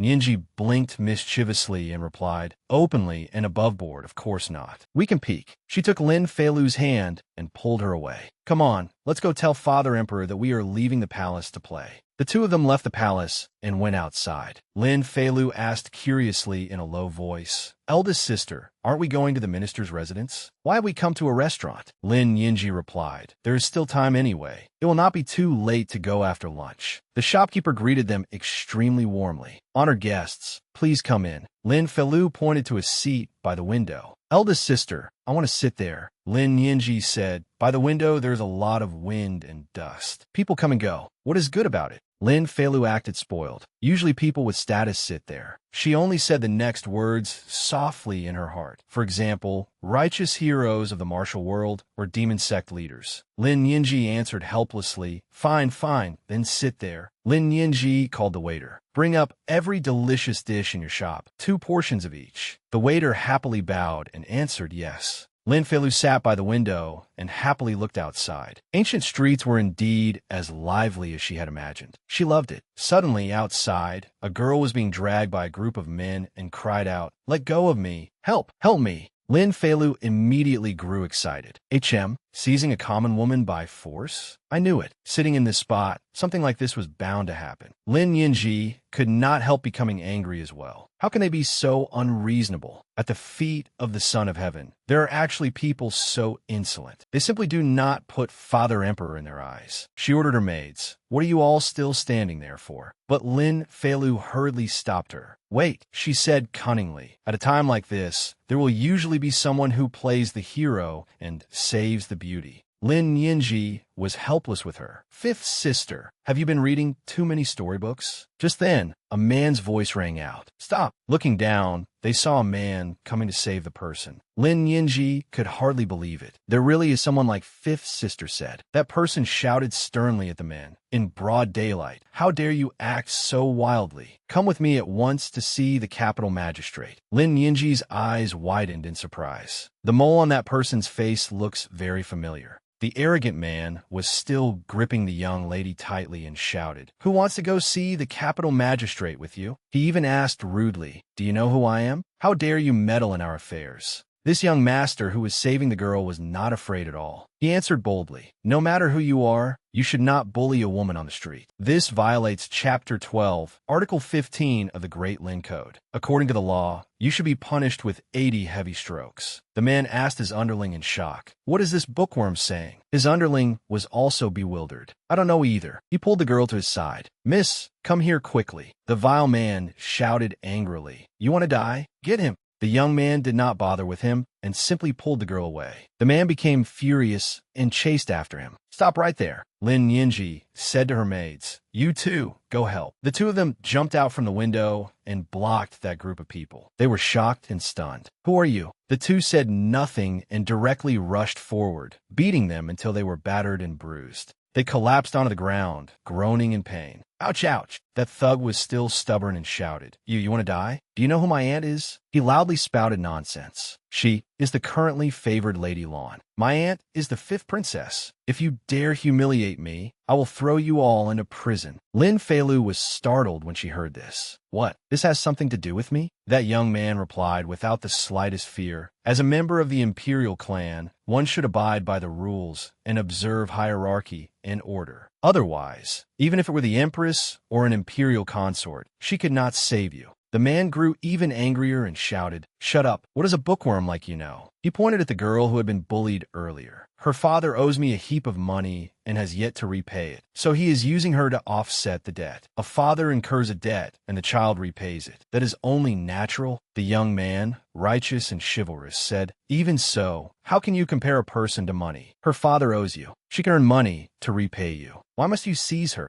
Lin Nianji clapped from a window above in approval. "Well said." The surrounding people also echoed, "That's right, that's right." The man grew even angrier. You just wait." Lin Feilu flew down from the window. "Wait for what?" She landed in front of the thug and asked, "Wait for me." He was even more shocked. "Who are you?" She smiled calmly and replied, "Did you not say that I am your aunt? You do not even know what your aunt looks like, yet you dare use my reputation to commit crimes." He was so frightened that his face turned pale. "Aunt, you are the fifth princess." Lin Feilu fumed inwardly. At present, Mother Consort still had not reconciled with the Shao family. She stepped closer to him. "I never expected that the Shao family would dare smear our reputation outside like this." She kicked him straight in the lower body. In pain, he collapsed headfirst on the ground. "Ah!" She angrily scolded him. "Mother Consort and I stay in the palace all day and have little contact with the Shao family. I truly did not know when you began borrowing my authority to cause trouble outside." Showing no mercy, she cursed straight at this despicable man's face. "The Shao family's letter saying that they would sever ties with my mother consort is still there. Have you forgotten? When you are heartless, we are strangers. When you gain benefits, I become your aunt. Is there such a good thing in this world?" The surrounding people began looking at him and mocking and cursing. TSK, TSK, TSK. This Shao family person is too shameless. To put it plainly, he is lowly and knows no shame. Someone else quickly joined in and cursed. "You clearly do not even know the fifth princess, yet you still dare rely on her to show off your power. Fine." Lin Feilu ordered the maids, "Take all of them to the capital magistrate's office. Punish them." The maids bowed and accepted the order. "Yes," the young man who had saved the girl said to her, "the matter has been resolved. You may leave now. Take these pieces of silver." The young lady knelt and kowtowed, pleading, "Today, young master saved me. I'm deeply grateful, but my father has already sold me to the Shao family. I have nowhere else to go. I beg young master to take me in. I am willing to serve young master as a maid." Lin Feilu suddenly laughed when she saw this familiar scene. After the hero saves the beauty, next comes the scene where she offers herself to him. Dramas did not lie to me. The kind-hearted young man helped the girl up. "I do not lack servants at my place either. Once the Shao family hands over your deed of sale, you will be free. In the future, do not sell yourself so easily again." Lin Feilu smiled in satisfaction. Slave trading was far too common in ancient times. Different classes led different lives. The young man before her truly respected life. Suddenly, when she looked carefully at him, she froze. "Huh, that mole under his eye." She hurriedly waved at Lin Nianji by the window. Eldest sister, eldest sister." Nianji was surprised. "Fifth sister, why are you suddenly jumping around?" The young man from earlier turned around and saluted Lin Feilu. "This subject greets your highness the fifth princess. Thank you for your assistance." She smiled and replied, "No need for such ceremony. It was nothing." She pointed toward Lin Nianji and said, "My sister and I are drinking upstairs. Would you like to come along?" He lowered his head and answered respectfully, "This dude does not dare disturb the princesses. I shall take my leave." Lin Feilu looked up at Lin Nianji's seat. She flew back to the window. Nianji said angrily to her, "Why did you fly up? You could have taken the stairs." She grinned foolishly and held her hand. "Eldest sister, it's him. It's brother-in-law." Lin Nianji was stunned by her. "What is going on? Why are you calling him brother-in-law?" Then she vaguely realized it. He is Du Jingruo?" Lin Feilu smiled brightly and said, "He is wonderful, eldest sister. You chose the right person." But Lin Nianji turned her face away and said shyly, "Not at all. He is just a bookworm who likes using rules." Ridiculous. Lin Feilu could easily see that her words did not match her expression. In other words, she was saying one thing while thinking another. It seemed Lin Nianji was very satisfied with Du Jingruo. Lin Feilu felt relieved about this marriage arrangement. After this chance encounter on the street, once they returned to the palace, Lin Nianji apparently sent Du Jingruo's portrait to Emperor Lin. Emperor Lin ordered the maid, "If the princess is satisfied, then choose a date and settle it as soon as possible." The maid bowed and accepted the order. Yes, after the beginning of spring, the two were formally betrothed. Once Lin Yinji turned 15, they would officially marry. Lin Feilu held up the wedding clothes and admired them. Eldest imperial sister, this fabric is so beautiful. Lin Yinji was also very satisfied. Right. Lin Feilu now felt somewhat reassured about Lin Yinji. At last, Lin Yinji's lifelong matter had been resolved. Next, she would deal with the Xiao family, those idle parasites. She went back and told Xiao Lan about what she and Lin Yinji had encountered at the restaurant. Someone had dared to bully others and seize a woman in broad daylight. It was clear that the Xiao family often used mother consort's name to do improper things. Xiao Lan lowered her head gloomily. They really are too much. Right now, it was only a trivial matter, but if it were allowed to continue, it would become more and more serious in the future. She was feeling very uneasy. Mother, you have only just been promoted to consort. In the harem, countless eyes are waiting for Mother to make a mistake. If this matter is used by someone with schemes, it may not be good for us.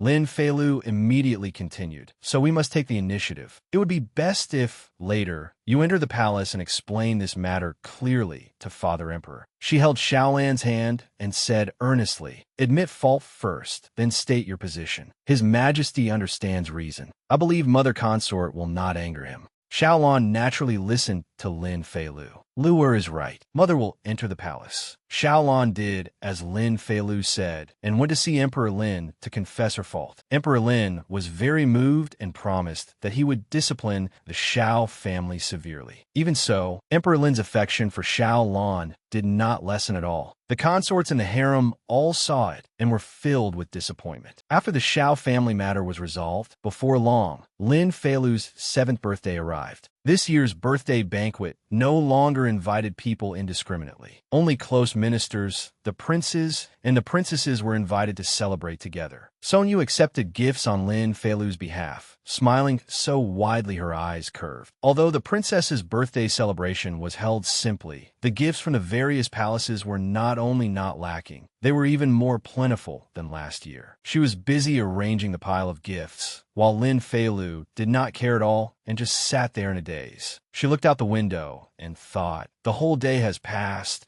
and I still haven't seen my beautiful little older brother. Suddenly, she thought of something, and her eyes lit up. She hurriedly ran outside. Song Yu, I need to go out for a while. The palace maid reminded her. Princess, remember to come back early to rest. Sitting on the roof, she pointed at the star-filled sky.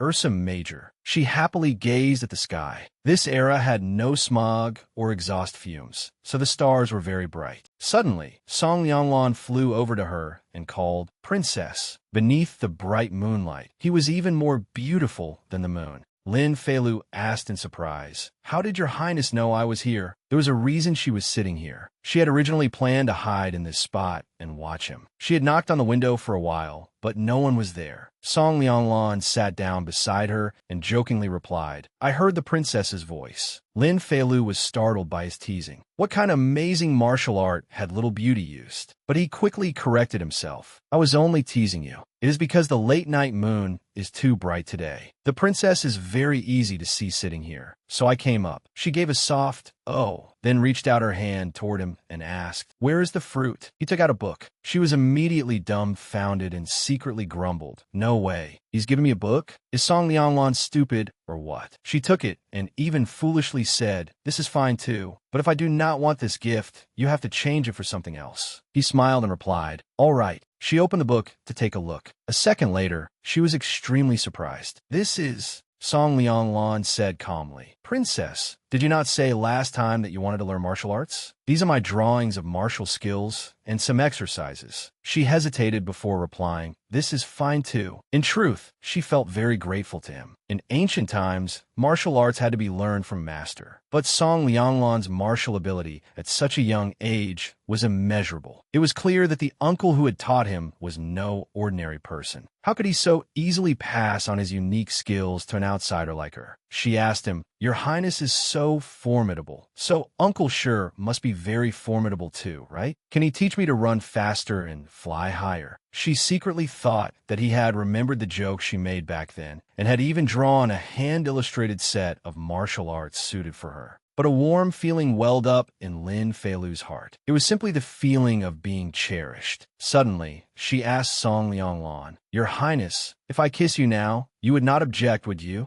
Song Lianglan was quite surprised when he heard Lin Feilu's words. "Kiss me." He thought she was teasing him again and replied, "Princess, do not joke anymore." She stuck out her tongue and laughed. Holding the martial arts manual he had given her, she said excitedly, "Once I learn these techniques and moves, I can take up a sword and roam the martial world." She looked at him with sparkling eyes and asked, "Does your Highness want to go with me? We can take the stage named Black and White Twin Heroes." She raised her head toward the sky again and said smugly, "Riding horses across the world, taking pleasure in kindness and revenge, drinking wine and eating meat. How satisfying." Song Lianglan also looked up at the sky. His words carried a doting tone as he replied, "All right." Lin Feilu asked him mischievously, "Why does your Highness say, 'all right' to everything I say? Are you that good to me?" He replied without hesitation, "Because the princess is also very good to me." She was delighted by his words and laughed. She held out her palm toward him and said, "Then it is settled. Come, high five." Song Lianglan seemed a little surprised by this game of hers. He lightly tapped her palm once. She grabbed his hand and said, "No, no." She struck his palm hard with a loud smack. Only then was she satisfied. "This is the right way." She smiled brightly and said, "A high five seals the vow. It is settled." Song Lianglan smiled gently and replied, "All right." She stood up, clutching the booklet tightly, and said, "Thank you for your Highness's birthday gift. I have to go back and rest now. Your Highness should hurry back and rest too." She flew down from the roof. Song Lianglan stood up and watched her figure. He raised the hand that still bore the mark of her 5 tiny fingers and looked at it. Unconsciously, he smiled as if something had made him happy. He returned to Water Bamboo Residence. Tiandong hurried out and said, "Your Highness has finally arrived. Mr. Ji has been waiting for you for a long time." He walked in, pulled down his hood, and greeted the man. Yi. The man handed him a letter and said, "This is a letter your maternal uncle asked me to deliver to you." He passed the letter to Song Lianglan. The man also carefully reminded him, "Your maternal uncle said that if you want to win that person over, it will be somewhat difficult. He will think of a way to test him first. To guard against the unexpected, he told you to choose another person as a backup." Song Lianglan said politely, "Uncle Ji, you have worked hard running back and forth between both sides all these years." He immediately opened the letter and read it. Tiandong escorted Mr. Ji back. When Tiandong came back in, he asked, "Your Highness, are we about to return to the Song Kingdom soon?" Song Lianglan asked him, "Do you want to go back very much?" Joy instantly appeared clearly on his face as he replied, "Of course. That is your Highness's country. Once we return, we will no longer have to suffer here." Song Lianglan said regretfully, "That is not certain." He clenched the letter in his hand, crumpling it. "We will not be able to return within 5 years. We will stay here." A few days later, the Imperial Academy began classes. Lin Jingyuan and Lin Feilu walked in together. He said gloomily, "Why did classes start again so quickly? Why do we have to wake up early?" The people sitting behind Crown Prince Lin Qing began whispering among themselves. One person said, "The court has been unstable recently. My father goes to court trembling with fear, and when he comes home, he always drags me over to scold me." Another person continued, "I heard that the Crown Prince's faction and noble consort Ruan's faction have fallen out again. Noble consort Ruan's maternal family committed a crime, and the Crown Prince's faction secretly fanned the flames. The court officials are busy choosing sides." They stared at the Crown Prince and murmured, "I think these two factions will not stop until one side is dead. I wonder which side the Crown Prince and the First Prince are on." Just then, Lin Feilu passed by them, frightening them into lowering their heads and falling silent at once. At that moment, she also had a headache as she thought. It seems that after the Crown Prince encountered the tiger last time, the Empress has already found out that noble consort Ruan was the culprit. She looked at the Crown Prince worriedly. That is why she now has the chance to confront noble consort Ruan directly. Lin Ting also happened to walk into the classroom. The people who had been gossiping earlier glanced around at him. Lin Ting walked past Lin Qing's seat and looked at him with a somewhat sorrowful expression. Unfortunately, Lin Qing did not even spare Lin Ting a glance. Lin Ting could only take all his books and leave. His face clearly showed awkwardness and sadness. Lin Feilu could not help feeling distress for him. First Imperial brother and Crown Prince brother are no longer even greeting each other. It seems the situation is much more serious than I thought. Lin Ting sat down in the seat beside Lin Feilu. She tugged on his sleeve and asked, First Imperial brother, from now on we will be sitting next to each other. If I do not understand something, can I ask you? He smiled and replied, You can. She regretfully wanted to talk more, but he was unhappy, so she did not want to say too much. First Imperial brother. A hand reached over and rubbed her head. Song Lianglan comforted her. This is only the beginning. Princess, you should worry less. She still lowered her head sadly and thought, fighting for power and the throne is destined to bring bloodshed and death. Will First Imperial brother and Crown Prince brother become like that in the future too? Time passed as quickly as a blink, and just like that, 6 years had gone by. Lin Jingyuan hurriedly chased after Lin Feilu. Little sister Feilu, wait for me. Lin Feilu had truly grown up now. She had become a graceful and beautiful young lady. Hearing the call, she turned back and looked. Brother Jingyuan. Lin Jingyuan came over and reproached her. Why are you walking so fast, little sister Feilu? We clearly agreed yesterday that you would wait for me and we would go together. She explained to him, I heard that First Imperial brother entered the palace today. I have something urgent to ask him, so I forgot. Suddenly, she saw something and froze. Lin Jingyuan and Lin Feilu cried out happily. First Imperial brother. Lin Ting smiled and called to them. Feilu, fourth brother. Lin Feilu quickly ran over to him. First Imperial brother, I was just about to go look for you. Last time, I went to your Prince of Qi residence and found that there was not a single animal there. How about I return all the animals you once saved to you? She also whispered softly into his ear, In any case, you have already left the palace and built your own residence now. You do not need to live together with noble consort Ruan anymore, so you can raise animals as you please, right? Lin Ting rubbed her head and said, I would not take good care of them. You should keep them. He hurriedly left right away. Mother consort is waiting for me. I will go first. Lin Feilu called after him regretfully. First Imperial brother. Lin Jingyuan, standing beside her, said, This time First Imperial brother entered the palace. It is probably because of his marriage. Lin Feilu was surprised. Marriage? Lin Jingyuan explained, Yes. I heard that the Empress has chosen the granddaughter of the right chancellor to be Crown Prince brother's crown princess. Noble consort Ruan will surely have to choose a good marriage for First Imperial brother as well to strengthen the power of her family. He said worriedly, Sigh, tell me, will the two factions fight in the future? Lin Feilu's face was clearly filled with sorrow. Lin Jingyuan hurriedly comforted her. All right, let's not talk about it. Little sister Feilu, do not be sad. He changed the subject and said, I'm also almost at the age to leave the palace and build my own residence. Father Emperor just chose a residence for me on the eastern street of the capital. Why doesn't little sister Feilu come take a look with me? She quickly became cheerful again. The eastern street? I remember the Du residence is also over there. I have not seen eldest imperial sister in a long time. We can stop by on the way. Jingyuan pouted. Eldest sister's temper has gotten worse and worse after she married. What is there to visit? You can go. I'm not going. She still replied cheerfully, All right. Before they had even reached the palace, they heard Lin Yinji's voice echoing out. I will not see them. I will not see them. I will not see them. She fiercely put her hands on her hips and scolded. Drive all the Du family's people away. This princess will not see anyone. Lin Feilu poked her head in and asked, You will not see me either? Seeing her, Nianji was a little surprised. Little Fifth, why have you left the palace? She happily ran over to Nianji. I came with brother Jingyuan. Nianji angrily continued scolding. Where is he? Did he not come with you? Call him over here. It is perfect. I can beat him up to vent my anger. Lin Jingyuan was truly struck by disaster while sitting idly. He sighed in relief. I told you so. The two of them went inside and sat down.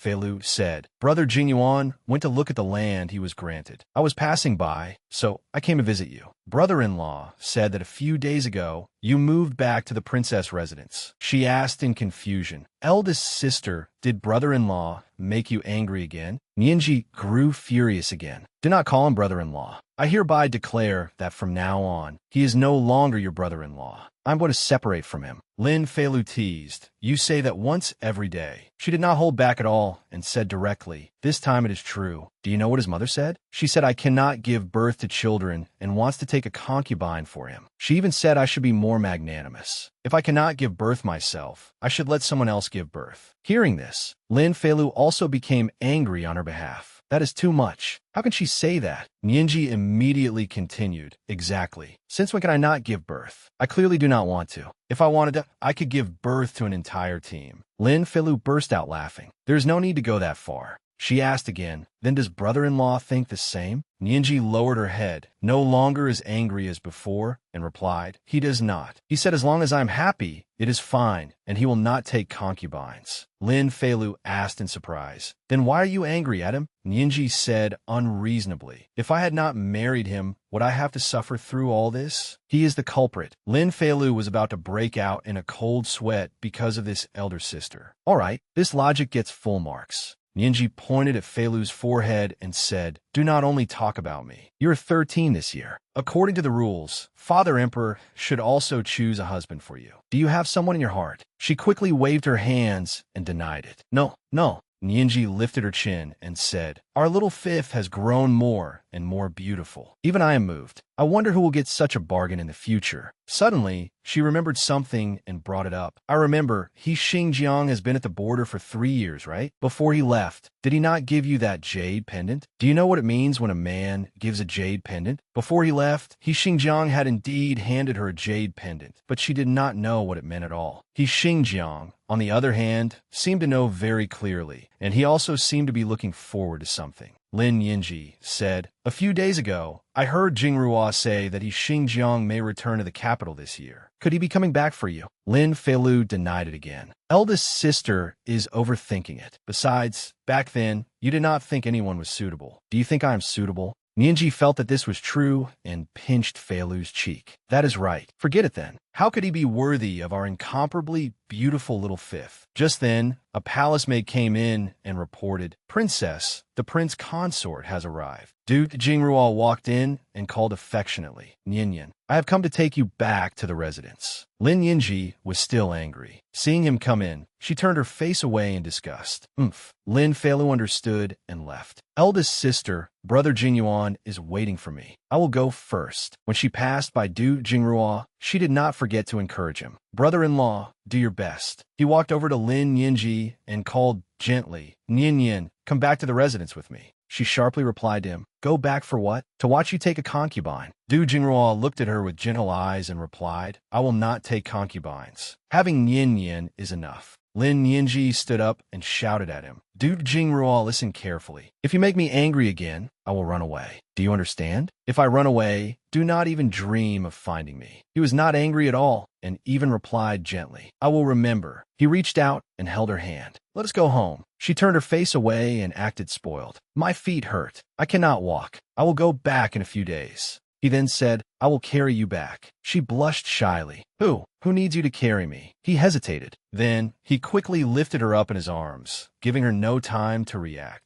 She stammered as she looked at him. You, he said gently, then I will hold you. I will hold Nian Yin and take her home. In the imperial palace, Emperor Lin very soon issued an imperial decree bestowing a marriage, choosing an auspicious date for Lin Qing and the Right Chancellor's granddaughter, Si Yaoran, at the end of autumn. Lin Qing was summoned and had already bowed politely to the Right Chancellor. Greetings, father-in-law. Seeing him, the Right Chancellor was very satisfied and burst into hearty laughter. Good, huh? After settling Lin Qing's marriage, Emperor Lin once again began to pay attention to Lin Feilu, wanting to quickly settle her marriage as well. He had already prepared several portraits of young men for her to choose from. He summoned Lin Feilu and asked, Little Fifth, have you taken a look at these young men? Choose one you like. Father Emperor will settle it for you first. She sat down beside him and said coquettishly, Father Emperor, I do not want to marry out. Right now, I only want to stay by your side and Mother Empress's side. In the blink of an eye, her eyes grew watery, as if she was about to cry.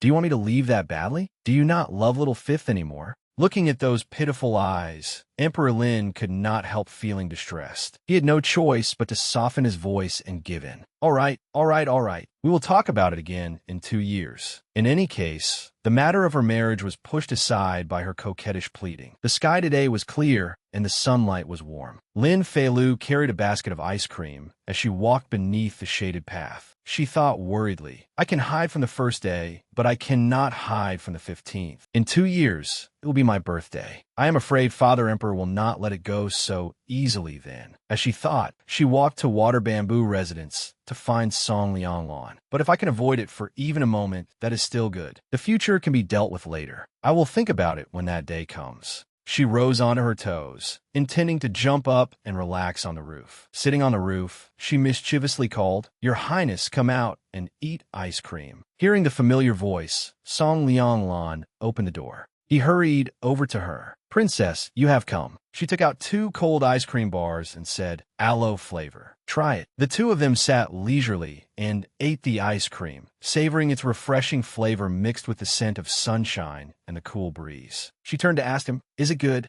He smiled gently and replied, Very good. She teased him, No matter what I bring here, Your Highness has never once said it was not good. Unexpectedly, he said without hesitation, No matter what the princess makes, it is all good. The 2 of them stared at each other. She blushed under his gentle gaze. Lin Feilu turned her face away and said in a huffy tone, Your Highness teases girls so easily. Who knows how many more you will tease in the future? Then she realized it herself. Why does what I said sound so strange? Why does it seem a little sour? She shyly changed the subject and asked him, Your Highness, when will you return to your country? If you stay here forever, I fear you will not even be able to take a wife. Song Lianglan asked in silence, If I return to my country, will the princess forget me? She laughed and patted his shoulder. How could I? Have a little confidence in your appearance. I could never forget someone as handsome as your highness. He smiled and replied, Then that is good. Song Lianglan asked about her marriage again. I heard His Majesty is selecting a husband for the princess. She was surprised. Even you know about that?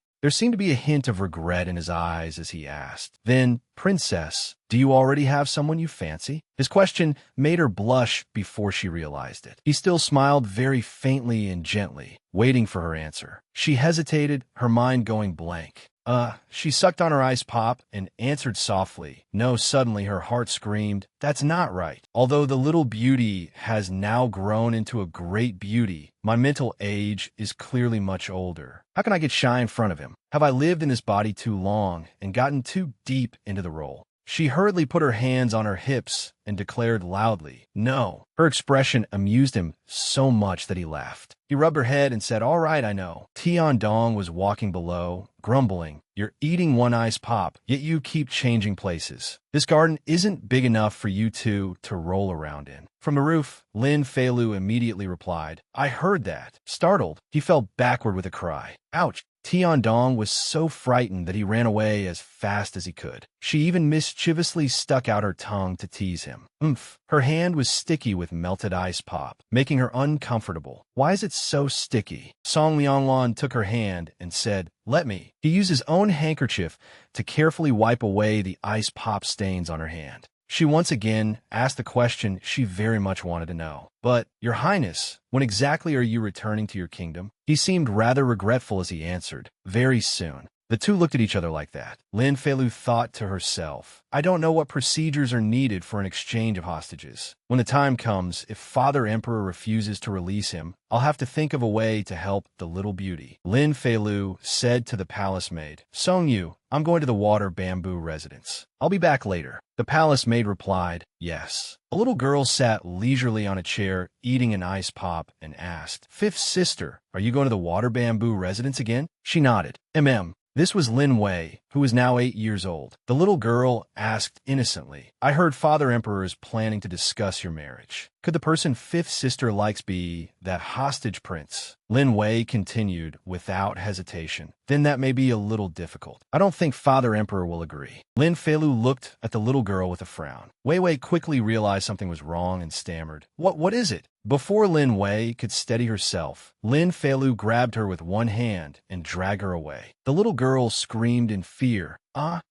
Lin Wei was caught by Lin Feilu and placed on the roof. The little girl begged earnestly, "Fifth sister, I was wrong. Hurry and let me down. Why are you always like this?" Lin Feilu stood below with her arms crossed and asked, "Will you talk nonsense again next time?" Wei Wei still stubbornly said, "How was I talking nonsense? Don't you like that hostage, prince? You go to the water bamboo residence more often than you come see me." Lin Feilu smiled cheerfully and said, "Then you can just sit there today." Poor Lin Wei watched Lin Feilu turn and leave, only able to cry out, "Boo-hoo! Fifth sister, don't go." Lin Feilu was enjoying her outing very much. "Wow, this place really is so cool." Song Yu, beside her, said, "Princess, I heard this entire manor was built atop an ice cellar. The cold air rises directly from beneath the jade floor, so it's very cool." Feilu looked around and thought, the palace is busy preparing for Crown Prince Brother's wedding, so this year's summer retreat was cancelled. Since the weather is so hot, I'll stay here a few days before going back. She immediately pulled Song Yu along. "Song Yu, let's go. We'll book a room." She froze when the owner told her there were no rooms left. "What? There are no vacant rooms?" "Yes," he answered politely. "Miss, I truly apologize. The rooms in our manor must be reserved in advance. We are now fully booked." She said regretfully, "I see. Thank you, shopkeeper." She said to Song Yu, "Let's go." Song Yu said, "What a pity, princess." The two of them walked past a man. He stared intently at Lin Feilu. He immediately stretched out his arm and blocked her path. "Fifth princess. You're the fifth princess, aren't you?" Lin Feilu hesitated. "You are." He stepped forward and answered, "This humble one is named Ran Yi, son of Chief Censor Ran Ting. I studied at the Imperial Academy for a time before. I suppose I can be considered to have attended the same school as the princess." Lin Feilu stepped back warily, but still smiled politely and awkwardly. "Ah, so it's you." That Ran Ye's eyes lit up as he asked, "I never expected to meet the princess here. Has the princess also come to escape the summer heat?" She sighed regretfully and said, "I originally planned to stay for a few days, but unfortunately, there are no rooms left." He immediately found an excuse. "No rooms." He seized the opportunity and said, "What a coincidence. A friend of mine had something come up today and couldn't come with us, so we have an extra room. Why don't we give it to the princess?" In his heart, he was already scheming. "I can use this opportunity to do the princess a favor. In the future, I'll have a reasonable excuse to approach her." Without waiting for her agreement, he had already made the arrangements. "It's only one room. Princess, there is no need to be polite. Dajong, take the princess to the room in the western courtyard." Lin Feilu was still hesitating, but refusing another person's goodwill would also be impolite. Besides, she really liked this place, so she lowered her head and said, "All right, thank you, young Master Ran." After she left, his friends whispered behind his back, "So she's the rumored fifth princess. She really is beautiful." They also greatly envied Ran Yi. "I didn't expect Brother Rand to know the fifth princess and to run into her here too. This really is fate." Another person with the same intentions as him said, "I heard His Majesty has recently been wanting to settle the fifth princess's marriage. If one can take this chance to get close to the princess, then becoming an imperial relative isn't impossible, right?" He smiled slyly and replied, "Is that so?" Unfortunately, Shi Xingjiang heard everything. Hidden behind the door, he thought, then just watch me."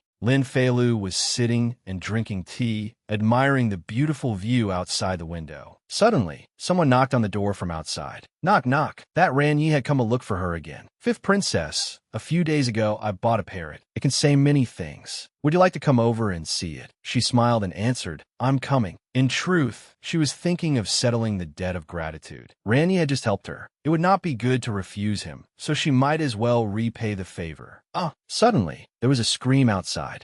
Lin Feilu opened the door to see what had happened. She saw Ran Yi being pinned down by a man and beaten fiercely. He shouted, "Princess, save me." Startled, she cried anxiously, "Young Master Ran." She immediately ran over and told the man to stop. She grabbed his arm and stopped him from hitting the man. "Don't hit him anymore." Suddenly, she saw the man's familiar face and could not help being surprised. "Shi Xingjiang, why is it you?" He smiled again and winked mischievously. "Little Bean Sprout, long time no see." One of his hands was still holding Ran Yi as he stood up and spoke to Lin Feilu. She asked, "When did you return to the capital?" He replied, "I just arrived last night." Ran Yi cried and shouted, "Princess, save me!" She immediately said to Shi Xingjiang, "Put him down first. Why are you beating him?" He still did not forget to warn Ran Yi. "It's your own fault. A toad like you wants to eat swan meat." Ran Yi stammered, unable to speak. Shi Xingjiang let him go, and Ran Yi fell to the ground with a thud. Shi Xingjiang frowned and shouted, "Get lost, as far away as possible. If I see you again." Ran Yi ran off without even daring to look back. "Spare me. I won't dare do it again." Lin Feilu called blankly. Young master ran. Shi Xingjiang turned back to Lin Feilu and teased, "Little bean sprout, why are you still so short?" She angrily shouted at him, "It's because you're tall." He rubbed her head again and said, "Without that thing, the feeling of touching your head isn't as nice." She was extremely annoyed. "Don't rub my head," she angrily asked. "You've been at the border for 3 years. Why are you still like this?" He sat down on a chair and joked. "Like what? Do you think I've become more handsome than that air brother of yours?" Lin Feilu asked him, "When are you going back to the border?" Hearing that, he froze. "No way," he shouted angrily. "I only just came back, and you already want me to leave?" She stuck out her tongue and scolded him. "So, you know you only just came back? You just returned, and you're already beating people." He still answered calmly. Who told him to deserve a beating?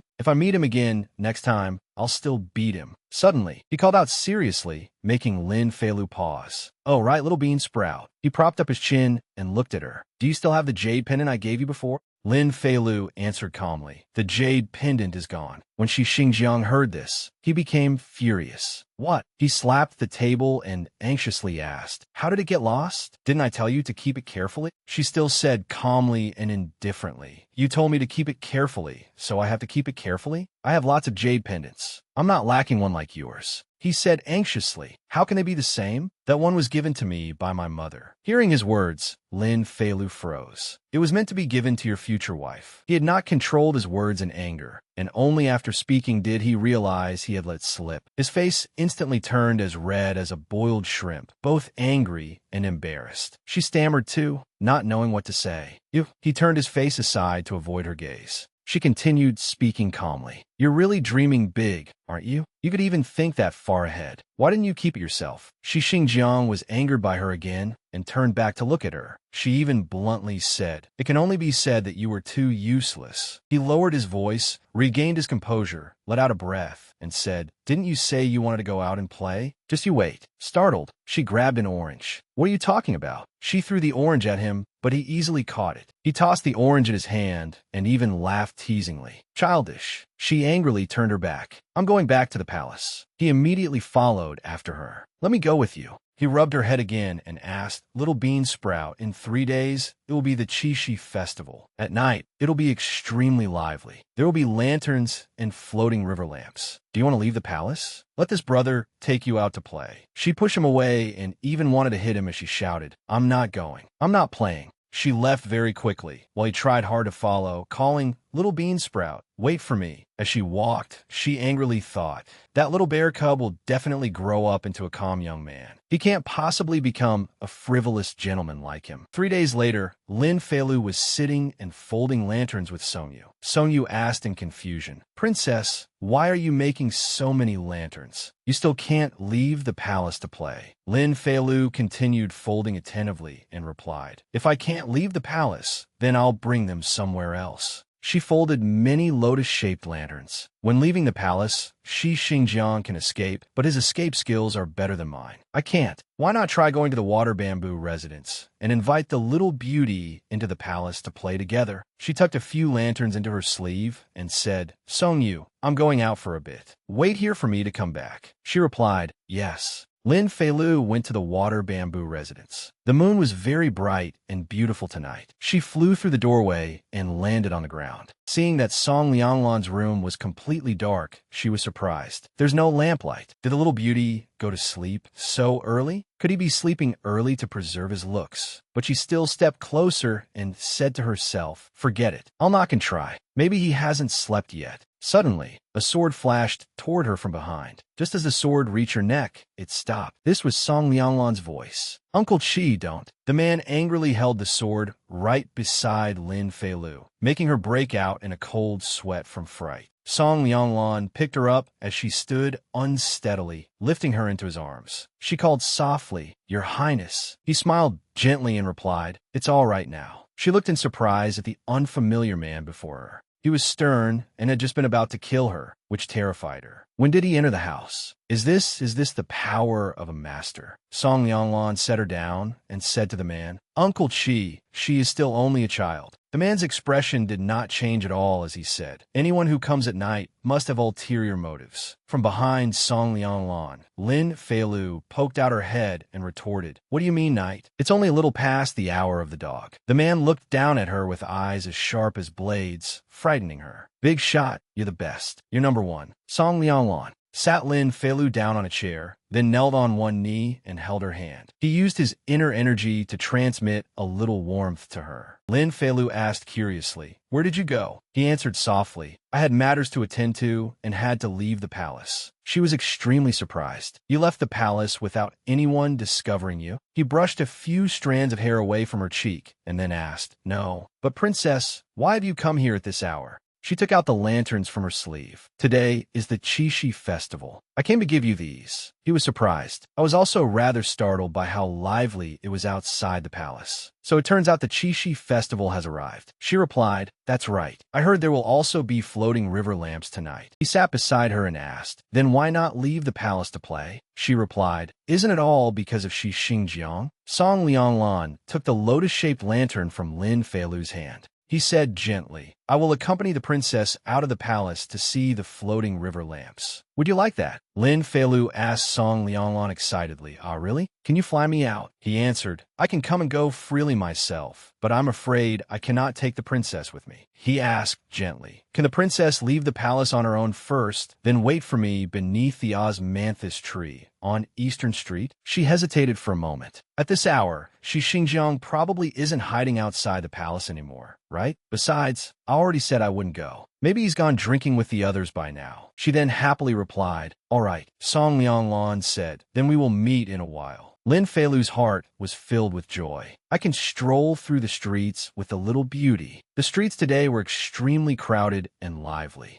People came and went. Suddenly, they began discussing something. Look at that young gentleman. Lin Feilu finally arrived. She stood still. She looked at the man wearing a mask, waiting beneath the tree. He looked extremely eye-catching. Lin Feilu's heart pounded wildly. Ah, this atmosphere feels like a date. The little beauty is becoming more and more charming. She looked at him for a long while. In the past, I was always the one teasing others. Now I've been teased into this state by a young man younger than me. She slapped her own face a few times to wake herself up. No, absolutely not. She coughed a few times and forced herself to suppress her feelings. She walked over and called, Song Lianglan, have you been waiting long?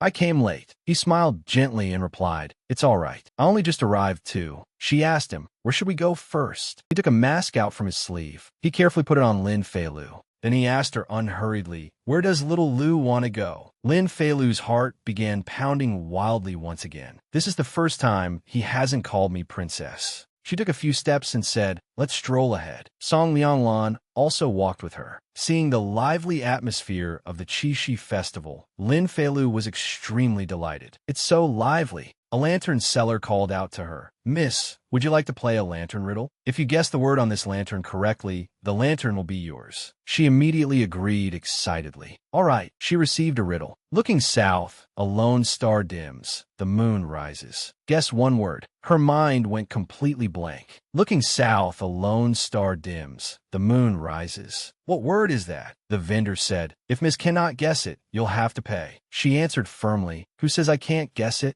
She then turned to Song Lianglan, silently begging for help. He easily guessed it was the character Solemn. The vendor laughed and praised him. Young master is truly impressive. This lantern has stumped quite a few people. Since you guessed correctly, this lantern belongs to you too. Lin Feilu pointed at another lantern. I want that one too. He guessed again that it was the character Knight. The vendor clapped and praised him. Wow, young master is truly impressive. You guessed that one correctly too. She kept pointing at other lanterns. I want this one too. This one. He continuously guessed every riddle correctly. The lantern stall owner cried and begged. Young master, miss, I beg you both to show mercy. This humble one has an elderly mother and young children at home. I only want to earn enough for a bowl of rice. Lin Feilu only took one lantern and said with a bright smile, Hee hee, I only want this lantern. She took Song Lianglan's hand and pulled him along. Let's go. Only then did she suddenly realize she had taken his hand. Wait, in ancient times, men and women aren't supposed to touch, right? Lin Feilu asked Song Lianglan. You're high. Little Song, you don't mind that I pulled your hand, do you? He repeated her words in surprise. Little Song, she turned back to look at him and said, Oh, it seems that when I hold your hand, you care even more about me, calling you Little Song. He nodded slightly. She mischievously teased him again, calling several more times, Little Song, Little Song, Little Song. But he was not angry. Instead, he smiled gently and said, Little Lu can call me whatever she likes. Lin Feilu was helpless against herself and hurriedly turned her face away. No, this is bad. I can't resist this gentleness. She could only beat around the bush and change the subject, tugging his hand as she walked. Look, there's a river up ahead. Let's go release floating river lamps there. He also tightened his hold on her hand and smiled as he nodded. The two of them went together to the riverbank. She placed a small slip of paper into the lantern she had prepared. I've finished writing my wish. She turned to him and said, Little Song, let's release them together, all right? He was still sparing with words and only answered, all right. The two of them released the two lamps onto the river together. Lin Feilu clasped her hands and prayed that her wish would come true. Song Lianglan sat gently beside her and waited. Only after she had finished did he ask, What did little Lu wish for? She winked mischievously and replied, At the Qixi festival, what else can one wish for? Of course it has to do with love. He smiled faintly. Is that so? At this moment, there was a commotion on the bridge. Everyone urged one another. The lantern release ceremony is about to begin. Hurry, hurry, or there won't be any seats left. She also hurriedly pulled his hand. Quick, quick, quick. Let's hurry over and grab a spot too. The two of them tried hard to squeeze into the crowd. There were far too many people. Everyone was jostling and pushing back and forth, making it very difficult. Because she could not see the road clearly, and there were too many people, she accidentally stepped on the shoe of the person in front of her. She had just said, I'm sorry, when he turned around and viciously cursed at her. Are you blind? Godi. Song Lianglan signaled her with his eyes and pulled her into his arms. She was surprised and did not yet understand what he meant. Little Song. He picked up a small stone and flicked it at the man with a casual motion. The stone struck the man's leg, causing the fierce-looking man to fall flat on his face. Song Lianglan immediately pulled Lin Feilu away. Let's go this way. She still tried to turn her head back. I want to get to the front row. He said, let's go up somewhere else. He walked to the front of a tall building and said, Princess, hold tightly to me. She obediently turned and hugged him tightly. All right. He quickly leaped, holding her as they flew up from the ground. Lightly, he carried her onto the roof. The two of them landed safely on the roof. All right. Lin Feilu took off her mask and looked down. She was extremely delighted by the beautiful scene before her. But the next second, she was so frightened that she burrowed into Song Lianglan's arms.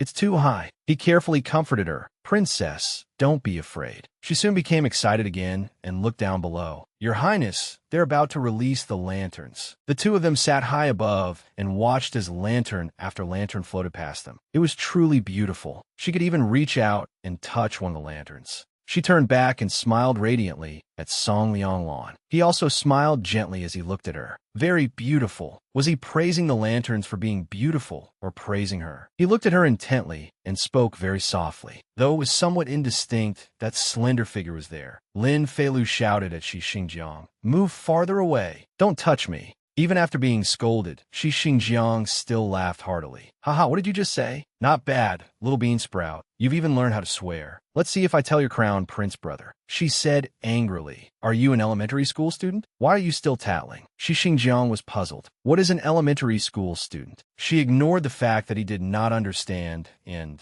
kept scolding. Shi Xingjiang is an elementary school student. An elementary school student is Shi Xingjiang. He scratched his head as if he had realized something. Although I don't know what it means, I have a feeling that you're scolding me. She turned and walked away. As long as you understand. Go away, don't follow me. He still hurried after her. You can walk so quickly now. Your lightness skill has improved a lot. She suddenly stopped and called Shi Xingjiang. With a serious expression, she asked him, Do you know that with you acting like this, you'll never be able to marry a wife? He laughed again, folded his arms, and asked as if the question were absurd, How could I possibly not be able to marry a wife? Her words seemed to make him freeze. Look at those close brothers of yours. Which of them is not married? Crown Prince brother is 1 year younger than you. and now he's already married. She continued to criticize him sternly. Look at yourself. Aren't you ashamed? In her heart, she thought, those things I said to him at the palace gate last time, did he still not understand what I meant? If that's the case, I can only reject him directly. He immediately became angry and asked, what do I have to be ashamed of? Isn't it because I've been waiting? He frowned and stared at her. These words were indeed rather difficult to say. She calmly asked him, waiting for what? Waiting for me? He asked bashfully, can I? She turned her face away and said, don't wait for me. There won't be any result. In truth, her own heart did not feel good either. Yedanashchik Shingyang,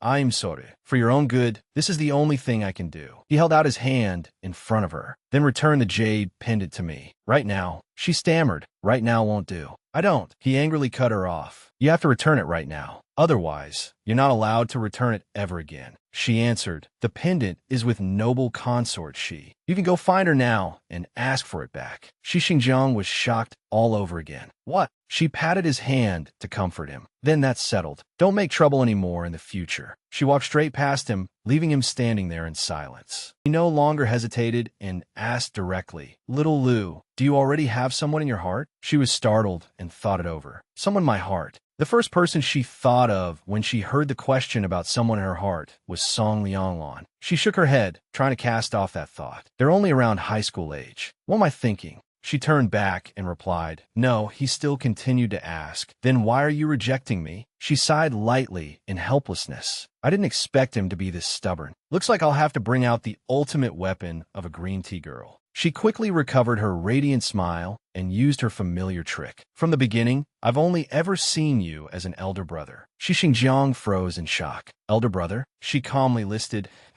heir brother, crown prince brother, Jinyuan brother, Linting brother. All of them are the same. They're all my elder brothers. She even smiled very brightly. Shi Xingjiang seemed to crack into 100 pieces. He turned and walked away, muttering, elder brother, so I'm only an elder brother. Lin Feilu let out a sigh of relief. She had said it so clearly. He should give up now. A new bride was sitting properly on the bed in the bridal chamber, her face completely covered by the veil. Lin Feilu opened the door, poked her head in, and called, sister-in-law. The woman answered in surprise, fifth princess. Lin Feilu walked in and said, it's me, sister-in-law. Because of the wedding ceremony today, you haven't eaten anything all day. I was afraid you'd be hungry, so I brought some pastries from the banquet table. She respectfully replied, thank you for your concern, fifth princess. Miaoran cannot eat. It would not be proper. Lin Feilu lied to her. Crown Prince brother told me to bring them to you. She was surprised. The crown. She lifted the edge of her veil and asked, His Highness the Crown Prince? Lin Feilu smiled radiantly and handed the pastries to her. Yes, Crown Prince brother was worried you'd be hungry, so he specially sent me here. Sister-in-law, hurry and eat. If there's anything else you want to eat, I can get it for you.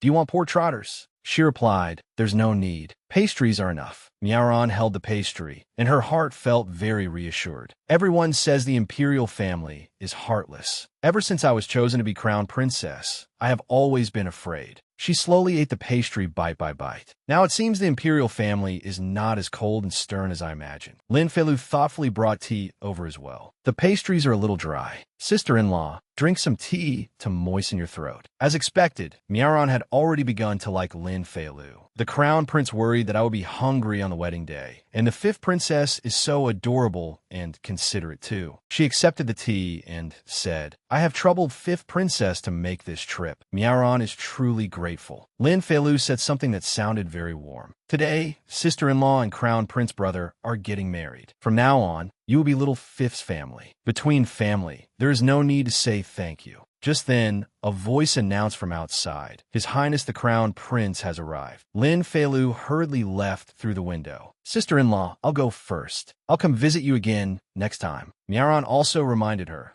fifth princess, be careful. She adjusted her veil neatly again. The crown prince opened the door and entered the bridal chamber. He ordered the palace maids, all of you withdraw. They answered, yes, and quickly left. The crown prince walked over to his bride. He lifted the veil. Miaoran's lovely face appeared. She called shyly and gently, Your Highness. But his attention was drawn to something beside her. He had seen several pastries still wrapped in a handkerchief, brought by Lin Feilu. He asked. Were you hungry? She replied, I just ate some pastries that your highness had Fifth Princess bring over, so I'm no longer hungry. Lin Xing suddenly smiled and thought, little Fifth brought them over? No wonder I didn't see her at the banquet. So she came here in my place. He smiled and replied, that's good. Miaoran felt much more at ease. When his highness smiled, he was not as stern and rigid as he had seemed before. She came closer and said to him, it is already late. Let this consort help your highness change. He nodded slightly. All right. At this time, Lin Feilu had once again slipped out in the dark to Water Bamboo residence to look for Song Lianglan. Earlier at the banquet, she had heard Jinyuan brothers say that the ruler of Song Kingdom had been gravely ill for some time. According to custom, Little Beauty would likely have to return to his kingdom to attend to the illness. She stood before Water Bamboo residence and thought, I have to ask when Little Beauty is leaving. I also have to go see him off. Without hesitation, she flew up onto the roof. She stood there and called to him several times, Your Highness, Your Highness. It was extremely quiet inside, and there were no lights either. She slowly flew straight into the courtyard. Uncle Chi, great hero Chi, I'm coming in. She looked around, puzzled. Strange. Why is it so quiet? Tian Dong isn't here either. She could only open the door and enter directly. Creak. She was startled and froze, because everything inside had already been cleared away. Only a candle, already burned more than halfway down, flickered faintly. The inkstone on the table was still uncovered. She stood there in a daze. Your Highness. Lin Feilu quietly walked back and forth through Song Lianglan's room. She sadly looked at the inkstone. I gave him a hand-warmer stove. When he wasn't using it, he always placed it beside the inkstone. Now it's gone. She stood in silence and looked out the window. Moonlight shone through each window lattice. A hollow feeling surged in her heart. He's gone. She lowered her head, silently feeling regret. Although I knew long ago that he would leave, he still left without saying a word. He didn't even give me a chance to say anything to him. At some point, tears had already welled at the corners of her eyes. She wiped away a few tears and tried to comfort herself. What is there to be sad about? I've been a princess for so long already. Why am I still making this kind of face? She looked carefully around the room. The feeling of a person being missing was very uncomfortable, but she understood him. He should leave. Once the ruler of Song Kingdom passed away, the fragile peace maintained by the Great Lin dynasty would certainly be broken. At that time, whether Song Lianglan became an abandoned pawn or remained a hostage prince, he would not have a good ending. Today was the day of the crown prince's grand wedding. Everyone's attention inside and outside the palace would be focused there. This was a good chance for him to leave. She could only leave this place as well. Just then, someone quietly came to Water Bamboo residence. It was Song Lianglan. He pulled down the cloth covering his face, still wearing that gentle expression as he looked at Lin Feilu. She asked him in surprise, Your Highness, you haven't left yet? He held out his hand to her. She gently placed her hand in his. He led her back into the room. He did not forget to close the door tightly to avoid being seen by others. Song Lianglan pulled Lin Feilu close and hugged her tightly. She was stunned in surprise. Your Highness, what's wrong? There was also a fragrance on his body, something faintly familiar. She suddenly realized it was the scent of cold luan blossoms. Unable to restrain her curiosity, she asked him, Your Highness, why do you have the scent of cold luan blossoms on you? Isn't this fragrance only found in the cold palace? He nodded slightly.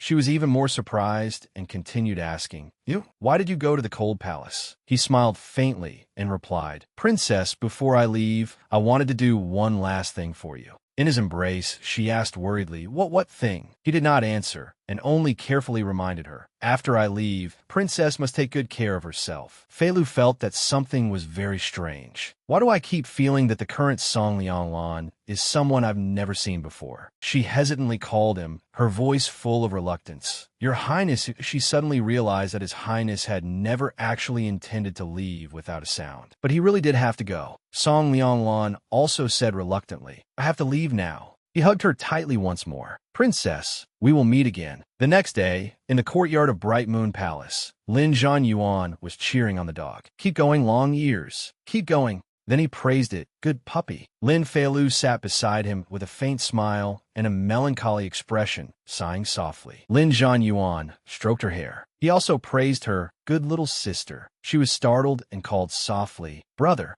Lin Zhanyuan asked her with concern. Why are you sighing? She smiled and answered, because I'm feeling a little sad. She still remembered what had happened last night and Song Lianglan's embrace. After Little Beauty left, her heart had always felt very empty. His embrace before he left, and that unfamiliar look in his eyes, too. He seemed somehow very different from usual. Lin Zhanyuan held her hand and comforted her. Don't be sad. Brother is here. Brother will do somersaults for you to watch. He stood up and did several clumsy tumbles for her to watch. Lin Feilu suddenly burst out laughing.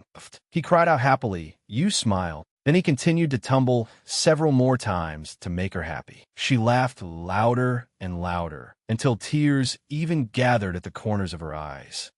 Lin Zhanyuan came closer and wiped her tears for her. Little sister is happy now, right? She said, I'm happy now, and hugged his neck, planting a loud kiss on his cheek. She said, then today I'll let you have a kiss. Xiaolan walked over and said to the children, Luer, Yuaner, stop playing around. You should come in, wash up, and eat. She quickly answered, coming. She carried the little puppy and left, still looking regretfully toward Water Bamboo residence. Goodbye, Little Highness. She was no longer sad and silently prayed for Song Lianglan. The road back to his kingdom would be difficult and full of obstacles, but she hoped that everything would go smoothly for him. Lin Feilu woke up late today, and when she awoke, she kept yawning.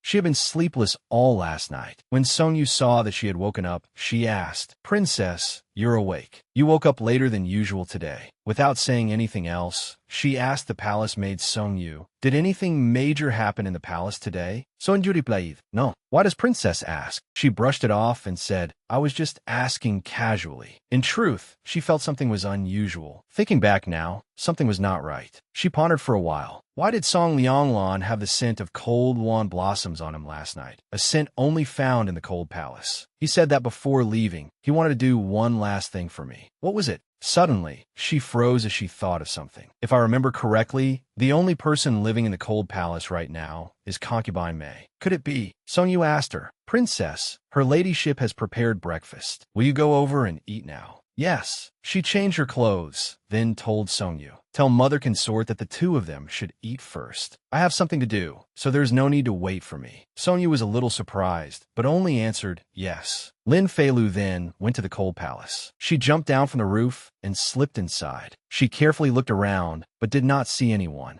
She saw a food box and a tea tray in front of the door. She silently guessed that this was probably today's breakfast. From the looks of it, it had not been touched. She approached the door, extremely tense. She drew a small sword in preparation. Feilu slowly pushed the door open a crack. She looked inside. A pair of feet was hanging suspended in midair. She froze, her eyes widening in shock at what she was seeing. She retreated several steps in terror. She covered her mouth to keep herself from screaming, her whole body trembling violently. Inside was concubine Mei. Concubine Mei was hanging in midair from a white cord. She had hanged herself. Lin Feilu was so frightened she could barely stand and had to brace herself tightly against the door. No, concubine Mei had not killed herself. She pulled her hood down to cover her face completely. Concubine Mei had been strangled by someone, and the scene had been staged as a suicide. Behind the hood, her face was pale with fear and covered in cold sweat as she realized the truth. The person who strangled her was His Highness.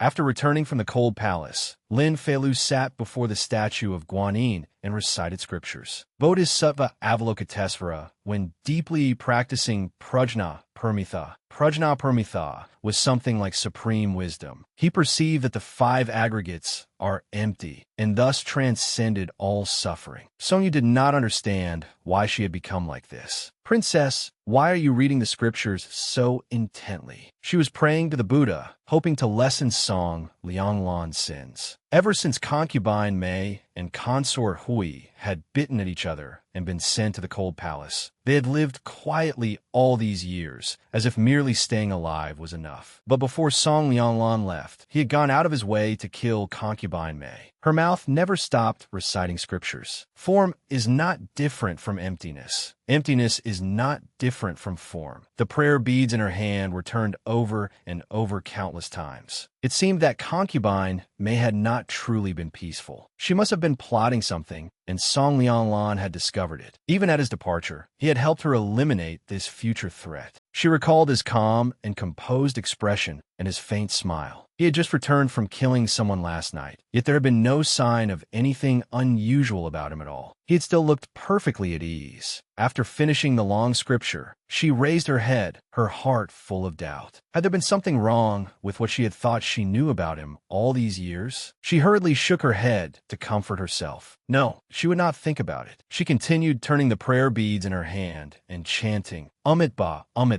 When it was time to sleep, Sung-yu came to draw the bed curtains for her and reported in passing, Princess, tonight I heard some news. She said that concubine May had committed suicide in the cold palace. Lin Feilu lowered her head and sighed softly. Suicide. It seemed no one suspected that he had killed concubine May. That made sense. She had been in the cold palace for so long that others had long since assumed she had gone mad. Suicide was not unexpected. She asked the palace maid Song-yu, Has Mother Consort gone to sleep? I want to sleep with her tonight. The palace maid replied, Princess, His Majesty turned her ladyship's tablet tonight. She gloomily turned her face inward, covered herself tightly with the quilt, and went to sleep. All right, I understand. Inwardly, she was still blaming Emperor Lin. Why had Father Emperor come to cause trouble at a time like this? She had not even managed to steal the person away yet. After getting into bed, she was still muttering, prosperity, democracy, civility, harmony. Her voice was very soft as she recited over and over, freedom, equality, justice, rule of law. Song-yu leaned closer and tried hard to listen, but was very surprised. She stared blankly. What was the princess reciting? She could hear every word the princess said, but she could not understand any of it. Her voice continued to ring out softly. Patriotism, dedication, integrity. After the matter of concubine May's suicide, half a month later, Song Lianglan's escape from Great Lin was also discovered. Emperor Lin flew into a rage and immediately issued an order to hunt him down throughout the nation. At the same time, he sent a letter of accusation to the Song kingdom. Emperor Lin roared furiously. He dares to defy imperial authority. He truly does not put us in his eyes. Very soon, the envoys from the Song kingdom came to visit. Not only did they submit additional documents requesting to take the hostage prince back, they also presented Great Lin with many gifts as compensation. Song-yu returned to Bright Moon Palace and told Lin Feilu about it. I heard the compensation gifts brought by the Song envoys stretched all the way to the Golden Throne Hall. His Majesty, considering their sincerity, let the matter of the hostage prince's escape pass just like that. Feilu smiled faintly, feeling fortunate for him. Song Lianglan had been in Great Lin for many years. The Song kingdom must have abandoned him long ago. She had not expected that once he returned, the Song kingdom would actually be willing to refuse Emperor Lin's letter of accusation for his sake. She took the cup of hot tea, feeling somewhat curious as well. It seemed that after returning to his country, his status had not declined. On the contrary, it had risen. She did not know how he had done it, but knowing that he was safe and sound was enough to put her at ease.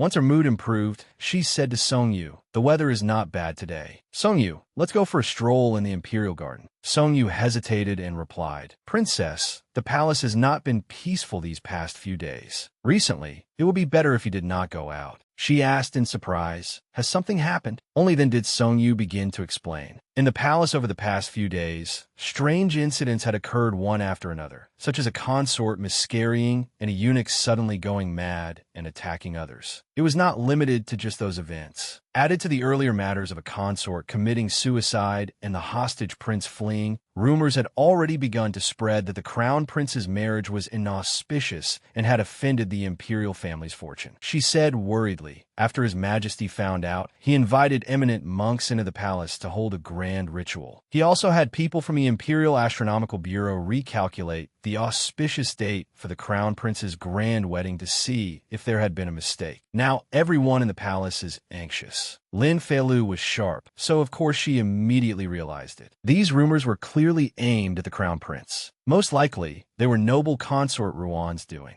Over the years, the struggle between the two factions, the legitimate heir and the eldest son, had grown increasingly fierce. Yet the Ruan clan had gained no advantage. now that the crown prince and the Shi family had formed a marriage alliance. Noble consort Ruan wanted to make her move through this marriage and shake people's hearts. She was now extremely worried. Did eldest imperial brother know that noble consort Ruan was doing this? If the crown prince found out that noble consort Ruan was behind the rumors, he would have no choice but to strike back. When that time came, eldest imperial brother would. She immediately said fearlessly to the palace maid Songyu, "Send someone to prepare a carriage at once. I need to leave the palace." Songyu was a little worried, but could only obey. Yes. At this moment, in Lin Ting's palace, someone sent by noble consort Ruan came to report to him. Wei Luochun, daughter of the Marquis of Wuan, will also attend this year's snow poetry banquet. Her ladyship said your highness must attend and use this opportunity to build a good relationship with Miss Wei. The person carefully relayed her instructions. Her ladyship said that as long as your highness can marry Miss Wei and obtain the aid of the Marquis of Wuan's military power, you will certainly be able to suppress the crown prince. After he finished speaking, he saw that Lin Ting remained silent and gave no reply. He called him several times. Your Highness? Your Highness. Lin Ting's expression showed clear sorrow as he said, "Go back and report to Mother Consort. Tell her I will attend." The man answered yes and quickly withdrew.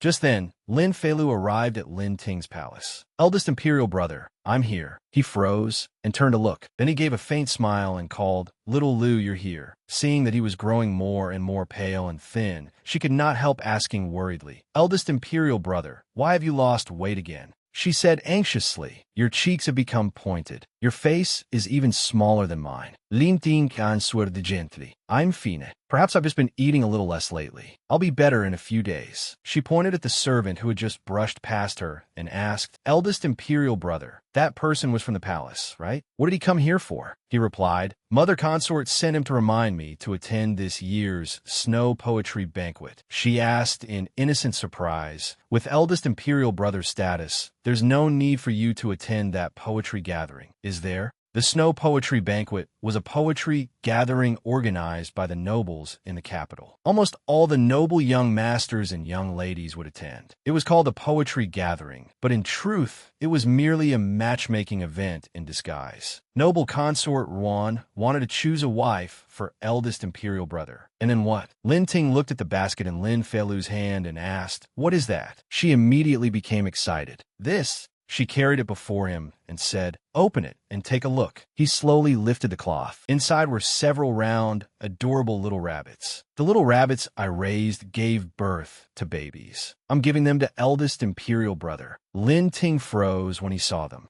He stood there in a daze, making Lin Feilu call him eldest imperial brother. She waved her hand in front of him and called again, "Eldest imperial brother." Only then did he snap back to himself. He stroked the little rabbits a few times. "They're very cute." Lin Ting smiled and looked at them with gentle eyes, but the smile on his face suddenly faded. He said, "Lin Feilu, take them back. I won't be able to take good care of them." She was surprised. "Huh?" Lin Ting said to her, "Take them back. I can't take care of them." Lin Feilu begged, trying hard to persuade him. "No one knows how to take care of rabbits better than you. I still have 3 in my palace. There are too many, and I can't manage them all. Eldest imperial brother, just consider it helping me raise them." He felt somewhat troubled, but she puffed out her cheeks and pretended to be angry. "Before, I helped eldest imperial brother raise rabbits. Now it's eldest imperial brother's turn to help me. You don't want to." With such an adorable expression, it was difficult for him to refuse, so he could only accept them. "All right, I'll raise them." She nodded in satisfaction. She had been secretly observing Lin Ting and had noticed that eldest imperial brother's state did not seem very good. On the surface, he looked no different from before, but his eyes were growing more and more weary. During her several visits to his residence, she had noticed that he was alone in this manner. There was not even one considerate person to talk to. He did not seem to have any hobbies, and he did not even keep small animals. She happily took his arm and said, "Eldest imperial brother, I'll teach you how to make a nest for the rabbits. Long Arm is about to become a father. When the time comes, I'll give you 2 puppies too." But her heart was truly in turmoil. When would the struggle between the 2 factions finally end? Just as Lin Feilu had expected, the Crown Prince's side quickly discovered who had spread the rumors, and their counterattack came swiftly. News of the collapse of the Imperial Ancestral Temple soon reached Emperor Lin's ears. Emperor Lin angrily slammed the table and shouted, "The ancestral temple was only renovated last year. How could it collapse? What exactly happened?" The servant was so frightened by him that he trembled. "Your Majesty, this servant does not know either." The officials and palace servants who attended the ancestral temple were all crushed to death. There is no one to question now. He slammed his fist onto the table and said, "Investigate it thoroughly for us. No matter who is playing tricks behind the scenes, we will absolutely not spare them." Very soon, the court discovered that the Minister of Works who had renovated the ancestral temple had embezzled funds and used inferior wood, which led to the temple's collapse. Emperor Lin furiously ordered his entire household to be executed. All officials connected to the matter were stripped of office and thrown into prison. Many disciples of the Ruan family and Prime Minister Ruan's faction suffered heavy losses because of this. Noble consort Ruan went before Emperor Lin's residence and kowtowed, pleading, "Your Majesty, please show mercy and see this consort once." Noble consort Ruan requested an audience many times, but Emperor Lin refused each time. The power in court immediately shifted toward the crown prince. With such a shocking incident, Emperor Lin could no longer tolerate it. "Do not see her. Tell her to get out. Does she think we do not know that the Minister of Works was placed there by Prime Minister Ruan's faction? They even dared to embezzle funds for the ancestral temple. They're clearly disrupting the order of the court." Lin Feilu, however, felt sad for Lin Ting. Through this incident, the number of people supporting the Ruan family decreased, and eldest imperial brother situation became even more difficult. When she returned to Bright Moon Palace, she quietly stood at the doorway and watched Lin Zhanyuan playing with Songyu.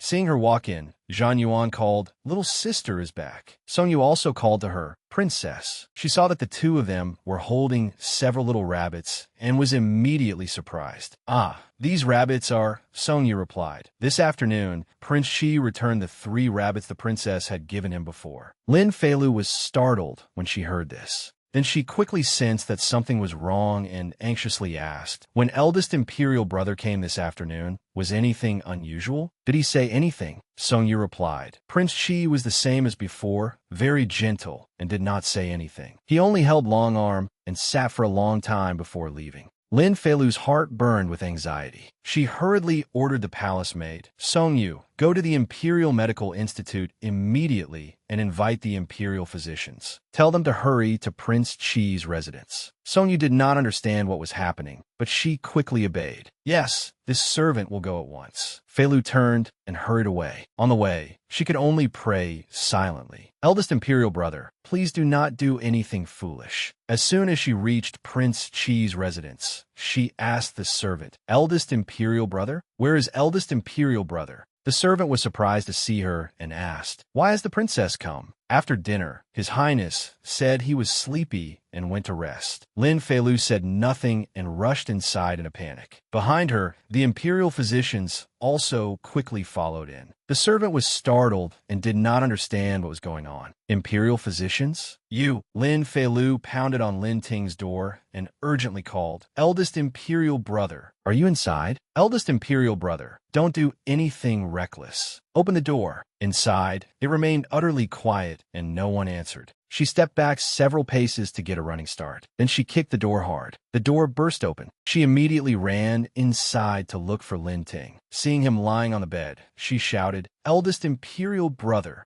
He lay still, as if asleep, and did not respond to her. She stepped forward and shook him a few times. "Eldest imperial brother." She grasped his hand and felt that there was still a little warmth. The imperial physicians rushed in after her in alarm. "Princess, Prince Chi." Her eyes filled with tears as she said to the imperial physicians, "He has been poisoned. Hurry and think of a way." The imperial physicians saw a medicine bottle lying on the floor. An imperial physician picked it up and sniffed it, recognizing the scent of wind-parting grass. The imperial physician said to Lin Feilu, "His Highness's body is still warm. He likely drank poison to commit suicide not long ago. Princess, help support him." She saw the imperial physician holding a bottle of medicine and preparing to feed it to Lin Ting. She asked, "Is that the antidote?" He replied, "It is only an emetic to make His Highness vomit out what he drank first." They helped Lin Ting sit up and gave him medicine. The imperial physician said anxiously, "Let this humble minister take over. His Highness's condition is not good. We need acupuncture to slow the spread of the poison and stimulate the acupoints to worsen the vomiting." Lin Feilu nodded. All right. Lin Ting's close servant still had not understood what was happening. "Princess, what exactly?" Feilu ordered him. "Prince Qi drank poison. Send someone into the palace immediately. Tell Father Emperor and noble consort Ruan about this." The servant quickly accepted the order and left at once. The physician performed acupuncture on Lin Ting to force the poison out. His arm moved slightly, and he cried out. After that, he was repeatedly hurt by the needles and let out faint cries. Lin Feilu stepped forward and asked the imperial physician, "Is it all right now? Will eldest imperial brother be fine?" He said regretfully, "The toxicity of wind-parting grass is too strong. Right now, we can only preserve His Highness's pulse. The poison has already invaded his body. Whether he can wake up, this humble minister does not know." After finishing the acupuncture, he carefully covered Lin Ting with the quilt and said to Feilu, "This humble minister will write a prescription. Brew it for His Highness to drink, and then we will observe the situation." Lin Feilu looked at him, lying still and motionless, and her heart ached. Eldest imperial brother. She pulled the quilt up to cover Lin Ting properly. Her eyes were already brimming with tears. She promised herself that she would not let him suffer for nothing. She helped him sit up and drink the bowl of medicine that had just been brewed. Then she lay with her head resting beside Lin Ting's bed. Just then, a message came from outside. "His Majesty has arrived." Following behind him was noble consort Ruan, who called in a panic, "Ting." When she entered and saw him lying still and motionless, she became frantic. "Tinga?" Emperor Lin asked the imperial physician, "Can Prince Qi's poison be cured?" The physician lowered his head regretfully and said, "This humble minister has already given His Highness antidote medicine. Whether he can wake up depends on His Highness's fortune." Emperor Lin turned to look at Lin Feilu. "Today, it is fortunate little Fifth was here." She called sadly, "Father Emperor." Noble consort Ruan was still holding Lin Ting and weeping hysterically. "Ting, my Tinger, why did you take things so hard?" She turned to Emperor Lin, hugged his leg, and begged, "Your Majesty, please seek justice for Ting." A resounding slap landed with a crack. Noble consort Ruan stared blankly in disbelief. Emperor Lin had just given her a stinging slap. He scolded, "Now you know how to cry? What kind of mother were you before?" She sobbed speechlessly, clutching her face as she collapsed to the ground. "Your Majesty," Lin Feilu turned to the imperial physician and asked, "Imperial physician, when you took eldest imperial brother's pulse before, you mentioned that he had depression. Why would he have depression?" He replied, "It is recorded in medical texts that illnesses of the body can be treated with medicine, but medicine is useless against illnesses of the heart." So Lin Ting's condition had already lasted for a long time. Depression began in the heart. Too many thoughts, too much sorrow. The body would become like a lamp running out of oil, deteriorating until death. Emperor Lin was extremely surprised and asked, "What do you mean? Little Fifth, you're saying Prince Qi has depression?"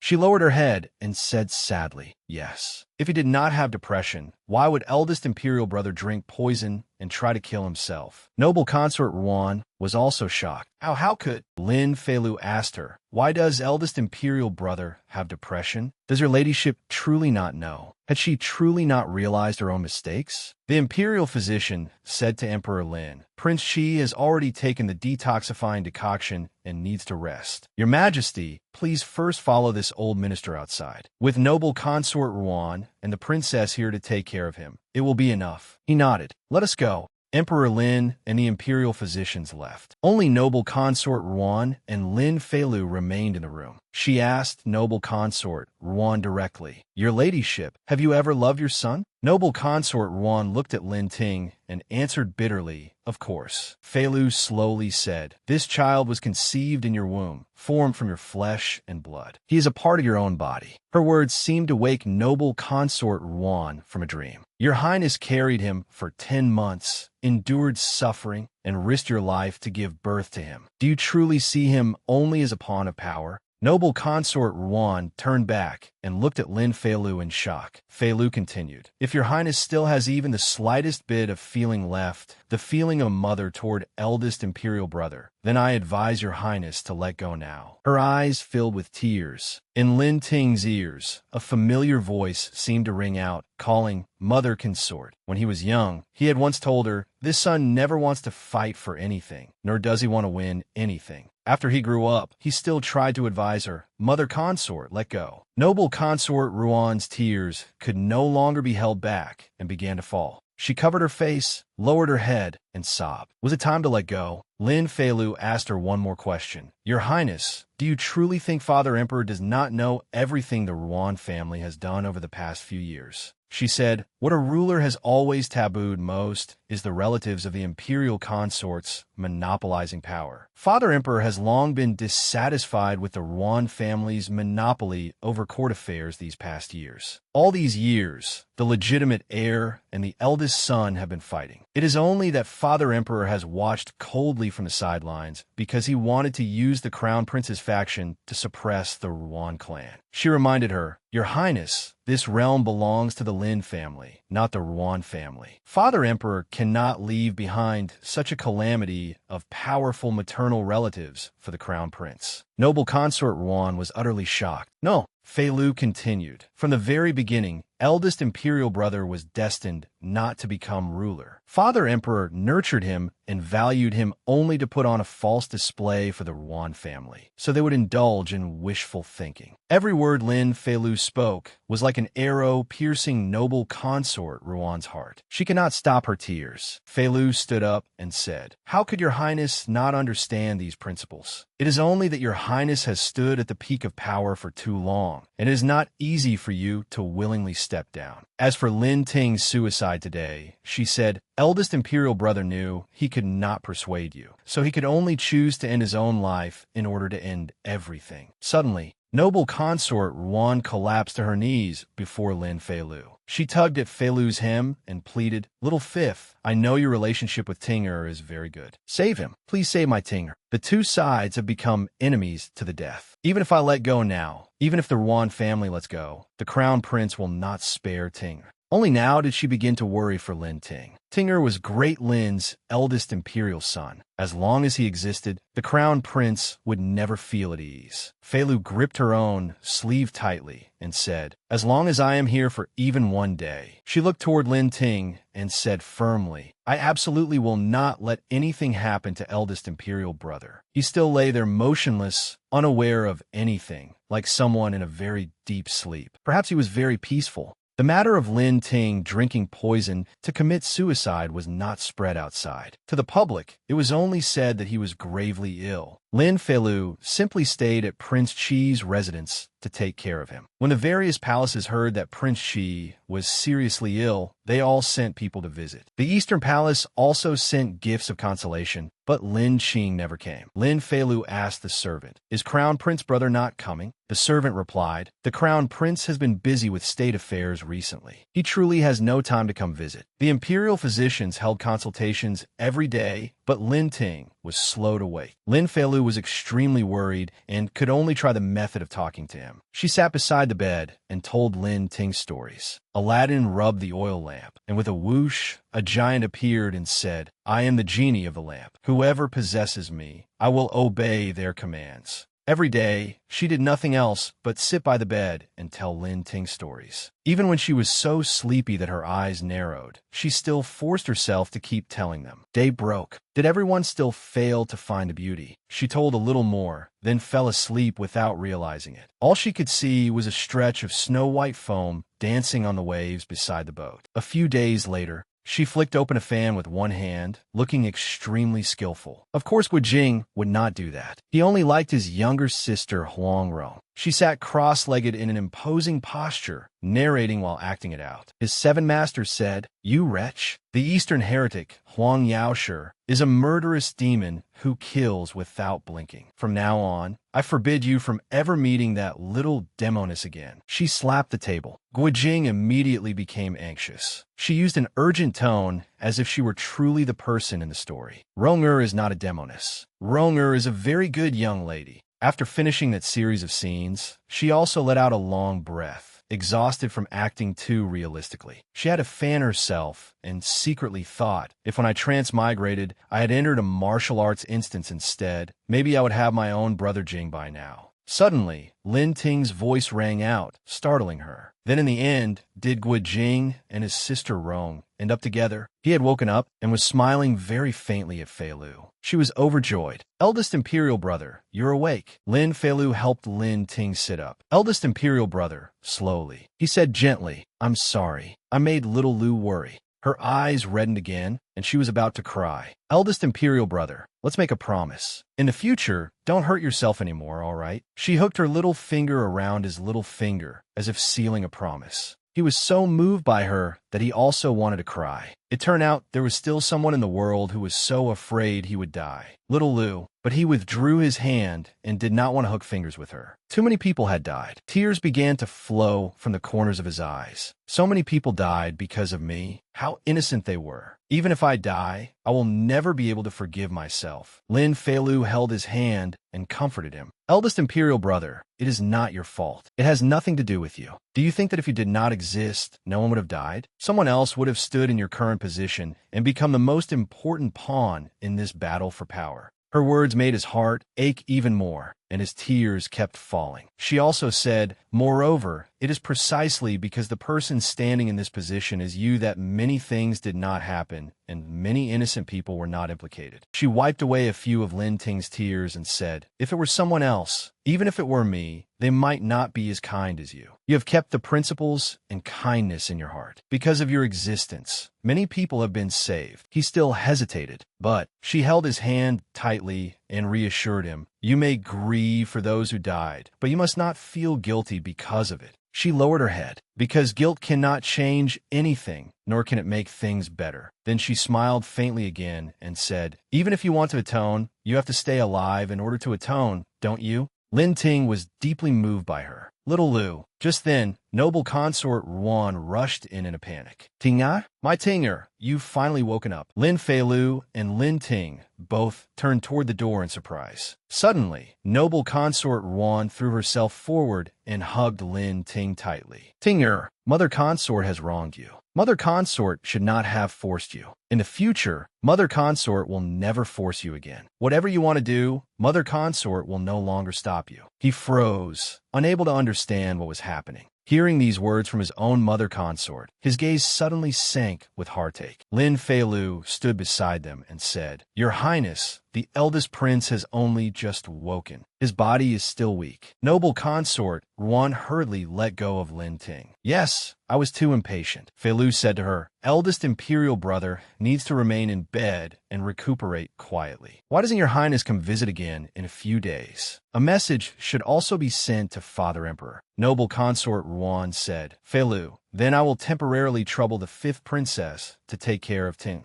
Noble consort Ruan left. Lin Ting watched her go with a regretful gaze. Lin Fei Lu sat down beside the bed and said to Lin Ting, Eldest Imperial Brother, now noble consort Ruan will no longer force you. You can live your own life. Is there anything you want to do? He shook his head and answered, I don't know either. It seems there is nothing I want to do. Lin Fei Lu looked at him and felt heartache for him. Although she had comforted eldest Imperial Brother earlier and helped lessen his great sense of guilt, this depression was not something that could be resolved with just a few words. She thought she had to make him find something that interested him and shift his attention. She immediately put on a bright smile again and asked him, Eldest Imperial Brother, you heard me tell the story of Guo Jing and Huang Rong today. Did you think it was interesting? He nodded. It was, she said. Then do you want to go experience life in the martial world with flashing blades and sword shadows, free and easy grudges and enmities? Lin Ting stared blankly. She clasped her hands together excitedly and said, Oh, you don't know. Actually, my greatest dream is to become a heroic woman who upholds justice. Fei Lu began imagining the scene of herself in martial attire, valiant and spirited. Since I was little, I have studied martial arts under noble consort Shi. I have never stopped practicing, whether in thunder, lightning, wind, or rain. Wasn't it all for the sake of one day, taking up a sword and roaming to the ends of the world? Lin Ting was still very surprised and did not understand what she meant. So she took his hand hand and asked enthusiastically, "So, eldest imperial brother, do you want to wander the martial world with me?" She pointed at the sky and said, "We can take aliases, no brains, and no fun." She also imagined the scene of the two of them drawing their swords to help whenever they saw injustice on the road, robbing the rich to aid the poor, punishing evil and promoting good, traveling from the capital to Jiangnan, and then from Jiangnan to the northern frontier, seeing all the vast mountains and rivers, crossing yellow sands and clear waters. There would also be nights when they sat under the moonlight, laughing and joking happily. When thirsty, they would drink wine. When hungry, they would eat meat. When sleepy, they would use the earth as their mat and the sky as their blanket. She clapped her hands in praise. Companions in the mortal world, free and unfettered, galloping on horseback to share the prosperity of the human world. She sprang to her feet, spun in a circle, and sang merrily. Lin Ting was amused by her and laughed. He asked her, "I agree with everything else, but what are no brains and no fun?" She sat back down on the bed and said, "Fine. If you don't like them, I have other names too." She raised her little finger toward him again. Ultraman and Little Monster would work too. Eldest imperial brother, then it's settled. Pinky swear. This time, Lin Feilu successfully got Lin Ting to hook fingers with her. He nodded happily. All right. Under Lin Feilu's care, Lin Ting's health gradually improved. Every day, she accompanied him on walks in the garden, looking at plants, trees, birds, and insects. Lin Feilu held a brush and wrote 4 characters, Green Tea Princess. Emperor Lin laughed and praised, Green Tea Princess. This name is graceful and pleasant to the ear, as if it carries the fragrance of tea. Not bad. It suits you very well, little fifth. Standing beside him, she also laughed. Ha ha, and massaged his shoulders. Feilu began to coax Father Emperor again. Father Emperor, eldest imperial brother's health is improving day by day, but his mental state has never really gotten better. I want to take him to 5 Terraces Mountain to recuperate for a while. It would also be a good opportunity to visit imperial grandmother. Emperor Lin sighed softly and said, "Very well. After this incident, Tinger should indeed go out and clear his mind. Then go. I will send a hidden guard team to protect you." She nodded and smiled brightly. "Thank you, Father Emperor." Lin Feilu returned to Bright Moon Palace to practice swordsmanship. She drew her sword. Her movements were agile as she performed several beautiful sword techniques. Lin Zhan Yuan sat watching and clapped in praise. "Wow, little sister is amazing." After she finished, she stopped and let out a breath. There were only a few days left before she would leave the capital with eldest imperial brother. The world was dangerous. This swordsmanship could not be neglected. Suddenly, someone came over and clapped. It was the crown prince, Lin Qing. He praised Lin Feilu. Not bad. She walked over to him and asked, "Crown prince brother, why have you come?" The crown prince asked, "I heard you were about to leave the capital." She froze slightly, seeming a little afraid. She quickly composed herself and replied, "Yes, I plan to go to 5 Terraces Mountain to visit Imperial Grandmother." He hesitated and asked, "Little Fifth, were you afraid of me just now?" His voice was faint as he said, "In the past, you were never afraid of me." She lowered her head and stammered softly, "Crown Prince brother, I." He reassured her, "You do not need to be afraid. I will not do anything to you or eldest brother." But tears quickly filled her eyes. "Really?" He replied, "Really." Only then did she tell the truth. "That's wonderful. I thought Crown Prince brother didn't know that eldest imperial brother almost died." By this point, she was already sniffling and crying. "He drank poison. He almost died. Boo-hoo." Lin Qing was shocked to hear this. Drank poison. Over the years, the struggles between him and Lin Ting had never ceased, and only estrangement remained between them. His gaze sank with sorrow. He truly had not expected that his brother would go so far. He removed the jade pendant from his waist and placed it in Lin Feilu's hand. He said, "When you are outside, you must be careful. Take this in case anything unexpected happens." She immediately smiled radiantly and said, "Crown Prince brother is the best, the very best." She examined the jade pendant and secretly thought, the Crown Prince's seal is carved on this jade pendant. If something really happens, it will be even more useful than using my status as a princess. Lin Qing said, "These words cannot be heard by fourth brother. Otherwise, he will come make a fuss with me again. There are still matters in the Eastern Palace, so I should return." Lin Feilu waved goodbye. "Crown Prince brother, goodbye." She held the jade pendant tightly and felt extremely fortunate. This time, when leaving the capital, the greatest danger came from the crown prince's side. Now that she had this protective talisman, the greatest threat after leaving the capital could be considered removed. 3 days later, Lin Feilu and Lin Ting boarded the same pleasure boat. She was delighted. The mountains and waters are all so beautiful. This is so much fun. Lin Ting said, I am very happy too. It has been a very long time since I was this happy. Suddenly, an egret landed beside the boat and chirped. Lin Ting stroked it and praised, what a beautiful bird. All of a sudden, an arrow flew from somewhere and pierced straight into its neck. Lin Ting and Lin Feilu were both stunned and startled. The woman rowing the boat grabbed it and said, tonight we can eat roasted egret. Lin Ting blankly replied, all right. Lin Feilu quickly saw that something was wrong with her. Wait, this old woman has some martial skill, and she can even use hidden weapons. She went over and said to the woman, all right, we have traveled for a long time. My senior brother and I are a little thirsty. Could you help us brew a pot of hot tea? She offered an ingot of silver as payment. Thank you for the trouble. The woman happily took the silver ingot and said, yes, I'll go right away. When handing the silver to her, Lin Feilu quickly noticed that the old woman had rough calluses on her fingers. Those calluses did not look like they had been left by hard labor, but rather by martial arts training. A moment later, the woman brought over a pot of hot tea and said warmly, the tea is here. Lin Feilu and Lin Ting took the cups and politely said, thank you. The woman smiled and replied, miss, you are too polite.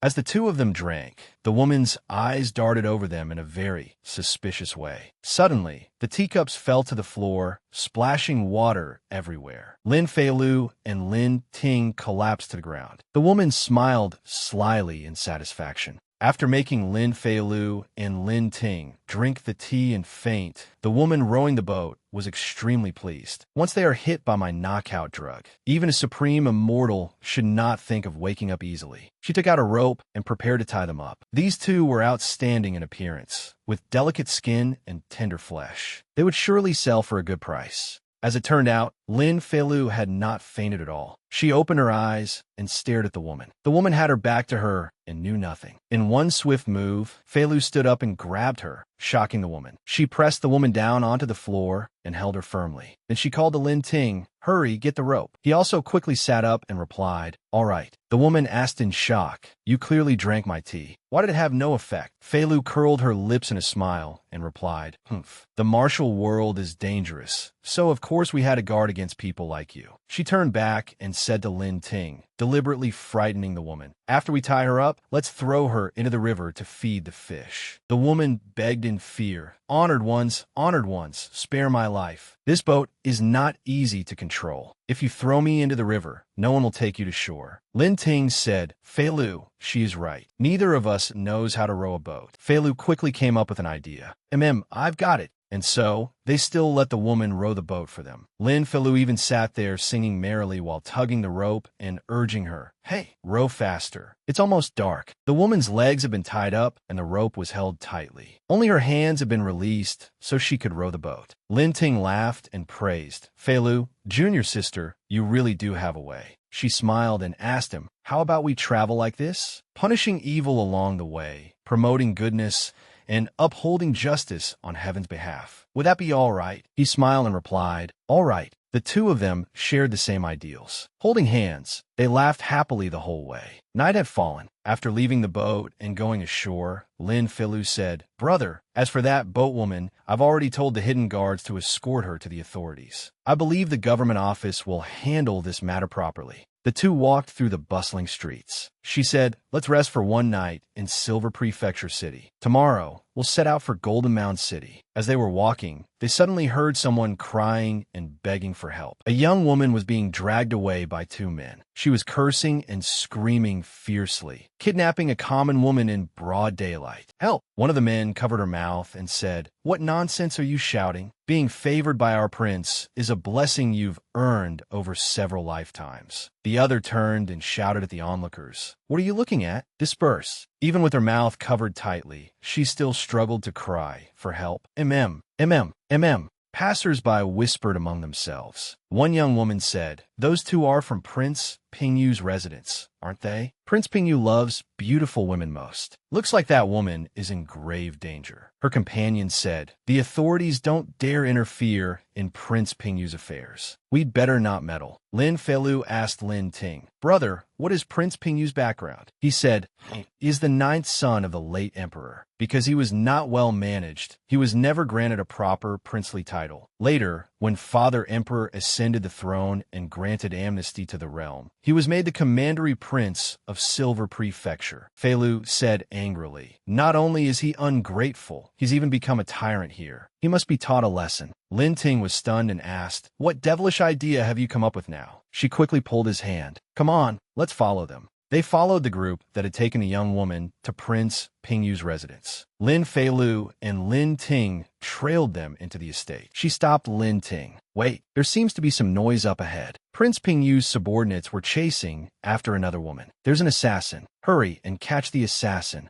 The woman looked back and saw that they had already gotten very close. She had no choice but to draw her sword and risk her life against them. "Lecherous villain, Prince Pingyu, today I'll take your dog life." Prince Pingyu stood behind them and ordered, "What are you all standing there for? Hurry and seize this assassin for me." Just then, Lin Feilu and Lin Ting appeared and said to them, "Stop." She smiled and asked Prince Pingyu, "Ninth royal uncle, long time no see. Have you been well lately? Prince Chi and I were passing through Silver Prefecture and originally wanted to visit Ninth royal uncle. I didn't expect things here to be so lively." He was frightened by her and stammered, You are the fifth princess?" He immediately ordered his subordinates, "Put them down. Put down your blades. Do not accidentally injure the fifth princess and His Highness Prince Chi." She looked at Lin Ting and said, "I'll leave Prince Pingyu's side to you." He nodded. "I know." She walked over to the young woman who had been called an assassin and asked, "May I ask this heroine's honored name?" The woman answered proudly, "My name is Ruan Xian. Prince Pingyu called you the fifth princess just now. Are you of the same blood as him?" Lin Feilu excitedly stepped closer and asked the young woman before her, "Sister Ruan Xian, are you the warrior Ruan Xian, ranked 10th on the list of heroes of the martial world? I've heard of you. Your saber technique is very powerful." Suddenly, she froze because this person had pointed the tip of her blade at her and stopped her. She said sternly, "You still haven't answered my question." Feilu hurriedly waved her hands and said, "Miss Ruan Xian, don't worry. Prince Pingyu and I are not of one heart. Although he is my ninth royal uncle, he has committed many evil deeds and harmed the common people. The imperial family will absolutely not shield him."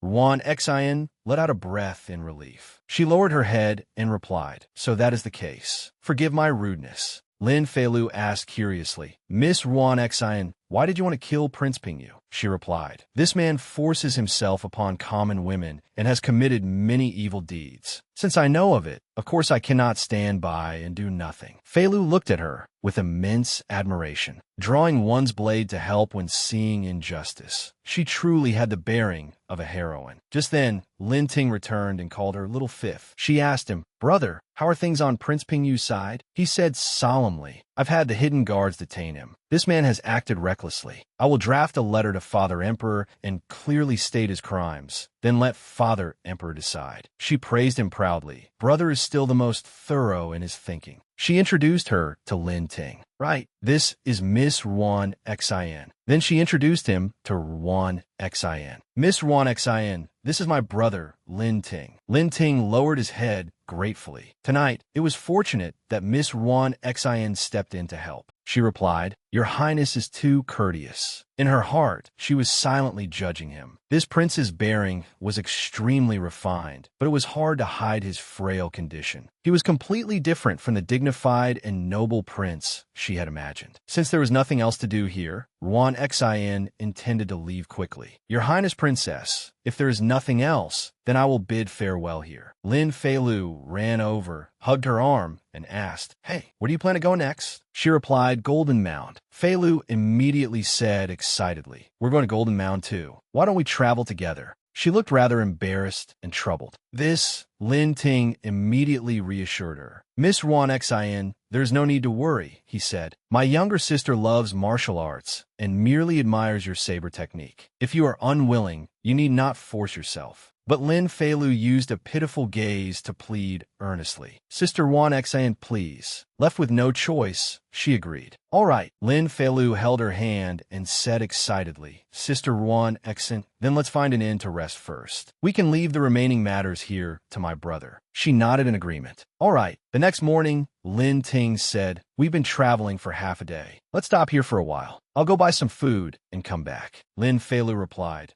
brother, be careful. Sitting in the inn, she asked Wan Xan curiously, Sister Wan Xan, along the way, I heard that many people also want to go to Golden Mound. Do you know what happened in Golden Mound? Why does everyone want to go there? Wan Xan answered, this time, the people of the martial world are gathering in Golden Mound because of the Jima sword manual. The eldest son of the Liu family secretly studied the Jima sword manual, angering the martial world. This time, everyone is going there because they want the Liu family to give an explanation. Feilu asked in surprise, that sword manual doesn't belong to the Liu family. Wan Xan said, no, it is the unique sword art of great hero Jima. The Liu family was only safeguarding it on his behalf. This time, everyone wants to go to Golden Mound to see who can wipe out the Crimson Firmament 13 strongholds, and who will be the one to inherit the Jima sword art. Lin Feilu became very excited when she heard this. This Jima sword art sounds very powerful. Once we reach Golden Mound, I also want to go join the excitement. She asked Wan Xan curiously, Sister Wan Xan, then why are you going? She replied, this time, experts of the younger generation have all gathered in Golden Mound. It is the perfect opportunity to compare martial skills. Of course I cannot miss it. Feilu laughed. You truly are a warrior.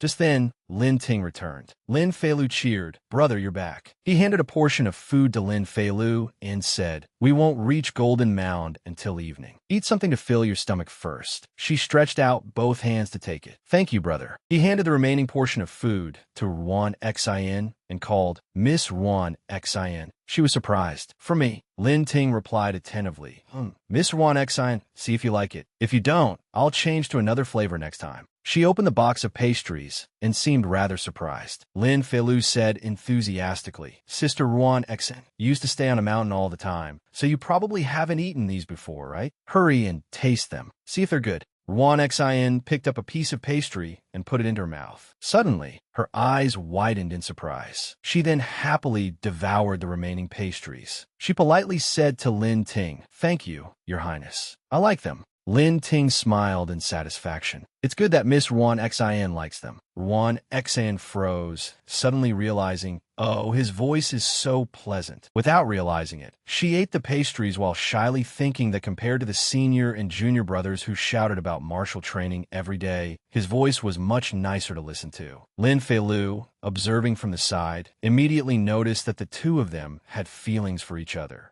She laughed secretly in delight. 2 days later, they arrived at the Liu family residence and saw a crowd packed tightly before the gate. Those people were roughly pounding on the door and shouting, open the door, hand over the Jima sword manual. Could it be that the Liu family has a guilty conscience and is hiding like turtles? If you had the guts to secretly study the sword manual, have the guts to open the door. Lin Feilu asked Wan Xan in surprise. Sister Wan Xan, tell me, what can the Liu family do this time to appease the anger of the crowd? Wan Xan observed solemnly and replied, of course the sword manual must be handed over. Who will be handed to is the purpose of everyone's visit today. Feilu was still like a child, standing leisurely while cracking melon seeds and watching the show. The Liu family's gate creaked open. The people outside cheered. The head of the Liu family has come out. A representative of the Liu family said, everyone, I, Liu, know why you have gathered here today. My unworthy son secretly studied the Jima sword manual. I am deeply ashamed, and I have already punished him severely. He took out a book and said, today, in front of everyone, I will transfer the Jima sword manual to another person.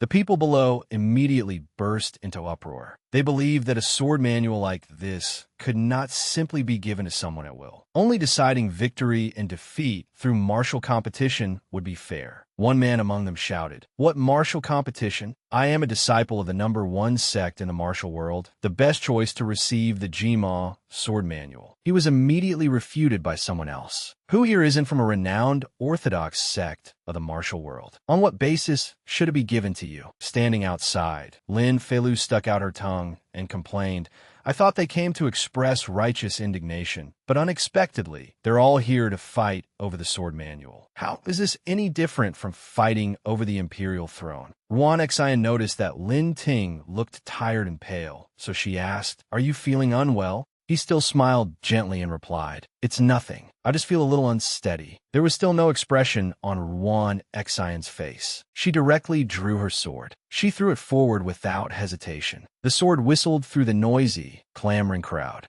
The sword stopped only after embedding itself in the Liu family's gate. The crowd turned to look at the person who had thrown the sword. The thousand-edged broad saber, its warrior Ruan Xian. "Miss Ruan Xian, what do you mean by this?" "Heroine, even if you want to seize the sword manual, you can't be so blatant about it." She only said coldly, "You are too noisy." To end the argument quickly, she said, "Since the head of the Liu family has already made a decision, why watch all you seniors fight back and forth? Why not directly say who you intend to entrust it to?" The head of the Liu family began. "The Liu family has obeyed great hero Jima's final wish for many years and has fulfilled the responsibility entrusted to us. Today, under the witness of the entire martial world, I transfer the Jima sword manual to great hero Ji Liang." Just then, Mr. Ji appeared. The head of the Liu family announced, "From now on, the Liu family has no further connection with the Jima sword manual." Below, Lin Feilu was shocked to see him. "Uncle Yi." The head of the Liu family brought the book to Ji Liang and said, "Great hero Jima once said that whoever could eliminate the Crimson Firmament 13 strongholds would be the inheritor of the Jima sword art." The crowd below began to clamor in disagreement. Why should it be given to Ji Liang? He glanced at them, and immediately a token was thrown down. Everyone cried out in shock. This is the command token of the Crimson Firmament 13 strongholds." The head of the Liu family asked them, "In that case, everyone has no objections to great hero Ji Liang, correct?" They said to one another, "Forget it. We can't compete with Ji Liang." "That's right. Let's go." Lin Ting was already exhausted, so he said to Lin Feilu, "Little Fifth, everyone has left. Let's return to the inn too." She nodded. Let's go." After that, she still turned her head back many times. In her heart, she was thinking very hard about someone. Why is Uncle Ji here? Is the little beauty here too? They returned to the inn where Ruan Xian and the siblings Lin Feilu and Lin Ting were resting. Lin Feilu was about to enter her room when Ruan Xian called out to her, "Fifth princess." Lin Feilu stopped and asked, "Sister Ruan Xian, what is it?" Ruan Xian asked her, "Fifth princess, do you know where His Highness Prince Qi went?" "Ever since we returned to the inn, I haven't seen him." Feilu explained,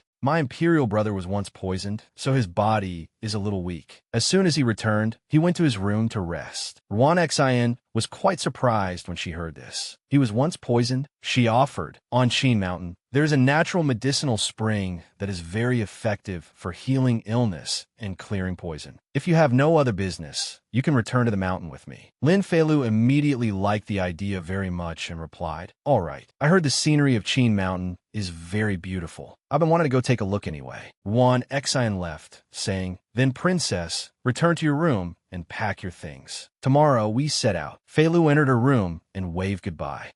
Moonlessa. She went inside and shut the door tightly. Suddenly, she was shocked by the scene before her. She was startled to see Ji Liang sitting grandly on a chair, waiting for her since who knew when. She stammered, Uncle Yi." He glanced at her, then he tossed her a book and said, "Take it." She took the book and was shocked. The Jima sword manual? She immediately cried and complained, "Uncle Ji, why are you giving this to me? Do you want me to be hunted down by the entire martial world?" He said indifferently, "It's a birthday gift from that boy." She immediately felt as if flowers were blooming all around her and asked blankly, "The little beauty gave it to me?" She hugged the book to her chest and smiled. "Next month is my 14th birthday. I didn't expect the little beauty to still remember." Mr. G also handed her a letter and said, "This letter was written by him for you." She reached out in surprise to take it. "There's even a letter?" She opened it and read. On the letter were several lines of elegant writing from the man she longed for. Her gaze remained fixed on the lines of words on the paper. It felt as if the real person had returned to her side and was saying, I miss the princess very much. I wonder if the princess misses me. Ji Liang turned to leave and said, now that the item has been delivered, I'm leaving. Lin Feilu hurriedly stopped him. Uncle Ji, wait. Ji Liang turned back and asked, is there something else? She clasped her hands and pleaded sincerely. Uncle Ji, could you help me bring this letter back to His Highness? We have been separated for many months, and I have always been worried about His Highness's safety. Please. He was helpless before her sincerity. Her eyes shimmered as though she was about to cry, and she still kept her hands clasped, waiting. He could only sigh and agree. Write quickly. Her eyes immediately lit up, and she hurried off to write. All right. When she handed the letter to Ji Liang, she also carefully reminded him, Uncle Ji, don't lose it. He quickly turned and left. She waved goodbye to him. The next day, Ruan Xin brought Lin Feilu and Lin Ting to Qin Mountain. Ruan Xin and Lin Feilu walked in front, while Lin Ting leisurely followed behind. In the days that followed, the three of them would go up the mountain during the day to play and relax.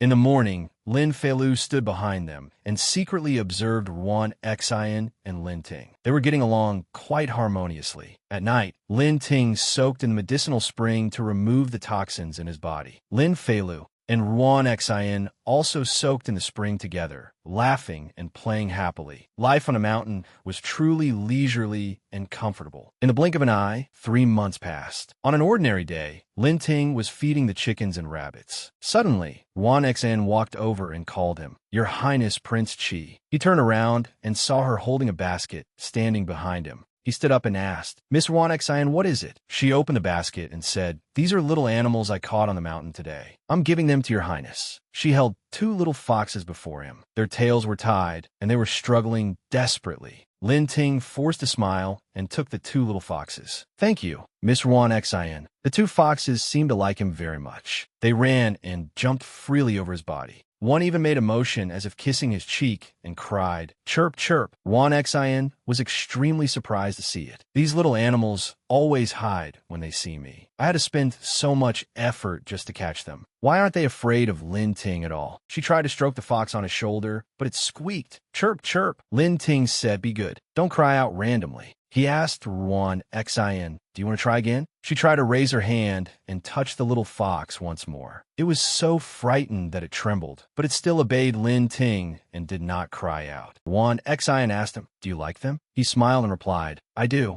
She also smiled and said, It's good that you like them. Just then, Lin Feilu walked in and asked Sister Ruan Xin, Did you bring more little animals for my brother again? Ruan Xin slung the basket over her shoulder and was about to leave. She replied, I still have things to do, so I'll be going first. Feilu walked over, stroked the little fox, and said, Brother, I just received a letter from Qin Mountain. Imperial Grandmother is urging us to go over as soon as possible. He replied, Very well. My health has recovered quite a bit. We can set off in 2 days. 2 days later, Ruan Xin, Lin Feilu, and the siblings Lin Ting and Lin Feilu had to part ways. Ruan Xin said, Princess, Your Highness Prince Qi, everyone take care. Lin Feilu invited her, Sister Ruan Xin, if you have the chance, come to the capital and visit us. After stepping into the carriage, Lin Feilu did not forget to say, There are many experts in the capital too. When the time comes, I'll find someone to spar with you in saber techniques. Ruan Xin was very interested in this and immediately nodded. All right.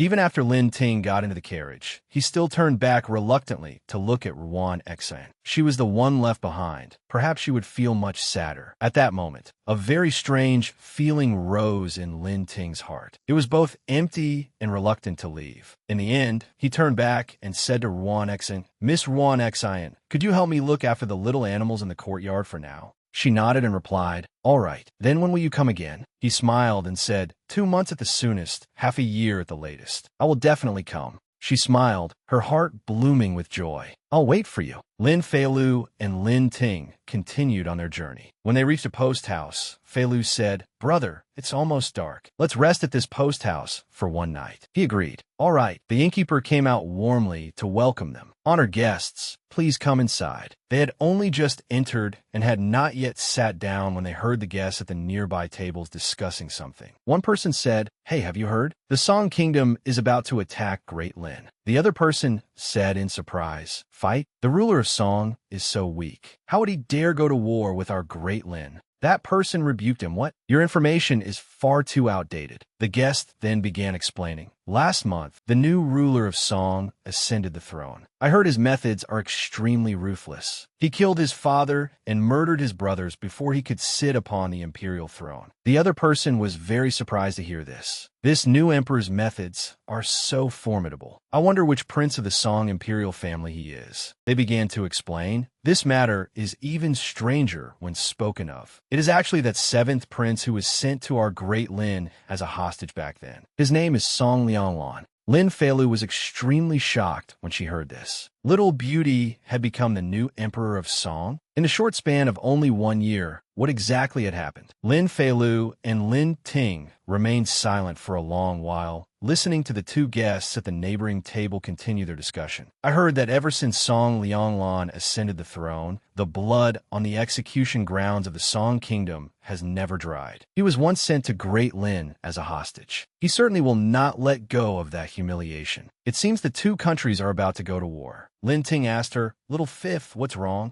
She asked him with great worry, "Are we really going to fight the Song kingdom?" He said calmly, "The new ruler of Song is fierce and ambitious. Father Emperor will not watch him slowly grow stronger. Right now, the Song kingdom is in internal turmoil. Father Emperor will likely seize this chance to take the initiative and attack." He could not help worrying either and said, "Little Fifth, I'm afraid we won't be able to visit Imperial Grandmother. The situation between Great Lin and the Song kingdom is tense. As Prince Shi, I have my responsibilities at court." Feilu immediately said, "If brother wants to return to the capital, then I'll go back with you." In her heart, she was worried about Lin Ting. Eldest imperial brother's condition had finally improved with such difficulty. What if he returned to the capital and relapsed? I have to keep watch over him. He nodded and replied, "That is good too. If I left you outside alone, I would not feel at ease." He took her hand and said, "Then let's return to the capital together." In the end, the two of them had no choice but to return to the palace. A maidservant welcomed Lin Feilu and said, "Fifth princess, after being away for half a year, you have finally returned to the palace. His Majesty has always missed you." She smiled and asked her, "While I was away, how has Father Emperor's health been?" The maidservant looked concerned and said, "Because of the matter with the Song kingdom, His Majesty has been overworked recently and is somewhat unable to cope. Fortunately, there is a Taoist priest who specializes in refining elixirs for His Majesty. After His Majesty takes them, he recovers quite a bit." When she heard this, she was rather surprised. A Taoist priest? Elixirs? Since when did Father Emperor believe in these things? Suddenly, Shi Xingjiang walked over and called her Little Bean Sprout. She asked him in surprise, "Shi Xingjiang, when did you return to the capital?" He raised his hand, intending to rub her head, and said, "I arrived early this morning. I just finished reporting the military situation to His Majesty." Little Bean Sprout, did you miss your heir apparent brother? She avoided his attempt to rub her head and chased him away. "You haven't even changed your clothes. You're filthy. Go away. I'm going to pay my respects to Father Emperor." After saying that, she left, leaving him standing there in a daze. We haven't seen each other for so long, yet she won't even say a few more words to me. Shi Xingjiang secretly grumbled, "Heartless little girl." And here I was, worrying about her every day. Emperor Lin was resting in his chamber. Lin Feilu rushed in like a lively little bird and called, "Father Emperor." She knelt at his feet. He rubbed her head. "Our little Fifth has returned. It has only been half a year since we last met, yet I seem to have suddenly grown old. Little Fifth has also become a young lady." She threw herself into his arms and said, "Father Emperor is not old. Father Emperor is in the prime of life." He laughed heartily in delight. "Only you have such a sweet mouth." As he spoke, he waved his hand and ordered the maidservants to bring over a stack of portraits. "Just now, I was saying that after the new year, you will be grown up. Your marriage should also be settled." He handed the stack of portraits to her and said, "These are the young men I specially chose for you. Take a look." Although she was unwilling, she could only take them and look through the portraits one by one. She was surprised to see that Shi Xingjiang's portrait was among them. Emperor Lin asked her, "Is there anyone you like?" She placed the stack of portraits back on the table and replied, "No. Father Emperor, I don't want to marry so early." He said, "You could be betrothed first and marry the year after next." She immediately began her tearful act. Father Emperor doesn't love little Lu anymore. A daughter married away is like water poured out. Father Emperor simply doesn't want little Lu anymore. Boo-hoo.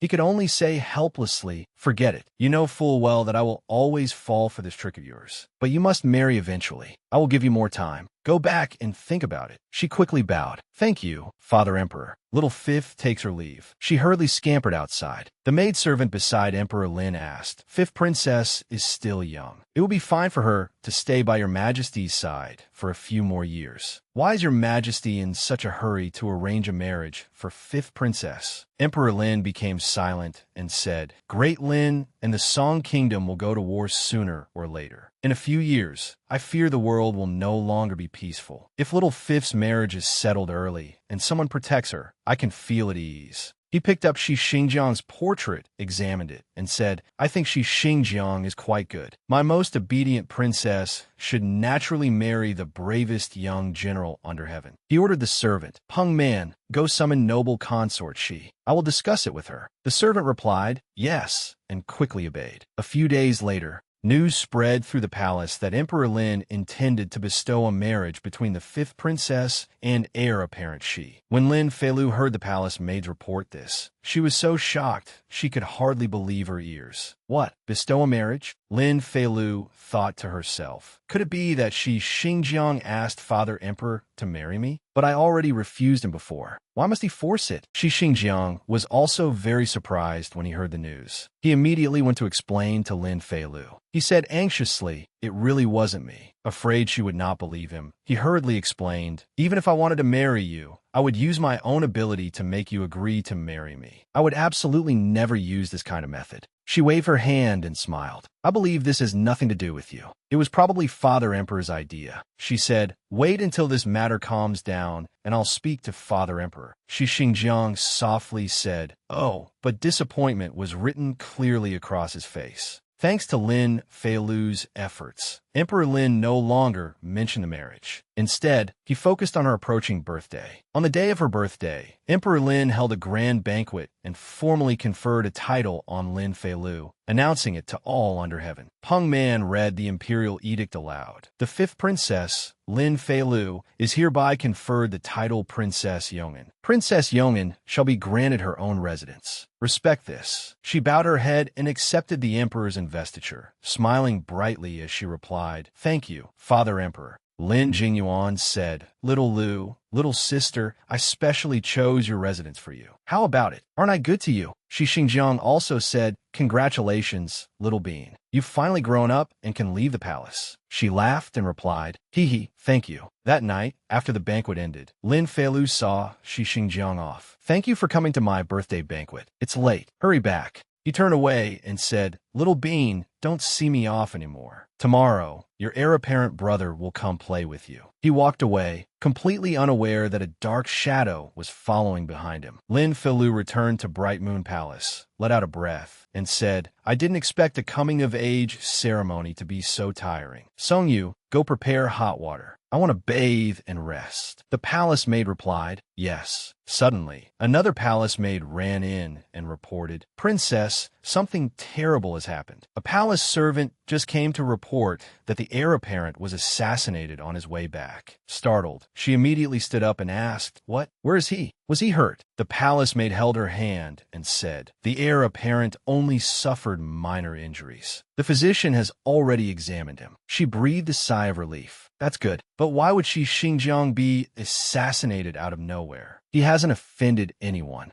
Suddenly, she heard a tapping sound outside the window. She realized something was unusual and said to the palace maid, I'm a little tired. You may go out. The palace maid quickly left. She opened the window to look. Sure enough, there was someone outside. It was Song Lianglan, who had come to find her wearing a mask. She froze in surprise. You? She reached up and removed the mask from his face. He smiled and said, Princess, we meet again. He truly was standing before her, just as he had many times before outside her window. She silently looked at him for a long time. It's been a long time. Your Highness seems somewhat different from before. Seeing her remain silent for a long while, Song Lianglan asked, what is the princess afraid of? She stammered in reply, I'm not afraid at all. Why has your Highness come here? He held out a brocade box and said, I came to give you a gift. Happy birthday, princess. She opened it and looked. Is this jade carved in my likeness? Holding it, she suddenly remembered a very long time ago. When she was 5, She had also received such a beautiful piece of wood. Back then, seeing that she liked it quite a lot, Song Lianglan had said that would rot. She had joked, "Then when your highness becomes rich, give me jade. That way, it can be kept for a long time." In an instant, she felt deeply moved. So much time has passed. I never thought he would still remember this. She asked him, "Did your highness come all this way just to give me a gift?" He nodded softly.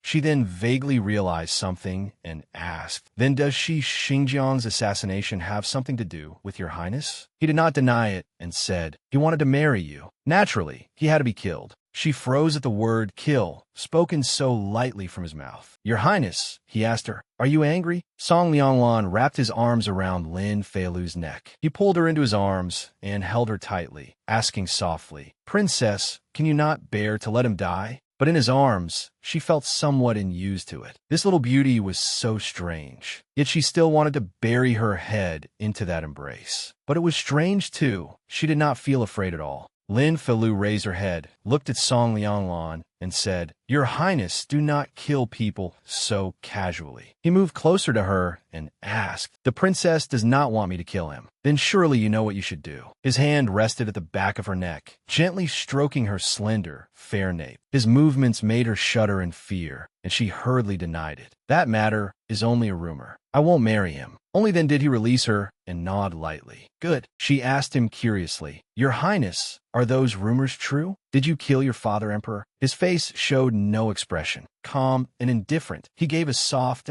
She pressed on, "And you killed many court officials and imprisoned princes?" He did not deny that either. His brows furrowed as he said, "I told you before. The path of seizing the throne is extremely dangerous. If I do not kill them, they would kill me. Princess, do you wish for me to die?" She shook her head repeatedly and said, "Of course not." He reached out, intending to stroke her hair, but she stopped him as though she wanted to say something. "Don't." He caressed her face. He lifted her face and made her look directly into his eyes. "Princess, do not be afraid of me. Otherwise, I will be very sad." He released her and said, "It is late. Go to sleep. I should return." He put his hood back on, covering his face, and left. Lin Feilu remained standing by the window, watching him and thinking. After His Highness became emperor, he must be very busy. He must have arranged things for a long time before he could spare the time for such a brief meeting. In the end, she waved and called loudly to him, "Your Highness, have a safe journey." Song Lianglan paused slightly. He turned back to look at her and asked, "Princess, can you wait for me a few more years?" She froze in surprise, thinking, "Wait a few years? Is it what I think it means?" Embarrassed, she hurriedly closed the window. "Your Highness, hurry and leave." She stood in the room, holding her hot cheeks with both hands. "I must be overthinking it. How old am I now, Lin Feilu? Stop letting your imagination run wild. Sleep, sleep." After the birthday ceremony marking her coming of age, Lin Feilu officially moved out of the imperial palace and began her own life. She carefully instructed the palace maids as they decorated her yeoman residence. "Place that pot of chrysanthemums to one side. Don't step on it. Be careful. Put all the peonies here." At court, the Song Kingdom continued its military campaigns. Song Lianglan personally led troops east and west, conquering the smaller countries around Great Lin.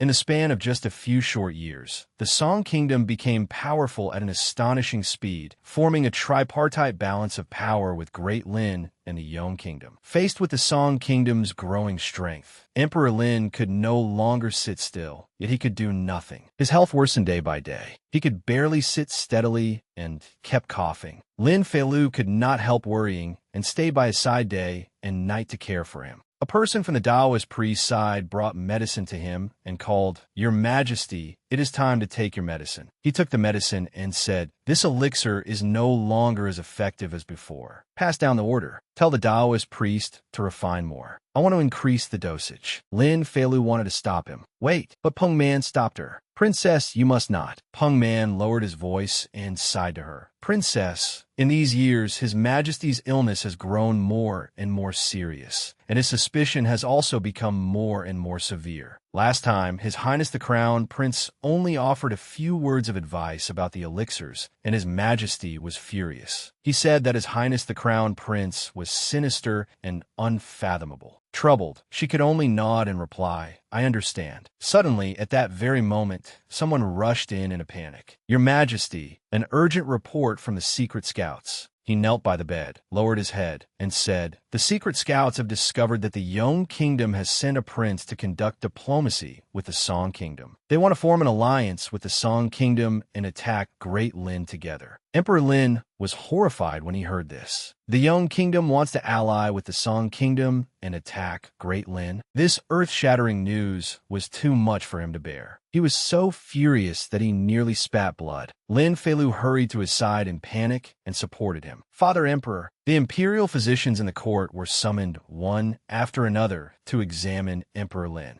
Lin Feilu asked the imperial physician anxiously, "How is Father Emperor?" The imperial physician sighed, shook his head, and said, "His Majesty has used elixirs for years. Cold poison has invaded his body. This time, anger attacked his heart, causing his blood and qi to flow in reverse, allowing the cold poison to enter his internal organs. I fear he will be unable to rise from this illness." She was stunned, unable to believe her ears. "How could this be?" Lin Qing ordered the imperial physician, "Pass down my command. Have the Imperial Medical Institute devote every effort to treating Father Emperor." The imperial physician bowed his head and replied, "Yes." He turned to comfort Feilu. "Little Fifth, don't be afraid. With the imperial physicians here, Father Emperor will be fine. It is just that the court situation is currently chaotic. I'm afraid I won't have time to care for Father Emperor. I will still need you to pay more attention to him." Tears welled in her eyes, but she forced herself to calm down. "All right, I will take good care of Father Emperor." The maidservant beside them asked, "Your Highness Lin Qing, regarding the Yong Kingdom's alliance with the Song Kingdom." He ordered the maidservant, "Immediately summon the court officials for a council. In addition, send someone to deliver word to the border. Tell Great General Shi to await orders and guard against the Song Kingdom starting a war." Emperor Lin fell gravely ill, and Crown Prince Lin Qing governed as regent. After conferring with the court officials, he immediately sent envoys to the Song Kingdom to negotiate peace. A few days later, news came back. Song Lianglan was personally leading 100,000 troops in an imperial campaign to the Huai River, where the Song and Lin borders met. In an instant, the people of Great Lin were thrown into panic. Hearing the report, Lin Qing was furious and anxious, unable to sit or stand still. "Your Highness, Great Lin's envoys are still rushing to the Song Kingdom. Judging from the current situation, I fear they will not make it in time." At the same time, after relying on elixirs for some time to prolong his life, Emperor Lin died of illness, casting a heavy, gloomy atmosphere over Great Lin. White mourning cloth covered the lands of Great Lin. Lin Feilu could not help feeling sorrowful as well. At the military camp on the northern frontier, Shi Sun, the general who stabilizes the nation, was ready and waiting for the imperial court's order to go to war. Shi Xingjiang asked him, "His Majesty has passed away. The Song Kingdom is closing in, and the Yong Kingdom is also preparing its troops and proposing a campaign. Father, what should we do?" Shi Sun ordered the army, "Prepare yourselves. Be ready to die in battle at any moment. We absolutely cannot allow the Song army to cross the border." Everyone shouted in unison, "Yes, General." Suddenly, someone came in to reporting to the general. "The Song army has sent someone with word that they wish to negotiate." Shi Xingjiang was rather surprised when he heard this. Negotiate? Shi Sun was no less astonished. At a time like this, they say they want to negotiate. What exactly do they want to discuss? He stood up at once and said, "We will know once we try negotiating. Let's go." They went to the bank of the Huai River to meet Song Lianglan. He was already standing there, tall and composed, waiting for them. As soon as he saw them arrive, he spoke first. "General Shi, I have long heard of your great name. Having the fortune to meet you today, I see your reputation is indeed well-deserved." Shi Sun said solemnly, "Emperor of Song, if you have any instruction to offer, please speak plainly." Song Lianglan pointed behind him and asked, "General Shi, do you see the 100,000-strong army behind me?" Shi Sun said uncompromisingly. Shi Sun is not yet so old that his eyes are clouded. "I still have a strength to fight one battle." Song Lianglan's tone remained calm. "General Shi, you misunderstand. I brought these 100,000 troops not to fight you." He said, "I came to propose marriage." Shi Sun was so shocked that he stammered, "Propose marriage? What exactly does the Emperor of Song mean?" Shi Xingjiang also grew tense. Perhaps he had vaguely understood Song Lianglan's purpose in seeking negotiations today. Song Lianglan did not want to waste any more time and went straight to the point, saying to Shi Sun, "General Shi, return and report to your emperor." He clasped his hands and said, I want only Princess Yongin. Shi Xingjiang immediately flew into a rage and shouted, Song Lianglan, you vile scoundrel! He wanted to rush at Song Lianglan, but Shi Sun stopped him. Xingjiang, stop! Hold him back! The soldiers beside him pulled him back. Stop! He roared, wanting to charge forward. Let me go! I have to kill him! Shi Sun angrily shouted at him. Outrageous! Why are you not taking him away and keeping a close watch on him? He ordered the soldiers, bring a boat over. I want to board the boat and discuss the details with the Emperor of Song. The soldiers quickly obeyed. On the boat, Shi Sun asked Song Lianglan frankly, I heard that the Emperor of Song has already formed an alliance with the Yong Kingdom. What do you mean by saying these words today? Song Lianglan had someone bring over an imperial decree and said, This is the alliance treaty decree written personally by me. Holding the decree in his hand, he said, During my reign, the relations between the Song Kingdom and Great Lin shall remain forever firm. Shi Sun accepted the decree and read it carefully. He said, Shi Sun will report this matter to His Majesty. Song Lianglan smiled faintly and replied, I will await good news from you. The news was reported to Lin Qing. He summoned Lin Feilu, summoned Princess Yongin for an audience. On the way there, she was extremely worried and thought, Brother Emperor is summoning me at a time like this. Could it be because the border has been defeated? Does Brother Emperor want to flee with the Empress, who is about to give birth? As soon as she entered the palace, Lin Qing handed the decree to her and said, Little Fifth, you are here. Take a look at this. She took the decree and read it carefully. She was startled when she saw the name written on it, Princess Yongin. Even more shocked, she pointed at herself and asked, I am to marry into the great Song?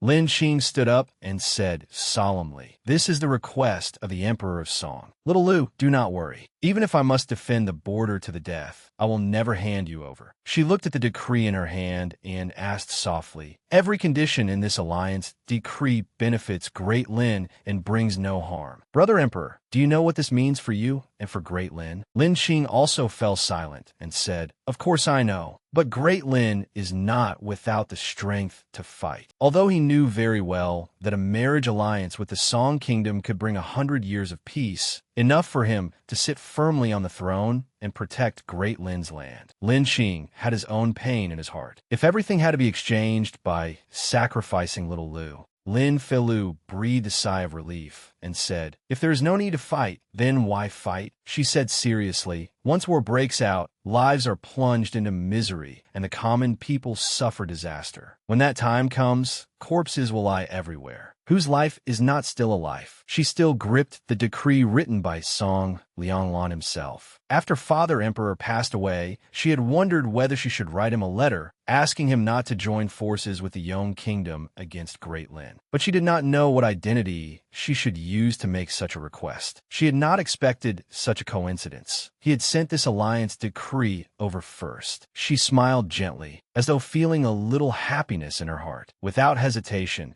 she handed the decree back to Lin Qing and said, Brother Emperor, let me go. In truth, she did not feel wronged at all. Instead, she felt a strange sort of joy. She had her own selfish feelings in this too. She smiled with her eyes curved and said, Just treat it as little Lu's enthronement gift to Brother Emperor. All right. Lin Qing was rather surprised to see her like this. Little Lu, he said with difficulty, go back first. I will think it over for a few more days. With state affairs pressing before him, people's hearts in panic, and the Yong Kingdom stirring restlessly, Lin Qing agreed to the marriage alliance with the Song Kingdom. He handed the imperial edict to a servant and ordered, Have someone ride at full speed to deliver the edict to the Song Kingdom. The servant bowed his head, accepted it, and replied, Yes, Your Majesty. 5 days later, the two kingdoms, Lin and Song, simultaneously announced to the world that the Emperor of Song would marry Princess Yongin of Great Lin. The two kingdoms would be joined by marriage and alliance, remaining forever on friendly terms. The people of Great Lin were both surprised and delighted that the great disaster of war would not occur.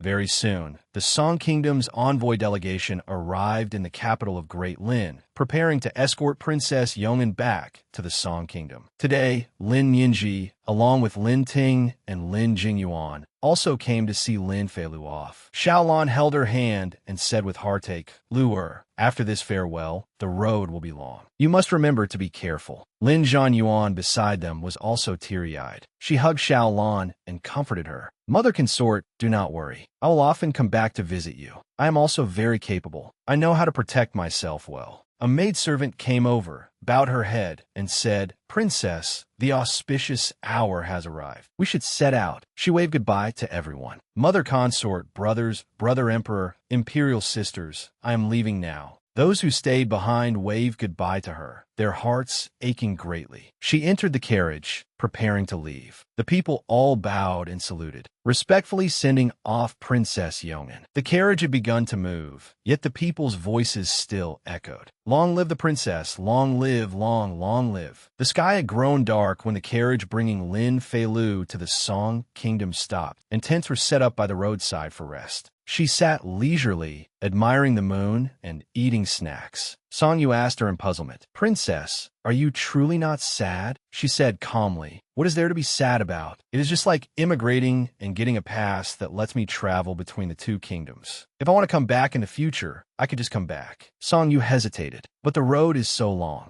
She winked mischievously and said, if the road is long, then there is no need to walk it. What do you think horses are for? She appeared excited, her eyes shining as she said, experience a new life and explore new instances. I heard the Song Kingdom is backed by mountains and near the sea, with especially abundant seafood. Song Yu beside her was rendered speechless by her. With the princess acting like this, she suddenly felt there was no need to feel sorry for her anymore. After eating her fill, she stood up and said, I am a little sleepy. I will go sleep in the carriage for a while. When the convoy breaks camp later, remember to tell me. Song Yu nodded. Yes. She lifted the curtain and entered the carriage. Suddenly, a hand grabbed her. Startled and alarmed, she cried out. She was extremely surprised to see that the person pulling her was Shi Xingjiang. She stammered, Shi Xingjiang you. His face had become haggard. Dark circles were obvious beneath his eyes, and his face looked sunken. His hair was messy, as if he had just gone through a serious illness. She lowered her head and asked him, what do you want to do?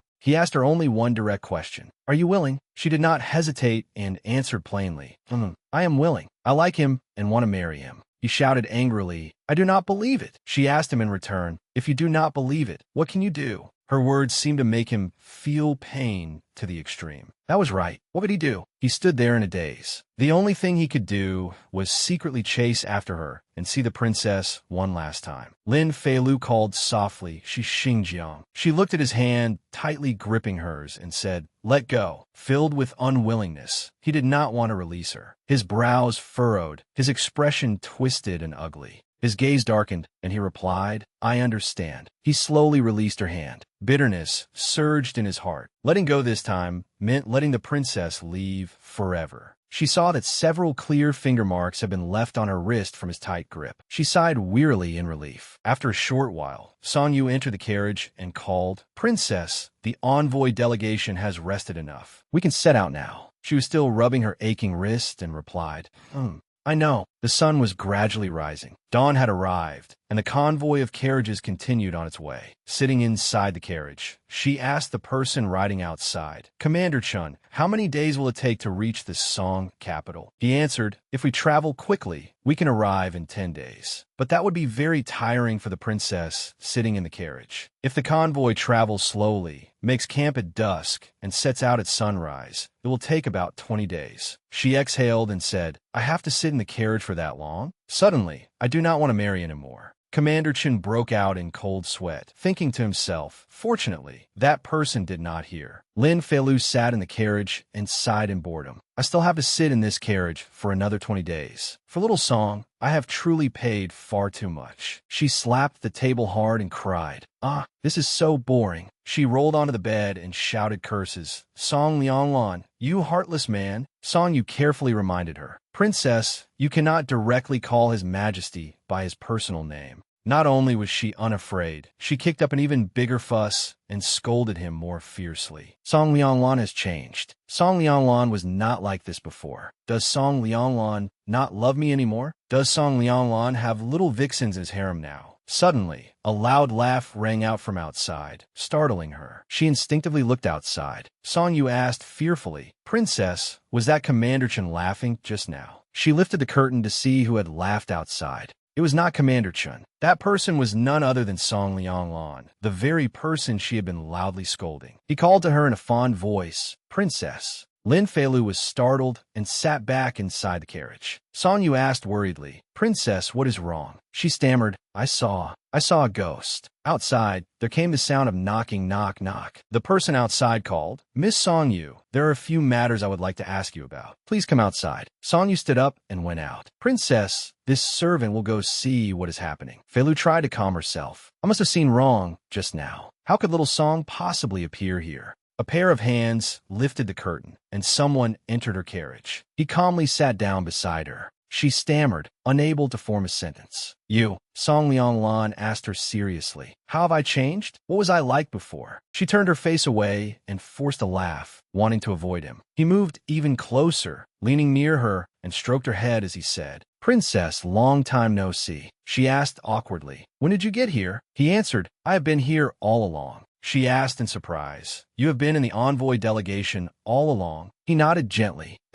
She was even more shocked and asked in a rush, "Is that allowed? How can you travel together with the envoy delegation?" He gently took her hand and said, "I came to escort my wife. What is not allowed about that?" His expression made her blush shyly, and she cried out inwardly, "Ah, little pretty really has changed. He knows how to say sweet things now." Feeling uneasy, she asked, "You have been here all along? Then just now did you see?" He naturally understood what she meant and said, "I saw Shi Xingjiang." She lowered her head anxiously. As expected, he had seen it. Song Lianglan said, "Without my permission, how could he have entered your carriage?" She hurriedly explained, "We only exchanged a couple of sentences. We did not do anything." Trembling with fear, she asked, "You will not send someone to kill him, will you?" He held her hand and said, "I promised you. I will not break my word." He gently kissed her hand and said, "As long as you do not marry him, I will not kill him." Embarrassed, she blushed and said, "You, let go first." Not only did he not let go of her hand, he even threaded his fingers through hers, their 10 fingers clasping tightly together, leaving her stunned. What was going on? Why was this person so experienced? Could it be? She hurriedly pulled her hand back, and he was startled into letting go. She stood before him with her hands on her hips and questioned him. "Tell me, how many beauties are there in your harem now?" He thought for a moment and said,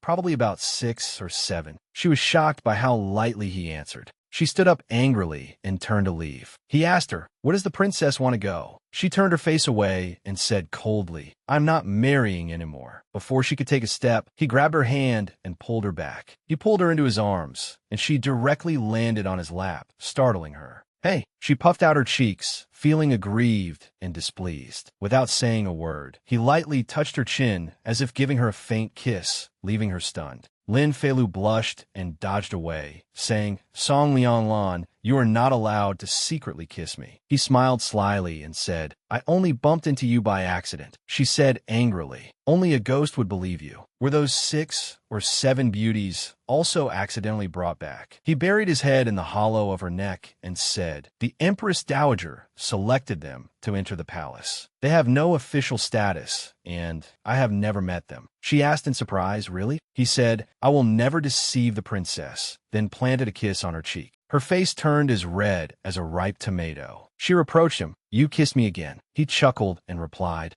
This time it was on purpose." She mumbled, I do not like them." He held her in his arms, rubbing her back to comfort her.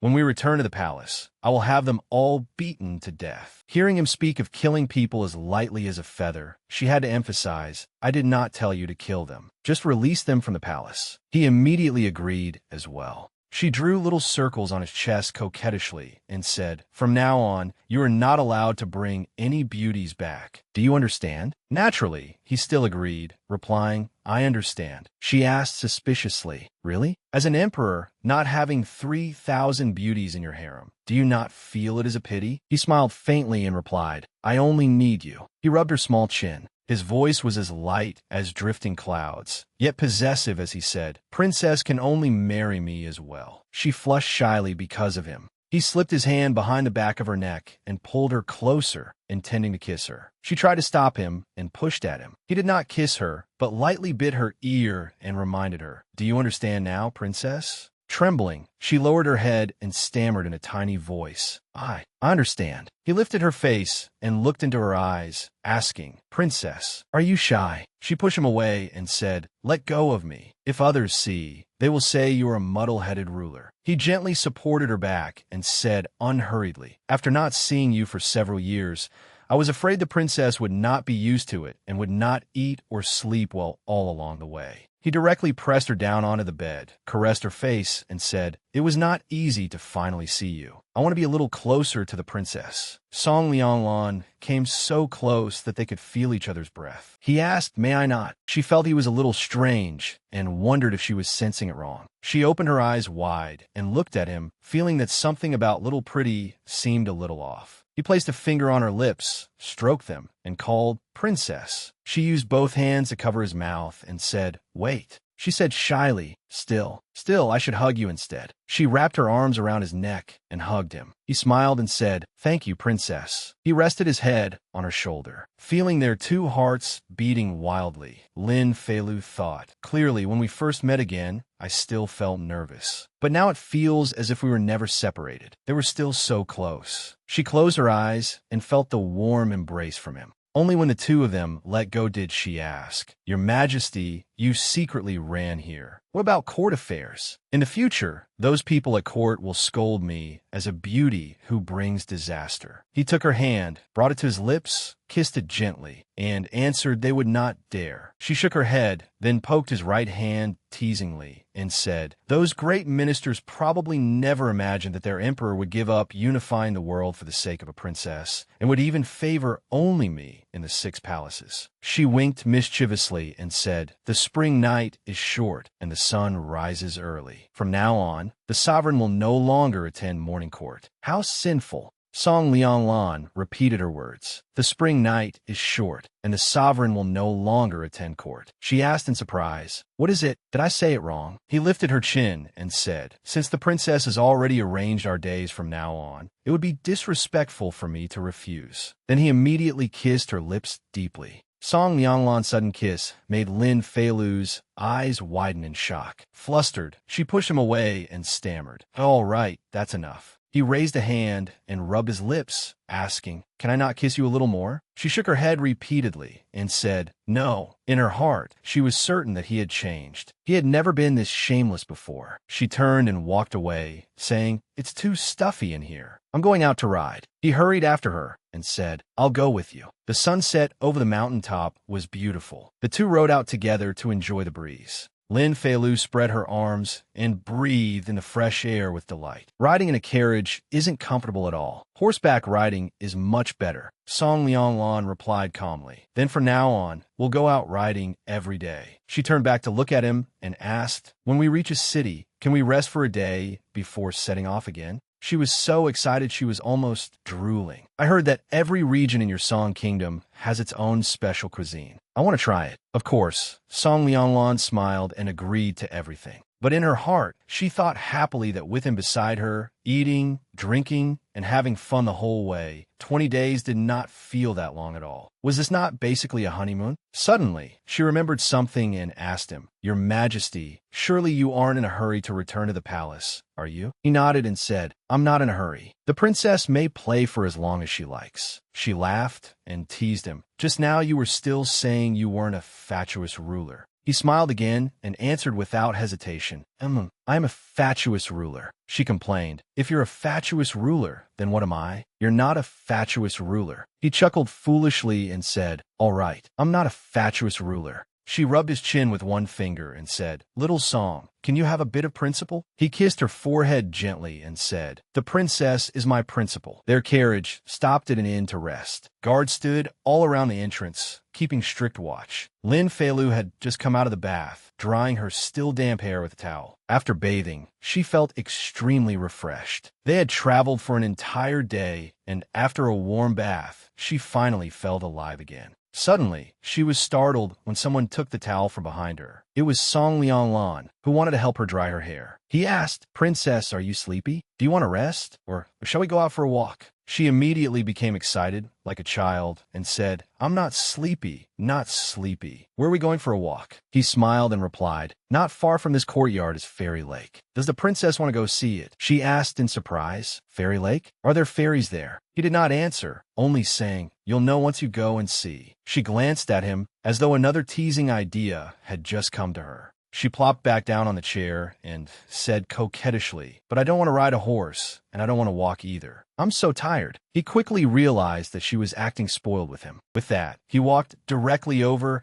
and lifted her up in a romantic princess carry. Though she clearly knew what he was doing, she still pretended to ask, what are you doing? He asked her in return, what does the princess think? She obediently let him carry her, while thinking, was she being too willful? Before, she had not known how to be in love, and now she actually knew how to torment people like this. He carried her and asked, shall I change your clothes for you, then carry you to Fairy Lake? She nodded obediently. As soon as the two of them reached the door, the guards quickly saluted. Greetings, Your Majesty. Song Lianglan said nothing and carried Lin Feilu straight away. The two guards stared after them in shock. They whispered to each other. One asked, if I didn't see wrong, His Majesty just carried Princess Yeoman away. The other immediately added, His Majesty has never even glanced at the beauties hidden away in the rear palace. Yet he dotes on Princess Yeoman like this. It was truly astonishing. Song Lianglan carried Lin Feilu beneath the bright moonlight, looking like a pair of immortal children carved from jade. Lin Feilu took a few strands of Song Lianglan's hair. She sniffed them, then sniffed the scent on his body, making him call out in surprise, Princess? She looked up at him and said, Little Song, you smell so good. She rubbed the tip of her nose against his cheek, making him freeze. His cheeks flushed red, and he kept swallowing. He set her down and said, Princess, we've reached Fairy Lake. She stood there and looked at the surface of the lake. Under the bright moonlight, it shimmered beautifully. Song Lianglan held her hand tightly and asked, does the princess like it? She smiled and answered, I like it. Then she looked at him seriously and said, Little Song, so Fairy Lake really does have a fairy. He asked in surprise, where? She pointed at herself and said with a smile, right here. He was amused by how adorable she was. He drew closer, stroked her cheek, and said indulgently,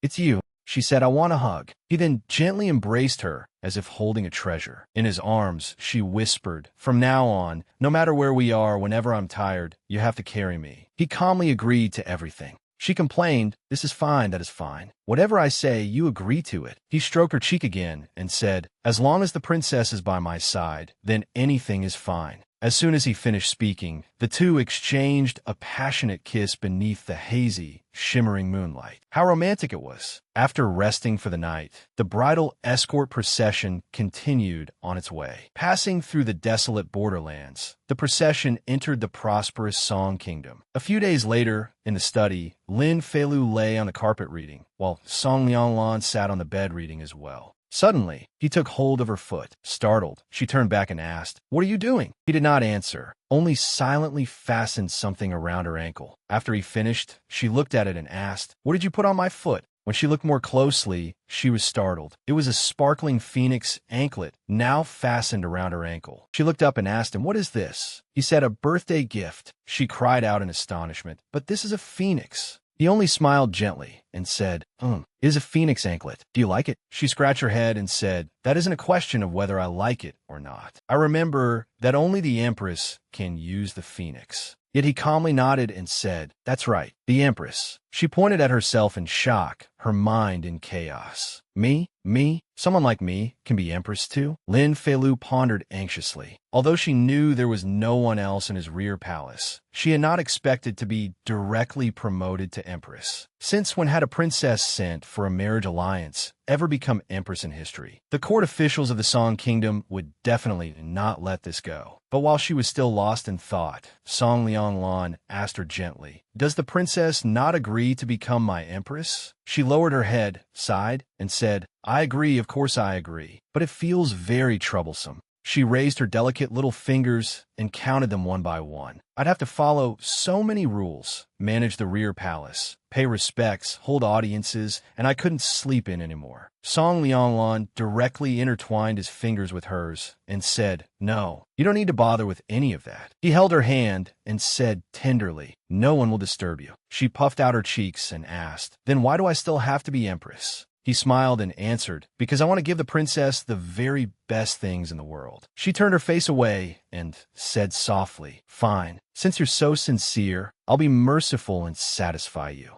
She touched the anklet on her foot. Phoenix anklet. The name sounds nice, and it's very pretty too. She smiled happily and threw herself into his arms, hugging him as she said, I really like this gift. He held her tightly and said, as long as the princess likes it. She looked into his eyes and said, Your Majesty, you've given me so many gifts. Can I give you one too? He nodded and replied, yes. What gift does the princess want to give me? She leaned close to his ear and whispered, close your eyes. Song Lianglan obediently closed his eyes and did as she said. Lin Feilu leaned very close to him. She gently placed a kiss on his lips. He opened his eyes in surprise and looked at her. Their gazes met. He touched her beautiful face with one hand. Then he directly pressed her down onto the bed, making her stammer in surprise, Your Majesty. His fingers rubbed her soft lips. He gently kissed her lips. The two shared a long, deep kiss. At last, he left her lips, then trailed downward and kissed her neck, making her let out a soft sound.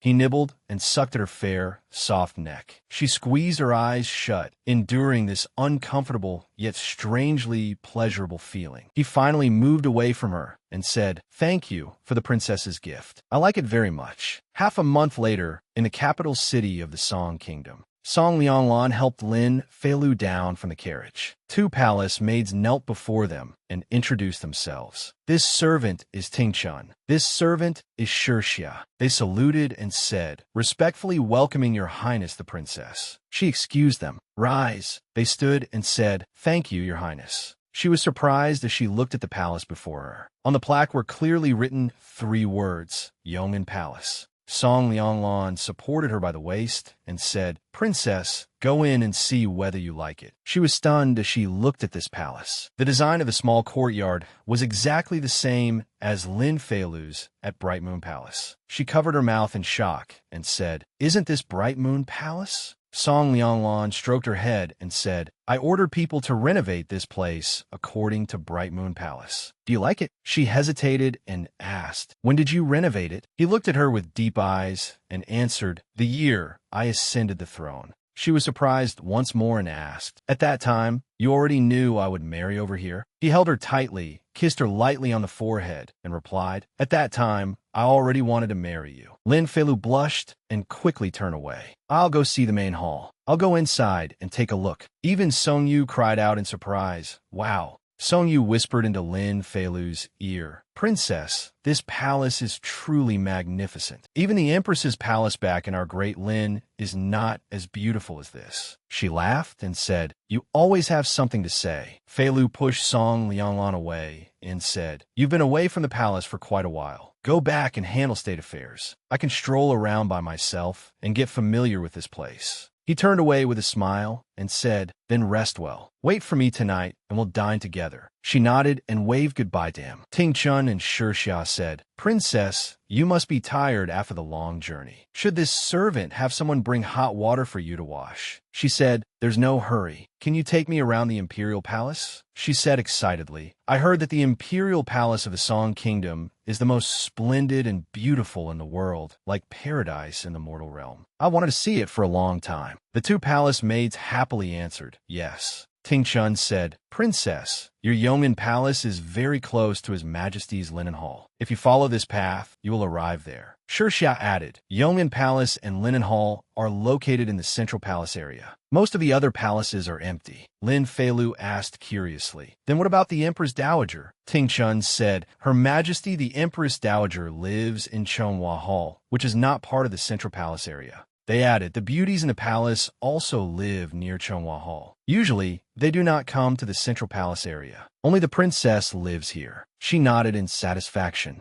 She smiled, turned, and said, Since we're already here, let's go see Linen Hall. Tingchun panicked and hurriedly stopped her. Princess, you must not. Linen Hall is where His Majesty handles government affairs and rests. Without a summons, no one may enter. Shixia also hurriedly stopped her. Princess, there is something you may not know. A few years ago, one of the beauties brought pastries on her own and entered Linen Hall to request an audience with His Majesty. That beauty had not even entered the hall before His Majesty had her dragged away and imprisoned in the inner punishment office. Then the two palace maids stammered fearfully. Within just a few days, that beauty, Lin Feilu asked in shock. It was that terrifying? Ting Chun hurriedly said, Yes, princess. We should go back. Shi Xiao immediately continued. It's getting late as well. Tomorrow this servant can accompany you for another stroll. She waved her hand calmly and said, No, I want to go to Linen Hall. Ting Chun and Shi Xiao stammered in fear. Princess, this. She waved her hand and said, Don't worry. His Majesty treats me very well. Nothing will happen. The two of them did not dare stop her, but they were very worried for her. No matter how well His Majesty treated someone, rules were still rules. If one violated them, His Majesty never showed mercy when killing. Ting Chun and Shi Xiao walked fearfully to the front of Song Lianglan's linen hall and stammered, Eunuch Hong, our princess wishes to request an audience with His Majesty. Please report it.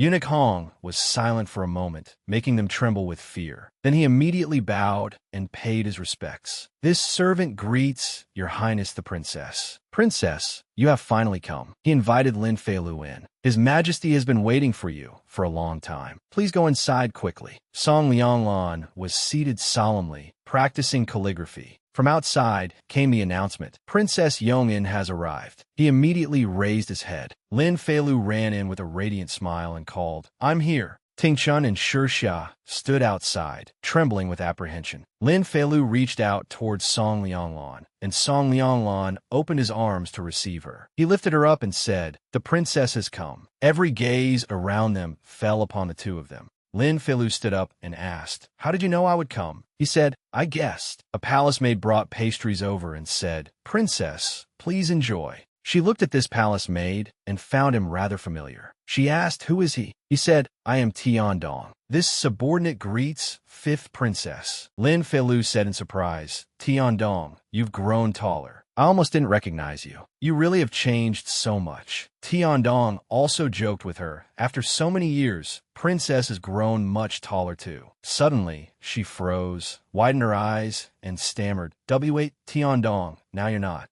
She looked down at Tiandong's lower body, making him blush in embarrassment as he hurriedly explained, This subordinate has not. This subordinate is only His Majesty's personal guard. Song Lianglan laughed and said, Don't tease him anymore. He picked up a piece of pastry. He fed it to her. Here. She obediently opened her mouth.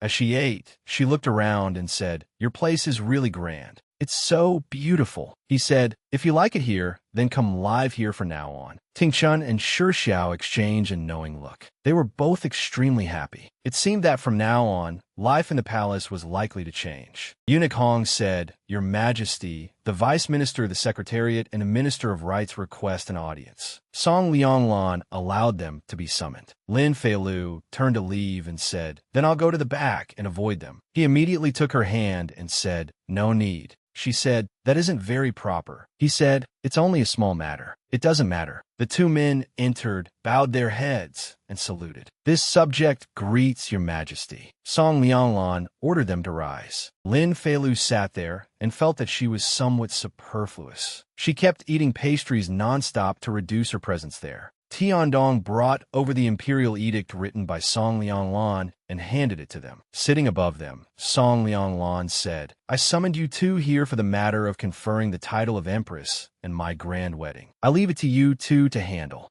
After reading it, they were stunned. Confer Princess Yongin as Empress? One of them said cautiously, I heard that Princess Yongin, who came for the marriage alliance, only entered the palace this morning. Could she be the woman beside Your Majesty? He then said bluntly, When ruler and ministers discuss state affairs, she does not withdraw. Now Your Majesty wants to establish her as Empress. This is not Great Lin sending a princess for a marriage alliance. This is clearly sending over a beautiful disaster. He said, She clearly wants to take this opportunity to scheme against our great song. Lin Feilu had long guessed that this would happen, but hearing it directly still made her rather anxious. The two men lowered their heads and said, Your Majesty, conferring an empress is a major matter, one concerning the foundation of great song. We beg Your Majesty to reconsider. We beg Your Majesty to reconsider. Song Lianglan calmly picked up his brush. He asked, Am I discussing this with you?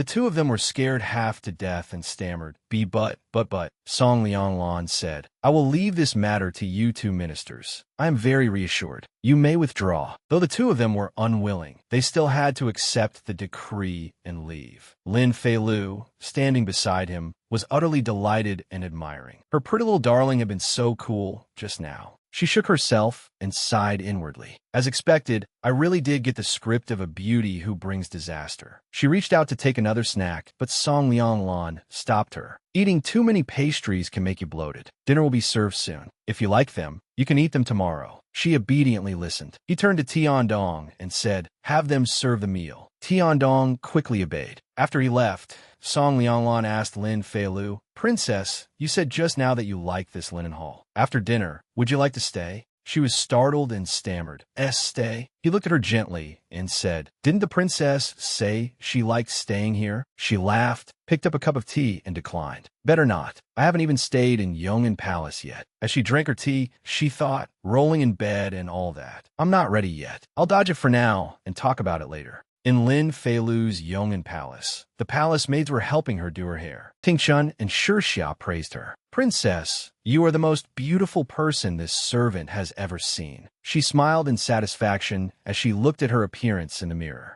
Suddenly, Song Yu rushed in a panic. Princess, something's wrong. Feilu was startled and asked, what happened? She hurriedly reported, someone from Chonhua Hall has come. The Empress Dowager has issued an oral decree summoning you there. When Tingchun and Shixia heard this, they were both frightened on her behalf. Lin Feilu thought for a moment. The Empress Dowager is summoning me. She must have learned that pretty brother has named me Empress. I'm afraid she comes with ill intent. She stood up and said to Song Yu, you stay here. Tingchun and Shixia, come with me to meet the Empress Dowager. As she walked with the two maids, she took the opportunity to ask, you two entered the palace early. Tell me about the Empress Dowager. Tingchun said, reporting to the princess, the Empress Dowager's name is Ronghe. She was one of the 4 consorts of the late emperor, but she was not favored. They slowly told her. Later, His Majesty was chosen as a hostage prince and sent to Great Lin. The Empress Dowager lived even more simply in the palace. After His Majesty returned, he rarely went to Chonhua Palace. His relationship with the Empress Dowager is not close. As for the Empress Dowager selecting beauties to enter the palace, he paid no attention to it either. Lin Feilu thought to herself, pretty brother left home at 7 years old and only returned when he came of age. He probably doesn't have much affection for this mother of his. She looked at the birds on the branches, mothers with their young, and felt a pang of sorrow for the mother and son. As for the Empress Dowager, when she had no son beside her in the palace, I wonder if she ever regretted the choice she made back then. She asked again, then do you know if the Empress Dowager likes anything? For example, jade ornaments, famous paintings, things like that. The palace maid said, the Empress Dowager does not like gold, silver, or jade objects very much. If there's something she truly likes, it is probably orchids. She was surprised to hear them mention orchids. Shixia said, the Empress Dowager has planted many varieties of orchids in her palace. The orchids offered to the palace every year are always sent to Chonhua Hall. After they had spoken for a while, the maid reported, Princess, we have arrived at Chonhua Hall. The maid standing guard outside Empress Dowager Ronghe's palace said, the Empress Dowager has summoned only Princess Yong'an. You two may wait outside. Tingchun and Shixia were worried and reluctant to let her go in alone, but she said it was fine. When she entered, the Empress Dowager's palace maid reported, Empress Dowager, Princess Yong'an has arrived. The Empress Dowager was sitting there embroidering orchids on white fabric. Seeing Empress Dowager Ronghe, Lin Feilu inwardly sighed in admiration. No wonder pretty brother is so handsome. The genes of the Rong family's beauties are truly powerful. She quickly lowered her head and curtsied. Little Lu greets the Empress Dowager. The Empress Dowager told her to rise. She obediently said, thank you, Empress Dowager. The Empress Dowager looked at her and secretly judged her. This princess does not look like the fox spirit I imagined. She seems rather well behaved. She allowed her to sit, then began asking, I heard you and His Majesty have known each other for many years. She smiled and answered, yes. I knew His Majesty when we were young. The Empress Dowager asked how she and he had met, and she slowly recounted, When His Majesty was living at Water Bamboo Residence, I liked to go fishing by the lake. I happened to pass by Water Bamboo Residence, so we met. She smiled happily and said, I shared the fish I caught with His Majesty. From then on, we slowly became familiar with each other. There was a large forest in front of Water Bamboo Residence. Every spring, the ground would be full of fresh bamboo shoots. His Majesty would dig bamboo shoots, and I would fish. Then we would make fish with bamboo shoots and eat it together. Hearing her speak, Empress Dowager Rong, he also smiled faintly. She also added, when we attended lessons, His Majesty and I sat in the last row. Sometimes, when I fell asleep and was called on by the Grand Tutor to answer a question, His Majesty would secretly write the answer for me. The Empress Dowager immediately understood. Then the Grand Tutor must have punished both of you. She scratched her head and laughed.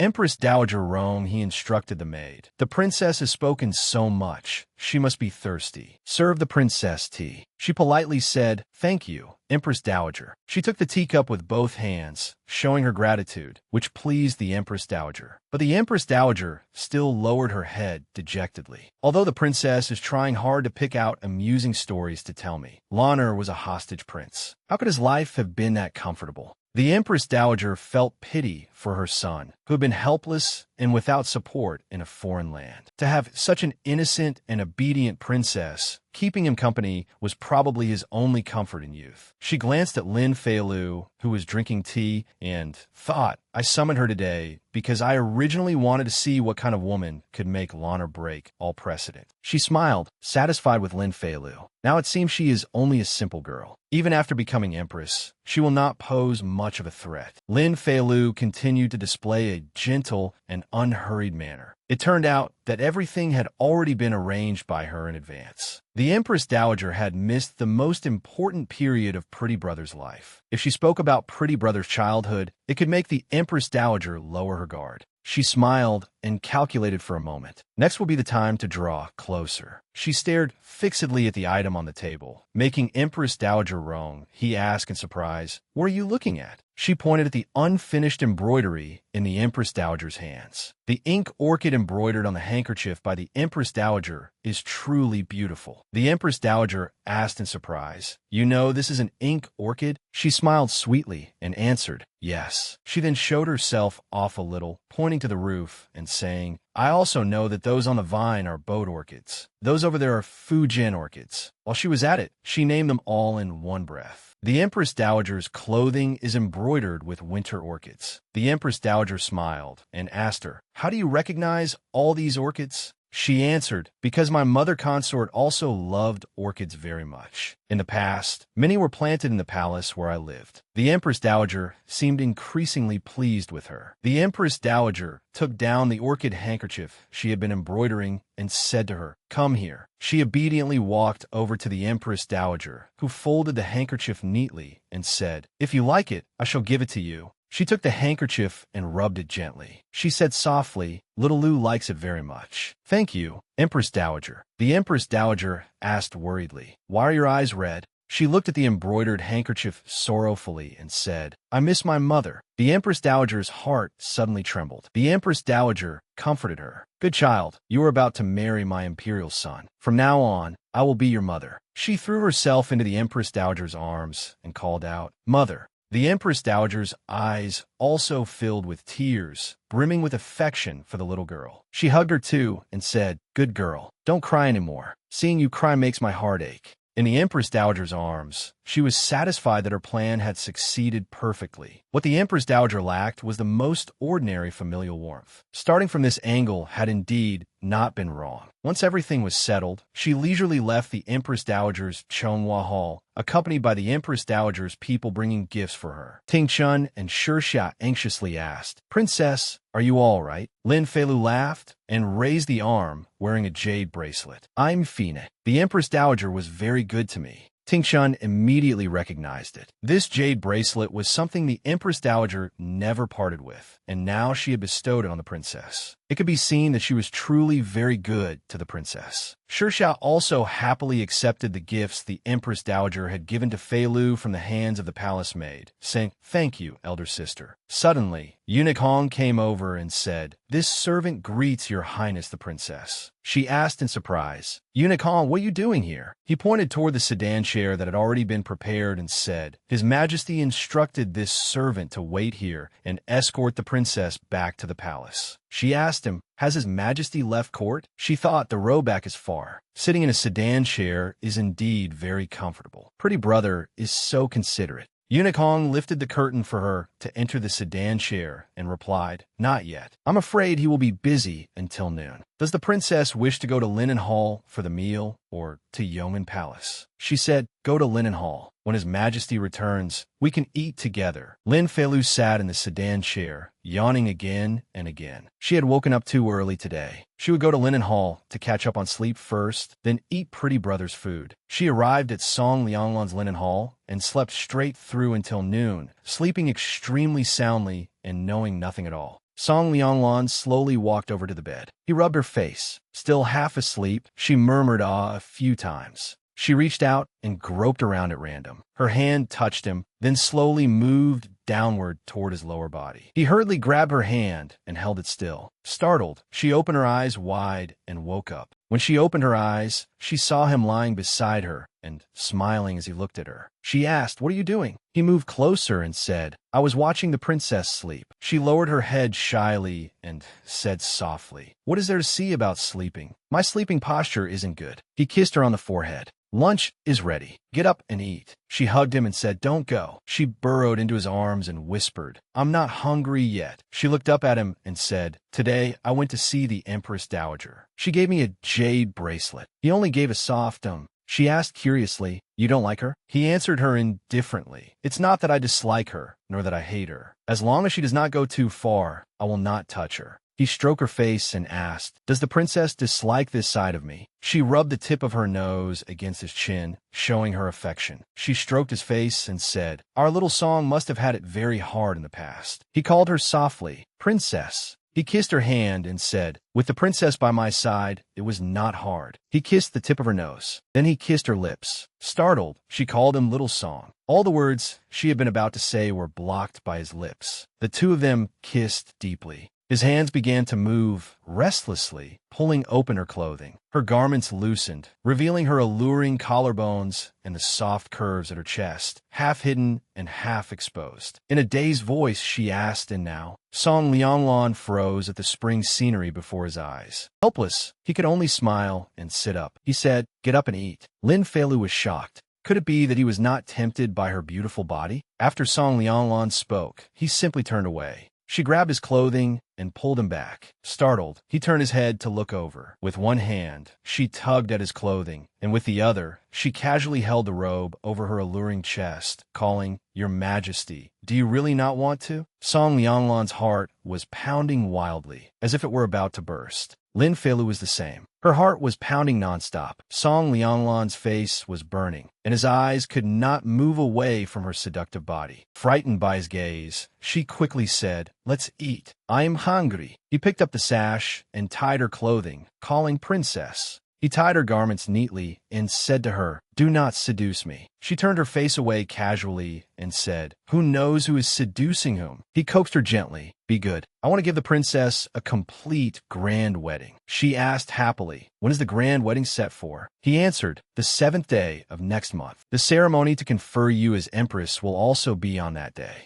She was startled and said worriedly, "So soon? There is only 1 month left. Will there be enough time to prepare?" He gently kissed her cheek and said, "The princess only needs to prepare to marry me. You need not worry about anything else." In the blink of an eye, as swift as the wind, the 7th day of the following month arrived. The sound of the sedan procession rumbled as it entered. The announcement was passed along. "The auspicious hour has arrived. May the bride descend from the sedan." The bridal sedan procession clattered in. Song Yu walked gracefully and radiantly beside Lin Feilu's sedan. Outside, the order was given for the sedan to be lowered. Lin Feilu stepped down calmly. Dressed in her magnificent bridal attire, she emerged radiantly. Song Lianglan was standing above, waiting for her. He was dressed in the groom's ceremonial attire, looking exceptionally imposing as he smiled. He reached out to support her. "Princess." She looked at him happily and tenderly. She tried to regulate her breathing and took a deep breath. She walked between two long rows of palace maids. A voice rang out. "By the mandate of heaven, the emperor decrees." Every step she took followed the voice proclaiming the decree. "Princess Yongin of Great Lin is gentle in nature, prudent, and virtuous. She is hereby conferred the title of Empress, to serve as a model for the 6 palaces and a motherly example to all under heaven." Just as she reached out to take Song Lianglan's hand, the proclamation ended with, "Respect this decree." Song Lianglan and Lin Feilu gazed at each other, utterly entranced. The two stood above, listening to the voices below, shouting, "Long live our emperor, long live for 10,000 years. May the empress live 1,000 years, 1,000 years, 1,000,000 years." 3 sticks of incense were lit. Song Lianglan was reciting the prayer. "May heaven bestow blessings and heaven and earth bear witness." And the empress pray on behalf of the myriad people. "May heaven protect the great song with timely wind and rain, prosperity, and 10,000 years of flourishing." The subjects below solemnly knelt and listened. After the prayer was finished, Eunuch Hong read aloud, "The emperor and empress offer incense and bow in worship." The two lowered their heads together and offered incense. The voice announced, "The ceremony is complete." Suddenly, Lin Feilu staggered and nearly fell. Song Lianglan quickly supported her hand. He asked worriedly, "Are you all right?" She smiled to reassure him and said that she was fine, that her feet only hurt a little. Suddenly, he wrapped an arm around her waist, startling her.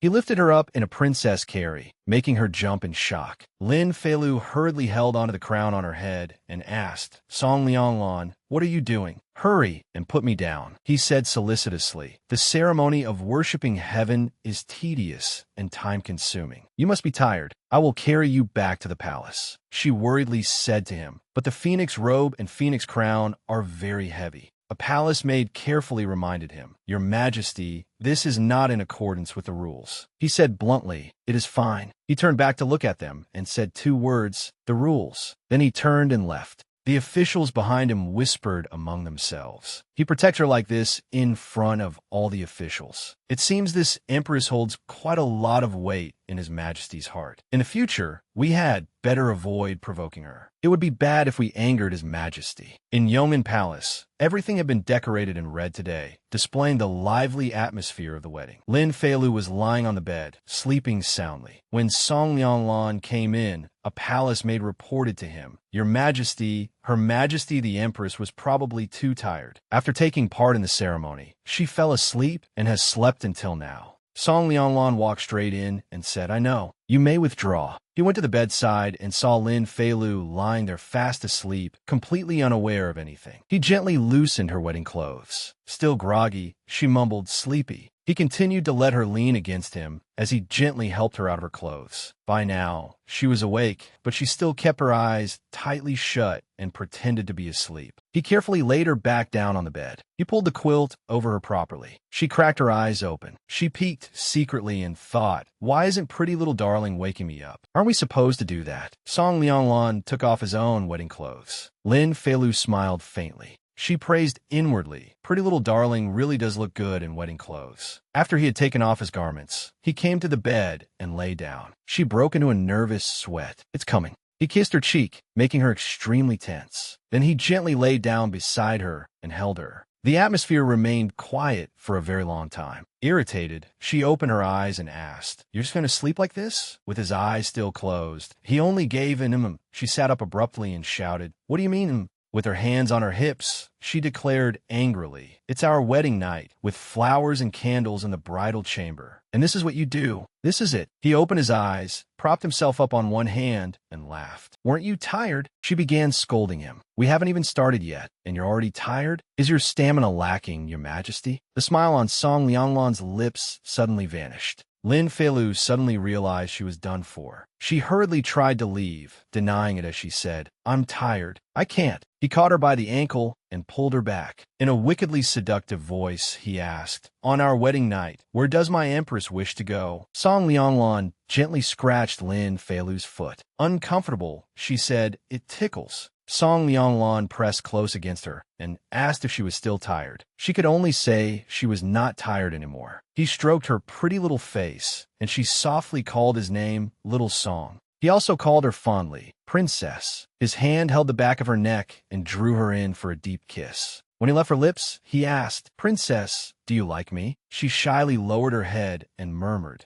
He leaned by her ear and asked who she liked. She wrapped her arms around his neck and said, "I like you." He whispered in her ear again, asking, "Who am I?" He kissed down along her fair neck. Blushing, she answered his question, "Your Majesty." He slowly kissed down to her chest, making her tremble. With tears in her eyes, she looked at him and called, "Husband." He pressed another lingering kiss to her lips. He laid her down and called, "Princess." She looked at him with damp, glistening eyes. Song Lianglan reached out to pull down the bed curtains as he said, "In this life, the next life, and every life after that, you can only belong to me." With that, the two of them sank together into an ardent night. Tonight, the moon was a crescent, yet it was very bright, and the stars shimmered across the whole sky. The palace maids were filling the bathtub with water. Lin Feilu curled up inside the quilt, ashamed and resentful. This damned ancient era. After finishing, if she wanted to bathe, so many people came in and out. It was mortifying. Song Lianglan came in, lifted the curtain, and called to her, "The hot water is ready. Princess, go bathe,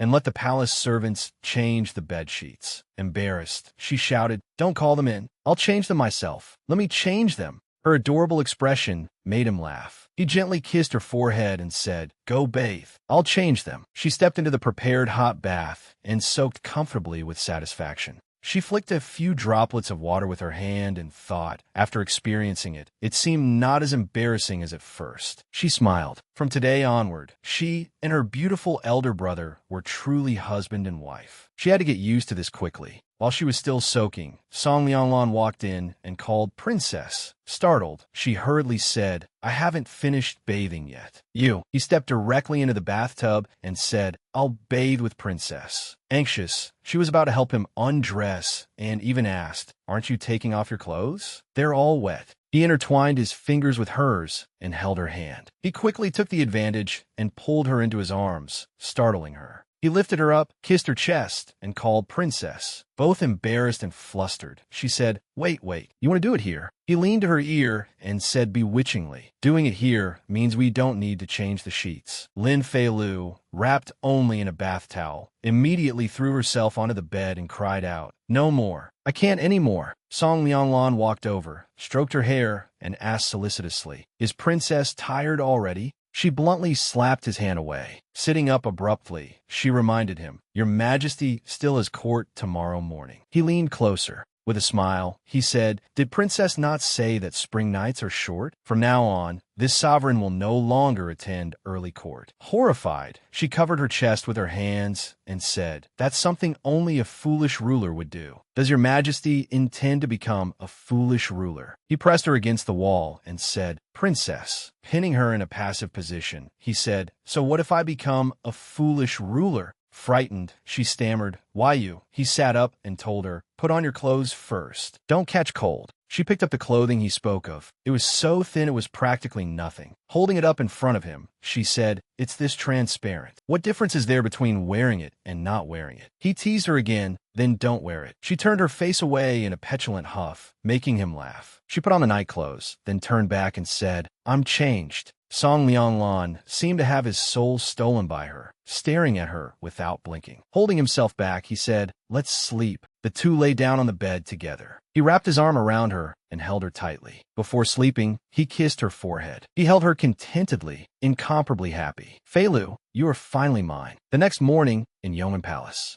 Eunuch Hong came over and called to Song Lianglan, "Your Majesty, it is time to attend court." Hearing this, he sat up and prepared to leave. Suddenly, Lin Feilu wrapped her arms around his waist and pulled him back. He turned around, stroked her head, and said, "There have not been many matters at court recently. I'll be back soon. Sleep a little longer." She thought, on her first day as Empress, how could she act spoiled because of his favor? So she hugged him and said, "I won't let you go." He leaned to her ear and whispered, "Empress, it is not as if I am refusing to give you a chance to keep me from court. Why don't we continue now?" The moment she heard that, she was startled, fully awake. She turned her face inward, rolled herself up in the quilt, and said, "Go, go." She turned back and saw that Song Lianglan and Eunuch Hong had already left. Puffing out her cheeks, she grumbled, "Little Song isn't here. This bed doesn't seem as comfortable anymore." She waved and called the two palace maids, Ting Chun and Shirxia, over. They said, "This servant greets Her Majesty the Empress." "What orders does Your Majesty have?" She told them to help her wash up. Later, she still had to go to Chonghua Hall to pay respects to Mother Consort. After Lin Feilu became Empress, aside from the very busy first day, she obediently went to Chonghua Hall to pay respects to Empress Dowager Ronghe. Thus, the Empress Dowager was also very pleased. After that, her life basically returned to the idle ease from before, strolling with palace maids and admiring flowers and scenery. Song Lianglan knew she feared trouble, so he handled the affairs of the previous dynasty and the harem very well himself, not letting anyone affect her mood. Eunuch Hong reported, "Your Majesty, the beauties of the harem know Her Majesty the Empress is in the palace, and all wish to come pay respects to Her Majesty." He directly told him not to let them disturb the Empress and to choose a day to release them from the palace. Aside from lacking stamina, every night, Lin Feilu had nothing to worry about. Every night, Song Lianglan left her panting, unable to catch her breath. Looking at him sleeping soundly beside her, she thought irritably, "No, if this continues, I'll be ruined." She gazed at his calm, sleeping face after he had tormented her until her whole body felt broken. "We both practice martial arts, so why is his stamina so much better than mine?" She fell asleep holding that resentment, telling herself, "It's decided. Starting tomorrow, I must practice swordsmanship again. I refuse to believe I can't do it." Song Lianglan gripped the sword firmly. His movements were skilled. He leaped up, struck, and then landed steadily, light, as if nothing had happened. Lin Feilu sat watching and clapped loudly, praising, "Good." She thought to herself, "No wonder my strength can't compare. So it turns out I used to train only casually." Little Song's way is the proper one. Song Lianglan turned and saw her watching him intently. So he asked, "Why are you looking at me like that?" She stood up, full of enthusiasm, and said, "I want to learn too." He asked, "Princess wants to learn swordsmanship?" She said excitedly, "Of course." He said seriously, "What I was practicing just now is Uncle G's swordsmanship. I cannot teach it to you. Next time Uncle comes, I will ask his opinion. If he agrees, I will teach you." She waved her hand and said, "Who said I wanted to learn from you?" She took out a book and said, "I want to learn this, the Mountain East Sword Technique." She asked innocently, "Tell me, is Uncle G's sword technique more powerful, or is this one more powerful?" He answered with some difficulty, "Naturally, they're not the same." She thought, "This sword technique has been with me for many years. I was afraid that if I practiced recklessly, I would go into cultivation deviation, so I never dared touch it. Now that Little Song, a swordsmanship expert, is beside me to guide me, it should be fine." She handed it to him and said, "Teach me how to practice this." He smiled and agreed to her request. He said, "Once I learn it, I will teach you." Impatient, she said, "How long will it take by the time you finish learning it?" She shook his arm back and forth and said, "Learn while teaching me." Naturally, he could not refuse her. He pinched her nose and said, "All right, I'll listen to you." Half a month later, Lin Feilu and Song Lianglan diligently practiced swordsmanship every day. The sword was knocked from her hand.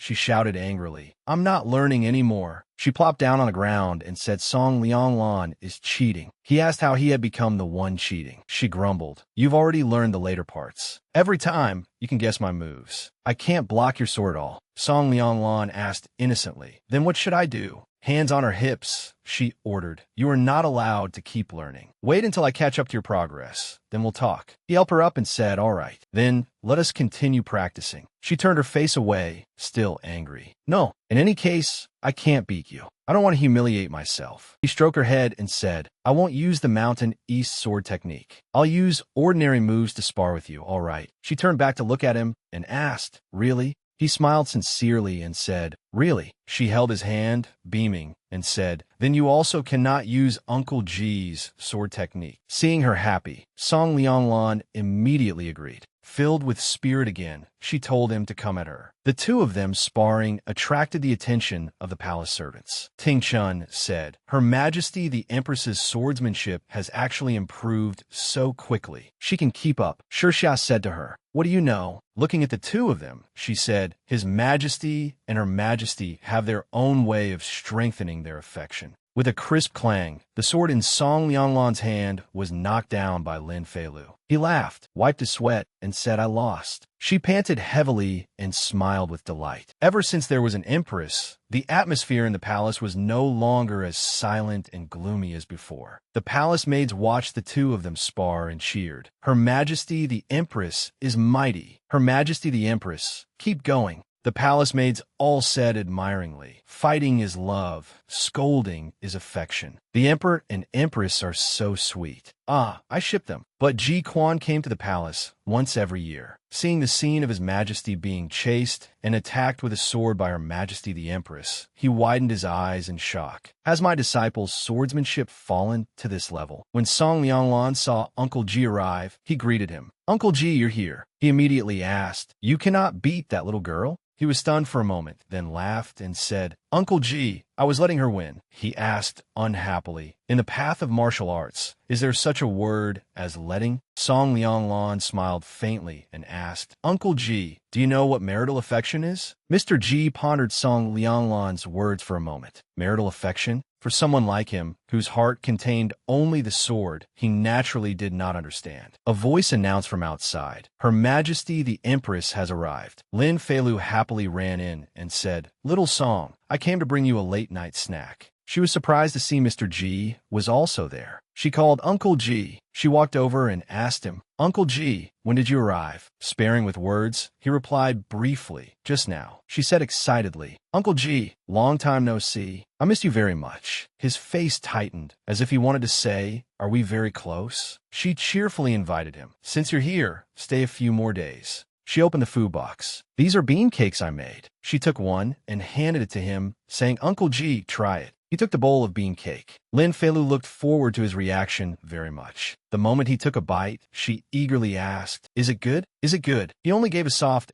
She happily said, "Then that's good." She clapped her hands and smiled until her eyes curved, saying, "From now on, I'll make it for Uncle G every day." Song Lianglan propped his hand against his face and, jealous, teased her, asking, "Where is mine?" She looked back at the food tray, where only one portion remained. She handed it to him and said, "Then I'll give my portion to your majesty." Mr. G's face darkened as he blamed himself. "What should I do? I ate the little girl's bean cake. Now the little girl has nothing to eat. Why did I eat this damn bean cake?" He placed the empty bowl on the table and said, "I have matters to attend to. I will leave first." Lin Feilu still called after him, telling him to take care. She sat down on Song Lianglan's lap with a giggle. He asked her, "What is Princess planning to do now?" She winked and said, "It's a secret for now." She asked him when Uncle G would come to the palace again. He said, "Uncle G wants to examine my sword technique, so he will stay in the palace for a few days." He pinched her cheek affectionately and said, "If Princess needs to find Uncle G for something, tell Tiandong to take you there." She wrapped her arms around his neck, kissed his cheek, and said, "All right, thank you, little Song."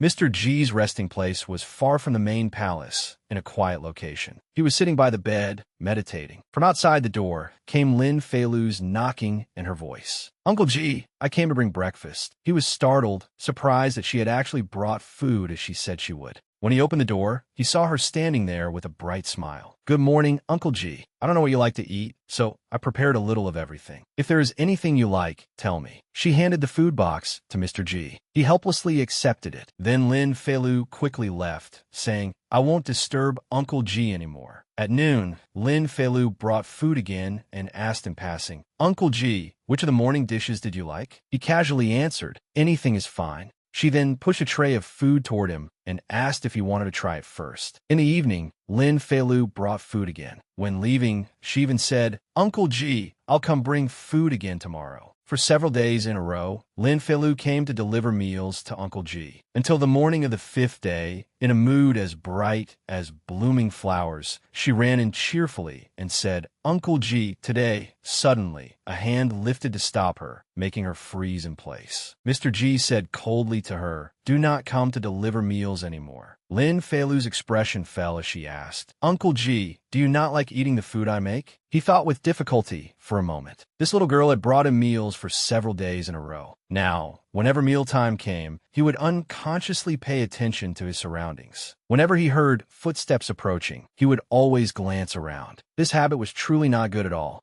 Thus, to put an end to this situation, he bluntly answered that he did not like the food Lin Feilu made. She was still smiling, but her eyes had already filled with tears as she said, "I understand. I won't disturb Uncle Ji anymore after this." She dejectedly carried the food tray and left. Mr. Ji had just been about to close the door. The door had only just closed halfway when he heard her sobbing outside. Mr. Ji looked out and saw Lin Feilu crying softly. His face immediately darkened, and he became frightened. The little girl is crying? What exactly happened? Why is she crying? What should I do? A late night full of stars gradually descended over the Song Kingdom. Lin Feilu sat dispiritedly by the bed and sighed. Song Lianglan walked in and called to her. "Song, you said you did not eat dinner. I cooked some soup and brought it over. Do you want some?" She remained seated, unmoving, and said, "No, I'm not in the mood to eat." Worried, he walked to her side and gently stroked her head, asking, "What exactly happened today? Who angered my empress?" Just then, Mr. Ji walked in and pretended to cough, ahem, to attract the two of them's attention. Song Lianglan then said, "Ji Quan, Uncle Ji is here." He felt extremely awkward as he looked at Lin Feilu. She was still smiling, her expression seeming to say, "Uncle Ji, don't worry. I won't say anything careless." This made Mr. Ji feel even more awkward. He placed a hand over his heart. What is this sudden, inexplicable sense of guilt? Trembling, he hurriedly turned away and said, "I will come back tomorrow." After speaking, he hastily ran out the door. Song Lianglan had already seen Lin Feilu's faint smile. He pinched her cheek and leaned closer to ask, "Did you bully Uncle Ji?" She said without hesitation, "That's right." He lifted her onto his lap and said, "I heard from the palace servants that these past few days you have brought meals to Ji Quan every day." She said, "Uncle Ji rarely comes. Of course I have to treat him a little better." Showing his jealousy, Song Lianglan kissed her cheek and said, "Even I do not receive such treatment." She pushed him away and teased him. "You are even jealous of Uncle Ji? Did your majesty grow up in a vinegar jar?" He then began to undo her clothes, saying all the while,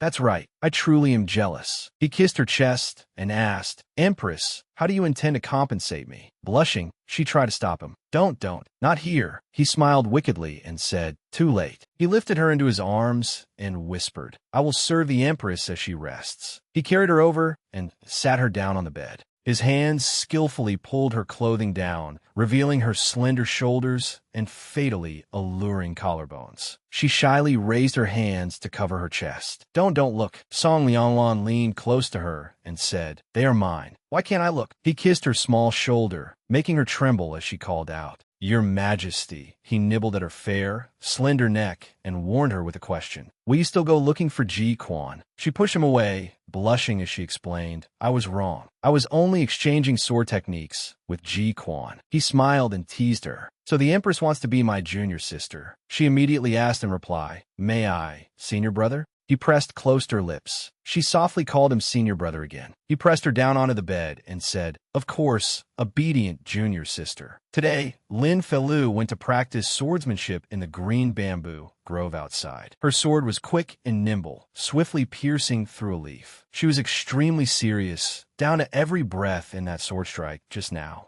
She picked up the leaf from earlier, sighed, and said, "This move is clearly very powerful. Why does it feel so weak when I use it?" She used all her strength to strike again, but Ji Quan, who had been standing on a bamboo branch watching the whole time, spoke up, "Not right." Lin Feilu was startled and looked up. "Uncle Yi." She eagerly ran over and asked, "Uncle Ji, why are you here?" Suddenly, her footsteps stopped. She timidly gripped her sword and asked, Was I being too noisy?" Ji Quan once again clutched his chest uncomfortably. Strange. This feeling of guilt has appeared again. He immediately jumped down to the ground to teach her. He took a bamboo branch as an example. The key point of the GMO sword technique lies in launching the move. It must be fast and it must change. His gaze was extremely sharp. You must go against the flow. The bamboo in his hand shifted rapidly in accordance with his words. Lin Feilu clapped in admiration. She was delighted that Uncle Ji was finally willing to teach her swordsmanship. After that series of movements, Ji Quan asked her, "Do you understand now?" She said shakily, "Too fast." She lowered her head with tears in her eyes and said, "Uncle Ji, am I too stupid?" That uncomfortable feeling welled up in his heart again. Is she going to cry again? He hurriedly said loudly, "You're not stupid. I'll teach you in more detail." She wiped her tears and said happily, "Uncle Ji, I will work hard and learn well." It turned out everything had been within her calculations. This bamboo grove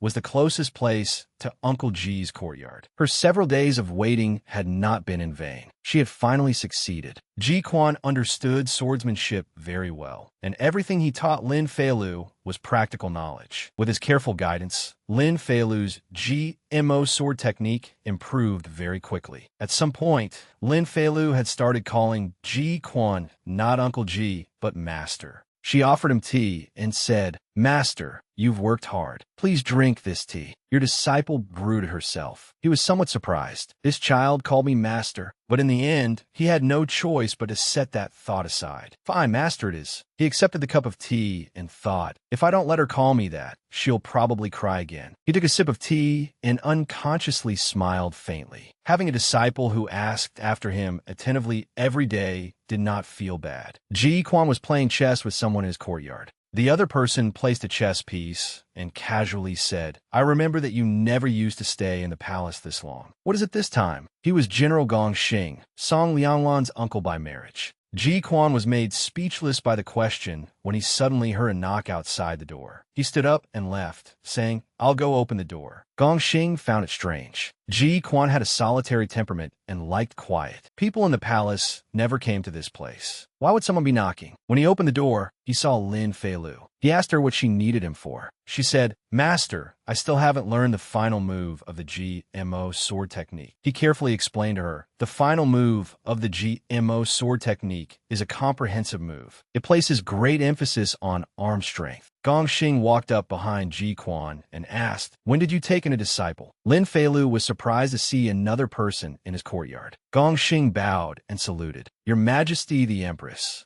She politely said, "Since master and uncle have an appointment, I will take my leave first." Gong Xing patted Ji Quan on the shoulder and said, "It's already getting dark. I should go too. I'll come another day to play chess with you." After Lin Feilu left, Gong Xing also followed behind her. Feilu thought, "I heard before that the emperor's father-in-law Gong Xing is sharp-minded, a formidable figure full of schemes and strategy." As she walked, she calculated, when dealing with someone like this, unnecessary little tricks are pointless. Seeing that he kept following her, she stopped and asked, "Uncle, do you have something you wish to say to me?" Lin Feilu asked Gong Xing, "If uncle has something to say, please speak frankly." Gong Xing smiled and said, "It is nothing else. I am merely surprised that your Majesty the Empress was actually able to make the naturally indifferent Ji Quan accept you as his disciple." She was silent for a moment. She felt that there truly was scheming in his words. After thinking carefully, she answered wisely, "Is it not good to keep him here forever for his Majesty's sake?" After hearing that, he thought briefly, "This little empress is more intelligent than I expected. Since Ji Quan has accepted her as his disciple, from now on, he will naturally have something tying him down. This kind of bond is much steadier than friendship." He bowed respectfully and said, "Your Majesty the Empress thinks far ahead. It truly inspires admiration. But Ji Quan is my good friend. I still hope your Majesty will not let down my good friend's sincerity." Lin Feilu also clasped her hands and bowed. "Uncle, rest assured, I understand the principle that one day as a teacher means a lifetime as a father." He quietly left. Lin Feilu watched him go and let out a soft sigh of relief. Uncle seems rather smart. He definitely must not discover that I covet Master's sword technique. Today, Lin Feilu and Song Lianglan sparred with swords again. After being taught by Ji Quan for some time, she declared aggressively, "You don't need to go easy on me. I worked hard and trained bitterly for a month. This time, I want to test my true level." Song Lianglan smiled and said, "All right." The two of them charged straight forward and struck without mercy. After 10 moves, her sword was once again knocked to the ground. She said dejectedly, "I don't want to learn the sword anymore. This is a dream with no future at all." He patted her shoulder and comforted her. "Junior sister has improved a great deal already." Her face darkened as she said, "A person's greatest virtue is self-awareness. Senior brother, you don't need to comfort me. I understand everything." He smiled gently and coaxed her. "Have some tea and rest for a while." She was so limp and powerless that she did not move at all. Song Lianglan picked her up and dragged her along. He held her hand and asked tenderly, "Is the princess acting spoiled?" She buried her head in his chest and hugged him. She said aggrievedly, "I'm unhappy." He said, "I'll take you out of the palace to play, all right?" She shook her head and refused. "We've already been to all the fun places. There's nothing interesting." Song Lianglan then came up with an idea and asked, "Do you want to try dressing as a man?" Sure enough, she became interested. Hearing dressing as a man, she immediately raised her head. The two of them left the palace together. Lin Feilu was very excited in men's clothing as well. She exclaimed, "Wow, it's so lively." Seeing the crowd over there, she became curious. "Hey, what are they doing over there?" The person on the stage announced, "In the 7th round, this young master wins." He pointed at the precious prize and asked loudly, "Is there anyone else who wishes to come on stage and challenge him?" Lin Feilu said excitedly, "Is it an arena competition?" Song Lianglan asked her, "Princess, do you want to try?" She looked up in surprise. "Me?" he said. "That celestial silkworm armor can block weapons and resist fire. It is a rare treasure. Don't you have a friend who wanders the martial world? If you win it, you can give it to her." This struck exactly at her thoughts. She immediately became interested. "That's right. I could give it to Wan Xin. Then I'll go try." The person on the stage was just about to announce, "Is there no one who dares come on stage to challenge this young master?" Then this celestial silkworm armor. Before he could finish speaking, Lin Feilu spoke up, "I will." At that moment, everyone's eyes seemed to converge on her. The young master who was about to claim victory looked surprised when he saw her walk up. This person is a woman. Although she was dressed in men's clothing, her beauty, capable of toppling cities and kingdoms, truly could not be concealed. They easily recognized that she was a woman disguised as a man. He said to her, "Miss, blades and swords have no eyes. This is not something to joke about. I, Quan, do not wish to injure you. Please step down." He thought she wanted to approach him and boldly said, "After I, Quan, win, it will not be too late to drink and chat with you, Mississippi." Lin Feilu said bluntly and mercilessly, "Enough nonsense. Bring me a sword." The host on the stage pointed at the young master standing there with his hands on his hips, full of arrogance, and introduced him to Lin Feilu. "Miss, this is the second young master of Jade Sword Villa, Guan Yuehui."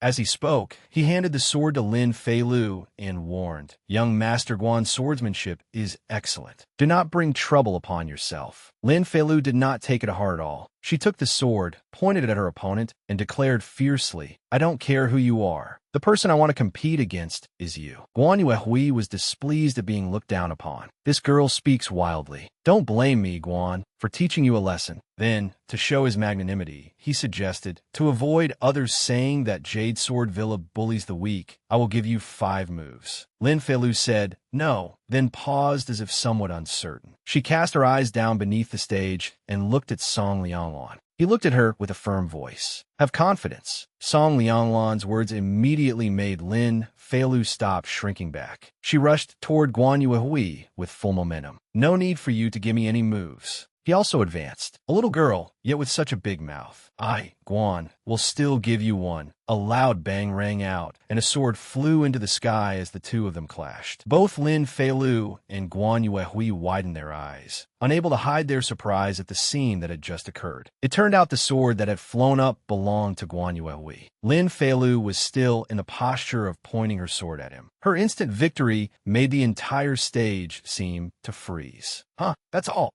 Only after that did cheers sound from the audience. Good. Excellent. Everyone clapped, full of excitement and surprise. Guan Yuehui also could not hide his admiration. That move of yours resembles the GMO sword technique. What is Hero Ji Quan of the GMO sword technique to you? She crossed her arms and answered proudly, "He is my master." Her heart blossomed with joy. I've finally reached this step. I cannot lose in bearing. I must bring glory to master. Hearing this, the audience beneath the stage stirred in surprise. What? Ji Quan actually took a disciple? And she is even a young girl? He even passed the GMO sword technique onto her. An old man listened attentively, stroked his beard, and said with delight, "From what I see, this girl's moves are somewhat similar to Hero Ji's. Truly, a famous master produces an outstanding disciple." She turned and asked the host on the stage, "I won, right?" He replied, "Yes, miss, you won. This celestial silkworm armor is yours." As he spoke, he brought out an exquisitely carved green box. Having received the precious prize, Lin Feilu immediately ran to Song Lianglan with a radiant face. "Senior brother, I won."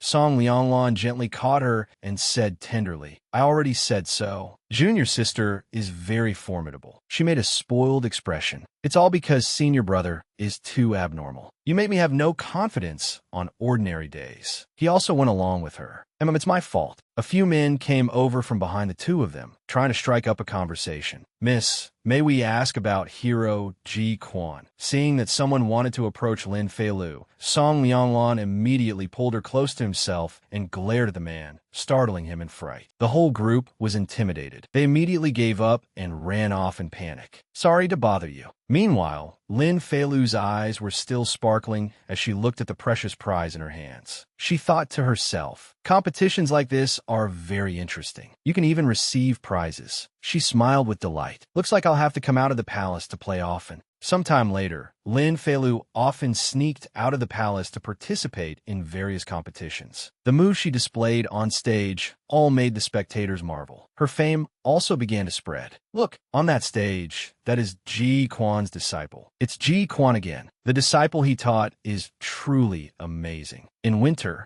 the competitions in the capital gradually came to a halt. Lin Feilu finally began to settle down. A palace maid was arranging Lin Feilu's hair and asked, "Does your majesty still wish to leave the palace to compete today?" She answered no, and said that she would continue competing next year. The palace maid showed a joyful expression. "That's wonderful. During this time, when your majesty went out, his majesty missed you very much. Your majesty can finally stay by his majesty's side." Hearing this, Lin Feilu suddenly realized that during this time, she had been absorbed in sword practice and had neglected Song Lianglan. She immediately whispered into the palace maid's ear, "Sure, Xia, help me prepare a few things." In her heart, she decided that tonight she would make it up to him. When night fell, Song Lianglan returned to the bedchamber. As soon as he stepped inside, his eyes could not hide his surprise. The entire room had been decorated magnificently, accompanied by Lin Feilu's voice. "Play on the bed." A hazy mist drifted out from the bathtub. "Play by the jade curtain." "Play in the bathtub." Lin Feilu's voice continued to sound, full of temptation. "Play by the window." Then she appeared by the door in a delicate and graceful posture. Her thin clothing accentuated her slender figure. "Where does your majesty want to be?" Song Lianglan took Lin Feilu's hand. "I want." He wrapped his arm around her waist, his gaze full of desire. "Can I try them all?" Lin Feilu looped her arms around Song Lianglan's neck and murmured, "Your majesty, blow out the candles." After saying that, Lin Feilu kissed his cheek. Song Lianglan gently placed her on the bed. "No, I want to look." After that, the two of them immediately became entangled. "Slow down." Lin Feilu woke after a passionate night. She raised a hand and yawned, sounding somewhat tired. Song Lianglan knelt beside the bed, looked at her dazed face, and asked, "Luer, did you sleep well last night?" Lin Feilu coquettishly blamed him. "It's all your fault. You made me unable to sleep all night. Today, I have no strength to practice swordsmanship." Seeing her sulky appearance, Song Lianglan gave a satisfied smile. Then he coaxed her. "As compensation, shall I take you to stroll around the temple fair tonight?" Lin Feilu immediately brightened. "Temple fair? Is it fun?" Seeing that her mood had improved, Song Lianglan replied, "Very fun. When the time comes, the whole street will be full of people, and there will be many games too." Lin Feilu excitedly hugged him. All right, I want to go. That evening, as promised, Song Lianglan took Lin Feilu out of the palace to enjoy the temple fair. People came in endless streams. When the moon rose, the atmosphere was clear and slightly chilly. Song Lianglan smiled as he watched Lin Feilu clasp her hands in prayer. A red thread wrapped around both hands. After she finished, she turned to him and said, "I've finished making my wish." Song Lianglan held out his hand so she could tie the red thread around his wrist. The other end of the thread was tied around her wrist, connecting the two of them. Lin Feilu was delighted. "From now on, you are not allowed to leave me." Then the two of them intimately interlaced their fingers. He asked, "Luer, was this your wish?" She replied, "Of course not. What I wished for was..." Before she finished speaking, Lin Feilu's gaze suddenly fell on someone in the distance. She stopped and exclaimed as if she had recognized an acquaintance. Curiosity made Lin Feilu walk toward that mysterious figure. That silhouette. Seeing this, Song Lianglan asked in confusion, "What are you looking for?" She still looked into the distance and replied, "I think I saw Ruan Xen." Looking again toward the crowd where that figure had disappeared, she was uncertain. "But perhaps I saw wrong." Lin Feilu changed the subject. "I'm a little hungry. Shall we go eat something?" Song Lianglan nodded in agreement. All right. The two of them continued walking along the road, glittering with lantern light. The delicious-looking candied hawthorn skewers displayed by the roadside made them stop. Lin Feilu pointed toward the candied hawthorn and was just about to speak when a voice suddenly sounded beside her. "Young man, give me one skewer of candied hawthorn." She immediately turned around because she had heard a familiar voice. She recognized her as Ruan Xin. Excited, she called out her name. Ruan Xin was also surprised to see Lin Feilu. Lin Feilu took Ruan Xin's hand, unable to hide her joy. "Sister Ruan Xin, when did you come to the Song Kingdom?" "Did my elder brother come too?" She replied, "Little Lu, it's been so long. I arrived several days ago. I came alone. His Highness did not come." Lin Feilu smiled and turned to Song Lianglan. "See, I told you I wasn't mistaken." When Ruan Xin saw Song Lianglan, she immediately greeted him politely. "Greetings, young Master Song." He also replied courteously, "Miss Ruan Xin, I have long heard of you." Lin Feilu linked arms with Ruan Xin and began chatting with her. She was very happy to see her sister again after so long. "Sister Ruan Xin, why did you come to the Song Kingdom? Did you come especially to visit me?" She explained, "This time, I came to the Song Kingdom to find someone for a sword duel." Lin Feilu asked curiously, "What sort of master could be worth making you travel so far just to challenge her?" Ruan Xin looked extremely excited. "Recently, the martial world has been saying that great hero Ji Quan's true disciple has appeared in the capital of the Song Kingdom. I came here precisely to find her and test my skills against her." Hearing that the person Ruan Xin was talking about was none other than herself, she forced a smile, not knowing how to respond.